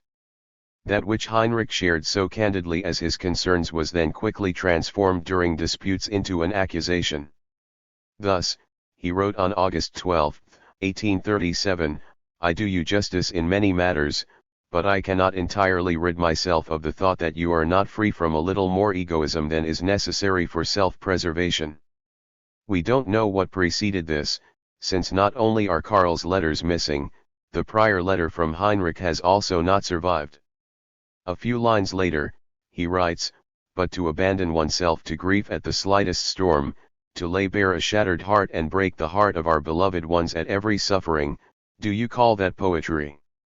And finally, the admonition follows, quite soon you will and must be the father of a family. but neither honor nor wealth nor fame will make your wife and children happy. You alone can do that, your better self, your love, your tender behavior, the putting behind you of stormy idiosyncrasies, of violent outbreaks of passion, of morbid sensitivity, etc., etc., etc. Alongside the fear that Karl could be possessed by a Faustian demon that would make a normal family life impossible, Heinrich also formulated two more concrete complaints: that Karl was too sensitive and even laid bare his shattered heart, and that Karl was too quick-tempered, which fits Eleanor's remark quoted above that at the time he was a veritable furious Roland. Jenny was also a cause of concern to Karl. In the course of the summer, she fell ill for a longer period of time, we don't know the cause. When her health finally improved, she didn't want to write to Karl. She has somehow got the idea that it is unnecessary to write, or some other obscure idea about it that she may hold. She has also a touch of genius, wrote Heinrich Marx on September 16, 1837, to Karl. Almost desperately he implored his son, "She is devoted to you body and soul, and you must never forget it. At her age she is making a sacrifice for you that ordinary girls would certainly not be capable of. So if she has the idea of not being willing or able to write, in God's name let it pass." But Karl did not let it pass. At the end of September or beginning of October 1837 he must have written a letter that caused great concern to his mother as well as Jenny's parents. We only have indirect knowledge of this letter, from the response letter of his father from November 17, 1837. In the Mega as well as in many contributions to Marx's biography, this letter from Heinrich is regarded as a response to Karl's letter from November 10. But this is not plausible for reasons of both time and content. Karl dated his letter November 10, at the end he writes that it is almost 4 o'clock, the candle has burnt itself out, so he first ended the letter on the morning of November 11. In the case that he sent it on November 11, it could have just barely arrived in Trier on November 16 or 17. But if the letter had been sent after November 11, then Marx's father could not have received it on November 17. That Heinrich Marx writes on November 17 that the last letter from Karl was without form or content, a torn fragment saying nothing, does not fit at all with his son's letter from November 10. In any case, it was not without content or saying nothing. The concluding characterization also doesn't fit: "I received a letter of bits and fragments, and, what is much worse, an embittered letter." Frankly speaking, my dear Karl, I do not like this modern word, which all weaklings use to cloak their feelings when they quarrel with the world. Heinrich reminds Karl of the love of his parents and that he has won a girl's love, and that he is envied. Yet the first untoward event, the first disappointed wish, evokes embitterment. Is that strength? Is that a manly character? This is obviously not about the letter from November 10, in which Karl does not bemoan an unfulfilled wish. The following two paragraphs in his letter disclose what wish Heinrich had in mind. Heinrich accuses his son of having agreed that he would be satisfied with assurances for the future, but of not keeping to this. "But your good mother," sounded the alarm, "and the all too good parents of your Jenny could hardly wait for the moment when the poor, wounded heart would be consoled, and the recipe is undoubtedly already in your hands, if a defective address has not caused the epistle to go astray." This is obviously about Jenny's refusal to write, mentioned in Heinrich's letter from September 12 to 14. Karl felt torn because Jenny did not write to him. The united effort of his mother and Jenny's parents then succeeded, however, in moving Jenny to write. As emerges from the sentence just quoted, Heinrich did not yet know for sure whether Karl had already received Jenny's letter. But Karl had confirmed exactly that in his letter from November 10, he had read Jenny's letter 12 times already. So Heinrich's letter from November 17 cannot be the response to Karl's letter from November 10, it is the answer to a lost letter, in which Karl must have described his inner turmoil. A permanent topic in the letters from Karl's father were Karl's professional prospects, which became increasingly unclear. By studying law, he could become a lawyer, strive for a judgeship, or take on an administrative position. But Karl did not want any of this, as his father noted with a lightly resigned undertone. Such a career, however, seemed not to your liking, and I confess that, infected by your precocious views, I applauded you when you took academic teaching as your goal, whether in law or philosophy. Marx must have expressed the desire to become a professor in 1836 or at the beginning of 1837, since the letter from his father from February 3 mentions it. Also in 1837, Karl pursued yet a further project, founding a journal of theater criticism. We find out about this for the first time in the letter from his father of August 12 to 14, 1837, "The plan you have outlined is fine, and if properly executed, well fitted to become a lasting monument of literature. But great difficulties are piling up in the way, particularly because of the selfishness of those who are offended, and of the fact that there is no man of outstanding critical reputation to be at the head." The letter of September 16 makes clear that the journal would not be concerned with literary criticism in general, but rather dramatic criticism. From the perspective of today, such a project might look rather harmless.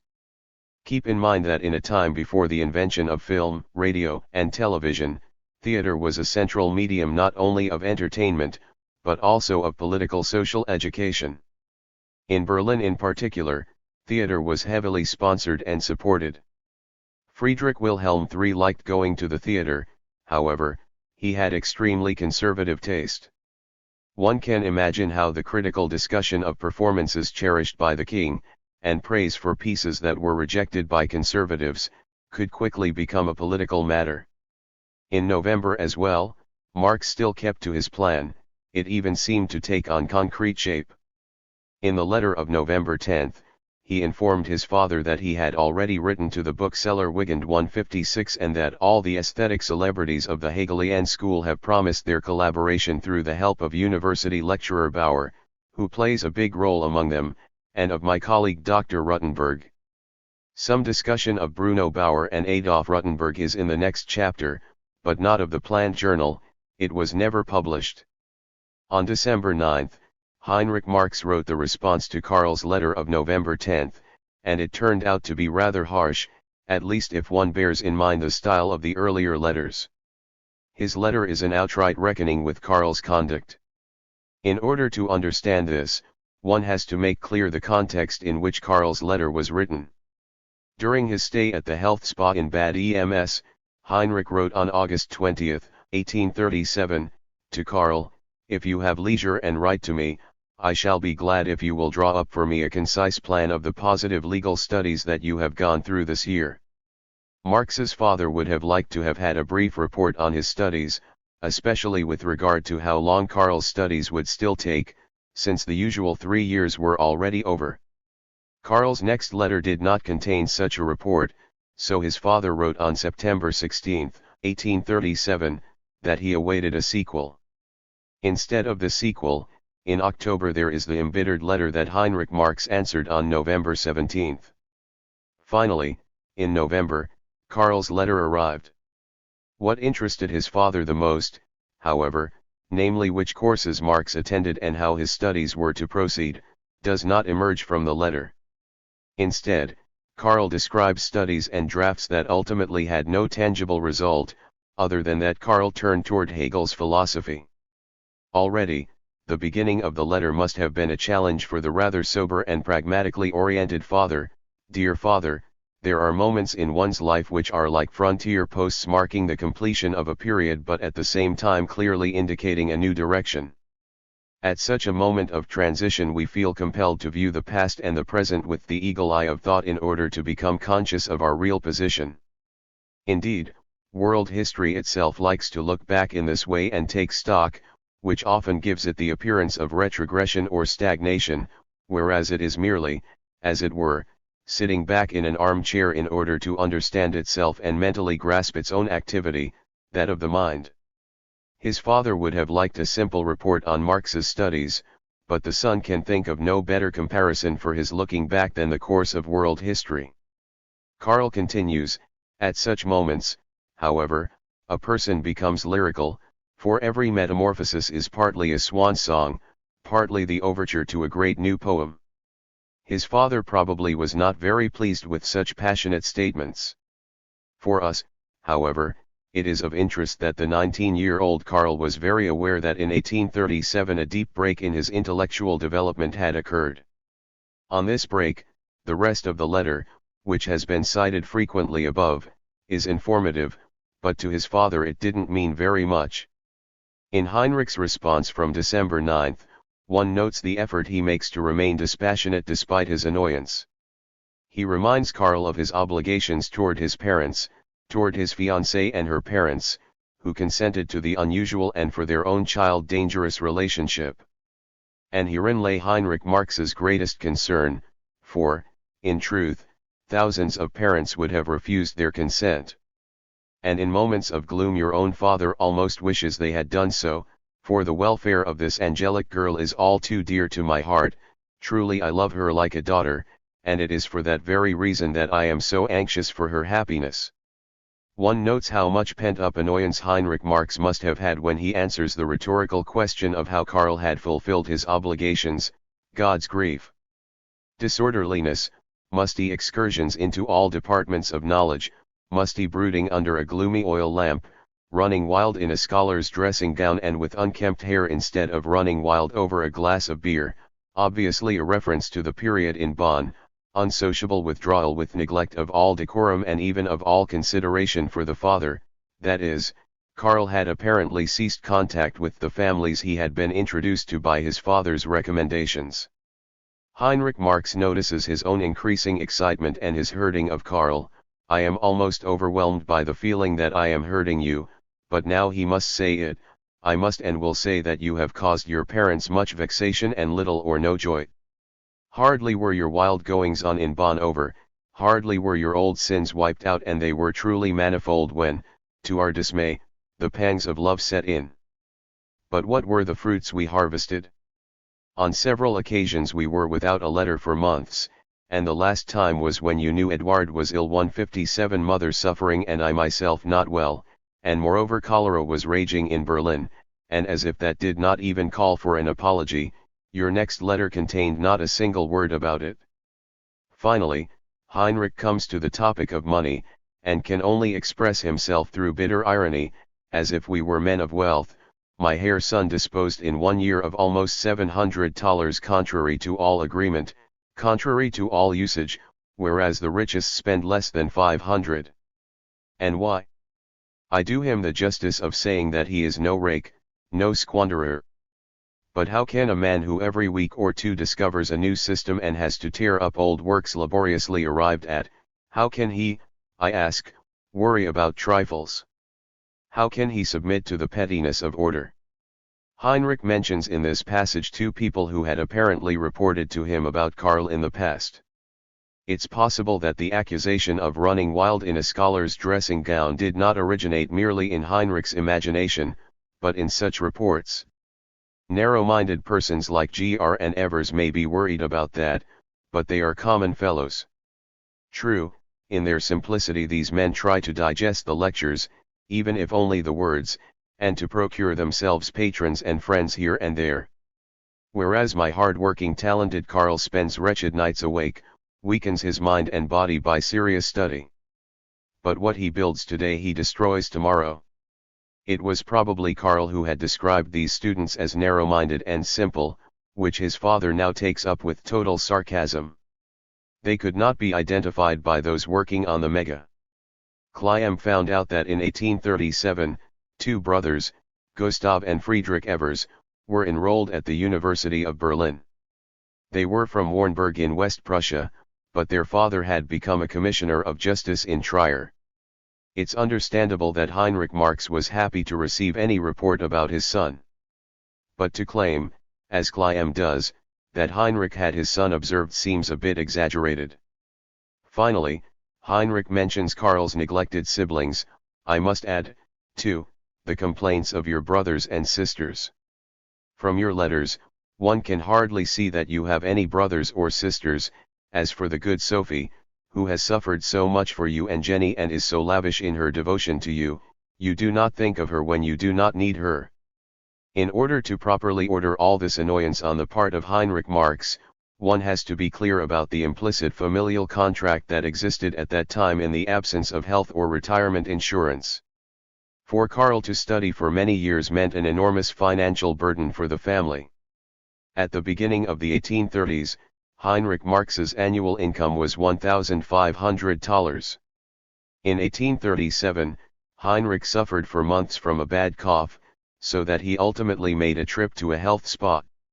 He probably couldn't work as much as he had in the past, so that his income was probably a bit smaller than the $1,500. If Karl had used up $700 in the previous year, that would have been about half the annual income of the 10-member family, from which doctors and medicine bills for Heinrich and Eduard had to be paid and from which savings for old age had to be taken. Even if Karl had spent less than $700, the family would not have been able to sustain this in the long run. The enormous expenditures for his studies came with expectations that Karl would study purposefully and take up a well-paid profession, so that in the future he could support his parents, but above all his siblings if this proved to be necessary. In an earlier letter, Heinrich had once formulated this expectation ironically: "The hope that you might someday be a support for your brothers and sisters is an idea too beautiful and too attractive for a good-natured heart for me to want to deprive you of it." His father's letter must have been quite a shock to Karl. The inner struggles that he wished to make clear to his father, the turn away from poetry and toward Hegel's philosophy, and above all, what this meant to him, a completely new orientation in the world, had apparently not been understood at all. Heinrich could only see that his gifted son was wasting his talents in completely fruitless fields, and that his studies were not leading to an end. This was a situation that many young people are repeatedly confronted with.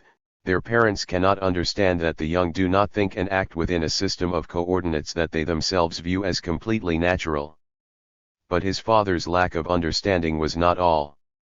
Karl's father also accused him of ignoring his parents and his siblings, who all found themselves in a difficult situation due to the illnesses of his brother and father, and of not sharing in their suffering, an accusation that was apparently accurate, and which left young Karl, as we shall soon see, feeling stricken. The effect emanating from his father's letter was strengthened by another one, as emerges from the letter that Ludwig von Westphalen wrote in January 1838 to his son Ferdinand. Jenny had also written a letter to Karl in December 1837 that levied accusations similar to those formulated by Heinrich Marx. This letter was written without Jenny knowing of it. According to Ludwig, the two letters appeared to Karl to be an act of collusion, which deeply offended and shook him, so that he succumbed to a nervous disease. But he recovered quickly and reacted with a splendid, exquisite treasure, a veritable flood of long-desired letters from him to me and Mom, to his esteemed father and splendid mother, all of his siblings, and his adored Jenny, as well as wonderful poems to her. With all of these letters and poems, all of which have been lost, Karl attempted to heal the wounds he had inflicted, and he appears to have been more or less successful. 158 Not only did Ludwig von Westphalen praise him in the highest terms, his father also showed himself to be reasonably pleased with his son. He did complain that Karl did not address the issue of money, but he assured him of his fatherly love and praised him. "Your latest decision is worthy of the highest praise and well considered, wise and commendable, and if you carry out what you have promised, it will probably bear the best fruits. And rest assured that it is not only you who are making a big sacrifice. The same applies to all of us, but reason must triumph." We don't know what decision this was. The editors of the megavolume suspect that Marx wanted to forego his Easter visit, even though Heinrich Marx had allowed this visit in his letter from December 9. But measured against the amount of his father's praise, foregoing the visit seems to be a bit too little. It appears more plausible that Karl had announced far more, at the very least to conclude his studies quickly, maybe even that he would not visit Trier before the conclusion of his studies. This would explain Heinrich's remark that Karl would not be the only one making a sacrifice, since the family and Jenny would also have to do without him. Heinrich Marx wrote the letter just quoted on February 10, 1838, after he had been sick in bed for 2 months and was still very weak. It is the last letter from Heinrich to Karl that has been passed down to us. On February 15 to 16, his mother wrote him that his father's condition was slowly improving but that he was only able to add a greeting, he was too weak for anything else. However, he does appear to have recovered somewhat shortly before his death, given that he wrote the text on the Cologne muddle mentioned in the last chapter. Since he refers to literature that was first published at the beginning of 1838, the conclusion of the mega-editors that he had written the text in March or April is plausible. Shortly before Heinrich's death, Karl was in Trier once more. From a fragment of a letter from Jenny, we know that Karl departed from Trier on May 7 and that his father died on May 10. Maybe Karl spent Easter in Trier and then stayed a bit longer. Perhaps his mother or Jenny informed him of his father's deteriorating condition and Karl made the trip in order to see him one last time. We don't know anything about the course of this visit, other than that there was a hefty and mutually hurtful conflict between Karl and Jenny. The fragment from Jenny's letter makes a reference to this. However, it's not clear what it was about. 159. The death of his father was an important rupture in the life of young Marx. 160. Not only did he have a strong emotional connection to his father, he also respected his authority. The constant admonitions might have annoyed Karl, but he took them seriously, as the flood of letters from December 1837 mentioned by Ludwig von Westphalen makes clear. His father was a strong pillar for Karl, which probably first became clear to Karl after his death. Neither his mother nor Ludwig von Westphalen could take his place. The young Marx was on his own in a completely new way. 3. The philosophy of religion, the beginnings of young Hegelianism, and Marx's dissertation projects 1838 to 1841. From the first 2 years of Marx's studies, the sources available to us are his father's letters, Karl's extensive letter from November 10, 1837, as well as the surviving attempts at poetry. For the period from the end of 1837 until the end of 1840, the availability of sources is considerably worse. From Marx, only a short letter to Adolf Rutenberg has survived, otherwise, there are few letters to Marx. Beyond that, there exist excerpts from the years 1839 and 1840 that were made within the context of Marx's planned dissertation. Since so little is known about Marx's life from 1838 to 1840, these years are gladly passed over in biographies and studies of his work. Frequently, the depictions leap from Marx's letter from November 1837, where he explains his turn to Hegel's philosophy, to his finished dissertation in 1841. But the years 1837 to 41 were important for Marx's intellectual development. First, his appropriation of Hegel's philosophy, which had begun in 1837 but was far from concluded, occurred in a specific period of transition. In the second half of the 1830s, Hegel's reputation had, on the one hand, reached its high point due to the Association of Friends edition of his works and lectures, and, on the other, the Hegelian school began to differentiate itself. This chapter will discuss the extent to which the image of a split between politically conservative old Hegelians and radical young Hegelians is accurate. In any case, Hegelianism was subject to increasingly strong attacks by conservatives, and with the death of the liberal Minister of Culture, Altenstein, in the year 1840, it also lost its institutional backing. Second, Marx began to occupy himself more intensely in the years after 1837 with a topic that is not examined in many accounts, the philosophy of religion. In the late 1830s, this was a highly political topic in Prussia.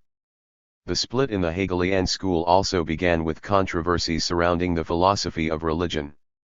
The relationship between Marx and Bruno Bauer also has to be considered against this background. In those years, Bauer was connected to Marx not only through an intense personal friendship, but also through considerable proximity in terms of subject matter and politics. Between 1836 and 1839, Bauer consummated a breathtaking development from the right to the left. We will discuss what Marx's possible share in this development was, and in turn how Marx was influenced by Bauer.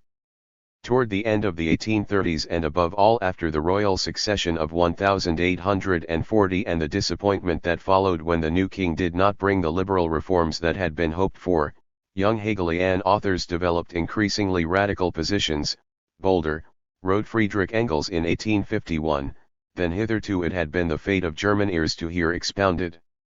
Furthermore, they attempted to restore to glory the memory of the heroes of the First French Revolution, which was frowned upon in Germany at the time. 161 Looking back, Marx wrote in January 1859, also for the New York Daily Tribune, about this phase, the middle class, still too weak to venture upon active movements, felt themselves compelled to march in the rear of the theoretical army led by Hegel's disciples against the religion, the ideas, and the politics of the Old World.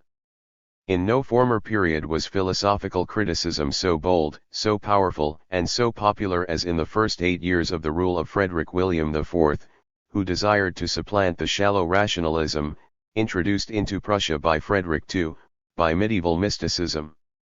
The power of philosophy during that period was entirely owing to the practical weakness of the bourgeoisie, as they could not assault the antiquated institutions. In fact, they must yield precedence to the bold idealists who assaulted them in the region of thought.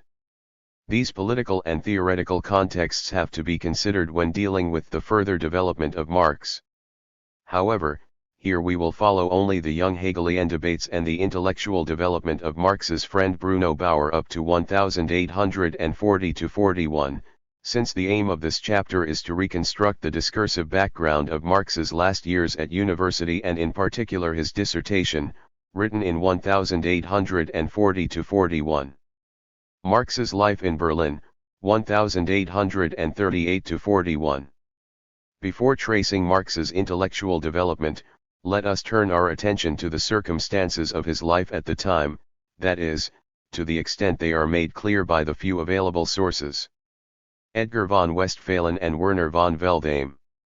Whereas Marx, as he disclosed in his letter from November 10, 1837, spent his first year in Berlin largely in seclusion, his life must have changed strongly from the late summer of 1837 on.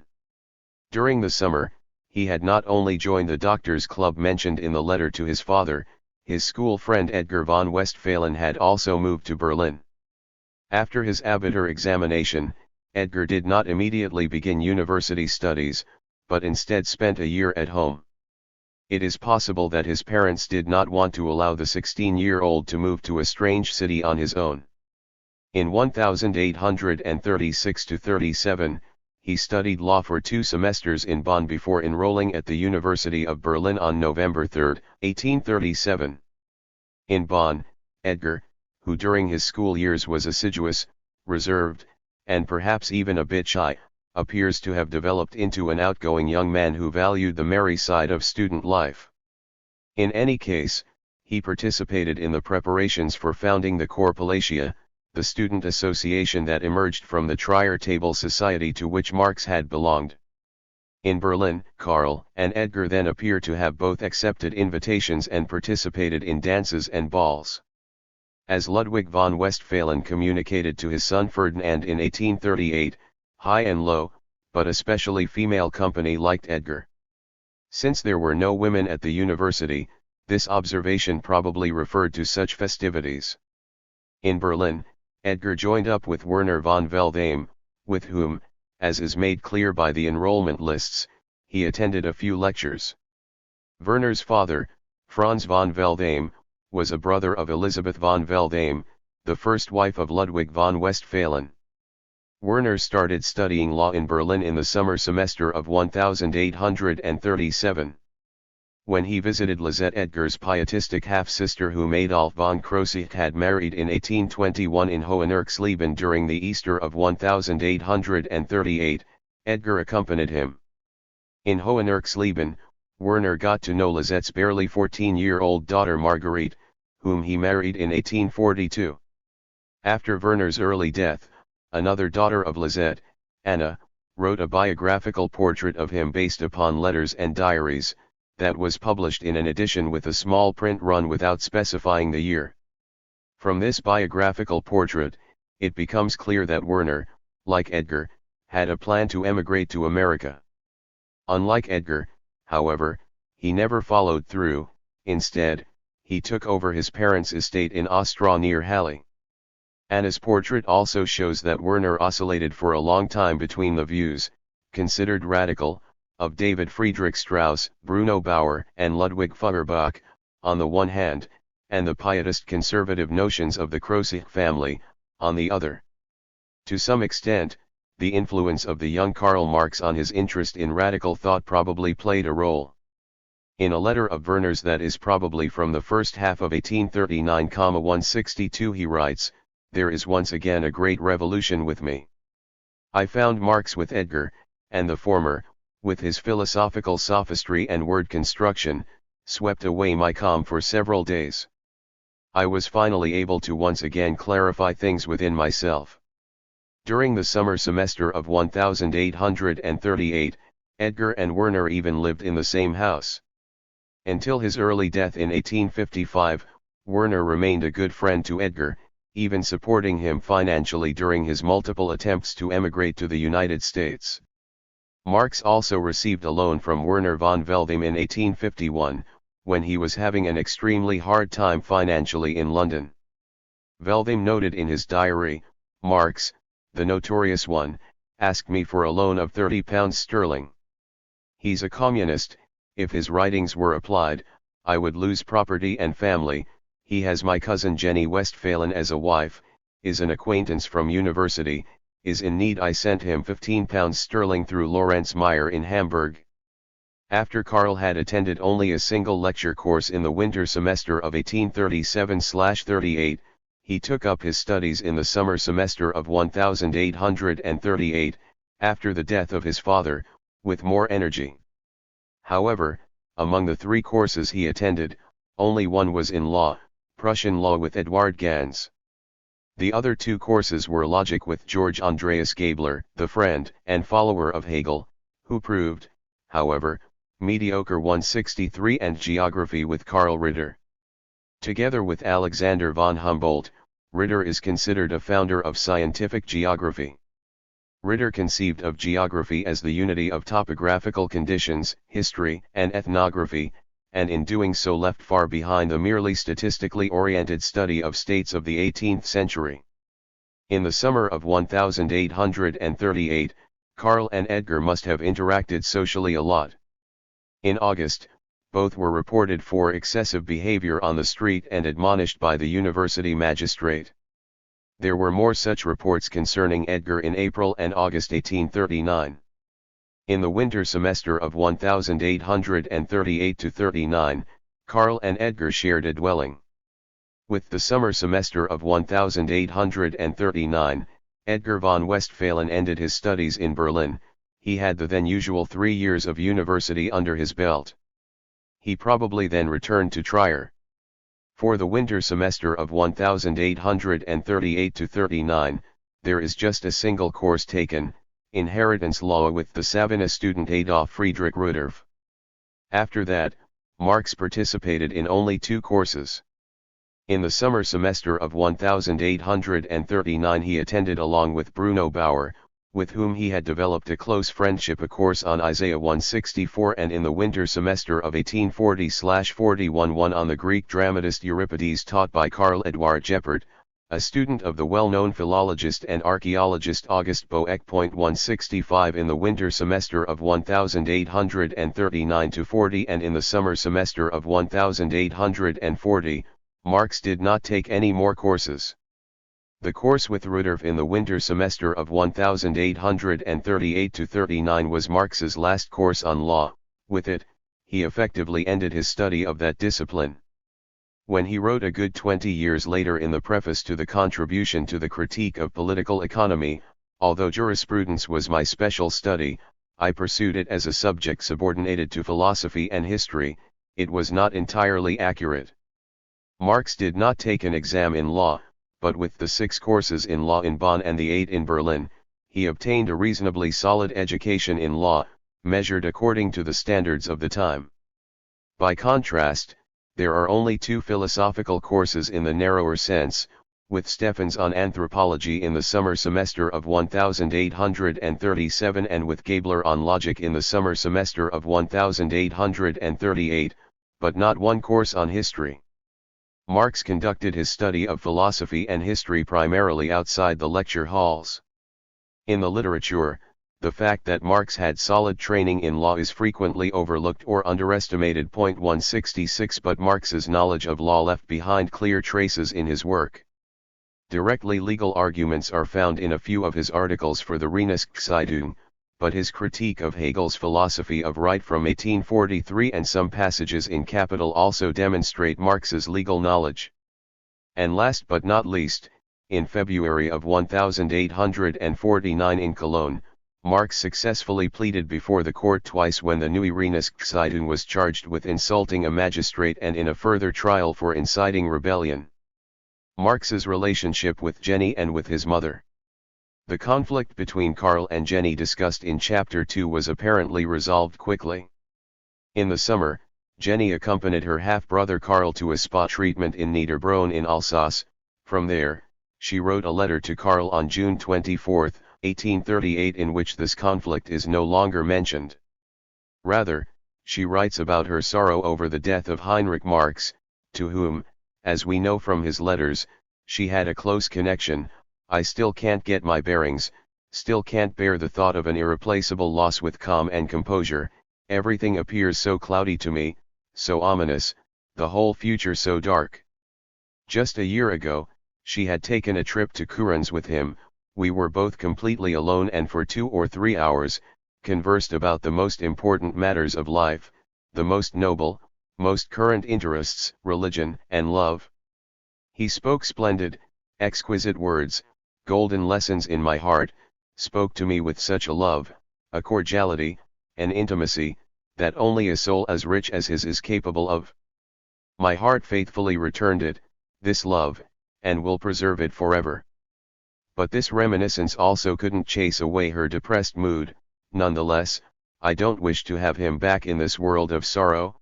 No, I envy his fate, I rejoice in the blessed calm he enjoys in the arms of his God, rejoice that he no longer struggles, no longer suffers, that he has found the rich reward in the next world for his beautiful life. This last sentence makes clear that at this time Jenny believed in an afterlife, although a certain distance resonates in the phrase "in the arms of his God." A second letter from this trip has been preserved, which Jenny wrote to her mother. There, she goes into detail about spa life and describes with a sharp eye the characteristics of the people she met. Among others, she met 2 young Protestant theologians who had studied in Göttingen and Berlin. She informed her mother of the professors whose lectures they had attended: Dahlmann, the brothers Grimm, Ewald, Schleiermacher, Gans, Hegel, and Strauss. That Jenny so casually mentions these names suggests that they were known both to her and her mother, that they had also spoken of these people at home. In the case of Dahlmann, the brothers Grimm, and Ewald, this isn't so surprising.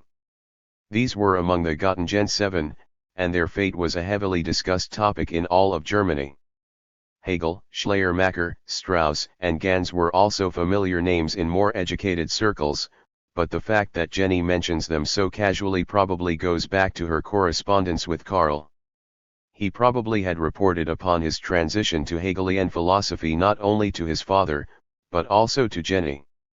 It's quite possible that he also reported to her, since she felt increasingly trapped in Trier 167 about the content of the lectures he attended and the discussions in the Doctors' Club.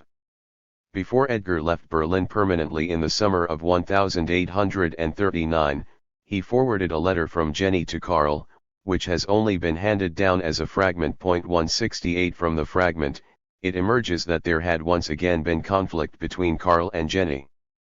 Karl had apparently accused Jenny in a previous letter of no longer loving him, since she had met with another man, which had been reported to him from Trier. What exactly happened cannot be determined. However, it is clear that both young people weren't sure of the love of the other. For Karl, the smallest hints were enough to start doubting Jenny's love. In the letter, she accuses him multiple times of not trusting her enough. But Jenny also had doubts about the permanence of Karl's love, that I am not capable of retaining your present romantic youthful love, I have known from the beginning. In light of the long period of separation of the two lovers, which in the meantime had become longer than the time they had shared together as a couple in love in Trier, this insecurity is not surprising. It's also not surprising that Jenny sometimes took refuge in fantasy worlds, so, sweetheart, since your last letter I have tortured myself with the fear that for my sake you could become embroiled in a quarrel and then in a duel. Day and night I saw you wounded, bleeding, and ill, and, Karl, to tell you the whole truth, I was not altogether unhappy in this thought, for I vividly imagined that you had lost your right hand, and, Karl, I was in a state of rapture, of bliss, because of that. You see, sweetheart, I thought that in that case I could really become quite indispensable to you, you would then always keep me with you and love me. I also thought that then I could write down all your dear, heavenly ideas and be really useful to you. Jenny's wish would be fulfilled, although a hand injury wasn't necessary. Marx's handwriting was so unreadable that Jenny would later have to copy some texts so that they could be submitted to a publisher. 169. In the year 1839, Karl also prepared a collection of folk songs, For My Sweet Little Jenny of My Heart, consisting primarily of love lyrics and a few joke songs, but also of a few serious texts. In doing so, he was following the interest recently awakened by Romanticism in folk poems, which were seen as evidence of an original and authentic spirit. An important source for his collection was the one published in 4 volumes by Friedrich Karl von Erlach in 1834-35, Die Volkslieder der Deutschen. However, Marx also took non-German folk songs into consideration, in doing so resorting among other sources to Herder's Stimmen der Völker in Liedern and works by Lord Byron. Marx dates the collection Berlin. 1839. There is no indication whether he gave it as a present to Jenny on February 12 for her 25th birthday, or for Christmas.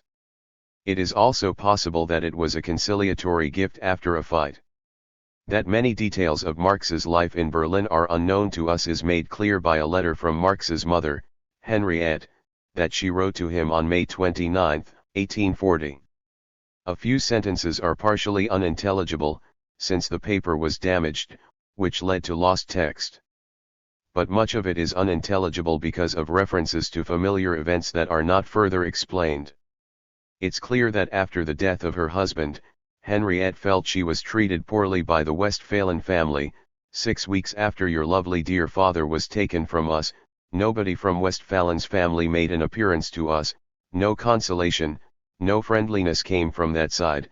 It was like they had never seen us at the time. Schlink hadn't committed any misdeed. Jenny once came every 4 to 5 weeks and then she just complained and moaned. Afterward HS traveled to Berlin and the unhappy story came from your side. Now pride and vanity were injured. Now I was blamed for everything, I hadn't presented the matter properly. H. Schlink and H.S. probably refer to District Court Councillor Johann Heinrich Schlink, the friend of Heinrich Marx who was made, after Heinrich's death, the legal guardian of the Marx children who were still minors. We don't know what this misdeed was. Later in the letter, Henriette writes, H.S. says it was far from his intentions to insult a lady who was universally liked and respected. Apparently the Westphalen family felt insulted by a statement by Schlink. It's also not clear what the unhappy story from your side, that is, from Karl's side, was. Was it conflicts with Jenny that her parents had found out about?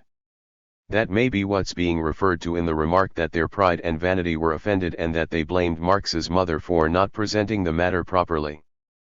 Perhaps it was Karl's mother who had stoked his jealousy by mentioning Jenny's social interactions with other men, which he then reacted to with statements that the Westphalen family took as insults. But these are all guesses. The only thing that can be taken with certainty from the letter is that there had been a quarrel between the Westphalen family and Marx's mother that began after Heinrich Marx's death and hadn't been completely ended 2 years later, when the letter was written. Marx's sister Sophie also felt neglected by her brother. Thus, A brief letter from her from the beginning of 1841 ends with the sentence, "I would have shared a lot about my own matters with a loyal, loving brother, but this is fine too." But in the same letter, she wrote that he should depart for Trier as quickly as possible and that she would send him money if he needed it. Financial problems. With the death of his father, the financial situation of the student Marx also changed.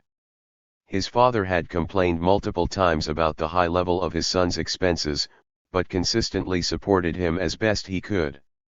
After Heinrich's death, the only income remaining to the family was interest upon a few securities and private loans, as well as income from the agriculture use of their land in Kurens and from their shares in a vineyard in Mertesdorf. The estate inventory evaluated by Mons indicates that alongside interest-free loans, there were promissory notes in the amount of $6,900, with an interest rate of 5%. Accordingly, there were returns on interest in the amount of $345 annually.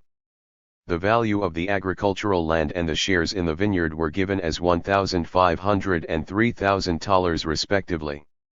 If one assumes that the average earnings here were somewhat above the usual interest rate of 5%, then this yields a further income in the amount of $250 to $350, so that the total annual income would have ranged from $600 to $700, less than half of the $1,500 that Heinrich Marx had earned in 1830.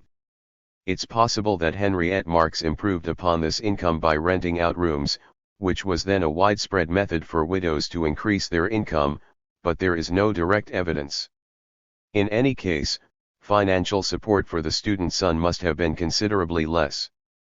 During the allocation of Heinrich Marx's estate, which was first conducted on June 23, 1841, Karl Marx confirmed that in the years 1838, 1839, and 1840 he had received a total of $1,111 from his mother, which were reckoned against his share of the inheritance.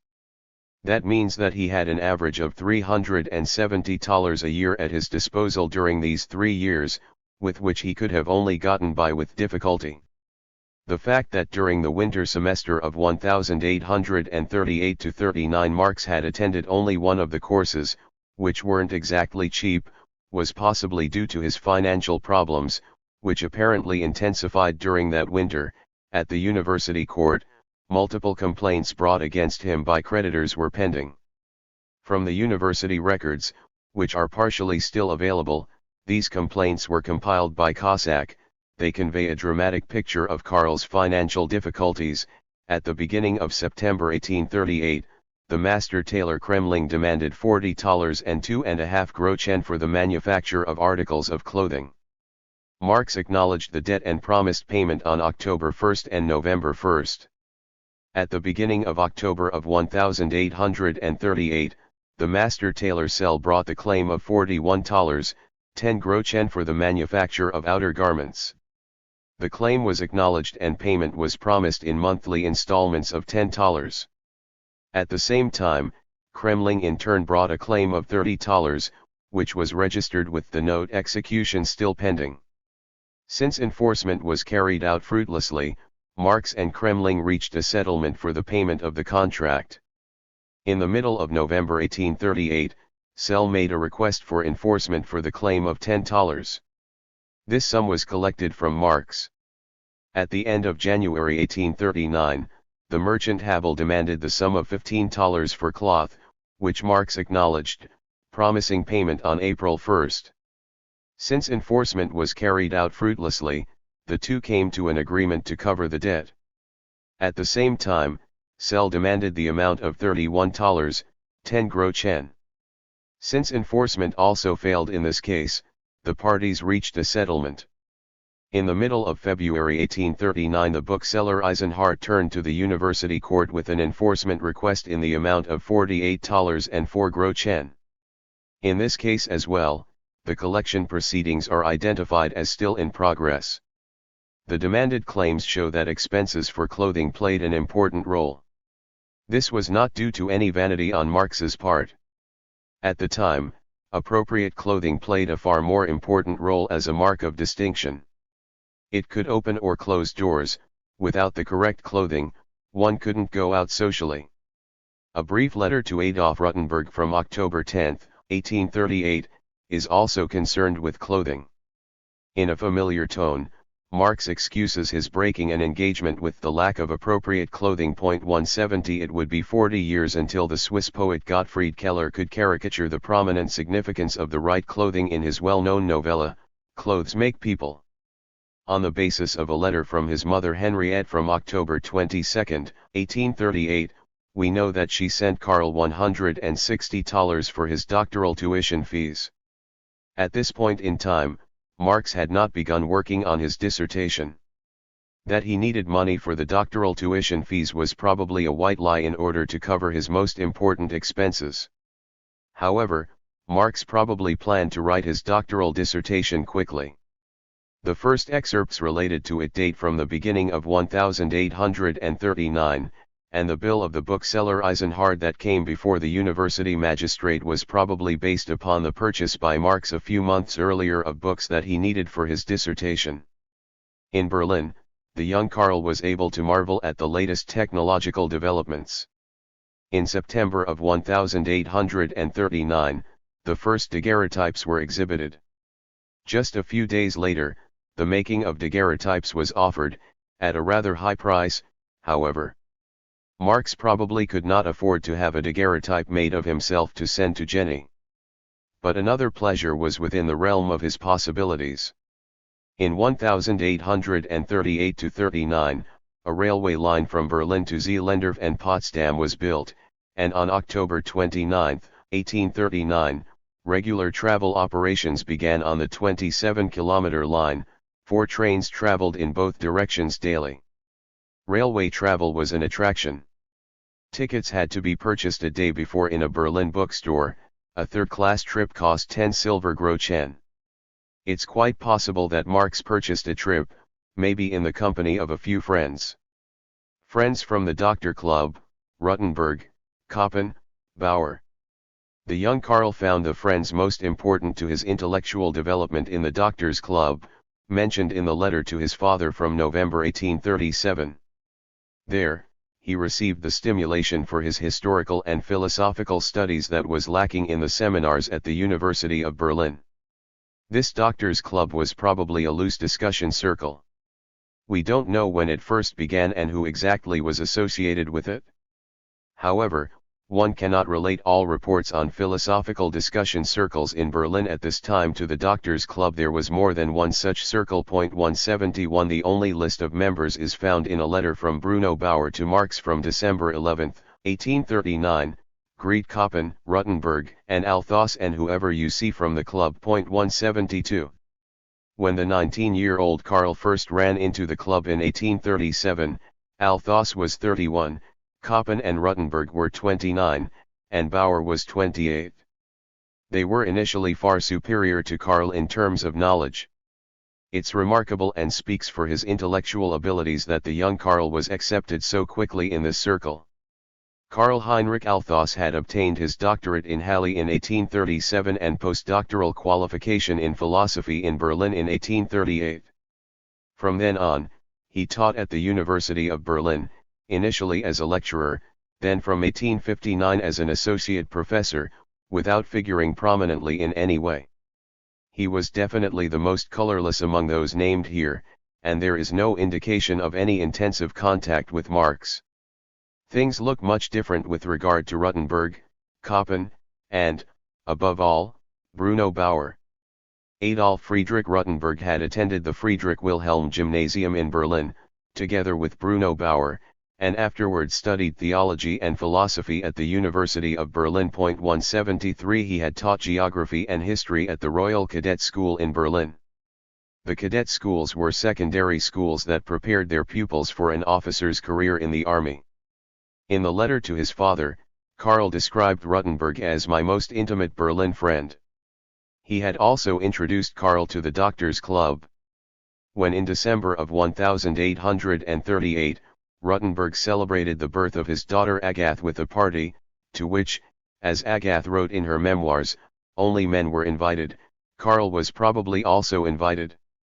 Whether he was at the party, or whether he declined due to his money problems, we do not know. In 1840, Rutenberg was dismissed as a teacher from the cadet school.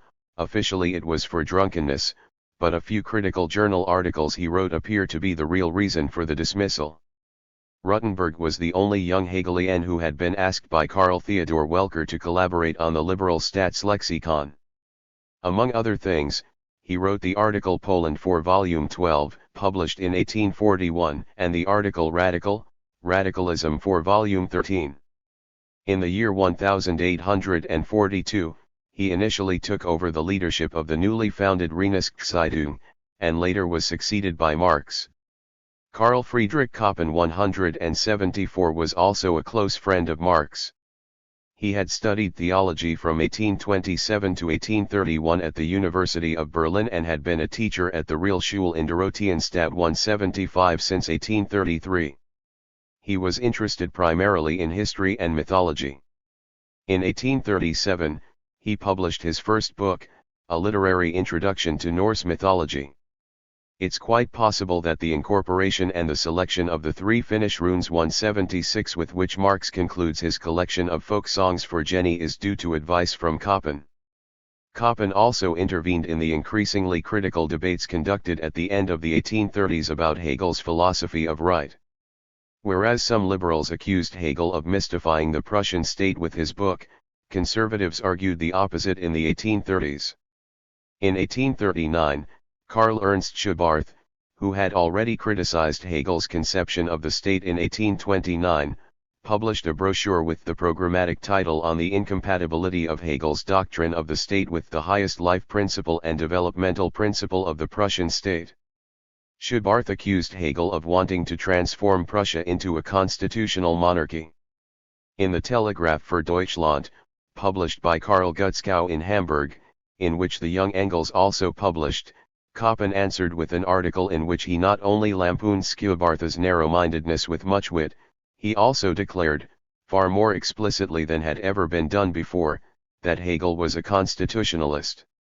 Is the Prussian state called upon to become a constitutional one? Hegel answered the question, indirectly at least, with yes. Schubarth's attempt to co-opt Friedrich II for his position of a personal state, that is, bound to the person of the king, was decisively rejected by Koppen. It's about time to elaborate in detail the great king's views on the state, the church, and religion, Koppen remarks at the end of his essay, and that's precisely what he set out to do in his book, Friedrich the Great and His Adversaries, a Celebration.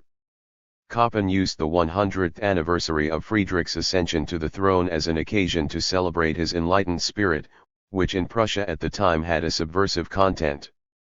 To properly understand this text, Mering writes, one has to realize that at the time of its writing, the commemoration of Old Fritz served as the bone of contention for everything in the Prussian state that pushed backwards. Koppen's text was enthusiastically received by the young Hegelians, since at the time they regarded the Reformation, the enlightened absolutism of Friedrich II, and the Stein-Hardenberg reforms as constituting progressive traditions that one had to link up with in the present. Arnold Ruge devoted an enthusiastic review to Koppen's book in the Hallisjahrbucher. But Koppen was not the only one who became famous through this piece of writing, it was dedicated to my friend Karl Heinrich Marx from Trier. For the first time, the name Karl Marx became known to a broader public. In the Hallisjahrbucher of 1841 and 1842, there are contributions by Koppen dealing with the University of Berlin. In particular, its luminaries of history, Friedrich von Romer and Leopold von Ranke, were dissected with a sharp scalpel. All things considered, these texts by Koppen show him to be a critical and polemically witty, pointed historian, from which the young Marx surely could have learned a lot not just in terms of content, but also of style. His close friendship with Marx in 1889, Engels still called Koppen a special friend of Marx's. This is not just indicated by the dedication mentioned. Also revealing is a letter from Koppen to Marx written in a gushing, self-mocking tone. On June 3, 1841, shortly after Marx had departed Berlin, Koppen wrote that as a result of separation from Marx, which had now lasted more than a week, he had melancholy and lacked for your presence daily. The strong role that Marx had in discussions is made clear in this statement: ever since my worthy hereafter is on the other side of the Rhine, I've started to once again gradually become this worldly. I once again have, so to speak, thoughts that I've thought on my own, whereas previously all of my thoughts didn't come from afar, namely from the Schützenstrasse, or on it. Marx's final dwelling in Berlin was on the Schützenstrasse. The impression that Marx had left behind was obviously tremendous. You are a storehouse of thoughts, a workhouse, or, to say it in Berlinish, an ox head of ideas. 177. Koppen, in contrast to many other leftists, did not consummate a nationalist or reactionary turn after the defeat of the Revolution of 1848, and was the only one of Marx's Berlin friends with whom he still had basic substantive commonalities. After Marx visited him in 1861, he wrote to Engels on May 10, 1861, "While in Berlin I also went to see Friedrich Koppen. I found him still very much as he always was. Only he's grown stouter, and grizzled. I went out to spend an evening in a pub with him twice and it was a real treat for me." The most important friend from Marx's time in Berlin was surely Bruno Bauer. In the letter to his father from November 1837, he writes respectfully of university lecturer Bauer. That both would soon become close friends emerges clearly from Bauer's letters to Marx. Thus Bauer writes at the beginning of April 1841 from Bonn, "I have enough cheering up, gaiety, etc. here. I've also done enough of what's called laughing, but never again like in Berlin when I merely crossed the street with you." Others also noticed the closeness between Marx and Bauer. In a letter from January 20, 1840, Bruno reminded his brother Edgar of a shared excursion. "I'm just thinking about how Adolf took you aside that night at Tegel Lake and pointed to me and M as Bruders." That intense personal contact was also documented not least by the fact that even after Bauer's departure from Berlin, Marx visited his parents in Charlottenburg 178. But Marx was connected to Bruno Bauer not only by friendship but by great proximity in theoretical questions. Bauer was, as far as we know, the only one of his Berlin friends with whom he planned a joint publication, as well as the joint editorship of a journal. Bruno Bauer was the son of a porcelain painter who was well read and took care to provide a good school education to his children. 179 Bruno had attended the Friedrich Wilhelm Gymnasium in Berlin and studied theology at the University of Berlin from 1828 to 1832. Among the theologians, the Hegelian Philipp Marhynek was particularly important. Bauer not only attended Hegel's lectures, he also caused a furor as a student. In 1829, Hegel held a prize competition for the Faculty of Philosophy on Immanuel Kant's Aesthetics. Bauer submitted a contribution in which he analyzed Kant's aesthetics with the categories of Hegel's philosophy and won, after having been a student for only a year. Just how quickly and precisely Bauer grasped Hegel's philosophy is also made clear in that his transcriptions of Hegel's lectures on aesthetics from his second semester were used by Heinrich Gustav Hotto in his edition of Aesthetics. In 1834, Bauer did his postdoctoral qualification in theology. Until 1839, he was a lecturer at the University of Berlin. In his courses, he dealt primarily with the Old Testament. The seminar on the prophet Isaiah which Marx had attended in the summer semester of 1839 also falls in this time period. For the winter semester of 1839-40, Bauer transferred to the University of Bonn, on Altenstein's recommendation. The first surviving letters from Bauer to Marx date from the Bonn period. The letters from Marx to Bauer have not survived. The writer Max Ring mentions in his memoirs that Bruno Bauer socialized in the salon of Bettina von Arnim. Bettina was a sister of the poet Clemens Brentano. She was married to another romantic poet, H. M. von Arnim. After his death, she published his works and also stepped more and more into the public light herself. In 1835, 3 years after Goethe's death, she published Goethe's Correspondence with a Child. This book, which made Bettina famous and had a great influence upon the contemporary image of Goethe, contained the correspondence she had with Goethe, not as a child, but as a woman in her early 20s. However, Bettina strongly revised the letters. In 1843, under the title This Book Belongs to the King, she published a critical depiction of the living conditions of the poor in Berlin, which caused quite a stir. In Bavaria, the book was even banned. In the 1830s and 1840s, Bettina operated a widely known salon, in which personalities from politics, science, and culture rubbed shoulders. It has been claimed several times that Marx also visited the salon. 180 However, he is never mentioned in any of the accounts of it, and Bruno Bauer could not have introduced him. Bettina had asked Varnhagen to invite Bauer. She wanted to meet him, which Varnhagen noted in his diary on October 1, 1841. At this point in time, Marx had left Berlin months before. Karl also wasn't exactly among Bettina's admirers. In the collection of poems he gave to his father as a birthday present, there is a satirical poem about her under the title Romanticism à la mode. Marx not only kept in contact with Bruno Bauer, he also must have been in touch, especially after Bruno's departure, with his brother Edgar Bauer, who was 11 years younger and began studying theology in Berlin in 1838. In 1840–41, Marx also associated with a circle of literati flocking around Karl Riedel and Eduard Meyen 181, who together published the weekly Athenaum, Zeitschrift für das Gebildet Deutschland, starting in January of 1841. In a letter from March 20, 1841, Meyen lists the members of this circle. We have a literature club that meets every evening in a cozy pub.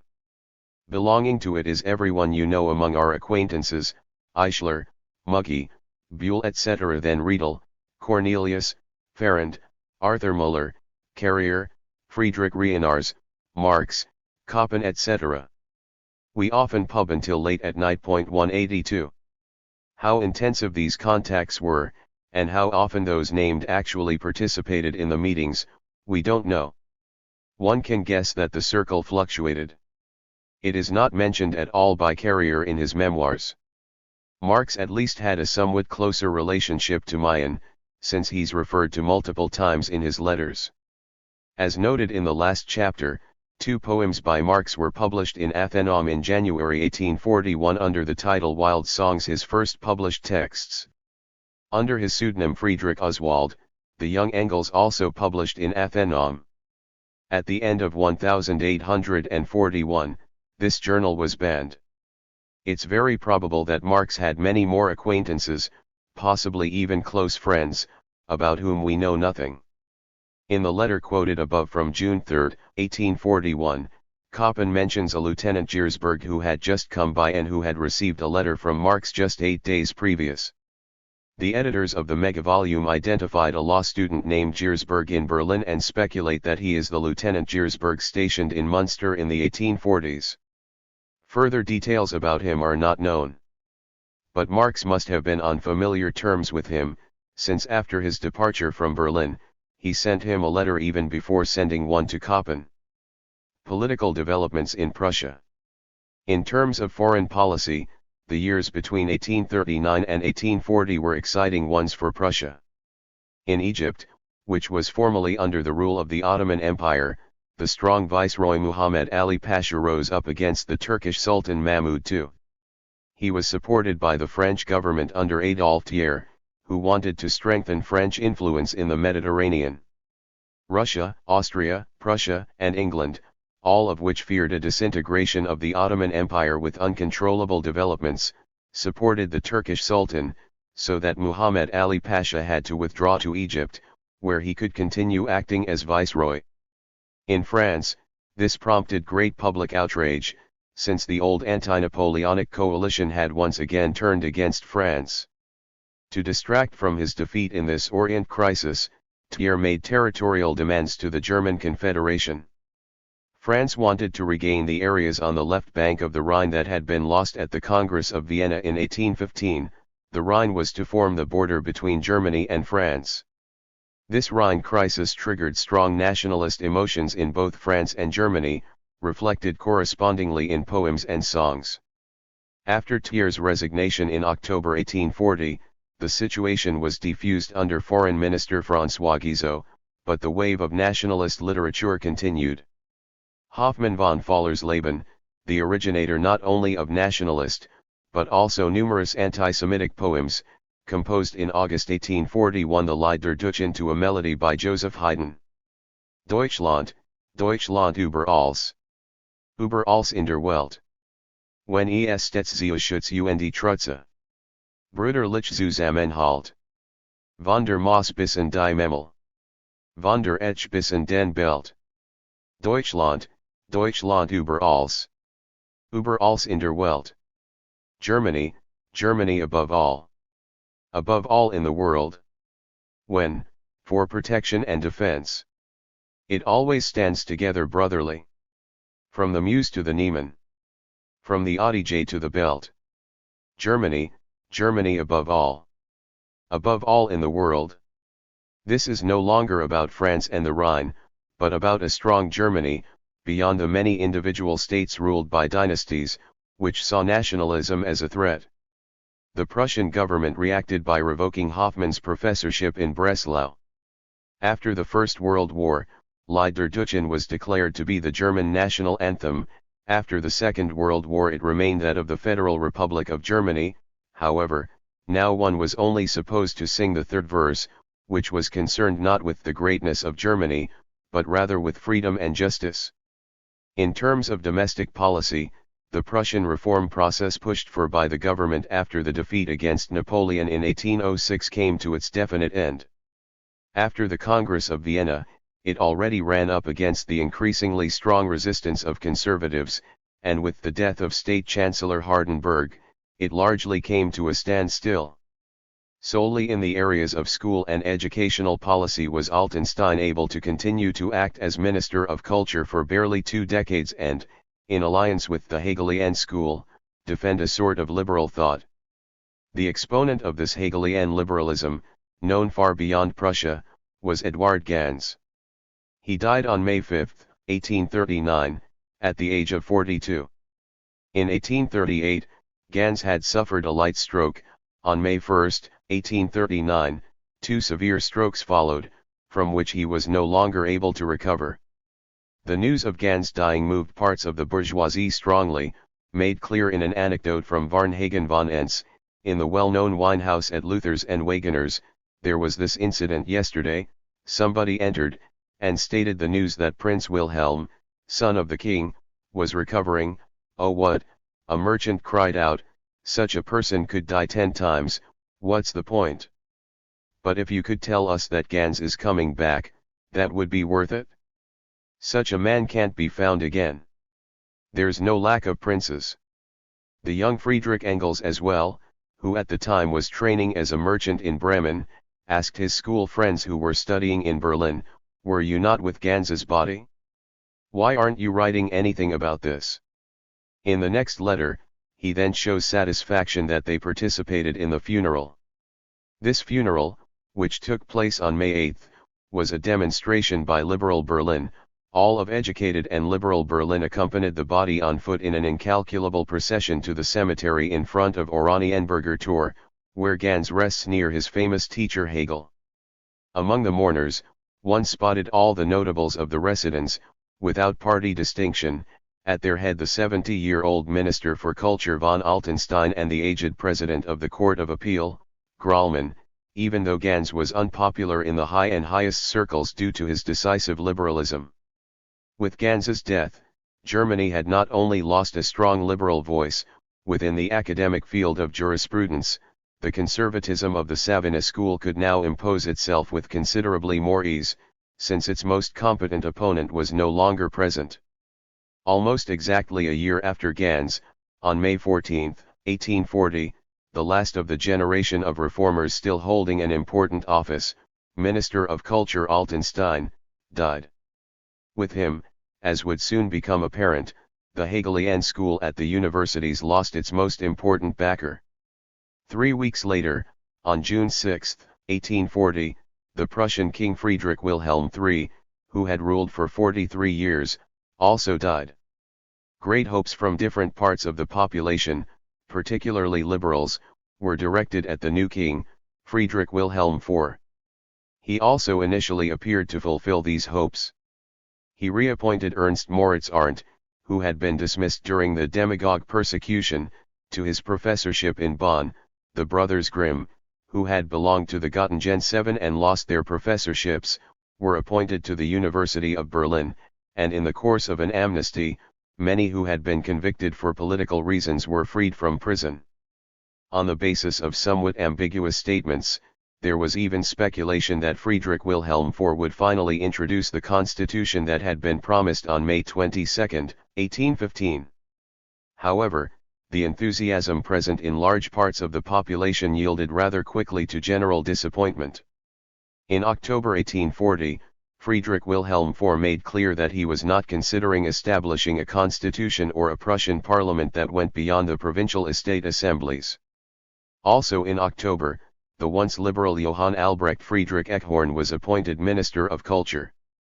Soon after, the former Hessian minister, Ludwig Hassenpflug, who made a name for himself in Hesse with the annulment of the constitution there and was hated by liberals throughout Germany, was appointed to the highest Prussian court. At the University of Berlin, the occupation of Ganz's professorial chair would be a special affront. The arch-conservative Friedrich Julius Stahl was appointed as Ganz's successor. When he began his first lecture on November 26, 1840, with sharp attacks on Hegel and Ganz, he was booed by the students. There were tumultuous scenes. The initially anonymously published text Four Questions Answered by an East Prussian from the beginning of 1841 caused a sensation in Germany. With a sharpness that was previously unheard of, the text demanded the participation of the people in politics and declared that what the estates had so far requested as a favor, now had the proven right to claim. The text had been banned in March 1841 by the German Confederation, but that didn't do anything to alter its popularity. The Königsberg physician Johann Jacobi, who soon revealed himself as the text's author in a letter to the king, was charged with treason and finally acquitted by the Berlin Court of Appeal in 1843 after several legal disputes. The appointment of Friedrich Wilhelm Joseph Schelling to the University of Berlin was also completely in keeping with the conservative line. This friend from Hegel's youth had developed in a decidedly conservative direction. Now, Schelling was to come to Berlin in order to, in the words of the king, counter the dragon seed of Hegelian pantheism. Schelling followed this call and began his lectures in November 1841.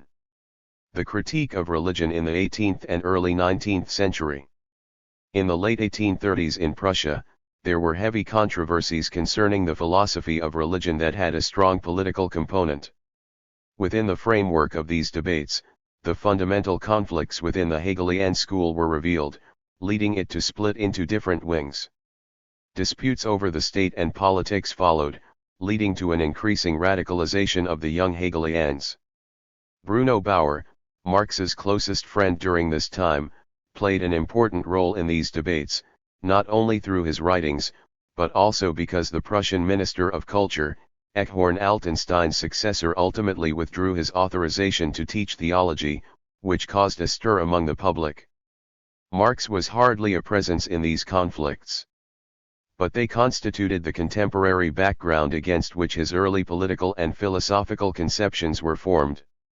In order to understand the relevance of debates in the 1830s over theology and the philosophy of religion, one has to make clear the specific relation between politics and religion in Prussia. Today, in most countries where Christianity plays a significant role, the church is more or less separate from the state.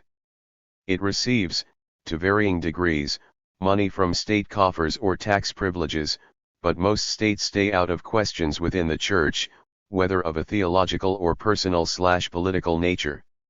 In turn, while Christian churches attempt to influence political decisions, usually concerning the legal regulation of abortion, divorce, and same-sex partnerships, they do so as in some countries very powerful interest groups.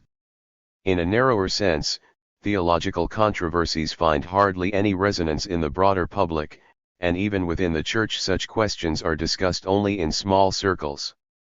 In Prussia in the early 19th century, things looked different. Not only because the overwhelming majority of the population belonged to a Christian church and religion had much greater significance in everyday life than it does today, but also because Prussia understood itself to be a Christian state. That is, the great majority of the population adhered to Christian belief and basic moral concepts were shaped by Christianity. In this general sense, one could characterize all European states outside of the Ottoman Empire as Christian. What was meant was something far more concrete. Christianity, in its Protestant variant, was regarded as a central foundation of the Prussian state, which is why it received special promotion but also special control by the state. The Prussian king was not just formally the head of the Protestant regional church. Pastors and professors of theology were not only paid by the state, they were state officials, monitored by superintendents deployed by the state and dismissed in cases of insubordination. The government had an influence not only upon the staffing of the church, but also on internal church questions. Thus, the Prussian king, Friedrich Wilhelm III, attempted, with state authority, to impose the unification of both large Protestant churches, the Lutheran and Reformed denominations. Catholics, who were usually a minority outside of the Rhine provinces, were regarded with a certain distrust by the Prussian state, since it wasn't clear how strongly they followed the Pope politically. Until 1870 he was not only head of the church but a secular ruler allied with France. Due to the tight integration of Protestant Christianity and the Prussian state, the theological debates on Protestantism had direct political relevance and were followed attentively by the public. So when critical intellectuals dealt with theological questions, it was not at all an evasion of political debate. 183 This critique began long before Ludwig Feuerbach's The Essence of Christianity was published in the year 1841, a work that is usually the focus of concentration when dealing with the role of religion in the intellectual development of the young Marx. For Marx as well, the confrontation with the critique of religion did not first begin with Feuerbach, but rather with the controversies around Hegel's philosophy of religion in the 1830s. In order to understand these debates, we first have to consider the upheavals experienced by the Christian religion in general, and above all Protestant theology, in the late 18th century. Today, it's seen that these upheavals were not a consequence of isolated thought processes, but rather the result of a new understanding of nature, as well as the natural sciences beginning with Galileo and Newton.